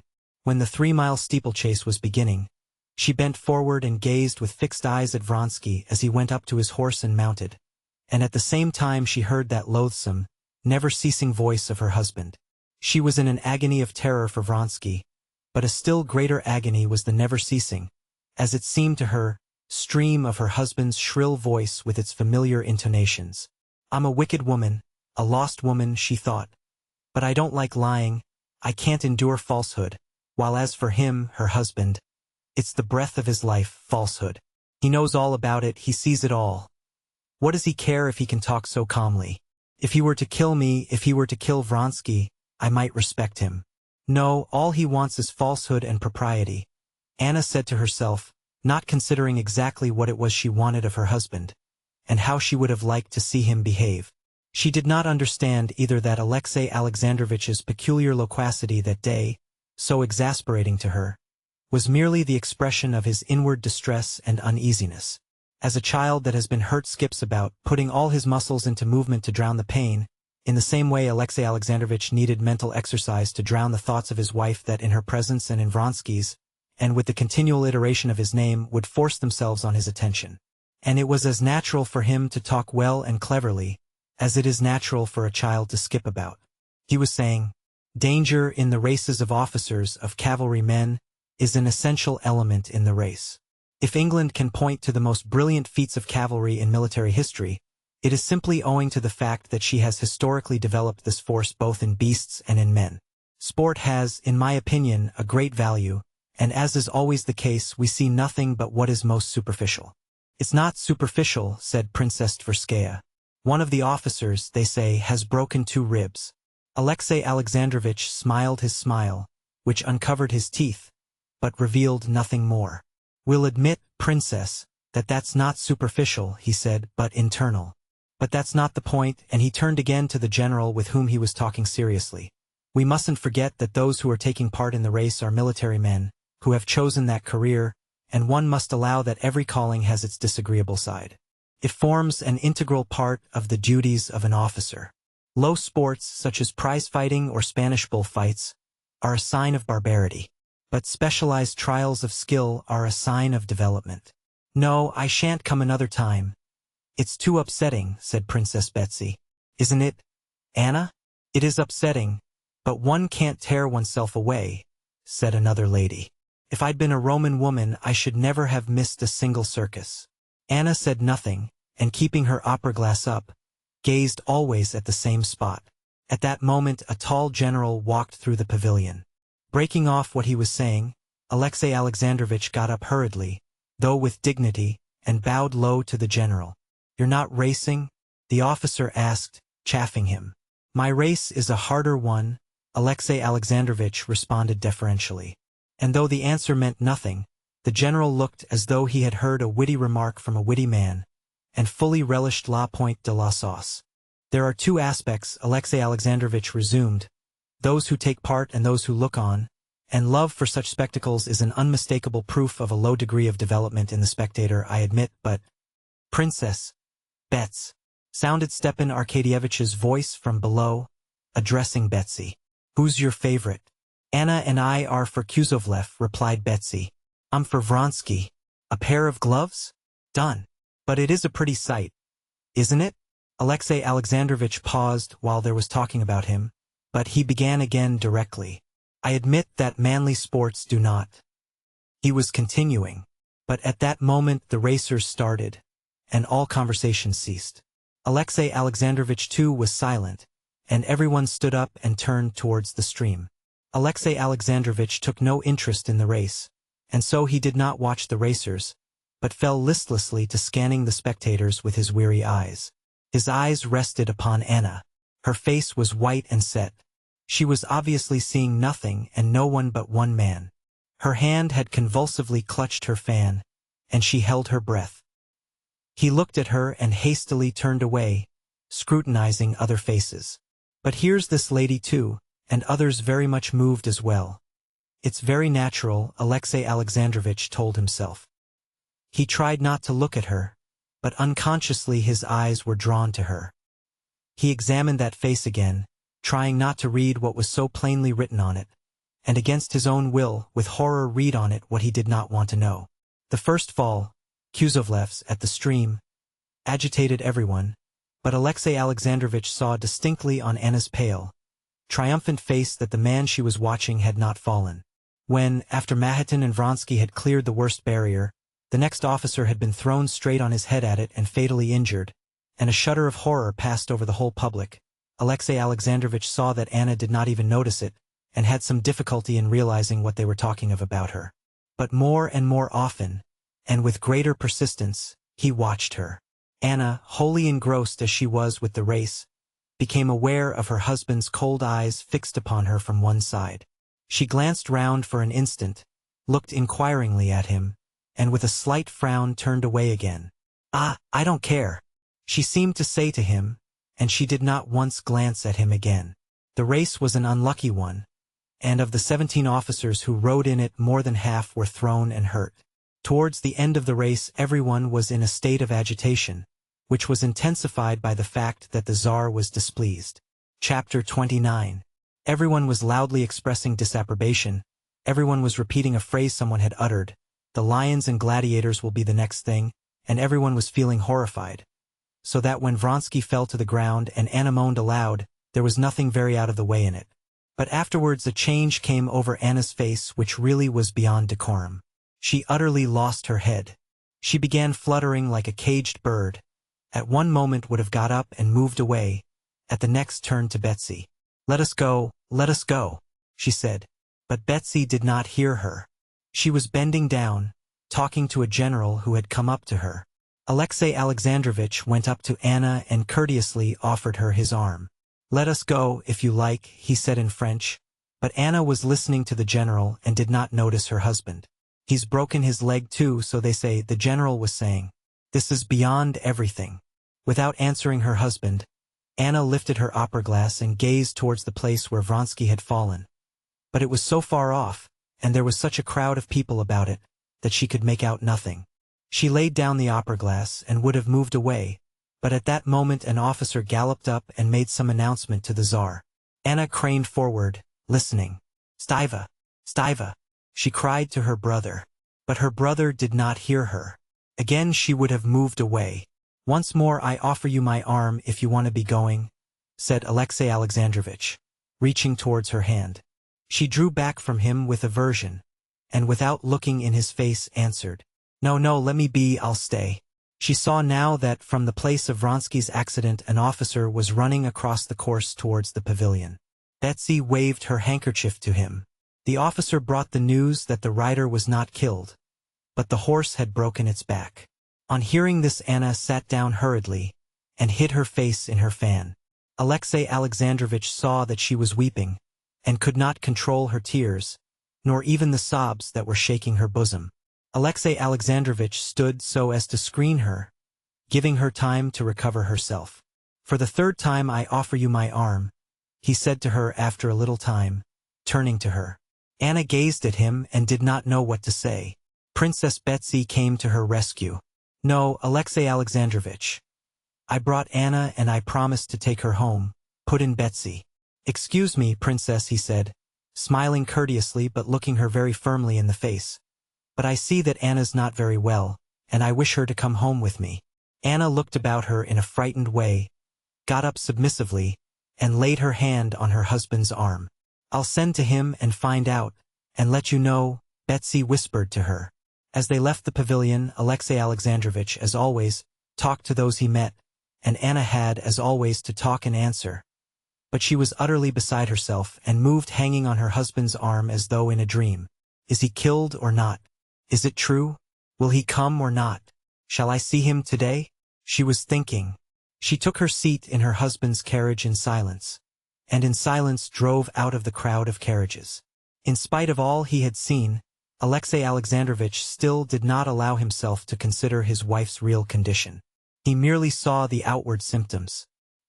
He saw that she was behaving unbecomingly, and considered it his duty to tell her so. But it was very difficult for him not to say more, to tell her nothing but that.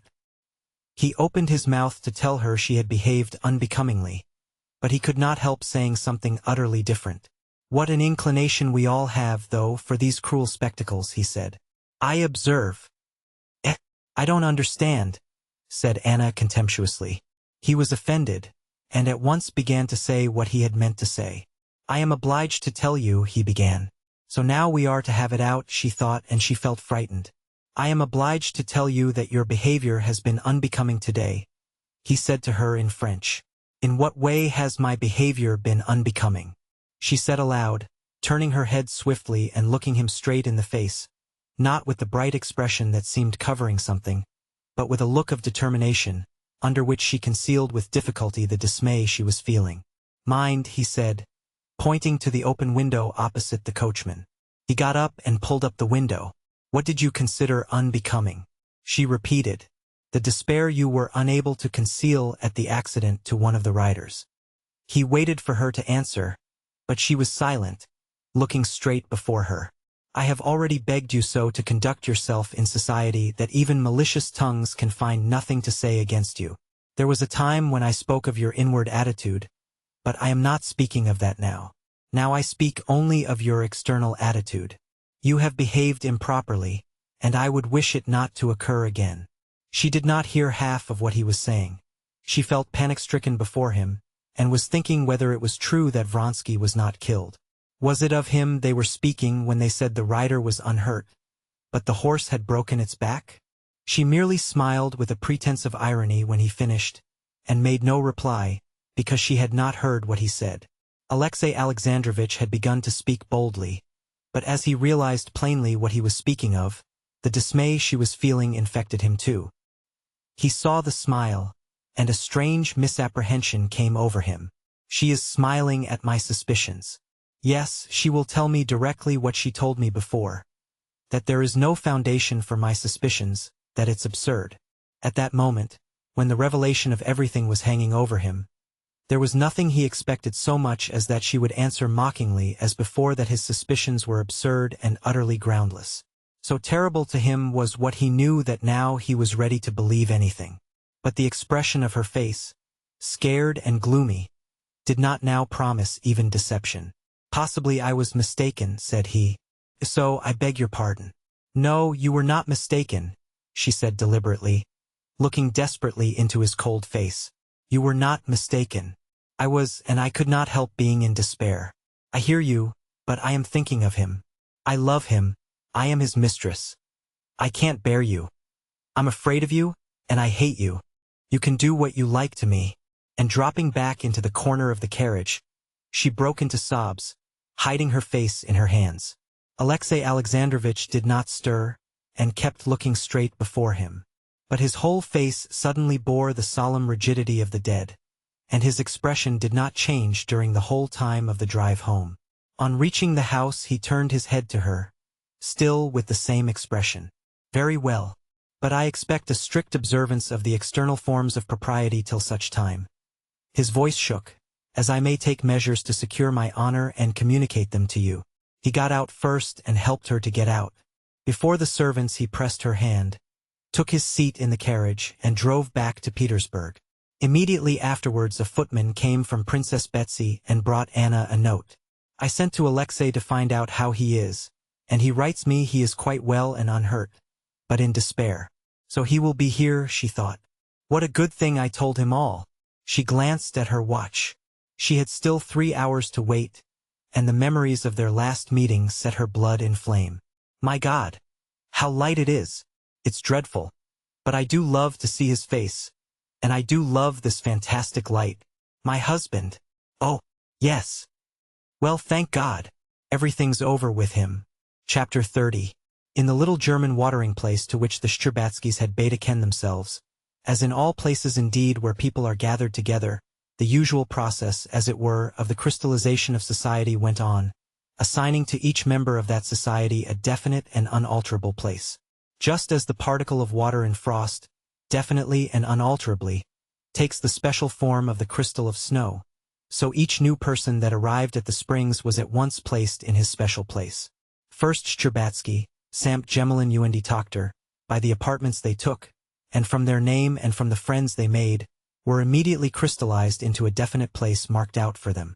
There was visiting the watering place that year a real German Fürstin, in consequence of which the crystallizing process went on more vigorously than ever. Princess Shtcherbatskaya wished, above everything, to present her daughter to this German princess, and the day after their arrival she duly performed this rite. Kitty made a low and graceful curtsy in the very simple, that is to say, very elegant frock that had been ordered her from Paris. The German princess said, "I hope the roses will soon come back to this pretty little face," and for the Shtcherbatskys certain definite lines of existence were at once laid down from which there was no departing. The Shtcherbatskys made the acquaintance too of the family of an English lady somebody, and of a German countess and her son, wounded in the last war, and of a learned Swede, and of M. Kanet and his sister. But yet inevitably the Shtcherbatskys were thrown most into the society of a Moscow lady, Maria Yevgenyevna Rtishcheva, and her daughter, whom Kitty disliked because she had fallen ill, like herself, over a love affair, and a Moscow colonel, whom Kitty had known from childhood, and always seen in uniform and epaulets, and who now, with his little eyes and his open neck and flowered cravat, was uncommonly ridiculous and tedious, because there was no getting rid of him. When all this was so firmly established, Kitty began to be very much bored, especially as the prince went away to Carlsbad and she was left alone with her mother. She took no interest in the people she knew, feeling that nothing fresh would come of them. Her chief mental interest in the watering place consisted in watching and making theories about the people she did not know. It was characteristic of Kitty that she always imagined everything in people in the most favorable light possible, especially so in those she did not know. And now as she made surmises as to who people were, what were their relations to one another, and what they were like, Kitty endowed them with the most marvelous and noble characters, and found confirmation of her idea in her observations. Of these people the one that attracted her most was a Russian girl who had come to the watering place with an invalid Russian lady, Madame Stahl, as everyone called her. Madame Stahl belonged to the highest society, but she was so ill that she could not walk, and only on exceptionally fine days made her appearance at the springs in an invalid carriage. But it was not so much from ill health as from pride, so Princess Shcherbátskia interpreted it, that Madame Stahl had not made the acquaintance of anyone among the Russians there. The Russian girl looked after Madame Stahl, and besides that, she was, as Kitty observed, on friendly terms with all the invalids who were seriously ill, and there were many of them at the springs, and looked after them in the most natural way. This Russian girl was not, as Kitty gathered, related to Madame Stahl, nor was she a paid attendant. Madame Stahl called her Varenka, and other people called her Mademoiselle Varenka. Apart from the interest Kitty took in this girl's relations with Madame Stahl and with other unknown persons, Kitty, as often happened, felt an inexplicable attraction to Mademoiselle Varenka, and was aware when their eyes met that she too liked her. Of Mademoiselle Varenka one would not say that she had passed her first youth, but she was, as it were, a creature without youth. She might have been taken for 19 or for 30. If her features were criticized separately, she was handsome rather than plain, in spite of the sickly hue of her face. She would have been a good figure, too, if it had not been for her extreme thinness and the size of her head, which was too large for her medium height. But she was not likely to be attractive to men. She was like a fine flower, already past its bloom and without fragrance, though the petals were still unwithered. Moreover, she would have been unattractive to men also from the lack of just what Kitty had too much of the suppressed fire of vitality, and the consciousness of her own attractiveness. She always seemed absorbed in work about which there could be no doubt, and so it seemed she could not take interest in anything outside it. It was just this contrast with her own position that was for Kitty the great attraction of Mademoiselle Varenka. Kitty felt that in her manner of life, she would find an example of what she was now so painfully seeking. Interest in life, a dignity in life, apart from the worldly relations of girls with men, which so revolted Kitty, and appeared to her now as a shameful hawking about of goods in search of a purchaser. The more attentively Kitty watched her unknown friend, the more convinced she was this girl was the perfect creature she fancied her, and the more eagerly she wished to make her acquaintance. The two girls used to meet several times a day, and every time they met, Kitty's eyes said, "Who are you? What are you? Are you really the exquisite creature I imagine you to be? But for goodness sake don't suppose," her eyes added, "that I would force my acquaintance on you. I simply admire you and like you. I like you too, and you're very, very sweet. And I should like you better still if I had time," answered the eyes of the unknown girl. Kitty saw indeed that she was always busy. Either she was taking the children of a Russian family home from the springs, or fetching a shawl for a sick lady, and wrapping her up in it, or trying to interest an irritable invalid, or selecting and buying cakes for tea for someone. Soon after the arrival of the Shcherbátskys, there appeared in the morning crowd at the springs two persons who attracted universal and unfavorable attention. These were a tall man with a stooping figure and huge hands, in an old coat too short for him, with black, simple, and yet terrible eyes, and a pockmarked, kind-looking woman, very badly and tastelessly dressed. Recognizing these persons as Russians, Kitty had already in her imagination begun constructing a delightful and touching romance about them. But the princess, having ascertained from the visitors' list that this was Nikolai Levin and Maria Nikolaevna, explained to Kitty what a bad man this Levin was, and all her fancies about these two people vanished. Not so much from what her mother told her, as from the fact that it was Konstantin's brother. This pair suddenly seemed to Kitty intensely unpleasant. This Levin, with his continual twitching of his head, aroused in her now an irrepressible feeling of disgust. It seemed to her that his big, terrible eyes, which persistently pursued her, expressed a feeling of hatred and contempt, and she tried to avoid meeting him. Chapter 31.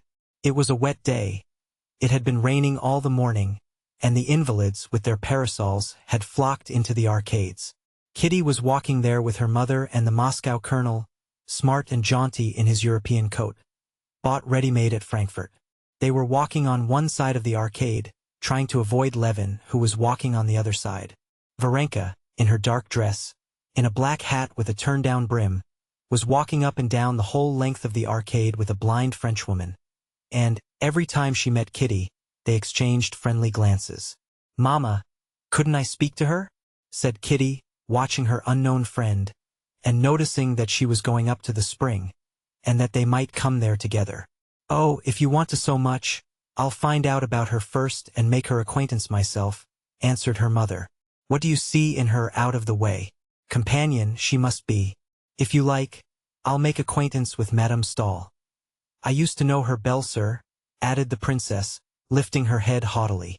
Kitty knew that the princess was offended that Madame Stahl had seemed to avoid making her acquaintance. Kitty did not insist. How wonderfully sweet she is, she said, gazing at Varenka just as she handed a glass to the Frenchwoman. Look how natural and sweet it all is. It's so funny to see your enguments, said the princess. No, we'd better go back, she added, noticing Levin coming towards them with his companion and a German doctor, to whom he was talking very noisily and angrily. They turned to go back, when suddenly they heard, not noisy talk, but shouting. Levin, stopping short, was shouting at the doctor, and the doctor, too, was excited. A crowd gathered about them. The princess and Kitty beat a hasty retreat, while the colonel joined the crowd to find out what was the matter. A few minutes later the colonel overtook them. What was it? Inquired the princess. Scandalous and disgraceful, answered the colonel. The one thing to be dreaded is meeting Russians abroad. That tall gentleman was abusing the doctor, flinging all sorts of insults at him because he wasn't treating him quite as he liked, and he began waving his stick at him. It's simply a scandal. Oh, how unpleasant, said the princess. Well, and how did it end? Luckily at that point the one in the mushroom hat intervened. A Russian lady, I think she is, said the colonel. Mademoiselle Varenka? Asked Kitty. Yes, yes. She came to the rescue before anyone. She took the man by the arm and led him away. There, Mamma, said Kitty. You wonder that I'm enthusiastic about her. The next day, as she watched her unknown friend, Kitty noticed that Mademoiselle Varenka was already on the same terms with Levin and his companion as with her other protégés. She went up to them, entered into conversation with them, and served as interpreter for the woman, who could not speak any foreign language.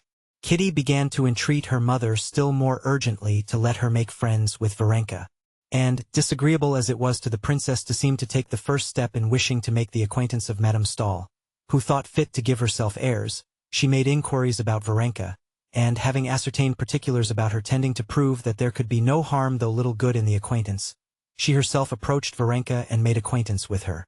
Choosing a time when her daughter had gone to the spring, while Varenka had stopped outside the baker's, the princess went up to her. Allow me to make your acquaintance, she said, with her dignified smile. My daughter has lost her heart to you, she said. Possibly you do not know me. I am. That feeling is more than reciprocal, princess, Varenka answered hurriedly. What a good deed you did yesterday to our poor compatriot, said the princess. Varenka flushed a little. I don't remember. I don't think I did anything, she said. Why, you saved that Levin from disagreeable consequences. Yes, S.A. Campaign called me, and I tried to pacify him. He's very ill, and was dissatisfied with the doctor. I'm used to looking after such invalids. Yes, I've heard you live at Mentone with your aunt. I think, Madame Stahl. I used to know her belle sir. No, she's not my aunt. I call her Mamma, but I am not related to her. I was brought up by her, answered Varenka, flushing a little again. This was so simply said, and so sweet was the truthful and candid expression of her face, that the princess saw why Kitty had taken such a fancy to Varenka. Well, and what's this Levin going to do? Asked the princess. He's going away, answered Varenka. At that instant Kitty came up from the spring beaming with delight that her mother had become acquainted with her unknown friend. Well, see, Kitty, your intense desire to make friends with Mademoiselle Varenka put in smiling, that's what everyone calls me. Kitty blushed with pleasure and slowly, without speaking, pressed her new friend's hand, which did not respond to her pressure, but lay motionless in her hand. The hand did not respond to her pressure, but the face of Mademoiselle Varenka glowed with a soft, glad, though rather mournful smile, that showed large but handsome teeth. I have long wished for this too, she said. But you are so busy. Oh no, I'm not at all busy, answered Varenka, but at that moment she had to leave her new friends because two little Russian girls, children of an invalid, ran up to her. Varenka, Mama's calling, they cried, and Varenka went after them. Chapter 32. The particulars which the princess had learned in regard to Varenka's past and her relations with Madame Stahl were as follows. Madame Stahl, of whom some people said that she had worried her husband out of his life, while others said it was he who had made her wretched by his immoral behavior, had always been a woman of weak health and enthusiastic temperament. When, after her separation from her husband, she gave birth to her only child, the child had died almost immediately, and the family of Madame Stahl, knowing her sensibility and fearing the news would kill her, had substituted another child, a baby born the same night and in the same house in Petersburg, the daughter of the chief cook of the imperial household. This was Varenka. Madame Stahl learned later on that Varenka was not her own child, but she went on bringing her up, especially as very soon afterwards Varenka had not a relation of her own living. Madame Stahl had now been living more than 10 years continuously abroad, in the south, never leaving her couch. And some people said that Madame Stahl had made her social position as a philanthropic, highly religious woman. Other people said she really was at heart the highly ethical being, living for nothing but the good of her fellow creatures, which she represented herself to be. No one knew what her faith was, Catholic, Protestant, or Orthodox. But one fact was indubitable. She was in amicable relations with the highest dignitaries of all the churches and sections. Varenka lived with her all the while abroad, and everyone who knew Madame Stahl knew and liked Mademoiselle Varenka, as everyone called her. Having learned all these facts, the princess found nothing to object to in her daughter's intimacy with Varenka, more especially as Varenka's breeding and education were of the best. She spoke French and English extremely well, and what was of the most weight, brought a message from Madame Stahl expressing her regret that she was prevented by her ill health from making the acquaintance of the princess. After getting to know Varenka, Kitty became more and more fascinated by her friend, and every day she discovered new virtues in her. The princess, hearing that Varenka had a good voice, asked her to come and sing to them in the evening. Kitty plays and we have a piano. Not a good one, it's true, but you will give us so much pleasure, said the princess with her affected smile, which Kitty disliked particularly just then, because she noticed that Varenka had no inclination to sing. Varenka came, however, in the evening and brought a roll of music with her. The princess had invited Maria Yevgenyevna and her daughter and the colonel. Varenka seemed quite unaffected by there being persons present she did not know, and she went directly to the piano. She could not accompany herself, but she could sing music at sight very well. Kitty, who played well, accompanied her. You have an extraordinary talent, the princess said to her after Varenka had sung the first song extremely well. Maria Yevgenyevna and her daughter expressed their thanks and admiration. Look, said the colonel, looking out of the window, what an audience has collected to listen to you. There actually was quite a considerable crowd under the windows. I am very glad it gives you pleasure, Varenka answered simply. Kitty looked with pride at her friend. She was enchanted by her talent, and her voice, and her face, but most of all by her manner. By the way, Varenka obviously thought nothing of her singing and was quite unmoved by their praises. She seemed only to be asking, "Am I to sing again, or is that enough?" If it had been I, thought Kitty, how proud I should have been. How delighted I should have been to see that crowd under the windows. But she's utterly unmoved by it. Her only motive is to avoid refusing and to please Mama. What is there in her? What is it gives her the power to look down on everything, to be calm independently of everything? How I should like to know it and to learn it of her, thought Kitty, gazing into her serene face. The princess asked Varenka to sing again, and Varenka sang another song, also smoothly, distinctly and well, standing erect at the piano and beating time on it with her thin, dark-skinned hand. The next song in the book was an Italian one. Kitty played the opening bars and looked round at Varenka. Let's skip that, said Varenka, flushing a little. Kitty let her eyes rest on Varenka's face, with a look of dismay and inquiry. Very well, the next one, she said hurriedly, turning over the pages, and at once feeling that there was something connected with the song. No, answered Varenka with a smile, laying her hand on the music. No, let's have that one. And she sang it just as quietly, as coolly, and as well as the others. When she had finished, they all thanked her again, and went off to tea. Kitty and Varenka went out into the little garden that adjoined the house. Am I right that you have some reminiscences connected with that song? Said Kitty. Don't tell me, she added hastily, only say if I'm right. No, why not? I'll tell you simply, said Varenka, and without waiting for a reply, she went on. Yes, it brings up memories, once painful ones. I cared for someone once, and I used to sing him that song. Kitty, with big, wide-open eyes, gazed silently, sympathetically at Varenka. I cared for him, and he cared for me.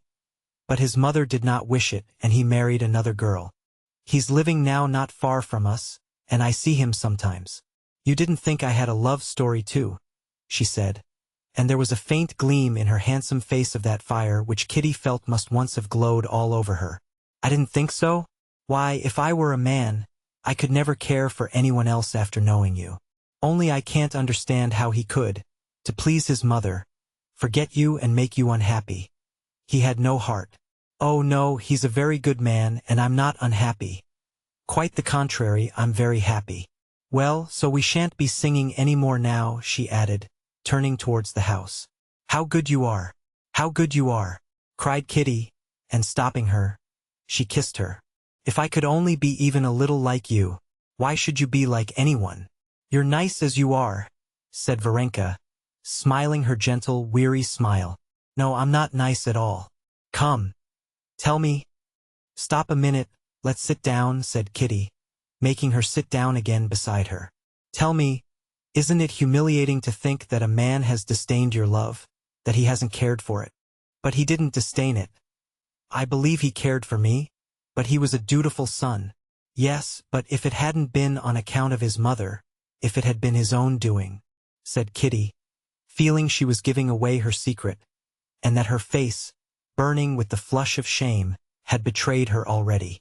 In that case he would have done wrong, and I should not have regretted him, answered Varenka, evidently realizing that they were now talking not of her, but of Kitty. But the humiliation, said Kitty, the humiliation one can never forget, she said, remembering her look at the last ball during the pause in the music. Where is the humiliation? Why, you did nothing wrong. Worse than wrong, shameful. Varenka shook her head and laid her hand on Kitty's hand. Why, what is there shameful? She said. You didn't tell a man who didn't care for you that you loved him, did you? Of course not. I never said a word, but he knew it. No, there are looks, there are ways. I can't forget it if I live 100 years. Why so? I don't understand. The whole point is whether you love him now or not, said Varenka, who called everything by its name. I hate him. I can't forgive myself. Why, what for? The shame. The humiliation. Oh, if everyone were as sensitive as you are, said Varenka. There isn't a girl who hasn't been through the same. And it's all so unimportant. Why, what is important? Said Kitty, looking into her face with inquisitive wonder. Oh, there's so much that's important, said Varenka, smiling. Why, what? Oh, so much that's more important, answered Varenka, not knowing what to say. But at that instant they heard the princess's voice from the window. Kitty, it's cold. Either get a shawl or come indoors. It really is time to go in, said Varenka, getting up. I have to go on to Madame Bert's. She asked me to. Kitty held her by the hand, and with passionate curiosity and entreaty her eyes asked her. What is it? What is this of such importance that gives you such tranquility? Tell me. But Varenka did not even know what Kitty's eyes were asking her. She merely thought that she had to go to see Madame Berthe too that evening, and to make haste home in time for Maman's tea at 12 o'clock. She went indoors, collected her music, and saying goodbye to everyone, was about to go. Allow me to see you home, said the colonel. Yes. How can you go alone at night like this? Chimed in the princess. Anyway, I'll send Parasha. Kitty saw that Varenka could hardly restrain a smile at the idea that she needed an escort. No, I always go about alone and nothing ever happens to me, she said, taking her hat. And kissing Kitty once more, without saying what was important, she stepped out courageously with the music under her arm and vanished into the twilight of the summer night, bearing away with her secret of what was important and what gave her the calm and dignity so much to be envied. Chapter 33. Kitty made the acquaintance of Madame Stahl too, and this acquaintance, together with her friendship with Varenka, did not merely exercise a great influence on her, it also comforted her in her mental distress. She found this comfort through a completely new world being opened to her by means of this acquaintance, a world having nothing in common with her past, an exalted, noble world, from the height of which she could contemplate her past calmly. It was revealed to her that besides the instinctive life to which Kitty had given herself up hitherto, there was a spiritual life. This life was disclosed in religion, but a religion having nothing in common with that one which Kitty had known from childhood, and which found expression in litanies and all-night services at the widow's home, where one might meet one's friends, and in learning by heart Slavonic texts with the priest. This was a lofty, mysterious religion connected with a whole series of noble thoughts and feelings, which one could do more than merely believe because one was told to, which one could love. Kitty found all this out not from words. Madame Stahl talked to Kitty as to a charming child that one looks on with pleasure as on the memory of one's youth, and only once she said in passing that in all human sorrows nothing gives comfort but love and faith, and that in the sight of Christ's compassion for us no sorrow is trifling, and immediately talked of other things. But in every gesture of Madame Stahl, in every word, in every heavenly, as Kitty called it, look, and above all in the whole story of her life, which she heard from Varenka, Kitty recognized that something that was important, of which, till then, she had known nothing. Yet, elevated as Madame Stahl's character was, touching as was her story, and exalted and moving as was her speech, Kitty could not help detecting in her some traits which perplexed her. She noticed that when questioning her about her family, Madame Stahl had smiled contemptuously, which was not in accord with Christian meekness. She noticed, too, that when she had found a Catholic priest with her, Madame Stahl had studiously kept her face in the shadow of the lampshade and had smiled in a peculiar way. Trivial as these two observations were, they perplexed her, and she had her doubts as to Madame Stahl. But on the other hand Varenka, alone in the world, without friends or relations, with a melancholy disappointment in the past, desiring nothing, regretting nothing, was just that perfection of which Kitty dared hardly dream. In Varenka she realized that one has but to forget oneself and love others, and one will be calm, happy, and noble. And that was what Kitty longed to be. Seeing now clearly what was the most important, Kitty was not satisfied with being enthusiastic over it. She at once gave herself up with her whole soul to the new life that was opening to her. From Varenka's accounts of the doings of Madame Stahl and other people whom she mentioned, Kitty had already constructed the plan of her own future life. She would, like Madame Stahl's niece, Aline, of whom Varenka had talked to her a great deal, seek out those who were in trouble, wherever she might be living, help them as far as she could, give them the gospel, read the gospel to the sick, to criminals, to the dying. The idea of reading the gospel to criminals, as Aline did, particularly fascinated Kitty. But all these were secret dreams, of which Kitty did not talk either to her mother or to Varenka. While awaiting the time for carrying out her plans on a large scale, however, Kitty, even then at the Springs, where there were so many people ill and unhappy, readily found a chance for practicing her new principles in imitation of Varenka. At first the princess noticed nothing but that Kitty was much under the influence of her engouement, as she called it, for Madame Stahl, and still more for Varenka. She saw that Kitty did not merely imitate Varenka in her conduct, but unconsciously imitated her in her manner of walking, of talking, of blinking her eyes. But later on the princess noticed that, apart from this adoration, some kind of serious spiritual change was taking place in her daughter.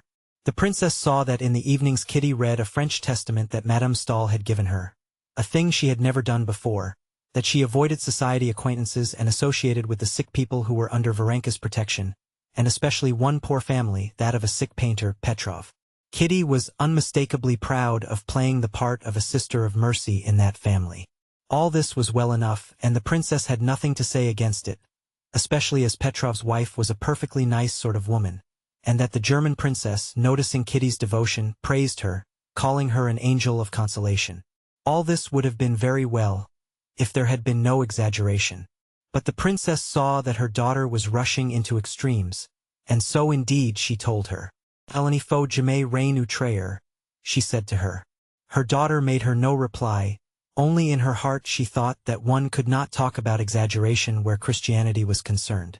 What exaggeration could there be in the practice of a doctrine wherein one was bidden to turn the other cheek when one was smitten, and give one's cloak if one's coat were taken? But the princess disliked this exaggeration, and disliked even more the fact that she felt her daughter did not care to show her all her heart. Kitty did in fact conceal her new views and feelings from her mother. She concealed them not because she did not respect or did not love her mother, but simply because she was her mother. She would have revealed them to anyone sooner than to her mother. "How is it Anna Pavlovna's not been to see us for so long?" the princess said one day of Madame Petrova. "I've asked her, but she seems put out about something." "No, I've not noticed it, maman," said Kitty, flushing hotly. "Is it long since you went to see them?" "We're meaning to make an expedition to the mountains tomorrow," answered Kitty. "Well, you can go," answered the princess, gazing at her daughter's embarrassed face and trying to guess the cause of her embarrassment. That day Varenka came to dinner and told them that Anna Pavlovna had changed her mind and given up the expedition for the morrow. And the princess noticed again that Kitty reddened. "Kitty, haven't you had some misunderstanding with the Petrovs?" said the princess when they were left alone. "Why has she given up sending the children and coming to see us?" Kitty answered that nothing had happened between them, and that she could not tell why Anna Pavlovna seemed displeased with her.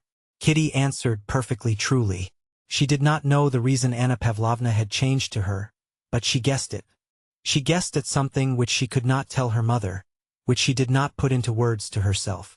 It was one of those things which one knows but which one can never speak of even to oneself, so terrible and shameful would it be to be mistaken. Again and again she went over in her memory all her relations with the family. She remembered the simple delight expressed on the round, good-humored face of Anna Pavlovna at their meetings. She remembered their secret confabulations about the invalid, their plots to draw him away from the work which was forbidden him, and to get him out of doors, the devotion of the youngest boy, who used to call her my Kitty, and would not go to bed without her. How nice it all was! Then she recalled the thin, terribly thin figure of Petrov, with his long neck in his brown coat, his scant, curly hair, his questioning blue eyes that were so terrible to Kitty at first, and his painful attempts to seem hearty and lively in her presence. She recalled the efforts she had made at first to overcome the repugnance she felt for him, as for all consumptive people, and the pains it had cost her to think of things to say to him. She recalled the timid, softened look with which he gazed at her, and the strange feeling of compassion and awkwardness, and later of a sense of her own goodness, which she had felt at it. How nice it all was! But all that was at first. Now, a few days ago, everything was suddenly spoiled. Anna Pavlovna had met Kitty with affected cordiality, and had kept continual watch on her and on her husband. Could that touching pleasure he showed when she came near be the cause of Anna Pavlovna's coolness? Yes, she mused, there was something unnatural about Anna Pavlovna, and utterly unlike her good nature, when she said angrily the day before yesterday, "There, he will keep waiting for you. He wouldn't drink his coffee without you, though he's grown so dreadfully weak." Yes, perhaps, too, she didn't like it when I gave him the rug. It was all so simple, but he took it so awkwardly and was so long thanking me that I felt awkward too. And then that portrait of me he did so well. And most of all that look of confusion and tenderness. Yes, yes, that's it, Kitty repeated to herself with horror. No, it can't be, it oughtn't to be. He's so much to be pitied, she said to herself directly after. This doubt poisoned the charm of her new life. Chapter 34. Before the end of the course of drinking the waters, Prince Shtcherbatsky, who had gone on from Carlsbad to Baden and Kissingen to Russian friends, to get a breath of Russian air, as he said, came back to his wife and daughter. The views of the prince and of the princess on life abroad were completely opposed.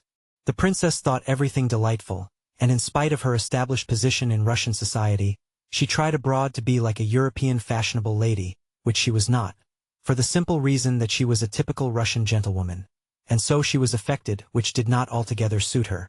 The prince, on the contrary, thought everything foreign detestable, got sick of European life, kept to his Russian habits, and purposely tried to show himself abroad less European than he was in reality.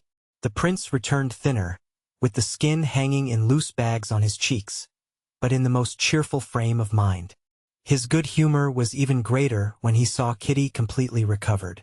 The news of Kitty's friendship with Madame Stahl and Varenka, and the reports the princess gave him of some kind of change she had noticed in Kitty, troubled the prince and aroused his habitual feeling of jealousy of everything that drew his daughter away from him, and a dread that his daughter might have got out of the reach of his influence into regions inaccessible to him. But these unpleasant matters were all drowned in the sea of kindliness and good humor which was always within him, and more so than ever since his course of Carlsbad waters. The day after his arrival the prince, in his long overcoat, with his Russian wrinkles and baggy cheeks propped up by a starched collar, set off with his daughter to the spring in the greatest good humor. It was a lovely morning. The bright, cheerful houses with their little gardens, the sight of the red-faced, red-armed, beer-drinking German waitresses, working away merrily, did the heart good. But the nearer they got to the springs, the oftener they met sick people, and their appearance seemed more pitiable than ever among the everyday conditions of prosperous German life. Kitty was no longer struck by this contrast. The bright sun, the brilliant green of the foliage, the strains of the music were for her the natural setting of all these familiar faces, with their changes to greater emaciation or to convalescence, for which she watched. But to the prince the brightness and gaiety of the June morning, and the sound of the orchestra playing a gay waltz then in fashion, and above all, the appearance of the healthy attendants, seemed something unseemly and monstrous, in conjunction with these slowly moving, dying figures gathered together from all parts of Europe. In spite of his feeling of pride and, as it were, of the return of youth with his favorite daughter on his arm, he felt awkward, and almost ashamed of his vigorous step and his sturdy, stout limbs. He felt almost like a man not dressed in a crowd. "Present me to your new friends," he said to his daughter, squeezing her hand with his elbow. "I like even your horrid sodden for making you so well again. Only it's melancholy, very melancholy here." "Who's that?" Kitty mentioned the names of all the people they met, with some of whom she was acquainted and some not. At the entrance of the garden they met the blind lady, Madame Berthe with her guide, and the prince was delighted to see the old Frenchwoman's face light up when she heard Kitty's voice. She at once began talking to him with French exaggerated politeness, applauding him for having such a delightful daughter, extolling Kitty to the skies before her face, and calling her a treasure, a pearl, and a consoling angel. "Well, she's the second angel, then," said the prince, smiling. "She calls Mademoiselle Varenka angel number 1. "Oh, Mademoiselle Varenka. She's a real angel, Alice," Madame Berthe assented. In the arcade they met Varenka herself. She was walking rapidly towards them carrying an elegant red bag. "Here is Papa come," Kitty said to her. Varenka made, simply and naturally as she did everything, a movement between a bow and a curtsy, and immediately began talking to the prince, without shyness, naturally, as she talked to everyone. "Of course I know you. I know you very well," the prince said to her with a smile, in which Kitty detected with joy that her father liked her friend. "Where are you off to in such haste?" "Maman's here," she said, turning to Kitty. "She has not slept all night, and the doctor advised her to go out. I'm taking her work." "So that's angel number 1? said the prince when Varenka had gone on. Kitty saw that her father had meant to make fun of Varenka, but that he could not do it because he liked her. "Come, so we shall see all your friends," he went on, "even Madame Stahl, if she deigns to recognize me." "Why, did you know her, Papa?" Kitty asked apprehensively, catching the gleam of irony that kindled in the prince's eyes at the mention of Madame Stahl. "I used to know her husband, and her too a little, before she joined the Pietists." "What is a Pietist, Papa?" asked Kitty, dismayed to find that what she prized so highly in Madame Stahl had a name. "I don't quite know myself. I only know that she thanks God for everything, for every misfortune, and thanks God too that her husband died. And that's rather droll, as they didn't get on together." "Who's that? What a piteous face?" he asked, noticing a sick man of medium height sitting on a bench, wearing a brown overcoat and white trousers that fell in strange folds about his long, fleshless legs. This man lifted his straw hat, showed his scanty curly hair and high forehead, painfully reddened by the pressure of the hat. "That's Petrov, an artist," answered Kitty, blushing. "And that's his wife," she added, indicating Anna Pavlovna, who, as though on purpose, at the very instant they approached walked away after a child that had run off along a path. "Poor fellow. And what a nice face he has," said the prince. "Why don't you go up to him? He wanted to speak to you." "Well, let us go, then," said Kitty, turning round resolutely. "How are you feeling today?" she asked Petrov. Petrov got up, leaning on his stick, and looked shyly at the prince. "This is my daughter," said the prince. "Let me introduce myself." The painter bowed and smiled, showing his strangely dazzling white teeth. "We expected you yesterday, Princess," he said to Kitty. He staggered as he said this, and then repeated the motion, trying to make it seem as if it had been intentional. "I meant to come, But Varenka said that Anna Pavlovna sent word you were not going. Not going, said Petrov, blushing, and immediately beginning to cough, and his eyes sought his wife. Anita! Anita! He said loudly, and the swollen veins stood out like cords on his thin white neck. Anna Pavlovna came up. So you sent word to the princess that we weren't going. He whispered to her angrily, losing his voice. Good morning, princess, said Anna Pavlovna, with an assumed smile utterly unlike her former manner. Very glad to make your acquaintance, she said to the prince. You've long been expected, prince. What did you send word to the princess that we weren't going for? The artist whispered hoarsely once more, still more angrily, obviously exasperated that his voice failed him so that he could not give his words the expression he would have liked to. Oh, mercy on us! I thought we weren't going, his wife answered crossly. What when? He coughed and waved his hand. The prince took off his hat and moved away with his daughter. Ah! He sighed deeply. Oh, poor things. Yes, Papa, answered Kitty. And you must know they've 3 children, no servant, and scarcely any means. He gets something from the academy, she went on briskly, trying to drown the distress that the queer change in Anna Pavlovna's manner to her had aroused in her. Oh, here's Madame Stahl, said Kitty, indicating an invalid carriage, where, propped on pillows, something in gray and blue was lying under a sunshade. This was Madame Stahl. Behind her stood the gloomy, healthy-looking German workman who pushed the carriage. Close by was standing a flaxen-headed Swedish count, whom Kitty knew by name. Several invalids were lingering near the low carriage, staring at the lady as though she were some curiosity. The prince went up to her, and Kitty detected that disconcerting gleam of irony in his eyes. He went up to Madame Stahl, and addressed her with extreme courtesy and affability in that excellent French that so few speak nowadays. I don't know if you remember me, but I must recall myself to thank you for your kindness to my daughter, he said, taking off his hat and not putting it on again. Prince Alexander Shcherbatsky, said Madame Stahl, lifting upon him her heavenly eyes, in which Kitty discerned a look of annoyance. Delighted. I have taken a great fancy to your daughter. You are still in weak health? Yes. I'm used to it, said Madame Stahl, and she introduced the prince to the Swedish count. You are scarcely changed at all, the prince said to her. It's 10 or 11 years since I had the honor of seeing you. Yes. God sends the cross and sends the strength to bear it. Often one wonders what is the goal of this life. The other side, she said angrily to Varenka, who had rearranged the rug over her feet not to her satisfaction. To do good, probably, said the prince with a twinkle in his eye. That is not for us to judge, said Madame Stahl, perceiving the shade of expression on the prince's face. So you will send me that book, dear Count? I'm very grateful to you, she said to the young Swede. Ah! Cried the prince, catching sight of the Moscow colonel standing near, and with a bow to Madame Stahl he walked away with his daughter and the Moscow colonel, who joined them. That's our aristocracy. Prince, the Moscow colonel said with ironical intention.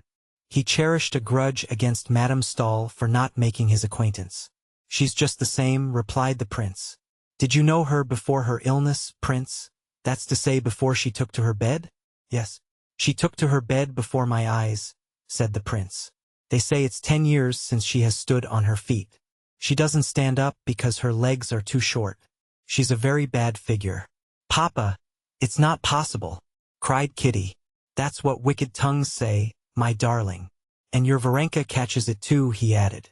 Oh, these invalid ladies. Oh no, Papa. Kitty objected warmly. Varenka worships her. And then she does so much good. Ask anyone. Everyone knows her and Aline Stahl. Perhaps so, said the prince, squeezing her hand with his elbow. But it's better when one does good so that you may ask everyone and no one knows. Kitty did not answer, not because she had nothing to say, but because she did not care to reveal her secret thoughts even to her father. But, strange to say, although she had so made up her mind not to be influenced by her father's views, not to let him into her inmost sanctuary, she felt that the heavenly image of Madame Stahl, which she had carried for a whole month in her heart, had vanished, never to return, just as the fantastic figure made up of some clothes thrown down at random vanishes when one sees that it is only some garment lying there. All that was left was a woman with short legs, who lay down because she had a bad figure, and worried patient Varenka for not arranging her rug to her liking. And by no effort of the imagination could Kitty bring back the former Madame Stahl. Chapter 35. The prince communicated his good humor to his own family and his friends, and even to the German landlord in whose rooms the Strabatskys were staying. On coming back with Kitty from the springs, the prince, who had asked the colonel and Marya Yevgenyevna, and Varenka all to come and have coffee with them, gave orders for a table and chairs to be taken into the garden under the chestnut tree, and lunch to be laid there. The landlord and the servants, too, grew brisker under the influence of his good spirits. They knew his open-handedness, and half an hour later the invalid doctor from Hamburg, who lived on the top floor, looked enviously out of the window at the merry party of healthy Russians assembled under the chestnut tree. In the trembling circles of shadow cast by the leaves, at a table, covered with a white cloth, and set with coffee pot, bread and butter, cheese and cold game, sat the princess in a high cap with lilac ribbons, distributing cups and bread and butter. At the other end sat the prince, eating heartily, and talking loudly and merrily. The prince had spread out near him his purchases, carved boxes and knickknacks, paper knives of all sorts, of which he bought a heap at every watering place, and bestowed them upon everyone, including Lieschen, the servant girl, and the landlord, with whom he jested in his comically bad German, assuring him that it was not the water had cured Kitty, but his splendid cookery, especially his plum soup. The princess laughed at her husband for his Russian ways, but she was more lively and good-humored than she had been all the while she had been at the waters. The colonel smiled, as he always did, at the prince's jokes, but as far as regards Europe, of which he believed himself to be making a careful study, he took the princess's side. The simple-hearted Marya Yevgenyevna simply roared with laughter at everything absurd the prince said, and his jokes made Varenka helpless with feeble but infectious laughter, which was something Kitty had never seen before. Kitty was glad of all this, but she could not be light-hearted. She could not solve the problem her father had unconsciously set her by his good-humored view of her friends, and of the life that had so attracted her. To this doubt there was joined the change in her relations with the Petrovs, which had been so conspicuously and unpleasantly marked that morning. Everyone was good-humored, but Kitty could not feel good-humored, and this increased her distress. She felt a feeling such as she had known in childhood, when she had been shut in her room as a punishment, and had heard her sister's merry laughter outside. "Well, but what did you buy this mass of things for?" said the princess, smiling, and handing her husband a cup of coffee. "One goes for a walk, one looks in a shop, and they ask you to buy. Erlocht? Durchlocht? Directly they say Durchlocht, I can't hold out. I lose 10 thalers. It's simply from boredom," said the princess. "Of course it is. Such boredom, my dear, that one doesn't know what to do with oneself. How can you be bored, prince? There's so much that's interesting now in Germany," said Marya Yevgenyevna. "But I know everything that's interesting, the plum soup I know, and the pea sausages I know. I know everything." "No, you may say what you like, prince. There's the interest of their institutions," said the colonel. "But what is there interesting about it? They're all as pleased as brass halfpence. They've conquered everybody, and why am I to be pleased at that? I haven't conquered anyone, and I'm obliged to take off my own boots, yes, and put them away too. In the morning, get up and dress at once, and go to the dining room to drink bad tea. How different it is at home. You get up in no haste, you get cross, grumble a little, and come round again. You've time to think things over, and no hurry. But time's money, you forget that," said the colonel. "Time, indeed, that depends. Why, there's time one would give a month of for 6 pence, and time you wouldn't give half an hour of for any money. Isn't that so, Katinka? What is it? Why are you so depressed?" "I'm not depressed. Where are you off to?" "Stay a little longer," he said to Varenka. "I must be going home," said Varenka, getting up, and again she went off into a giggle. When she had recovered, she said goodbye, and went into the house to get her hat. Kitty followed her. Even Varenka struck her as different. She was not worse, but different from what she had fancied her before. "Oh dear, it's a long while since I've laughed so much," said Varenka, gathering up her parasol and her bag. "How nice he is, your father." Kitty did not speak. "When shall I see you again?" asked Varenka. "Mamma meant to go and see the Petrovs. Won't you be there?" said Kitty to try Varenka. Yes, answered Varenka. They're getting ready to go away, so I promised to help them pack. Well, I'll come too, then. No, why should you? Why not? Why not? Why not? Said Kitty, opening her eyes wide, and clutching at Varenka's parasol, so as not to let her go. No, wait a minute. Why not? Oh, nothing. Your father has come, and besides, they will feel awkward at your helping. No, tell me why you don't want me to be often at the Petrovs. You don't want me to? Why not? I didn't say that, said Varenka quietly. No, please tell me. Tell you everything? Asked Varenka. Everything, everything. Kitty assented. Well, there's really nothing of any consequence. Only that Mikhail Alexeyevich, that was the artist's name, had meant to leave earlier, and now he doesn't want to go away, said Varenka, smiling. Well, well. Kitty urged impatiently, looking darkly at Varenka. Well, and for some reason Anna Pavlovna told him that he didn't want to go because you are here. Of course, that was nonsense. But there was a dispute over it, over you. You know how irritable these sick people are. Kitty, scowling more than ever, kept silent, and Varenka went on speaking alone, trying to soften or soothe her, and seeing a storm coming. She did not know whether of tears or of words. So you'd better not go. You understand. You won't be offended? And it serves me right. And it serves me right. Kitty cried quickly, snatching the parasol out of Varenka's hand, and looking past her friend's face. Varenka felt inclined to smile, looking at her childish fury, but she was afraid of wounding her. How does it serve you right? I don't understand, she said.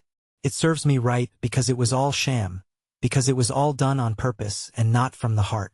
What business had I to interfere with outsiders?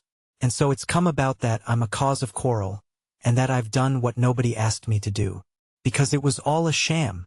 A sham. A sham. A sham. With what object? Said Varenka gently. Oh, it's so idiotic. So hateful. There was no need whatever for me. Nothing but sham, she said, opening and shutting the parasol. But with what object?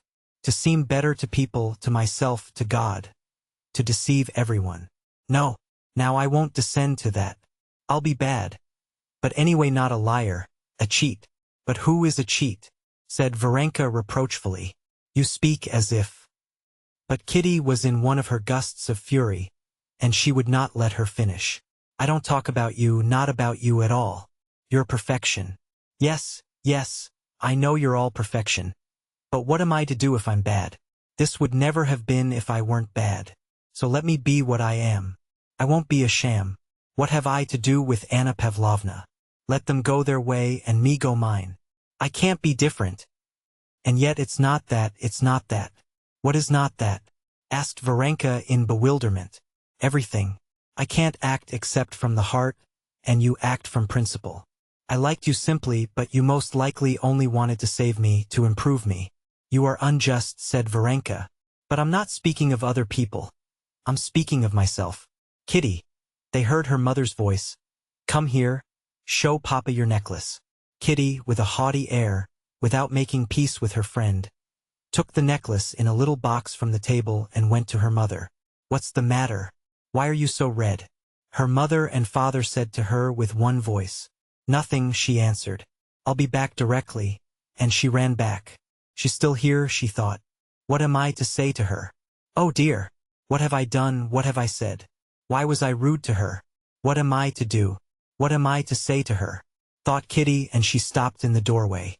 Varenka in her hat and with the parasol in her hands was sitting at the table examining the spring which Kitty had broken. She lifted her head. Varenka. Forgive me. Do forgive me, whispered Kitty, going up to her. I don't remember what I said. I really didn't mean to hurt you, said Varenka, smiling. Peace was made. But with her father's coming all the world in which she had been living was transformed for Kitty. She did not give up everything she had learned, but she became aware that she had deceived herself in supposing she could be what she wanted to be. Her eyes were, it seemed, opened. She felt all the difficulty of maintaining herself without hypocrisy and self-conceit on the pinnacle to which she had wished to mount. Moreover, she became aware of all the dreariness of the world of sorrow, of sick and dying people, in which she had been living. The efforts she had made to like it seemed to her intolerable, and she felt a longing to get back quickly into the fresh air, to Russia, to Ergashovo, where, as she knew from letters, her sister Dolly had already gone with her children. But her affection for Varenka did not wane. As she said goodbye, Kitty begged her to come to them in Russia. "I'll come when you get married," said Varenka. "I shall never marry." "Well then, I shall never come." "Well then, I shall be married simply for that." "Mind now, remember your promise," said Kitty. The doctor's prediction was fulfilled. Kitty returned home to Russia cured. She was not so gay and thoughtless as before, but she was serene. Her Moscow troubles had become a memory to her. Part 3. Chapter 1. Sergei Ivanovich Koznyshev wanted a rest from mental work, and instead of going abroad as he usually did, he came towards the end of May to stay in the country with his brother. In his judgment, the best sort of life was a country life. He had come now to enjoy such a life at his brother's. Konstantin Levin was very glad to have him, especially as he did not expect his brother Nikolai that summer. But in spite of his affection and respect for Sergei Ivanovich, Konstantin Levin was uncomfortable with his brother in the country. It made him uncomfortable, and it positively annoyed him to see his brother's attitude to the country. To Konstantin Levin the country was the background of life, that is of pleasures, endeavors, labor. To Sergei Ivanovich the country meant on one hand rest from work, on the other a valuable antidote to the corrupt influences of town, which he took with satisfaction and a sense of its utility. To Konstantin Levin the country was good first because it afforded a field for labor, of the usefulness of which there could be no doubt. To Sergei Ivanovich the country was particularly good, because there it was possible and fitting to do nothing. Moreover, Sergei Ivanovich's attitude to the peasants rather piqued Konstantin. Sergei Ivanovich used to say that he knew and liked the peasantry, and he often talked to the peasants, which he knew how to do without affectation or condescension, and from every such conversation he would deduce general conclusions in favor of the peasantry and in confirmation of his knowing them. Konstantin Levin did not like such an attitude to the peasants. To Konstantin the peasant was simply the chief partner in their common labor, and in spite of all the respect and the love, almost like that of kinship, he had for the peasant, sucked in probably, as he said himself, with the milk of his peasant nurse. Still as a fellow worker with him, while sometimes enthusiastic over the vigor, gentleness, and justice of these men, he was very often, when their common labors called for other qualities, exasperated with the peasant for his carelessness, lack of method, drunkenness, and lying. If he had been asked whether he liked or didn't like the peasants, Konstantin Levin would have been absolutely at a loss what to reply. He liked and did not like the peasants just as he liked and did not like men in general. Of course, being a good-hearted man, he liked men rather than he disliked them, and so too with the peasants. But like or dislike the people as something apart he could not only because he lived with the people and all his interests were bound up with theirs, but also because he regarded himself as a part of the people, did not see any special qualities or failings distinguishing himself and the people, and could not contrast himself with them. Moreover, although he had lived so long in the closest relations with the peasants as farmer and arbitrator, and what was more, as advisor, the peasants trusted him, and for 30 miles round they would come to ask his advice. He had no definite views of the people and would have been as much at a loss to answer the question whether he knew the people as the question whether he liked them. For him to say he knew the peasantry would have been the same as to say he knew men. He was continually watching and getting to know people of all sorts, and among them peasants, whom he regarded as good and interesting people, and he was continually observing new points in them, altering his former views of them and forming new ones. With Sergei Ivanovich it was quite the contrary. Just as he liked and praised a country life in comparison with the life he did not like, so too he liked the peasantry in contradistinction to the class of men he did not like, and so too he knew the peasantry as something distinct from and opposed to men generally. In his methodical brain there were distinctly formulated certain aspects of peasant life, deduced partly from that life itself, but chiefly from contrast with other modes of life. He never changed his opinion of the peasantry and his sympathetic attitude towards them. In the discussions that arose between the brothers on their views of the peasantry, Sergei Ivanovich always got the better of his brother, precisely because Sergei Ivanovich had definite ideas about the peasant, his character, his qualities, and his tastes. Konstantin Levin had no definite and unalterable idea on the subject, and so in their arguments Konstantin was readily convicted of contradicting himself. In Sergei Ivanovitch's eyes, his younger brother was a capital fellow, with his heart in the right place, as he expressed it in French, but with a mind which, though fairly quick, was too much influenced by the impressions of the moment, and consequently filled with contradictions. With all the condescension of an elder brother, he sometimes explained to him the true import of things, but he derived little satisfaction from arguing with him because he got the better of him too easily. Konstantin Levin regarded his brother as a man of immense intellect and culture, as generous in the highest sense of the word, and possessed of a special faculty for working for the public good. But in the depths of his heart, the older he became, and the more intimately he knew his brother, the more and more frequently the thought struck him that this faculty of working for the public good, of which he felt himself utterly devoid, was possibly not so much a quality as a lack of something. Not a lack of good, honest, noble desires and tastes, but a lack of vital force, of what is called heart, of that impulse which drives a man to choose someone out of the innumerable paths of life, and to care only for that one. The better he knew his brother, the more he noticed that Sergei Ivanovitch and many other people who worked for the public welfare were not led by an impulse of the heart to care for the public good, but reasoned from intellectual considerations that it was a right thing to take interest in public affairs, and consequently took interest in them. Levin was confirmed in this generalization by observing that his brother did not take questions affecting the public welfare or the question of the immortality of the soul a bit more to heart than he did chess problems, or the ingenious construction of a new machine. Besides this, Konstantin Levin was not at his ease with his brother, because in summer in the country Levin was continually busy with work on the land, and the long summer day was not long enough for him to get through all he had to do, while Sergei Ivanovitch was taking a holiday. But though he was taking a holiday now, that is to say, he was doing no writing, he was so used to intellectual activity that he liked to put into concise and eloquent shape the ideas that occurred to him, and liked to have someone to listen to him. His most usual and natural listener was his brother. And so, in spite of the friendliness and directness of their relations, Konstantin felt an awkwardness in leaving him alone. Sergei Ivanovitch liked to stretch himself on the grass in the sun, and to lie so, basking and chatting lazily. "You wouldn't believe," he would say to his brother, "what a pleasure this rural laziness is to me. Not an idea in one's brain, as empty as a drum." But Konstantin Levin found it dull sitting and listening to him, especially when he knew that while he was away they would be carting dung onto the fields not plowed ready for it, and heaping it all up anyhow, and would not screw the shares in the plows, but would let them come off and then say that the new plows were a silly invention, and there was nothing like the old Andreevna plow, and so on.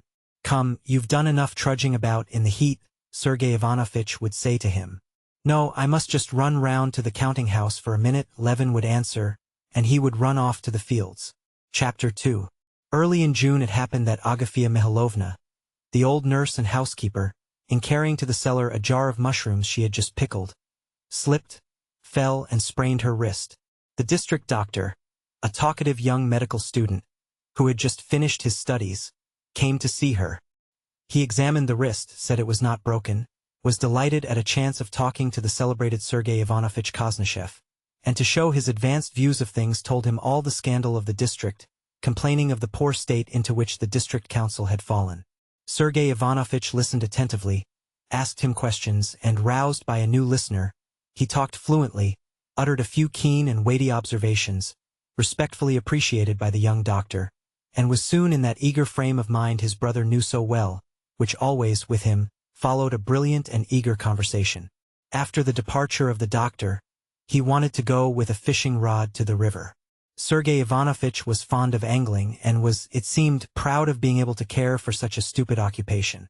Konstantin Levin, whose presence was needed in the plough land and meadows, had come to take his brother in the trap.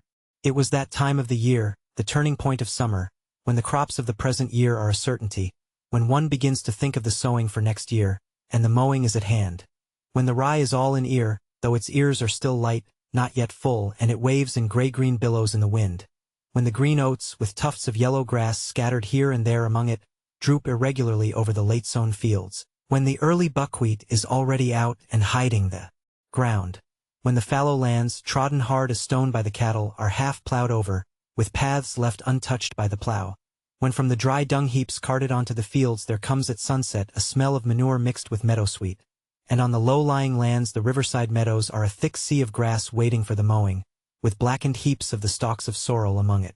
It was the time when there comes a brief pause in the toil of the fields before the beginning of the labors of harvest. Every year recurring, every year straining every nerve of the peasants. The crop was a splendid one, and bright, hot summer days had set in with short, dewy nights. The brothers had to drive through the woods to reach the meadows. Sergei Ivanovitch was all the while admiring the beauty of the woods, which were a tangled mass of leaves, pointing out to his brother now an old lime tree on the point of flowering, dark on the shady side, and brightly spotted with yellow stipules, now the young shoots of this year's saplings brilliant with emerald. Konstantin Levin did not like talking and hearing about the beauty of nature. Words for him took away the beauty of what he saw. He assented to what his brother said, but he could not help beginning to think of other things. When they came out of the woods, all his attention was engrossed by the view of the fallow land on the upland, in parts yellow with grass, in parts trampled and checkered with furrows, in parts dotted with ridges of dung, and in parts even plowed. A string of carts was moving across it. Levin counted the carts, and was pleased that all that were wanted had been brought, and at the sight of the meadows his thoughts passed to the mowing. He always felt something special moving him to the quick at the haymaking. On reaching the meadow Levin stopped the horse. The morning dew was still lying on the thick undergrowth of the grass, and that he might not get his feet wet, Sergei Ivanovitch asked his brother to drive him in the trap up to the willow tree from which the carp was caught. Sorry as Konstantin Levin was to crush down his mowing grass, he drove him into the meadow. The high grass softly turned about the wheels and the horse's legs, leaving its seeds clinging to the wet axles and spokes of the wheels. His brother seated himself under a bush, arranging his tackle, while Levin led the horse away, fastened him up, and walked into the vast gray-green sea of grass unstirred by the wind. The silky grass with its ripe seeds came almost to his waist in the dampest spots. Crossing the meadow, Konstantin Levin came out onto the road, and met an old man with a swollen eye, carrying a skep on his shoulder. "What? Taken a stray swarm, Fomitch?" he asked. "No, indeed, Konstantin Dmitritch. All we can do to keep our own. This is the second swarm that has flown away. Luckily the lads caught them.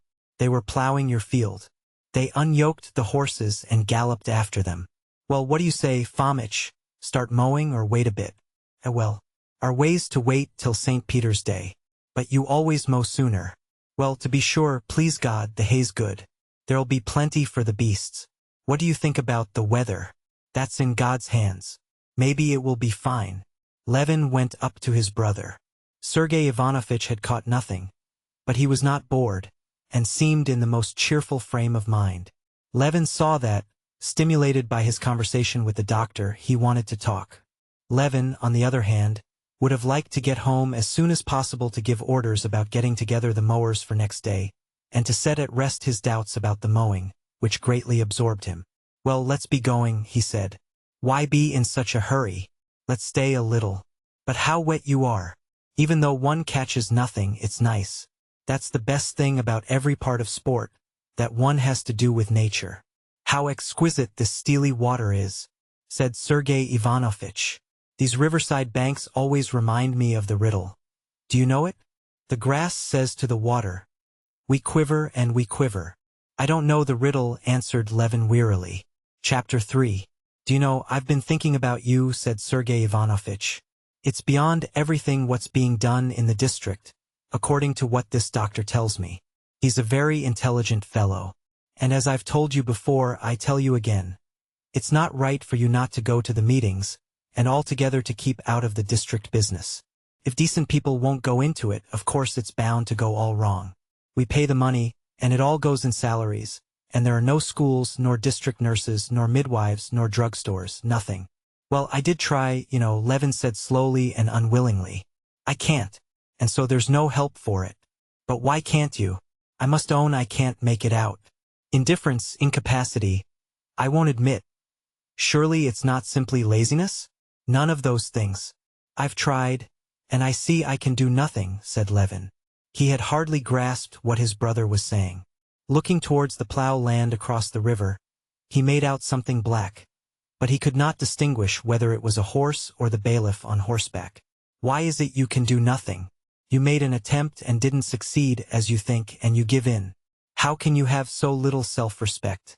Self-respect, said Levin, stung to the quick by his brother's words. I don't understand. If they'd told me at college that other people understood the integral calculus and I didn't, then pride would have come in. But in this case one wants first to be convinced that one has certain qualifications for this sort of business, and especially that all this business is of great importance. What? Do you mean to say it's not of importance? Said Sergei Ivanovitch, stung to the quick too at his brother's considering anything of no importance that interested him, and still more at his obviously paying little attention to what he was saying. I don't think it important. It does not take hold of me. I can't help it, answered Levin, making out that what he saw was the bailiff, and that the bailiff seemed to be letting the peasants go off the plowed land. They were turning the plow over. Can they have finished plowing?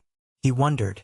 Come, really though, said the elder brother, with a frown on his handsome, clever face, there's a limit to everything.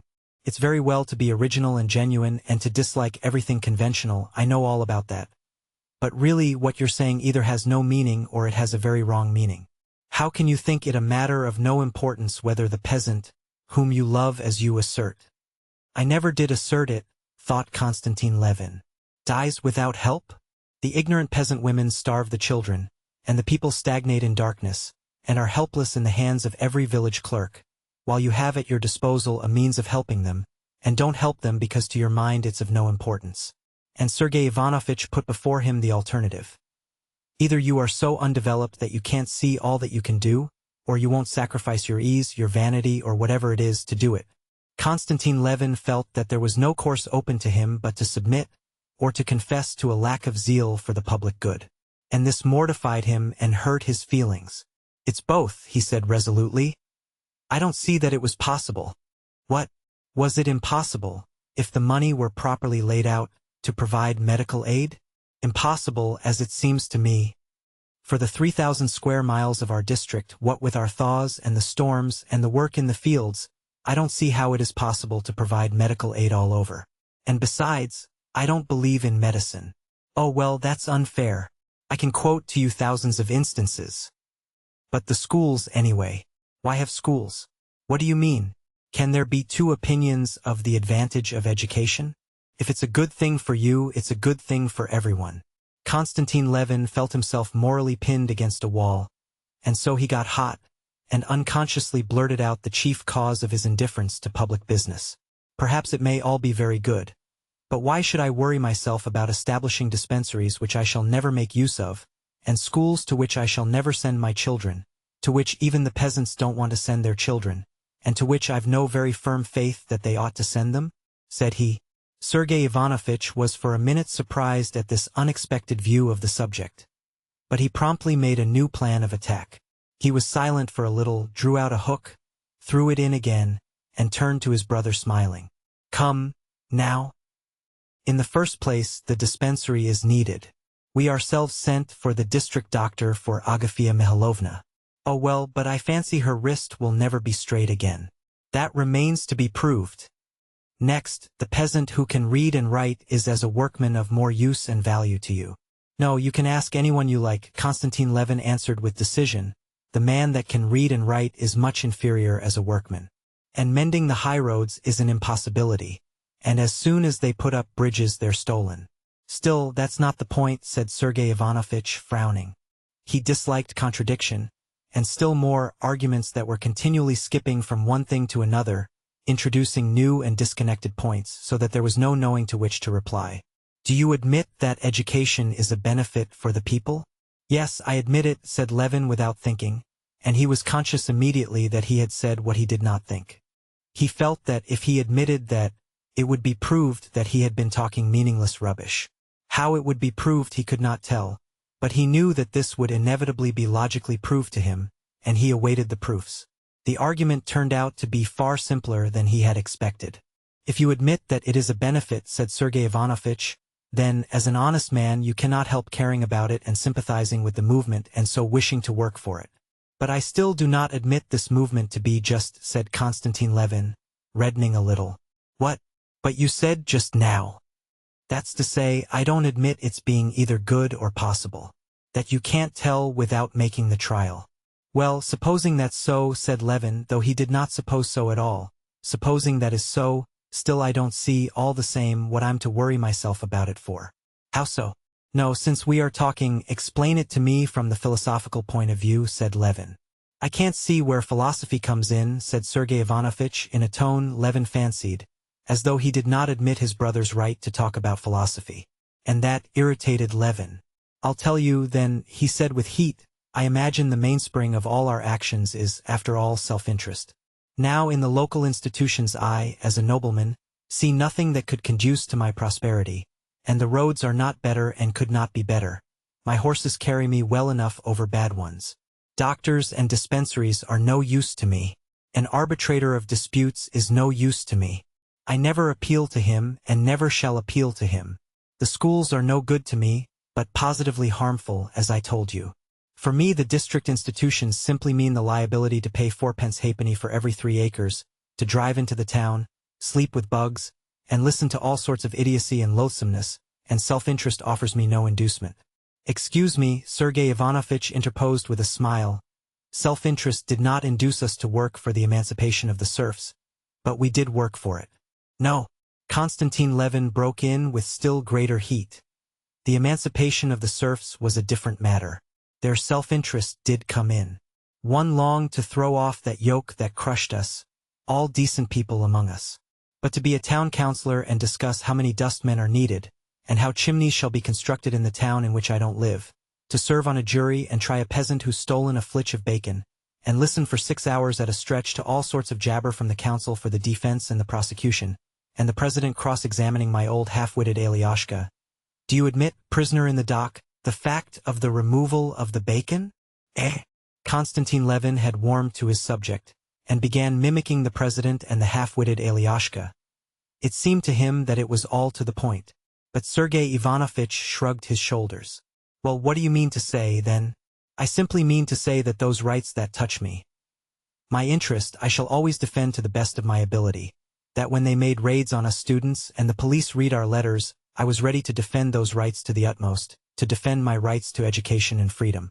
I can understand compulsory military service, which affects my children, my brothers, and myself. I am ready to deliberate on what concerns me. But deliberating on how to spend 40,000 rubles of district council money, or judging the half-witted Alyosha, I don't understand, and I can't do it. Konstantin Levin spoke as though the floodgates of his speech had burst open. Sergei Ivanovich smiled. But tomorrow it'll be your turn to be tried. Would it have suited your tastes better to be tried in the old criminal tribunal? I'm not going to be tried. I shan't murder anybody, and I've no need of it. Well, I tell you what, he went on, flying off again to a subject quite beside the point, our district self-government and all the rest of it. It's just like the birch branches we stick in the ground on Trinity Day, for instance, to look like a copse which has grown up of itself in Europe, and I can't gush over these birch branches and believe in them. Sergei Ivanovich merely shrugged his shoulders, as though to express his wonder how the birch branches had come into their argument at that point, though he did really understand at once what his brother meant. Excuse me, but you know one really can't argue in that way, he observed. But Konstantin Levin wanted to justify himself for the failing, of which he was conscious, of lack of zeal for the public welfare, and he went on. I imagine, he said, that no sort of activity is likely to be lasting if it is not founded on self-interest. That's a universal principle, a philosophical principle, he said, repeating the word philosophical with determination, as though wishing to show that he had as much right as anyone else to talk of philosophy. Sergei Ivanovich smiled. He too has a philosophy of his own at the service of his natural tendencies, he thought. Come, you'd better let philosophy alone, he said. The chief problem of the philosophy of all ages consists just in finding the indispensable connection which exists between individual and social interests. But that's not to the point. What is to the point is a correction I must make in your comparison. The birches are not simply stuck in, but some are sown and some are planted, and one must deal carefully with them. It's only those peoples that have an intuitive sense of what's of importance and significance in their institutions, and know how to value them, that have a future before them. It's only those peoples that one can truly call historical. And Sergei Ivanovich carried the subject into the regions of philosophical history where Konstantin Levin could not follow him, and showed him all the incorrectness of his view. As for your dislike of it, excuse my saying so, that's simply our Russian sloth and old serf owners' ways, and I'm convinced that in you it's a temporary error and will pass. Constantine was silent. He felt himself vanquished on all sides, but he felt at the same time that what he wanted to say was unintelligible to his brother. Only he could not make up his mind whether it was unintelligible because he was not capable of expressing his meaning clearly, or because his brother would not or could not understand him. But he did not pursue the speculation, and without replying, he fell to musing on a quite different and personal matter. Sergei Ivanovitch wound up the last line, untied the horse, and they drove off. Chapter 4. The personal matter that absorbed Levin during his conversation with his brother was this. Once in a previous year he had gone to look at the mowing, and being made very angry by the bailiff he had recourse to his favorite means for regaining his temper. He took a scythe from a peasant and began mowing. He liked the work so much that he had several times tried his hand at mowing since. He had cut the whole of the meadow in front of his house, and this year, ever since the early spring, he had cherished a plan for mowing for whole days together with the peasants. Ever since his brother's arrival, he had been in doubt whether to mow or not. He was loath to leave his brother alone all day long, and he was afraid his brother would laugh at him about it. But as he drove into the meadow, and recalled the sensations of mowing, he came near deciding that he would go mowing. After the irritating discussion with his brother, he pondered over this intention again. I must have physical exercise or my temper'll certainly be ruined, he thought, and he determined he would go mowing, however awkward he might feel about it with his brother or the peasants. Towards evening Konstantin Levin went to his counting house, gave directions as to the work to be done, and sent about the village to summon the mowers for the morrow, to cut the hay in Kalinov meadow, the largest and best of his grasslands. And send my scythe, please, to Tit, for him to set it and bring it round tomorrow. I shall maybe do some mowing myself too, he said, trying not to be embarrassed. The bailiff smiled and said, yes, sir. At tea the same evening Levin said to his brother, I fancy the fine weather will last. Tomorrow I shall start mowing. I'm so fond of that form of field labor, said Sergei Ivanovitch. I'm awfully fond of it. I sometimes mow myself with the peasants, and tomorrow I want to try mowing the whole day. Sergei Ivanovitch lifted his head and looked with interest at his brother. How do you mean? Just like one of the peasants all day long? Yes, it's very pleasant, said Levin.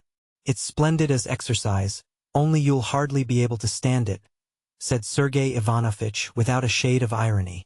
I've tried it. It's hard work at first, but you get into it. I dare say I shall manage to keep it up. Really? What an idea. But tell me, how do the peasants look at it? I suppose they laugh in their sleeves at their masters being such a queer fish? No, I don't think so. But it's so delightful, and at the same time such hard work, that one has no time to think about it. But how will you do about dining with them? To send you a bottle of Lafitte and roast turkey out there would be a little awkward. No, I'll simply come home at the time of their noonday rest. Next morning Konstantin Levin got up earlier than usual, but he was detained giving directions on the farm, and when he reached the mowing grass the mowers were already at their second row. From the uplands he could get a view of the shaded cut part of the meadow below, with its grayish ridges of cut grass, and the black heaps of coats, taken off by the mowers at the place from which they had started cutting. Gradually, as he rode towards the meadow, the peasants came into sight, some in coats, some in their shirts mowing, one behind another in a long string, swinging their scythes differently. He counted 42 of them. They were mowing slowly over the uneven, low-lying parts of the meadow, where there had been an old dam. Levin recognized some of his own men. Here was old Yermil in a very long white smock, bending forward to swing a scythe. There was a young fellow, Vaska, who had been a coachman of Levin's, taking every row with a wide sweep. Here, too, was Tit, Levin's preceptor in the art of mowing, a thin little peasant. He was in front of all, and cut his wide row without bending, as though playing with the scythe. Levin got off his mare, and fastening her up by the roadside went to meet Tit, who took a second scythe out of a bush and gave it to him. It's ready, sir. It's like a razor, cuts of itself, said Tit, taking off his cap with a smile and giving him the scythe. Levin took the scythe and began trying it. As they finished their rows, the mowers, hot and good-humored, came out into the road one after another, and, laughing a little, greeted the master. They all stared at him, but no one made any remark, till a tall old man, with a wrinkled, beardless face, wearing a short sheepskin jacket, came out into the road and accosted him. "Looky now, master. Once take hold of the rope, there's no letting it go," he said, and Levin heard smothered laughter among the mowers. "I'll try not to let it go," he said, taking his stand behind Tit, and waiting for the time to begin. "Mind ye," repeated the old man. Tit made room, and Levin started behind him. The grass was short close to the road, and Levin, who had not done any mowing for a long while, and was disconcerted by the eyes fastened upon him, cut badly for the first moments, though he swung his scythe vigorously. Behind him he heard voices. "It's not set right. Handle's too high. See how he has to stoop to it," said one. "Press more on the heel," said another. "Never mind, he'll get on all right," the old man resumed. "He's made a start. You swing it too wide, you'll tire yourself out. The master, sure, does his best for himself. But see, the grass missed out. For such work us fellows would catch it." The grass became softer, and Levin, listening without answering, followed Tit, trying to do the best he could. They moved 100 paces. Tit kept moving on without stopping, not showing the slightest weariness. But Levin was already beginning to be afraid he would not be able to keep it up. He was so tired. He felt as he swung his scythe that he was at the very end of his strength, and was making up his mind to ask Tit to stop. But at that very moment Tit stopped of his own accord, and stooping down picked up some grass, rubbed his scythe, and began wetting it. Levin straightened himself, and drawing a deep breath looked round. Behind him came a peasant, and he too was evidently tired, for he stopped at once without waiting to mow up to Levin, and began wetting his scythe. Tit sharpened his scythe and Levin's, and they went on. The next time it was just the same. Tit moved on with sweep after sweep of his scythe, not stopping nor showing signs of weariness. Levin followed him, trying not to get left behind, and he found it harder and harder. The moment came when he felt he had no strength left, but at that very moment Tit stopped and wetted the scythes. So they mowed the first row, and this long row seemed particularly hard work to Levin. But when the end was reached and Tit, shouldering his scythe, began with deliberate stride returning on the tracks left by his heels in the cut grass, and Levin walked back in the same way over the space he had cut, in spite of the sweat that ran in streams over his face and fell in drops down his nose, and drenched his back as though he had been soaked in water, he felt very happy. What delighted him particularly was that now he knew he would be able to hold out. His pleasure was only disturbed by his row not being well cut. "I will swing less with my arm and more with my whole body," he thought, comparing Tit's row, which looked as if it had been cut with a line, with his own unevenly and irregularly lying grass. The first row, as Levin noticed, Tit had mowed specially quickly, probably wishing to put his master to the test, and the row happened to be a long one. The next rows were easier, but still Levin had to strain every nerve not to drop behind the peasants. He thought of nothing, wished for nothing, but not to be left behind the peasants, and to do his work as well as possible. He heard nothing but the swish of scythes, and saw before him Tit's upright figure mowing away, the crescent-shaped curve of the cut grass, the grass and flower heads slowly and rhythmically falling before the blade of his scythe, and ahead of him the end of the row, where would come the rest. Suddenly, in the midst of his toil, without understanding what it was or whence it came, he felt a pleasant sensation of chill on his hot, moist shoulders. He glanced at the sky in the interval for wetting the scythes. A heavy, lowering storm cloud had blown up, and big raindrops were falling. Some of the peasants went to their coats and put them on. Others, just like Levin himself, merely shrugged their shoulders, enjoying the pleasant coolness of it. Another row and yet another row followed, long rows and short rows, with good grass and with poor grass. Levin lost all sense of time, and could not have told whether it was late or early now. A change began to come over his work, which gave him immense satisfaction. In the midst of his toil there were moments during which he forgot what he was doing, and it came all easy to him, and at those same moments his row was almost as smooth and well cut as Tit's. But so soon as he recollected what he was doing, and began trying to do better, he was at once conscious of all the difficulty of his task, and the row was badly mown. On finishing yet another row, he would have gone back to the top of the meadow again to begin the next, but Tit stopped, and going up to the old man said something in a low voice to him. They both looked at the sun. What are they talking about, and why doesn't he go back? Thought Levin, not guessing that the peasants had been mowing no less than 4 hours without stopping, and it was time for their lunch. Lunch, sir, said the old man. Is it really time? That's right. Lunch, then. Levin gave his scythe to Tit, and together with the peasants, who were crossing the long stretch of mown grass, slightly sprinkled with rain, to get their bread from the heap of coats, he went towards his house. Only then he suddenly awoke to the fact that he had been wrong about the weather and the rain was drenching his hay. The hay will be spoiled, he said. Not a bit of it, sir. Mow in the rain and you'll rake in fine weather, said the old man. Levin untied his horse and rode home to his coffee. Sergei Ivanovitch was only just getting up. When he had drunk his coffee, Levin rode back again to the mowing before Sergei Ivanovitch had had time to dress and come down to the dining room. Chapter 5. After lunch, Levin was not in the same place in the string of mowers as before, but stood between the old man who had accosted him jocosely, and now invited him to be his neighbor, and a young peasant who had only been married in the autumn, and who was mowing this summer for the first time. The old man, holding himself erect, moved in front, with his feet turned out, taking long, regular strides, and with a precise and regular action which seemed to cost him no more effort than swinging one's arms in walking, as though it were in play. He laid down the high, even row of grass. It was as though it were not he but the sharp scythe of itself swishing through the juicy grass. Behind Levin came the lad Mishka. His pretty, boyish face, with a twist of fresh grass bound round his hair, was all working with effort. But whenever anyone looked at him he smiled. He would clearly have died sooner than own it was hard work for him. Levin kept between them. In the very heat of the day the mowing did not seem such hard work to him. The perspiration with which he was drenched cooled him, while the sun, that burned his back, his head, and his arms, bare to the elbow, gave a vigor and dogged energy to his labor.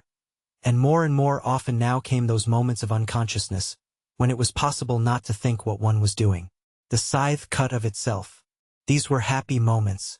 Still more delightful were the moments when they reached the stream where the rows ended, and the old man rubbed his scythe with the wet, thick grass, rinsed its blade in the fresh water of the stream, ladled out a little in a tin dipper, and offered Levin a drink. "What do you say to my home brew?" Good, said he, winking. And truly Levin had never drunk any liquor so good as this warm water with green bits floating in it, and a taste of rust from the tin dipper. And immediately after this came the delicious, slow saunter, with his hand on the scythe, during which he could wipe away the streaming sweat, take deep breaths of air, and look about at the long string of mowers and at what was happening around in the forest and the country. The longer Levin mowed, the oftener he felt the moments of unconsciousness in which it seemed not his hands that swung the scythe, but the scythe mowing of itself, a body full of life and consciousness of its own, and as though by magic, without thinking of it, the work turned out regular and well finished of itself. These were the most blissful moments. It was only hard work when he had to break off the motion, which had become unconscious, and to think, when he had to mow round a hillock or a tuft of sorrel. The old man did this easily. When a hillock came he changed his action, and at one time with the heel, and at another with the tip of his scythe, clipped the hillock round both sides with short strokes. And while he did this he kept looking about and watching what came into his view. At one moment he picked a wild berry and ate it or offered it to Levin. Then he flung away a twig with the blade of the scythe. Then he looked at a quail's nest, from which the bird flew just under the scythe, or caught a snake that crossed his path, and lifting it on the scythe as though on a fork showed it to Levin and threw it away. For both Levin and the young peasant behind him, such changes of position were difficult. Both of them, repeating over and over again the same strained movement, were in a perfect frenzy of toil, and were incapable of shifting their position and at the same time watching what was before them. Levin did not notice how time was passing. If he had been asked how long he had been working he would have said half an hour, and it was getting on for dinner time. As they were walking back over the cut grass, the old man called Levin's attention to the little girls and boys who were coming from different directions, hardly visible through the long grass, and along the road towards the mowers, carrying sacks of bread dragging at their little hands and pitchers of the sour rye beer, with cloths wrapped round them. "Look at the little emmets crawling," he said, pointing to them, and he shaded his eyes with his hand to look at the sun. They mowed 2 more rows. The old man stopped. "Come, master, dinner time," he said briskly. And on reaching the stream, the mowers moved off across the lines of cut grass towards their pile of coats, where the children who had brought their dinners were sitting waiting for them.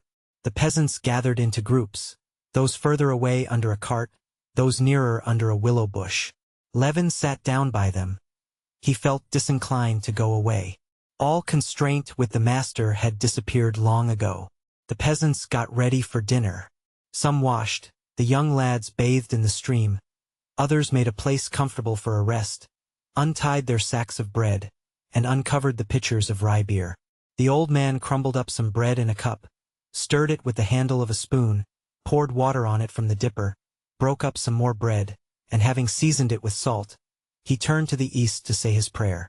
"Come, master, taste my sop," said he, kneeling down before the cup. The sop was so good that Levin gave up the idea of going home. He dined with the old man and talked to him about his family affairs, taking the keenest interest in them, and told him about his own affairs and all the circumstances that could be of interest to the old man.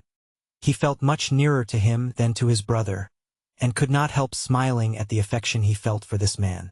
When the old man got up again, said his prayer, and lay down under a bush, putting some grass under his head for a pillow, Levin did the same, and in spite of the clinging flies that were so persistent in the sunshine, and the midges that tickled his hot face and body, he fell asleep at once and only waked when the sun had passed to the other side of the bush and reached him. The old man had been awake a long while, and was sitting up whetting the scythes of the younger lads. Levin looked about him and hardly recognized the place. Everything was so changed. The immense stretch of meadow had been mown and was sparkling with a peculiar fresh brilliance, with its lines of already sweet-smelling grass in the slanting rays of the evening sun. And the bushes about the river had been cut down, and the river itself, not visible before, now gleaming like steel in its bends, and the moving, ascending peasants, and the sharp wall of grass of the unmown part of the meadow, and the hawks hovering over the stripped meadow, all was perfectly new. Raising himself, Levin began considering how much had been cut and how much more could still be done that day. The work done was exceptionally much for 42 men. They had cut the whole of the big meadow, which had, in the years of serf labor, taken 30 scythes 2 days to mow. Only the corners remained to do, where the rows were short. But Levin felt a longing to get as much mowing done that day as possible, and was vexed with the sun sinking so quickly in the sky. He felt no weariness. All he wanted was to get his work done more and more quickly and as much done as possible. "Could you cut Mashkin upland too? What do you think?" he said to the old man. "As God wills, the sun's not high. A little vodka for the lads?" At the afternoon rest, when they were sitting down again, and those who smoked had lighted their pipes, the old man told the men that Mashkin uplands to be cut. "There'll be some vodka. Why not cut it? Come on, Tit. We'll look sharp. We can eat at night. Come on," cried voices, and eating up their bread, the mowers went back to work. "Come, lads, keep it up," said Tit, and ran on ahead almost at a trot. Get along," said the old man, hurrying after him and easily overtaking him. "I'll mow you down, look out," and young and old mowed away, as though they were racing with one another. But however fast they worked, they did not spoil the grass, and the rows were laid just as neatly and exactly. The little piece left uncut in the corner was mown in 5 minutes. The last of the mowers were just ending their rows while the foremost snatched up their coats onto their shoulders, and crossed the road towards Mashkin upland. The sun was already sinking into the trees when they went with their jingling dippers into the wooded ravine of Mashkin upland. The grass was up to their waists in the middle of the hollow, soft, tender, and feathery, spotted here and there among the trees with wild heartsease.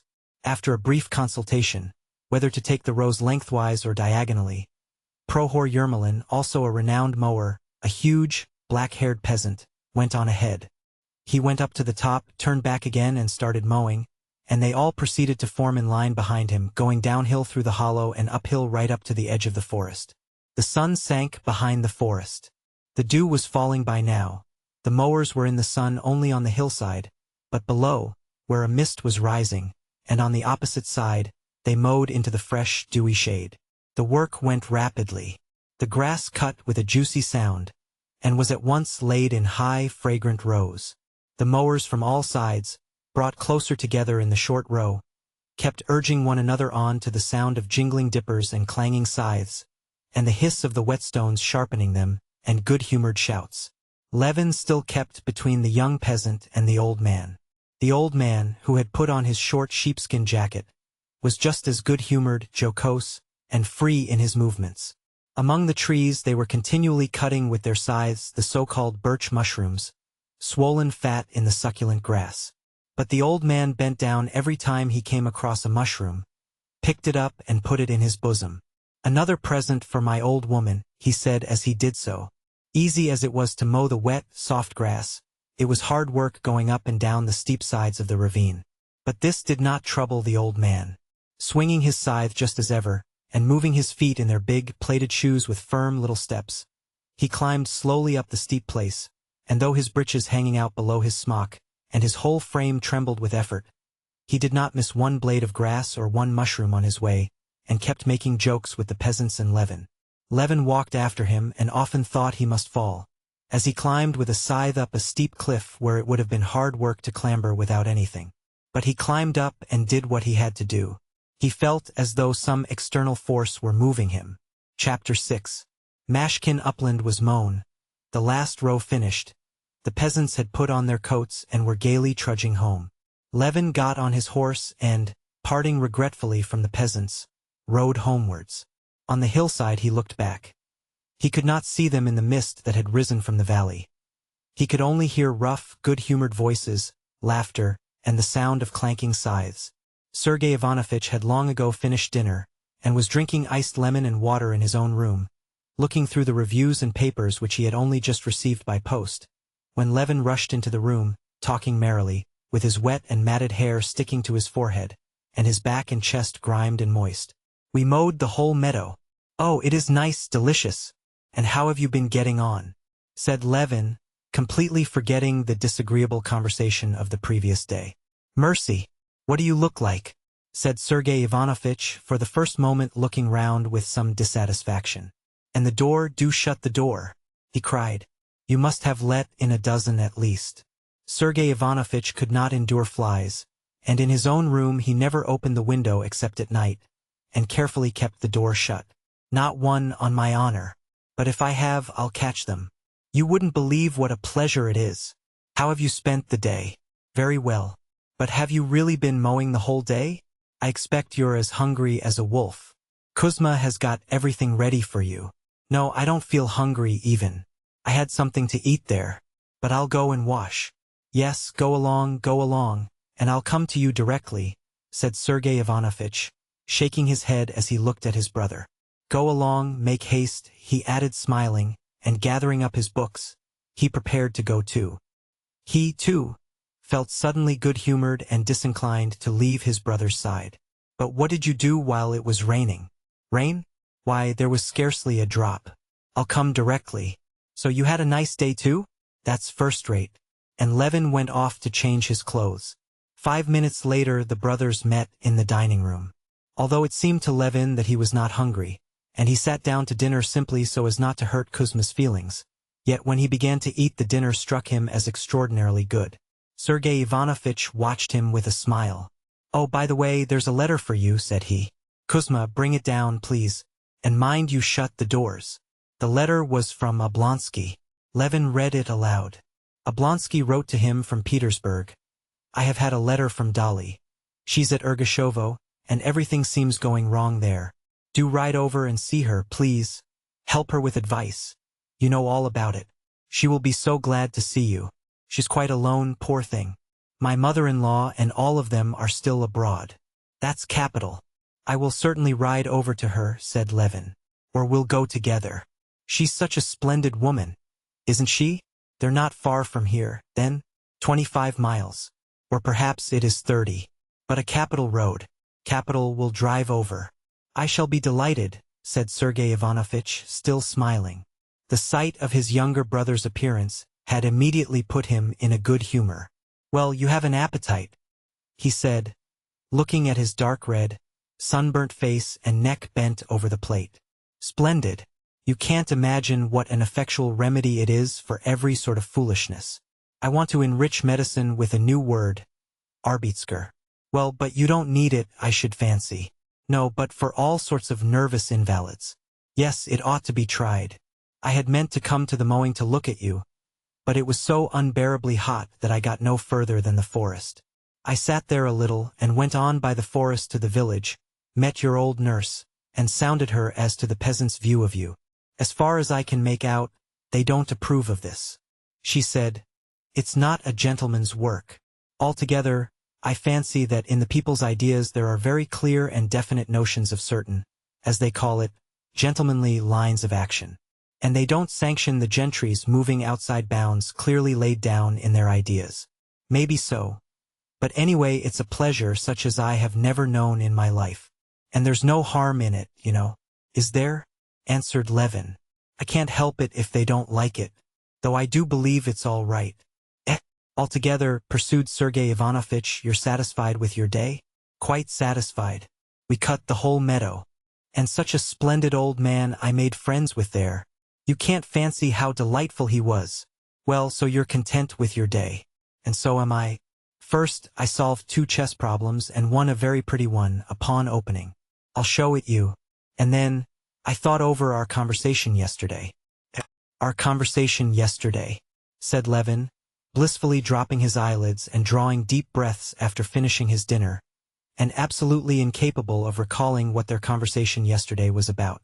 I think you are partly right.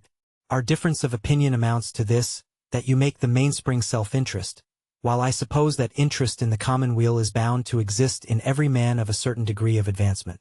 Possibly you are right too, that action founded on material interest would be more desirable. You are altogether, as the French say, too prime saudière a nature. You must have intense, energetic action or nothing. Levin listened to his brother and did not understand a single word, and did not want to understand. He was only afraid his brother might ask him some question which would make it evident he had not heard. So that's what I think it is, my dear boy, said Sergei Ivanovitch, touching him on the shoulder. Yes, of course. But, do you know? I won't stand up for my view, answered Levin with a guilty, childlike smile. Whatever was it I was disputing about? He wondered. Of course, I'm right and he's right and it's all first-rate. Only I must go round to the counting-house and see to things. He got up, stretching and smiling. Sergei Ivanovitch smiled too.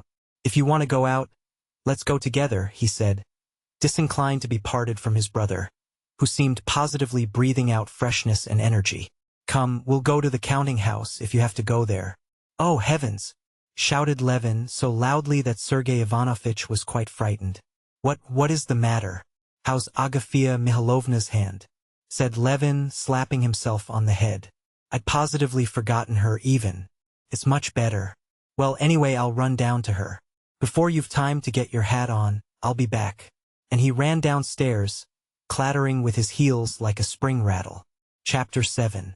Stepan Arkadyevitch had gone to Petersburg to perform the most natural and essential official duty, so familiar to everyone in the government service, though incomprehensible to outsiders, that duty, but for which one could hardly be in government service, of reminding the ministry of his existence, and having, for the due performance of this rite, taken all the available cash from home, was gaily and agreeably spending his days at the races and in the summer villas. Meanwhile Dolly and the children had moved into the country, to cut down expenses as much as possible. She had gone to Ergashovo, the estate that had been her dowry, and the one where in spring the forest had been sold. It was nearly 40 miles from Levin's Pokrovskoe. The big, old house at Ergashovo had been pulled down long ago, and the old prince had had the lodge done up and built onto. 20 years before, when Dolly was a child, the lodge had been roomy and comfortable, though, like all lodges, it stood sideways to the entrance avenue, and faced the south. But by now this lodge was old and dilapidated. When Stepan Arkadyevitch had gone down in the spring to sell the forest, Dolly had begged him to look over the house and order what repairs might be needed. Stepan Arkadyevitch, like all unfaithful husbands indeed, was very solicitous for his wife's comfort, and he had himself looked over the house, and given instructions about everything that he considered necessary. What he considered necessary was to cover all the furniture with cretonne, to put up curtains, to weed the garden, to make a little bridge on the pond, and to plant flowers. But he forgot many other essential matters, the want of which greatly distressed Darya Alexandrovna later on. In spite of Stepan Arkadyevitch's efforts to be an attentive father and husband, he never could keep in his mind that he had a wife and children. He had bachelor tastes, and it was in accordance with them that he shaped his life. On his return to Moscow, he informed his wife with pride that everything was ready, that the house would be a little paradise, and that he advised her most certainly to go. His wife's staying away in the country was very agreeable to Stepan Arkadyevitch from every point of view. It did the children good, it decreased expenses, and it left him more at liberty. Darya Alexandrovna regarded staying in the country for the summer as essential for the children, especially for the little girl, who had not succeeded in regaining her strength after the scarlatina, and also as a means of escaping the petty humiliations, the little bills owing to the wood merchant, the fishmonger, the shoemaker, which made her miserable. Besides this, she was pleased to go away to the country because she was dreaming of getting her sister Kitty to stay with her there. Kitty was to be back from abroad in the middle of the summer, and bathing had been prescribed for her. Kitty wrote that no prospect was so alluring as to spend the summer with Dolly at Ergashovo, full of childish associations for both of them. The first days of her existence in the country were very hard for Dolly. She used to stay in the country as a child, and the impression she had retained of it was that the country was a refuge from all the unpleasantness of the town, that life there, though not luxurious, Dolly could easily make up her mind to that, was cheap and comfortable, that there was plenty of everything, everything was cheap, everything could be got, and children were happy. But now, coming to the country as the head of a family, she perceived that it was all utterly unlike what she had fancied. The day after their arrival there was a heavy fall of rain, and in the night the water came through in the corridor and in the nursery, so that the beds had to be carried into the drawing-room. There was no kitchen maid to be found. Of the 9 cows, it appeared from the words of the cowherd woman that some were about to calve, others had just calved, others were old, and others again hard-uttered. There was not butter nor milk enough even for the children. There were no eggs. They could get no fowls. Old, purplish, stringy cocks were all they had for roasting and boiling. Impossible to get women to scrub the floors. All were potato hoeing. Driving was out of the question because one of the horses was restive and bolted in the shafts. There was no place where they could bathe. The whole of the riverbank was trampled by the cattle and open to the road. Even walks were impossible, for the cattle strayed into the garden through a gap in the hedge, and there was one terrible bull who bellowed and therefore might be expected to gore somebody. There were no proper cupboards for their clothes. What cupboards there were either would not close at all, or burst open whenever anyone passed by them. There were no pots and pans. There was no copper in the wash-house, nor even an ironing board in the maid's room. Finding instead of peace and rest all these, from her point of view, fearful calamities, Darya Alexandrovna was at first in despair. She exerted herself to the utmost, felt the hopelessness of the position, and was every instant suppressing the tears that started into her eyes. The bailiff, a retired quartermaster, whom Stepan Arkadyevitch had taken a fancy to and had appointed bailiff on account of his handsome and respectful appearance as a hall porter, showed no sympathy for Darya Alexandrovna's woes. He said respectfully, "Nothing can be done. The peasants are such a wretched lot," and did nothing to help her. The position seemed hopeless. But in the Oblonsky's household, as in all families indeed, there was one inconspicuous but most valuable and useful person, Marya Philimonovna. She soothed her mistress, assured her that everything would come round, it was her expression, and Matvey had borrowed it from her, and without fuss or hurry proceeded to set to work herself. She had immediately made friends with the bailiff's wife, and on the very first day she drank tea with her and the bailiff under the acacias, and reviewed all the circumstances of the position. Very soon Marya Philimonovna had established her club, so to say, under the acacias, and there it was, in this club, consisting of the bailiff's wife, the village elder, and the counting-house clerk, that the difficulties of existence were gradually smoothed away, and in a week's time everything actually had come round. The roof was mended, a kitchen maid was found, a crony of the village elders, hens were bought, the cows began giving milk, the garden hedge was stopped up with stakes, the carpenter made a mangle, hooks were put in the cupboards, and they ceased to burst open spontaneously, and an ironing board covered with army cloth was placed across from the arm of a chair to the chest of drawers, and there was a smell of flat irons in the maid's room. "Just see, now, and you were quite in despair," said Marya Philimonovna, pointing to the ironing board. "They even rigged up a bathing shed of straw hurdles. Lily began to bathe, and Darya Alexandrovna began to realize, if only in part, her expectations, if not of a peaceful, at least of a comfortable, life in the country. Peaceful with 6 children Darya Alexandrovna could not be. One would fall ill, another might easily become so, a third would be without something necessary, a fourth would show symptoms of a bad disposition, and so on. Rare indeed were the brief periods of peace. But these cares and anxieties were for Darya Alexandrovna the sole happiness possible. Had it not been for them, she would have been left alone to brood over her husband who did not love her. And besides, hard though it was for the mother to bear the dread of illness, the illnesses themselves, and the grief of seeing signs of evil propensities in her children, the children themselves were even now repaying her in small joys for her sufferings.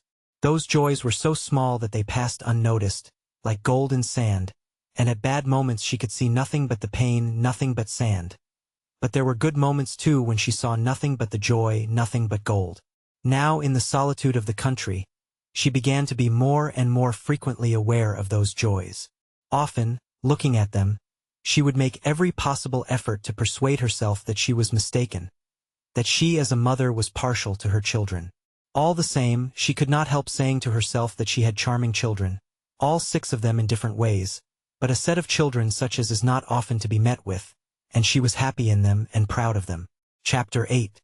Towards the end of May, when everything had been more or less satisfactorily arranged, she received her husband's answer to her complaints of the disorganized state of things in the country. He wrote begging her forgiveness for not having thought of everything before, and promised to come down at the first chance. This chance did not present itself. Until the beginning of June Darya Alexandrovna stayed alone in the country. On the Sunday in St. Peter's week Darya Alexandrovna drove to Mass for all her children to take the sacrament. Darya Alexandrovna in her intimate, philosophical talks with her sister, her mother, and her friends very often astonished them by the freedom of her views in regard to religion. She had a strange religion of transmigration of souls all her own, in which she had firm faith, troubling herself little about the dogmas of the Church. But in her family she was strict in carrying out all that was required by the Church, and not merely in order to set an example, but with all her heart in it. The fact that the children had not been at the sacrament for nearly a year worried her extremely, and with the full approval and sympathy of Marya Philimonovna, she decided that this should take place now in the summer. For several days before, Darya Alexandrovna was busily deliberating on how to dress all the children.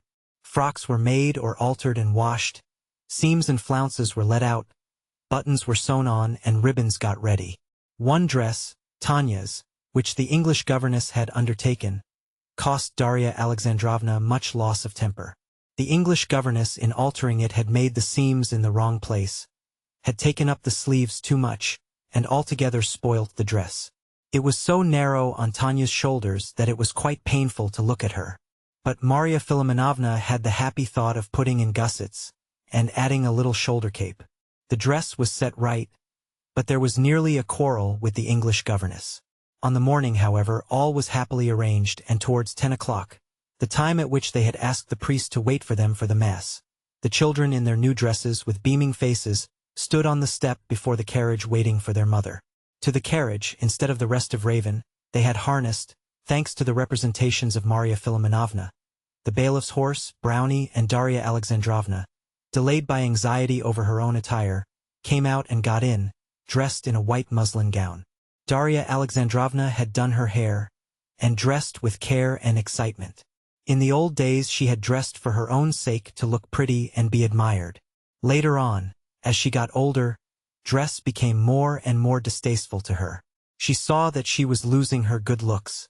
But now she began to feel pleasure and interest in dress again.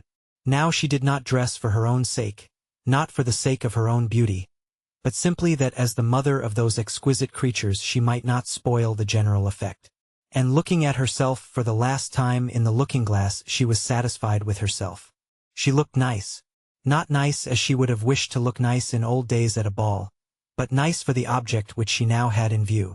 In the church there was no one but the peasants, the servants, and their womenfolk. But Darya Alexandrovna saw, or fancied she saw, the sensation produced by her children and her. The children were not only beautiful to look at in their smart little dresses, but they were charming in the way they behaved. Alyosha, it is true, did not stand quite correctly. He kept turning round, trying to look at his little jacket from behind. But all the same he was wonderfully sweet. Tanya behaved like a grown-up person, and looked after the little ones. And the smallest, Lily, was bewitching in her naive astonishment at everything. And it was difficult not to smile when, after taking the sacrament, she said in English, "Please, some more."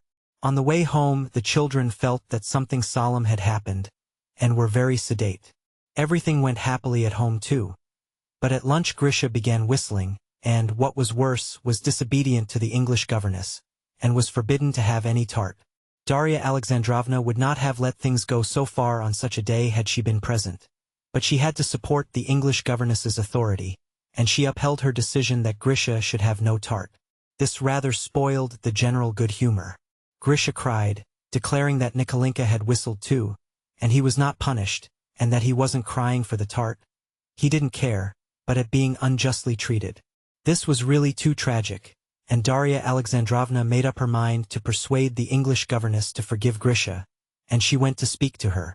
But on the way, as she passed the drawing-room, she beheld a scene, filling her heart with such pleasure that the tears came into her eyes, and she forgave the delinquent herself. The culprit was sitting at the window in the corner of the drawing-room. Beside him was standing Tanya with a plate. On the pretext of wanting to give some dinner to her dolls, she had asked the governess's permission to take her share of tart to the nursery, and had taken it instead to her brother. While still weeping over the injustice of his punishment, he was eating the tart, and kept saying through his sobs, "Eat yourself. Let's eat it together. Together." Tanya had at first been under the influence of her pity for Grisha, then of a sense of her noble action, and tears were standing in her eyes too. But she did not refuse and ate her share. On catching sight of their mother they were dismayed. But, looking into her face, they saw they were not doing wrong. They burst out laughing, and, with their mouths full of tart, they began wiping their smiling lips with their hands, and smearing their radiant faces all over with tears and jam. "Mercy! Your new white frock! Tanya! Grisha!" said their mother, trying to save the frock, but with tears in her eyes, smiling a blissful, rapturous smile. The new frocks were taken off, and orders were given for the little girls to have their blouses put on, and the boys their old jackets, and the wagonette to be harnessed, with Brownie, to the bailiff's annoyance, again in the shafts, to drive out for mushroom picking and bathing. A roar of delighted shrieks arose in the nursery, and never ceased till they had set off for the bathing place. They gathered a whole basketful of mushrooms. Even Lily found a birch mushroom. It had always happened before that Miss Wool found them and pointed them out to her. But this time she found a big one quite of herself, and there was a general scream of delight. "Lily has found a mushroom." Then they reached the river, put the horses under the birch trees, and went to the bathing place. The coachman, Taranty, fastened the horses, who kept whisking away the flies, to a tree, and, treading down the grass, lay down in the shade of a birch and smoked his shag, while the never-ceasing shrieks of delight of the children floated across to him from the bathing place. Though it was hard work to look after all the children and restrain their wild pranks, though it was difficult too to keep in one's head and not mix up all the stockings, little breeches, and shoes for the different legs, and to undo and to do up again all the tapes and buttons, Darya Alexandrovna, who had always liked bathing herself, and believed it to be very good for the children, enjoyed nothing so much as bathing with all the children. To go over all those fat little legs, pulling on their stockings, to take in her arms and dip those little naked bodies, and to hear their screams of delight and alarm, to see the breathless faces with wide open, scared, and happy eyes of all her splashing cherubs, was a great pleasure to her. When half the children had been dressed, some peasant women in holiday dress, out picking herbs, came up to the bathing shed and stopped shyly. Marya Philimonovna called one of them and handed her a sheet and a shirt that had dropped into the water for her to dry them, and Darya Alexandrovna began to talk to the women. At first they laughed behind their hands and did not understand her questions. But soon they grew bolder and began to talk, winning Darya Alexandrovna's heart at once by the genuine admiration of the children that they showed. "My, what a beauty! As white as sugar," said one, admiring Tanichka, and shaking her head. "But thin. Yes, she has been ill. And so they've been bathing you too," said another to the baby. "No, he's only 3 months old. answered Darya Alexandrovna with pride. You don't say so. And have you any children? I've had 4. I've 2 living, a boy and a girl. I weaned her last carnival. How old is she? Why, 2 years old. Why did you nurse her so long? It's our custom. For 3 fasts. And the conversation became most interesting to Darya Alexandrovna. What sort of time did she have? What was the matter with the boy? Where was her husband? Did it often happen? Darya Alexandrovna felt disinclined to leave the peasant women. So interesting to her was their conversation. So completely identical were all their interests. What pleased her most of all was that she saw clearly what all the women admired more than anything was her having so many children, and such fine ones. The peasant women even made Darya Alexandrovna laugh, and offended the English governess, because she was the cause of the laughter she did not understand. One of the younger women kept staring at the Englishwoman, who was dressing after all the rest, and when she put on her 3rd petticoat she could not refrain from the remark, "My, she keeps putting on, and she'll never have done," she said, and they all went off into roars. Chapter 9. On the drive home, as Darya Alexandrovna, with all her children round her, their heads still wet from their bath, and a kerchief tied over her own head, was getting near the house, the coachman said, "There's some gentleman coming. The master of Pokrovskoe, I do believe." Darya Alexandrovna peeped out in front, and was delighted when she recognized in the gray hat and gray coat the familiar figure of Levin walking to meet them. She was glad to see him at any time, but at this moment she was specially glad he should see her in all her glory. No one was better able to appreciate her grandeur than Levin. Seeing her, he found himself face to face with one of the pictures of his daydream of family life. "You're like a hen with your chickens, Darya Alexandrovna." "Ah, how glad I am to see you," she said, holding out her hand to him. "Glad to see me, but you didn't let me know. My brother's staying with me. I got a note from Stiva that you were here." "From Stiva?" Darya Alexandrovna asked with surprise. "Yes. He writes that you are here, and that he thinks you might allow me to be of use to you," said Levin, and as he said it he became suddenly embarrassed, and stopping abruptly, he walked on in silence by the wagonette, snapping off the buds of the lime trees and nibbling them. He was embarrassed through a sense that Darya Alexandrovna would be annoyed by receiving from an outsider help that should by rights have come from her own husband. Darya Alexandrovna certainly did not like this little way of Stepan Arkadyevitch's of foisting his domestic duties on others, and she was at once aware that Levin was aware of this. It was just for this fineness of perception, for this delicacy, that Darya Alexandrovna liked Levin. "I know, of course," said Levin, that simply means that you would like to see me, and I'm exceedingly glad. Though I can fancy that, used to town housekeeping as you are, you must feel in the wilds here, and if there's anything wanted, I'm altogether at your disposal." "Oh no," said Dolly. "At first things were rather uncomfortable, but now we've settled everything capitally. Thanks to my old nurse," she said, indicating Marya Philimonovna, who, seeing that they were speaking of her, smiled brightly and cordially to Levin. She knew him, and knew that he would be a good match for her young lady, and was very keen to see the matter settled. "Won't you get in, sir? We'll make room this side," she said to him. "No, I'll walk. Children, who'd like to race the horses with me?" The children knew Levin very little, and could not remember when they had seen him, but they experienced in regard to him none of that strange feeling of shyness and hostility which children so often experience towards hypocritical, grown-up people, and for which they are so often and miserably punished. Hypocrisy in anything whatever may deceive the cleverest and most penetrating man, but the least wide-awake of children recognizes it, and is revolted by it, however ingeniously it may be disguised.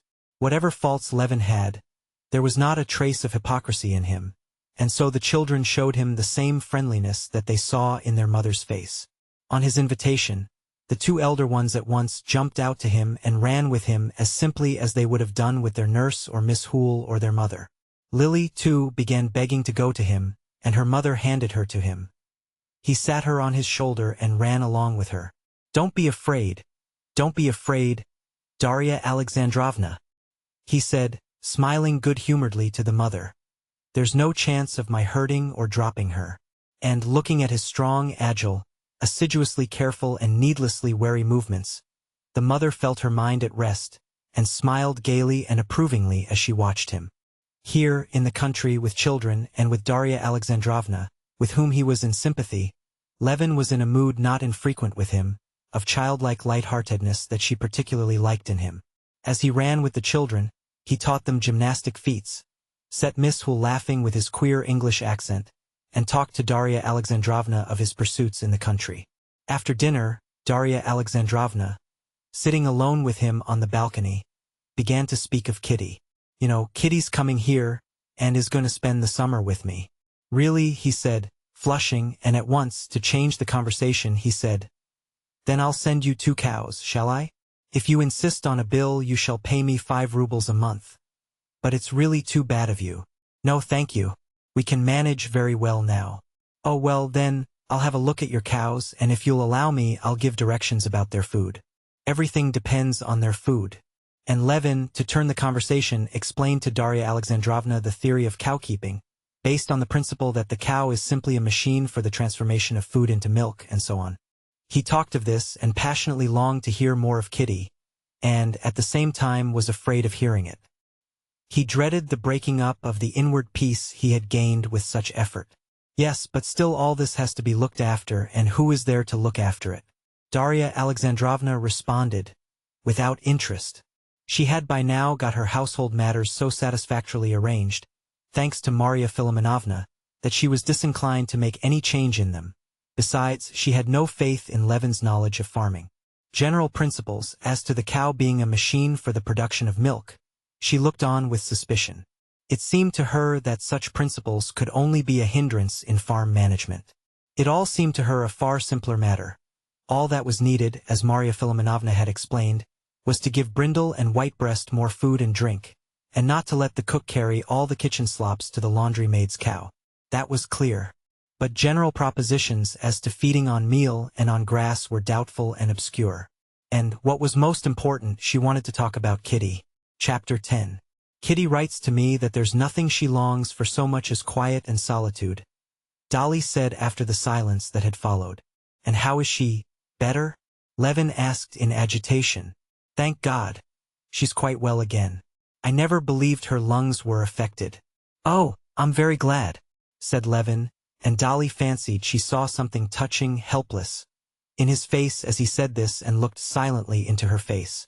Let me ask you, Konstantin Dmitrievitch, said Darya Alexandrovna, smiling her kindly and rather mocking smile, why is it you are angry with Kitty? I'm not angry with her, said Levin. Yes, you are angry. Why was it you did not come to see us, nor them, when you were in Moscow? Darya Alexandrovna, he said, blushing up to the roots of his hair, I wonder really that, with your kind heart, you don't feel this. How it is you feel no pity for me, if nothing else, when you know. What do I know? You know I made an offer and that I was refused, said Levin, and all the tenderness he had been feeling for Kitty a minute before was replaced by a feeling of anger for the slight he had suffered. What makes you suppose I know? Because everybody knows it. That's just where you are mistaken. I did not know it, though I had guessed it was so. Well, now you know it. All I knew was that something had happened that made her dreadfully miserable, and that she begged me never to speak of it. And if she would not tell me, she would certainly not speak of it to anyone else. But what did pass between you? Tell me. I have told you. When was it? When I was at their house the last time. Do you know that, said Darya Alexandrovna, I am awfully, awfully sorry for her. You suffer only from pride. Perhaps so, said Levin, but... She interrupted him. But she, poor girl, I am awfully, awfully sorry for her. Now I see it all. Well, Darya Alexandrovna, you must excuse me, he said, getting up. Goodbye, Darya Alexandrovna. Till we meet again. No, wait a minute, she said, clutching him by the sleeve. Wait a minute, sit down. Please, please, don't let us talk of this, he said, sitting down, and at the same time feeling rise up and stir within his heart a hope he had believed to be buried. If I did not like you, she said, and tears came into her eyes. If I did not know you as I do know you. The feeling that had seemed dead revived more and more, rose up and took possession of Levin's heart. Yes, I understand it all now, said Darya Alexandrovna. You can't understand it. For you men who are free and make your own choice, it's always clear whom you love. But a girl's in a position of suspense, with all a woman's or maiden's modesty. A girl who sees you men from afar, who takes everything on trust. A girl may have, and often has, such a feeling that she cannot tell what to say. Yes, if the heart does not speak. No, the heart does speak. But just consider, you men have views about a girl, you come to the house, you make friends, you criticize, you wait to see if you have found what you love, and then, when you are sure you love her, you make an offer. Well, that's not quite it. Anyway, you make an offer, when your love is ripe or when the balance has completely turned between the two you are choosing from. But a girl is not asked. She is expected to make her choice. And yet she cannot choose. She can only answer yes or no. Yes, to choose between me and Vronsky, thought Levin.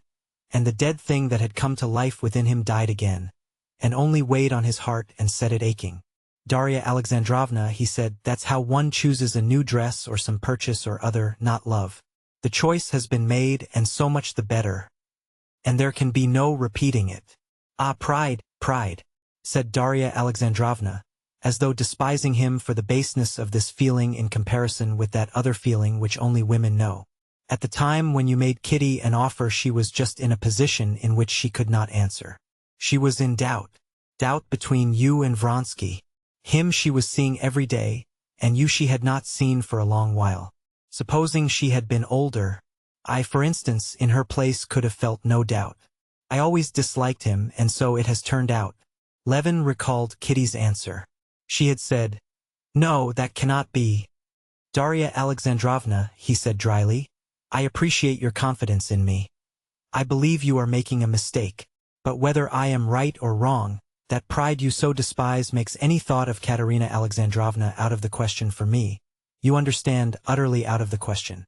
I will only say one thing more. You know that I am speaking of my sister, whom I love as I love my own children. I don't say she cared for you. All I meant to say is that her refusal at that moment proves nothing. I don't know, said Levin, jumping up. If you only knew how you are hurting me. It's just as if a child of yours were dead, and they were to say to you, he would have been like this and like that, and he might have lived, and how happy you would have been in him. But he's dead. Dead. Dead. How absurd you are, said Darya Alexandrovna, looking with mournful tenderness at Levin's excitement. Yes, I see it all more and more clearly, she went on musingly. So you won't come to see us? Then, when Kitty's here. No, I shan't come. Of course I won't avoid meeting Katerina Alexandrovna. But as far as I can, I will try to save her the annoyance of my presence. You are very, very absurd, repeated Darya Alexandrovna, looking with tenderness into his face. Very well then, let it be as though we had not spoken of this. What have you come for, Tanya? She said in French to the little girl who had come in. Where's my spade, Mama? I speak French, and you must too. The little girl tried to say it in French, but could not remember the French for spade. The mother prompted her, and then told her in French where to look for the spade. And this made a disagreeable impression on Levin. Everything in Darya Alexandrovna's house and children struck him now as by no means so charming as a little while before. And what does she talk French with the children for? He thought. How unnatural and false it is. And the children feel it so. Learning French and unlearning sincerity, he thought to himself, unaware that Darya Alexandrovna had thought all that over 20 times already, and yet, even at the cost of some loss of sincerity, believed it necessary to teach her children French in that way. But why are you going? Do stay a little. Levin stayed to tea. But his good humor had vanished, and he felt ill at ease. After tea he went out into the hall to order his horses to be put in, and, when he came back, he found Darya Alexandrovna greatly disturbed, with a troubled face and tears in her eyes. While Levin had been outside, an incident had occurred which had utterly shattered all the happiness she had been feeling that day, and her pride in her children. Grisha and Tanya had been fighting over a ball. Darya Alexandrovna, hearing a scream in the nursery, ran in and saw a terrible sight. Tanya was pulling Grisha's hair, while he, with a face hideous with rage, was beating her with his fists wherever he could get at her. Something snapped in Darya Alexandrovna's heart when she saw this. It was as if darkness had swooped down upon her life. She felt that these children of hers, that she was so proud of, were not merely most ordinary, but positively bad, ill-bred children, with coarse, brutal propensities, wicked children. She could not talk or think of anything else, and she could not speak to Levin of her misery. Levin saw she was unhappy and tried to comfort her, saying that it showed nothing bad, that all children fight. But even as he said it, he was thinking in his heart, "No, I won't be artificial and talk French with my children. But my children won't be like that. All one has to do is not spoil children, not to distort their nature, and they'll be delightful. No, my children won't be like that." He said goodbye and drove away, and she did not try to keep him. Chapter 11. In the middle of July, the elder of the village on Levin's sister's estate, about 15 miles from Pokrovskoe, came to Levin to report on how things were going there and on the hay. The chief source of income on his sister's estate was from the riverside meadows.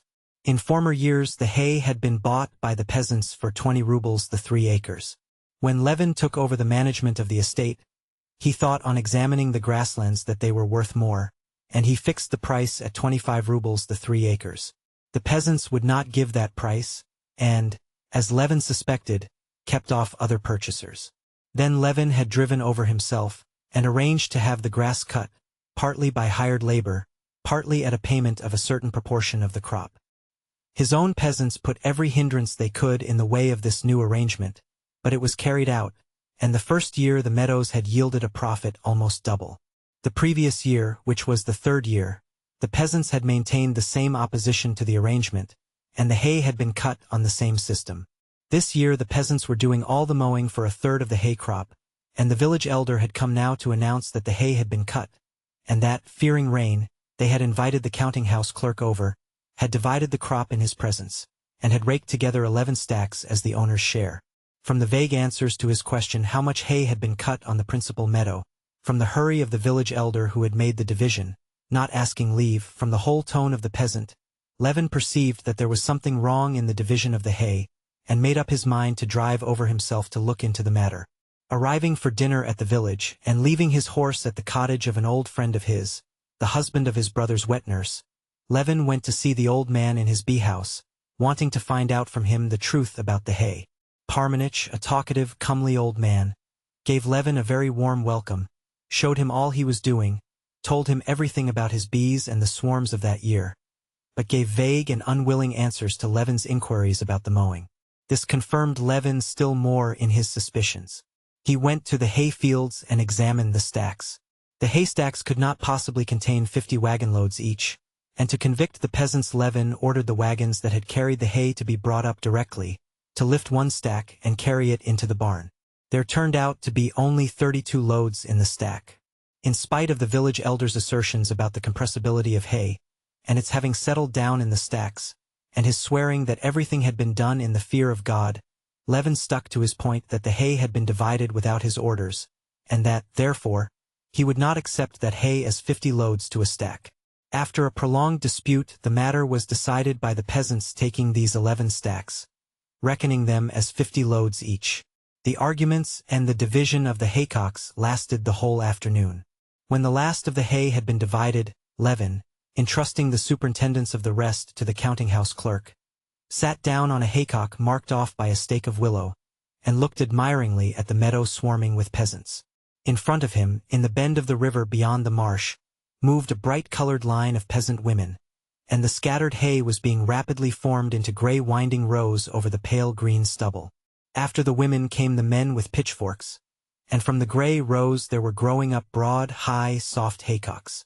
To the left, carts were rumbling over the meadow that had been already cleared, and one after another the haycocks vanished, flung up in huge forkfuls, and in their place there were rising heavy cartloads of fragrant hay hanging over the horses' hindquarters.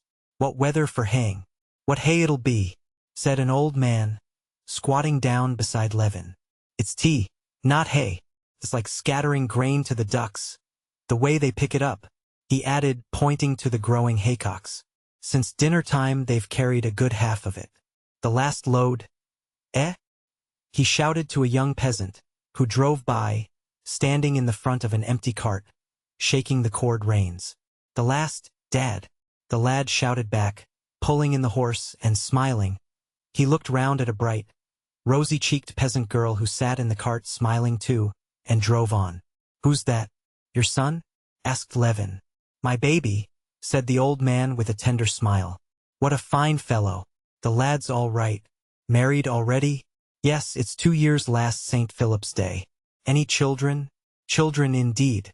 Why, for over a year he was innocent as a babe himself, and bashful too," answered the old man. "Well, the hay, it's as fragrant as tea," he repeated, wishing to change the subject. Levin looked more attentively at Ivan Parmenov and his wife. They were loading a haycock onto the cart not far from him.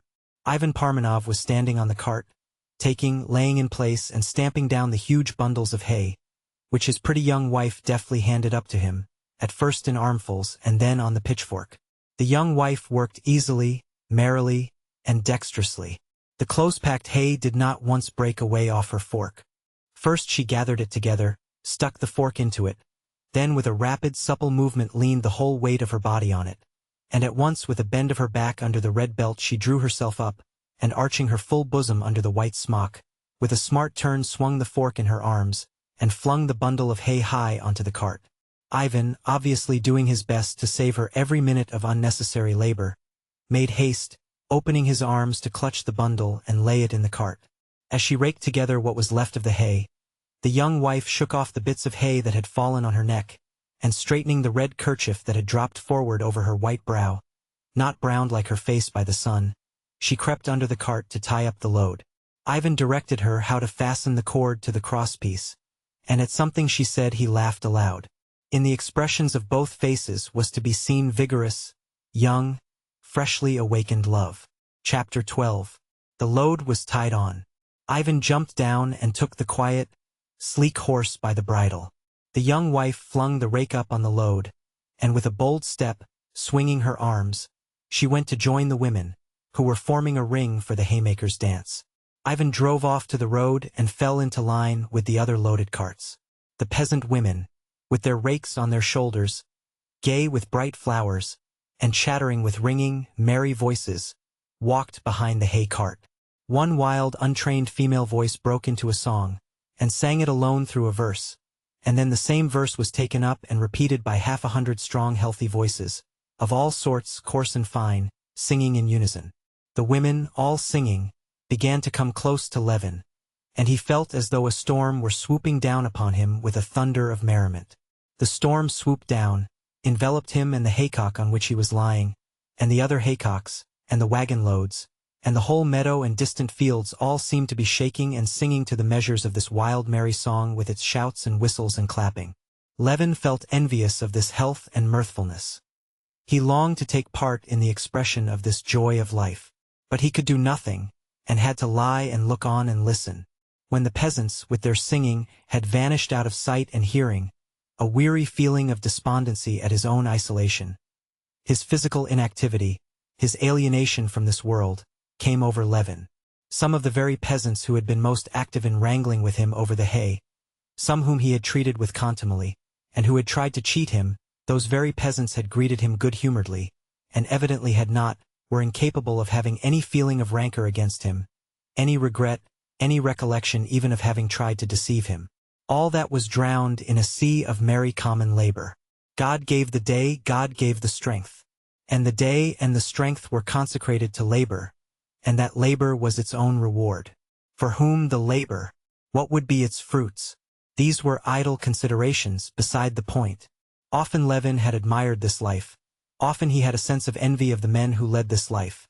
But today, for the first time, especially under the influence of what he had seen in the attitude of Ivan Parmenov to his young wife, the idea presented itself definitely to his mind that it was in his power to exchange the dreary, artificial, idle, and individualistic life he was leading for this laborious, pure, and socially delightful life. The old man who had been sitting beside him had long ago gone home. The people had all separated. Those who lived near had gone home, while those who came from far were gathered into a group for supper, and to spend the night in the meadow.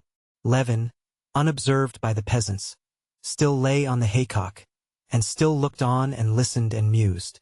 The peasants who remained for the night in the meadow scarcely slept all the short summer night. At first there was the sound of merry talk and laughing all together over the supper, then singing again and laughter. All the long day of toil had left no trace in them but lightness of heart. Before the early dawn all was hushed.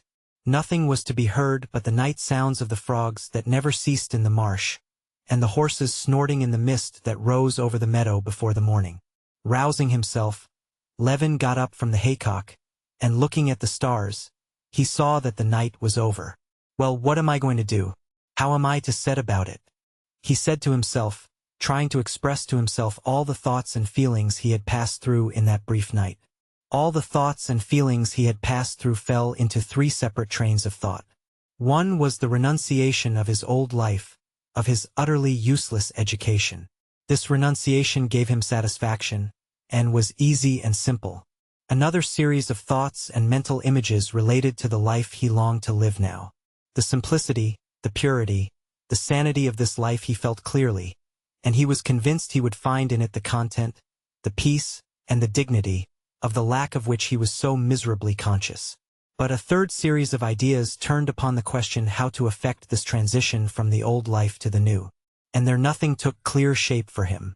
Have a wife, have work and the necessity of work, leave Pokrovsko, buy land, become a member of a peasant community, marry a peasant girl? How am I to set about it? He asked himself again, and could not find an answer. I haven't slept all night, though, and I can't think it out clearly, he said to himself. I'll work it out later. One thing's certain, this night has decided my fate. All my old dreams of home life were absurd. Not the real thing, he told himself. It's all ever so much simpler and better. How beautiful, he thought, looking at the strange, as it were, mother-of-pearl shell of white fleecy cloudlets resting right over his head in the middle of the sky. How exquisite it all is in this exquisite night. And when was there time for that cloud shell to form? Just now I looked at the sky, and there was nothing in it, only two white streaks. Yes, and so imperceptibly too my views of life changed. He went out of the meadow and walked along the highroad towards the village. A slight wind arose, and the sky looked gray and sullen. The gloomy moment had come that usually precedes the dawn, the full triumph of light over darkness. Shrinking from the cold, Levin walked rapidly, looking at the ground. What's that? Someone coming, he thought, catching the tinkle of bells, and lifting his head. 40 paces from him, a carriage with 4 horses harnessed abreast was driving towards him along the grassy road on which he was walking. The shaft horses were tilted against the shafts by the ruts, but the dexterous driver sitting on the box held the shaft over the ruts, so that the wheels ran on the smooth part of the road. This was all Levin noticed, and without wondering who it could be, he gazed absently at the coach. In the coach was an old lady dozing in one corner, and at the window, evidently only just awake, sat a young girl holding in both hands the ribbons of a white cap. With a face full of light and thought, full of a subtle, complex inner life that was remote from Levin, she was gazing beyond him at the glow of the sunrise. At the very instant when this apparition was vanishing, the truthful eyes glanced at him. She recognized him, and her face lighted up with wondering delight. He could not be mistaken. There were no other eyes like those in the world. There was only one creature in the world that could concentrate for him all the brightness and meaning of life. It was she. It was Kitty. He understood that she was driving to Ergashovo from the railway station. And everything that had been stirring Levin during that sleepless night, all the resolutions he had made, all vanished at once. He recalled with horror his dreams of marrying a peasant girl. There only, in the carriage that had crossed over to the other side of the road, and was rapidly disappearing, there only could he find the solution of the riddle of his life, which had weighed so agonizingly upon him of late. She did not look out again. The sound of the carriage springs was no longer audible. The bells could scarcely be heard. The barking of dogs showed the carriage had reached the village, and all that was left was the empty fields all round, the village in front, and he himself isolated and apart from it all, wandering lonely along the deserted highroad. He glanced at the sky, expecting to find there the cloud shell he had been admiring and taking as the symbol of the ideas and feelings of that night. There was nothing in the sky in the least like a shell. There, in the remote heights above, a mysterious change had been accomplished. There was no trace of shell, and there was stretched over fully half the sky an even cover of tiny and ever tinier cloudlets. The sky had grown blue and bright, and with the same softness, but with the same remoteness, it met his questioning gaze. No, he said to himself, however good that life of simplicity and toil may be, I cannot go back to it. I love her,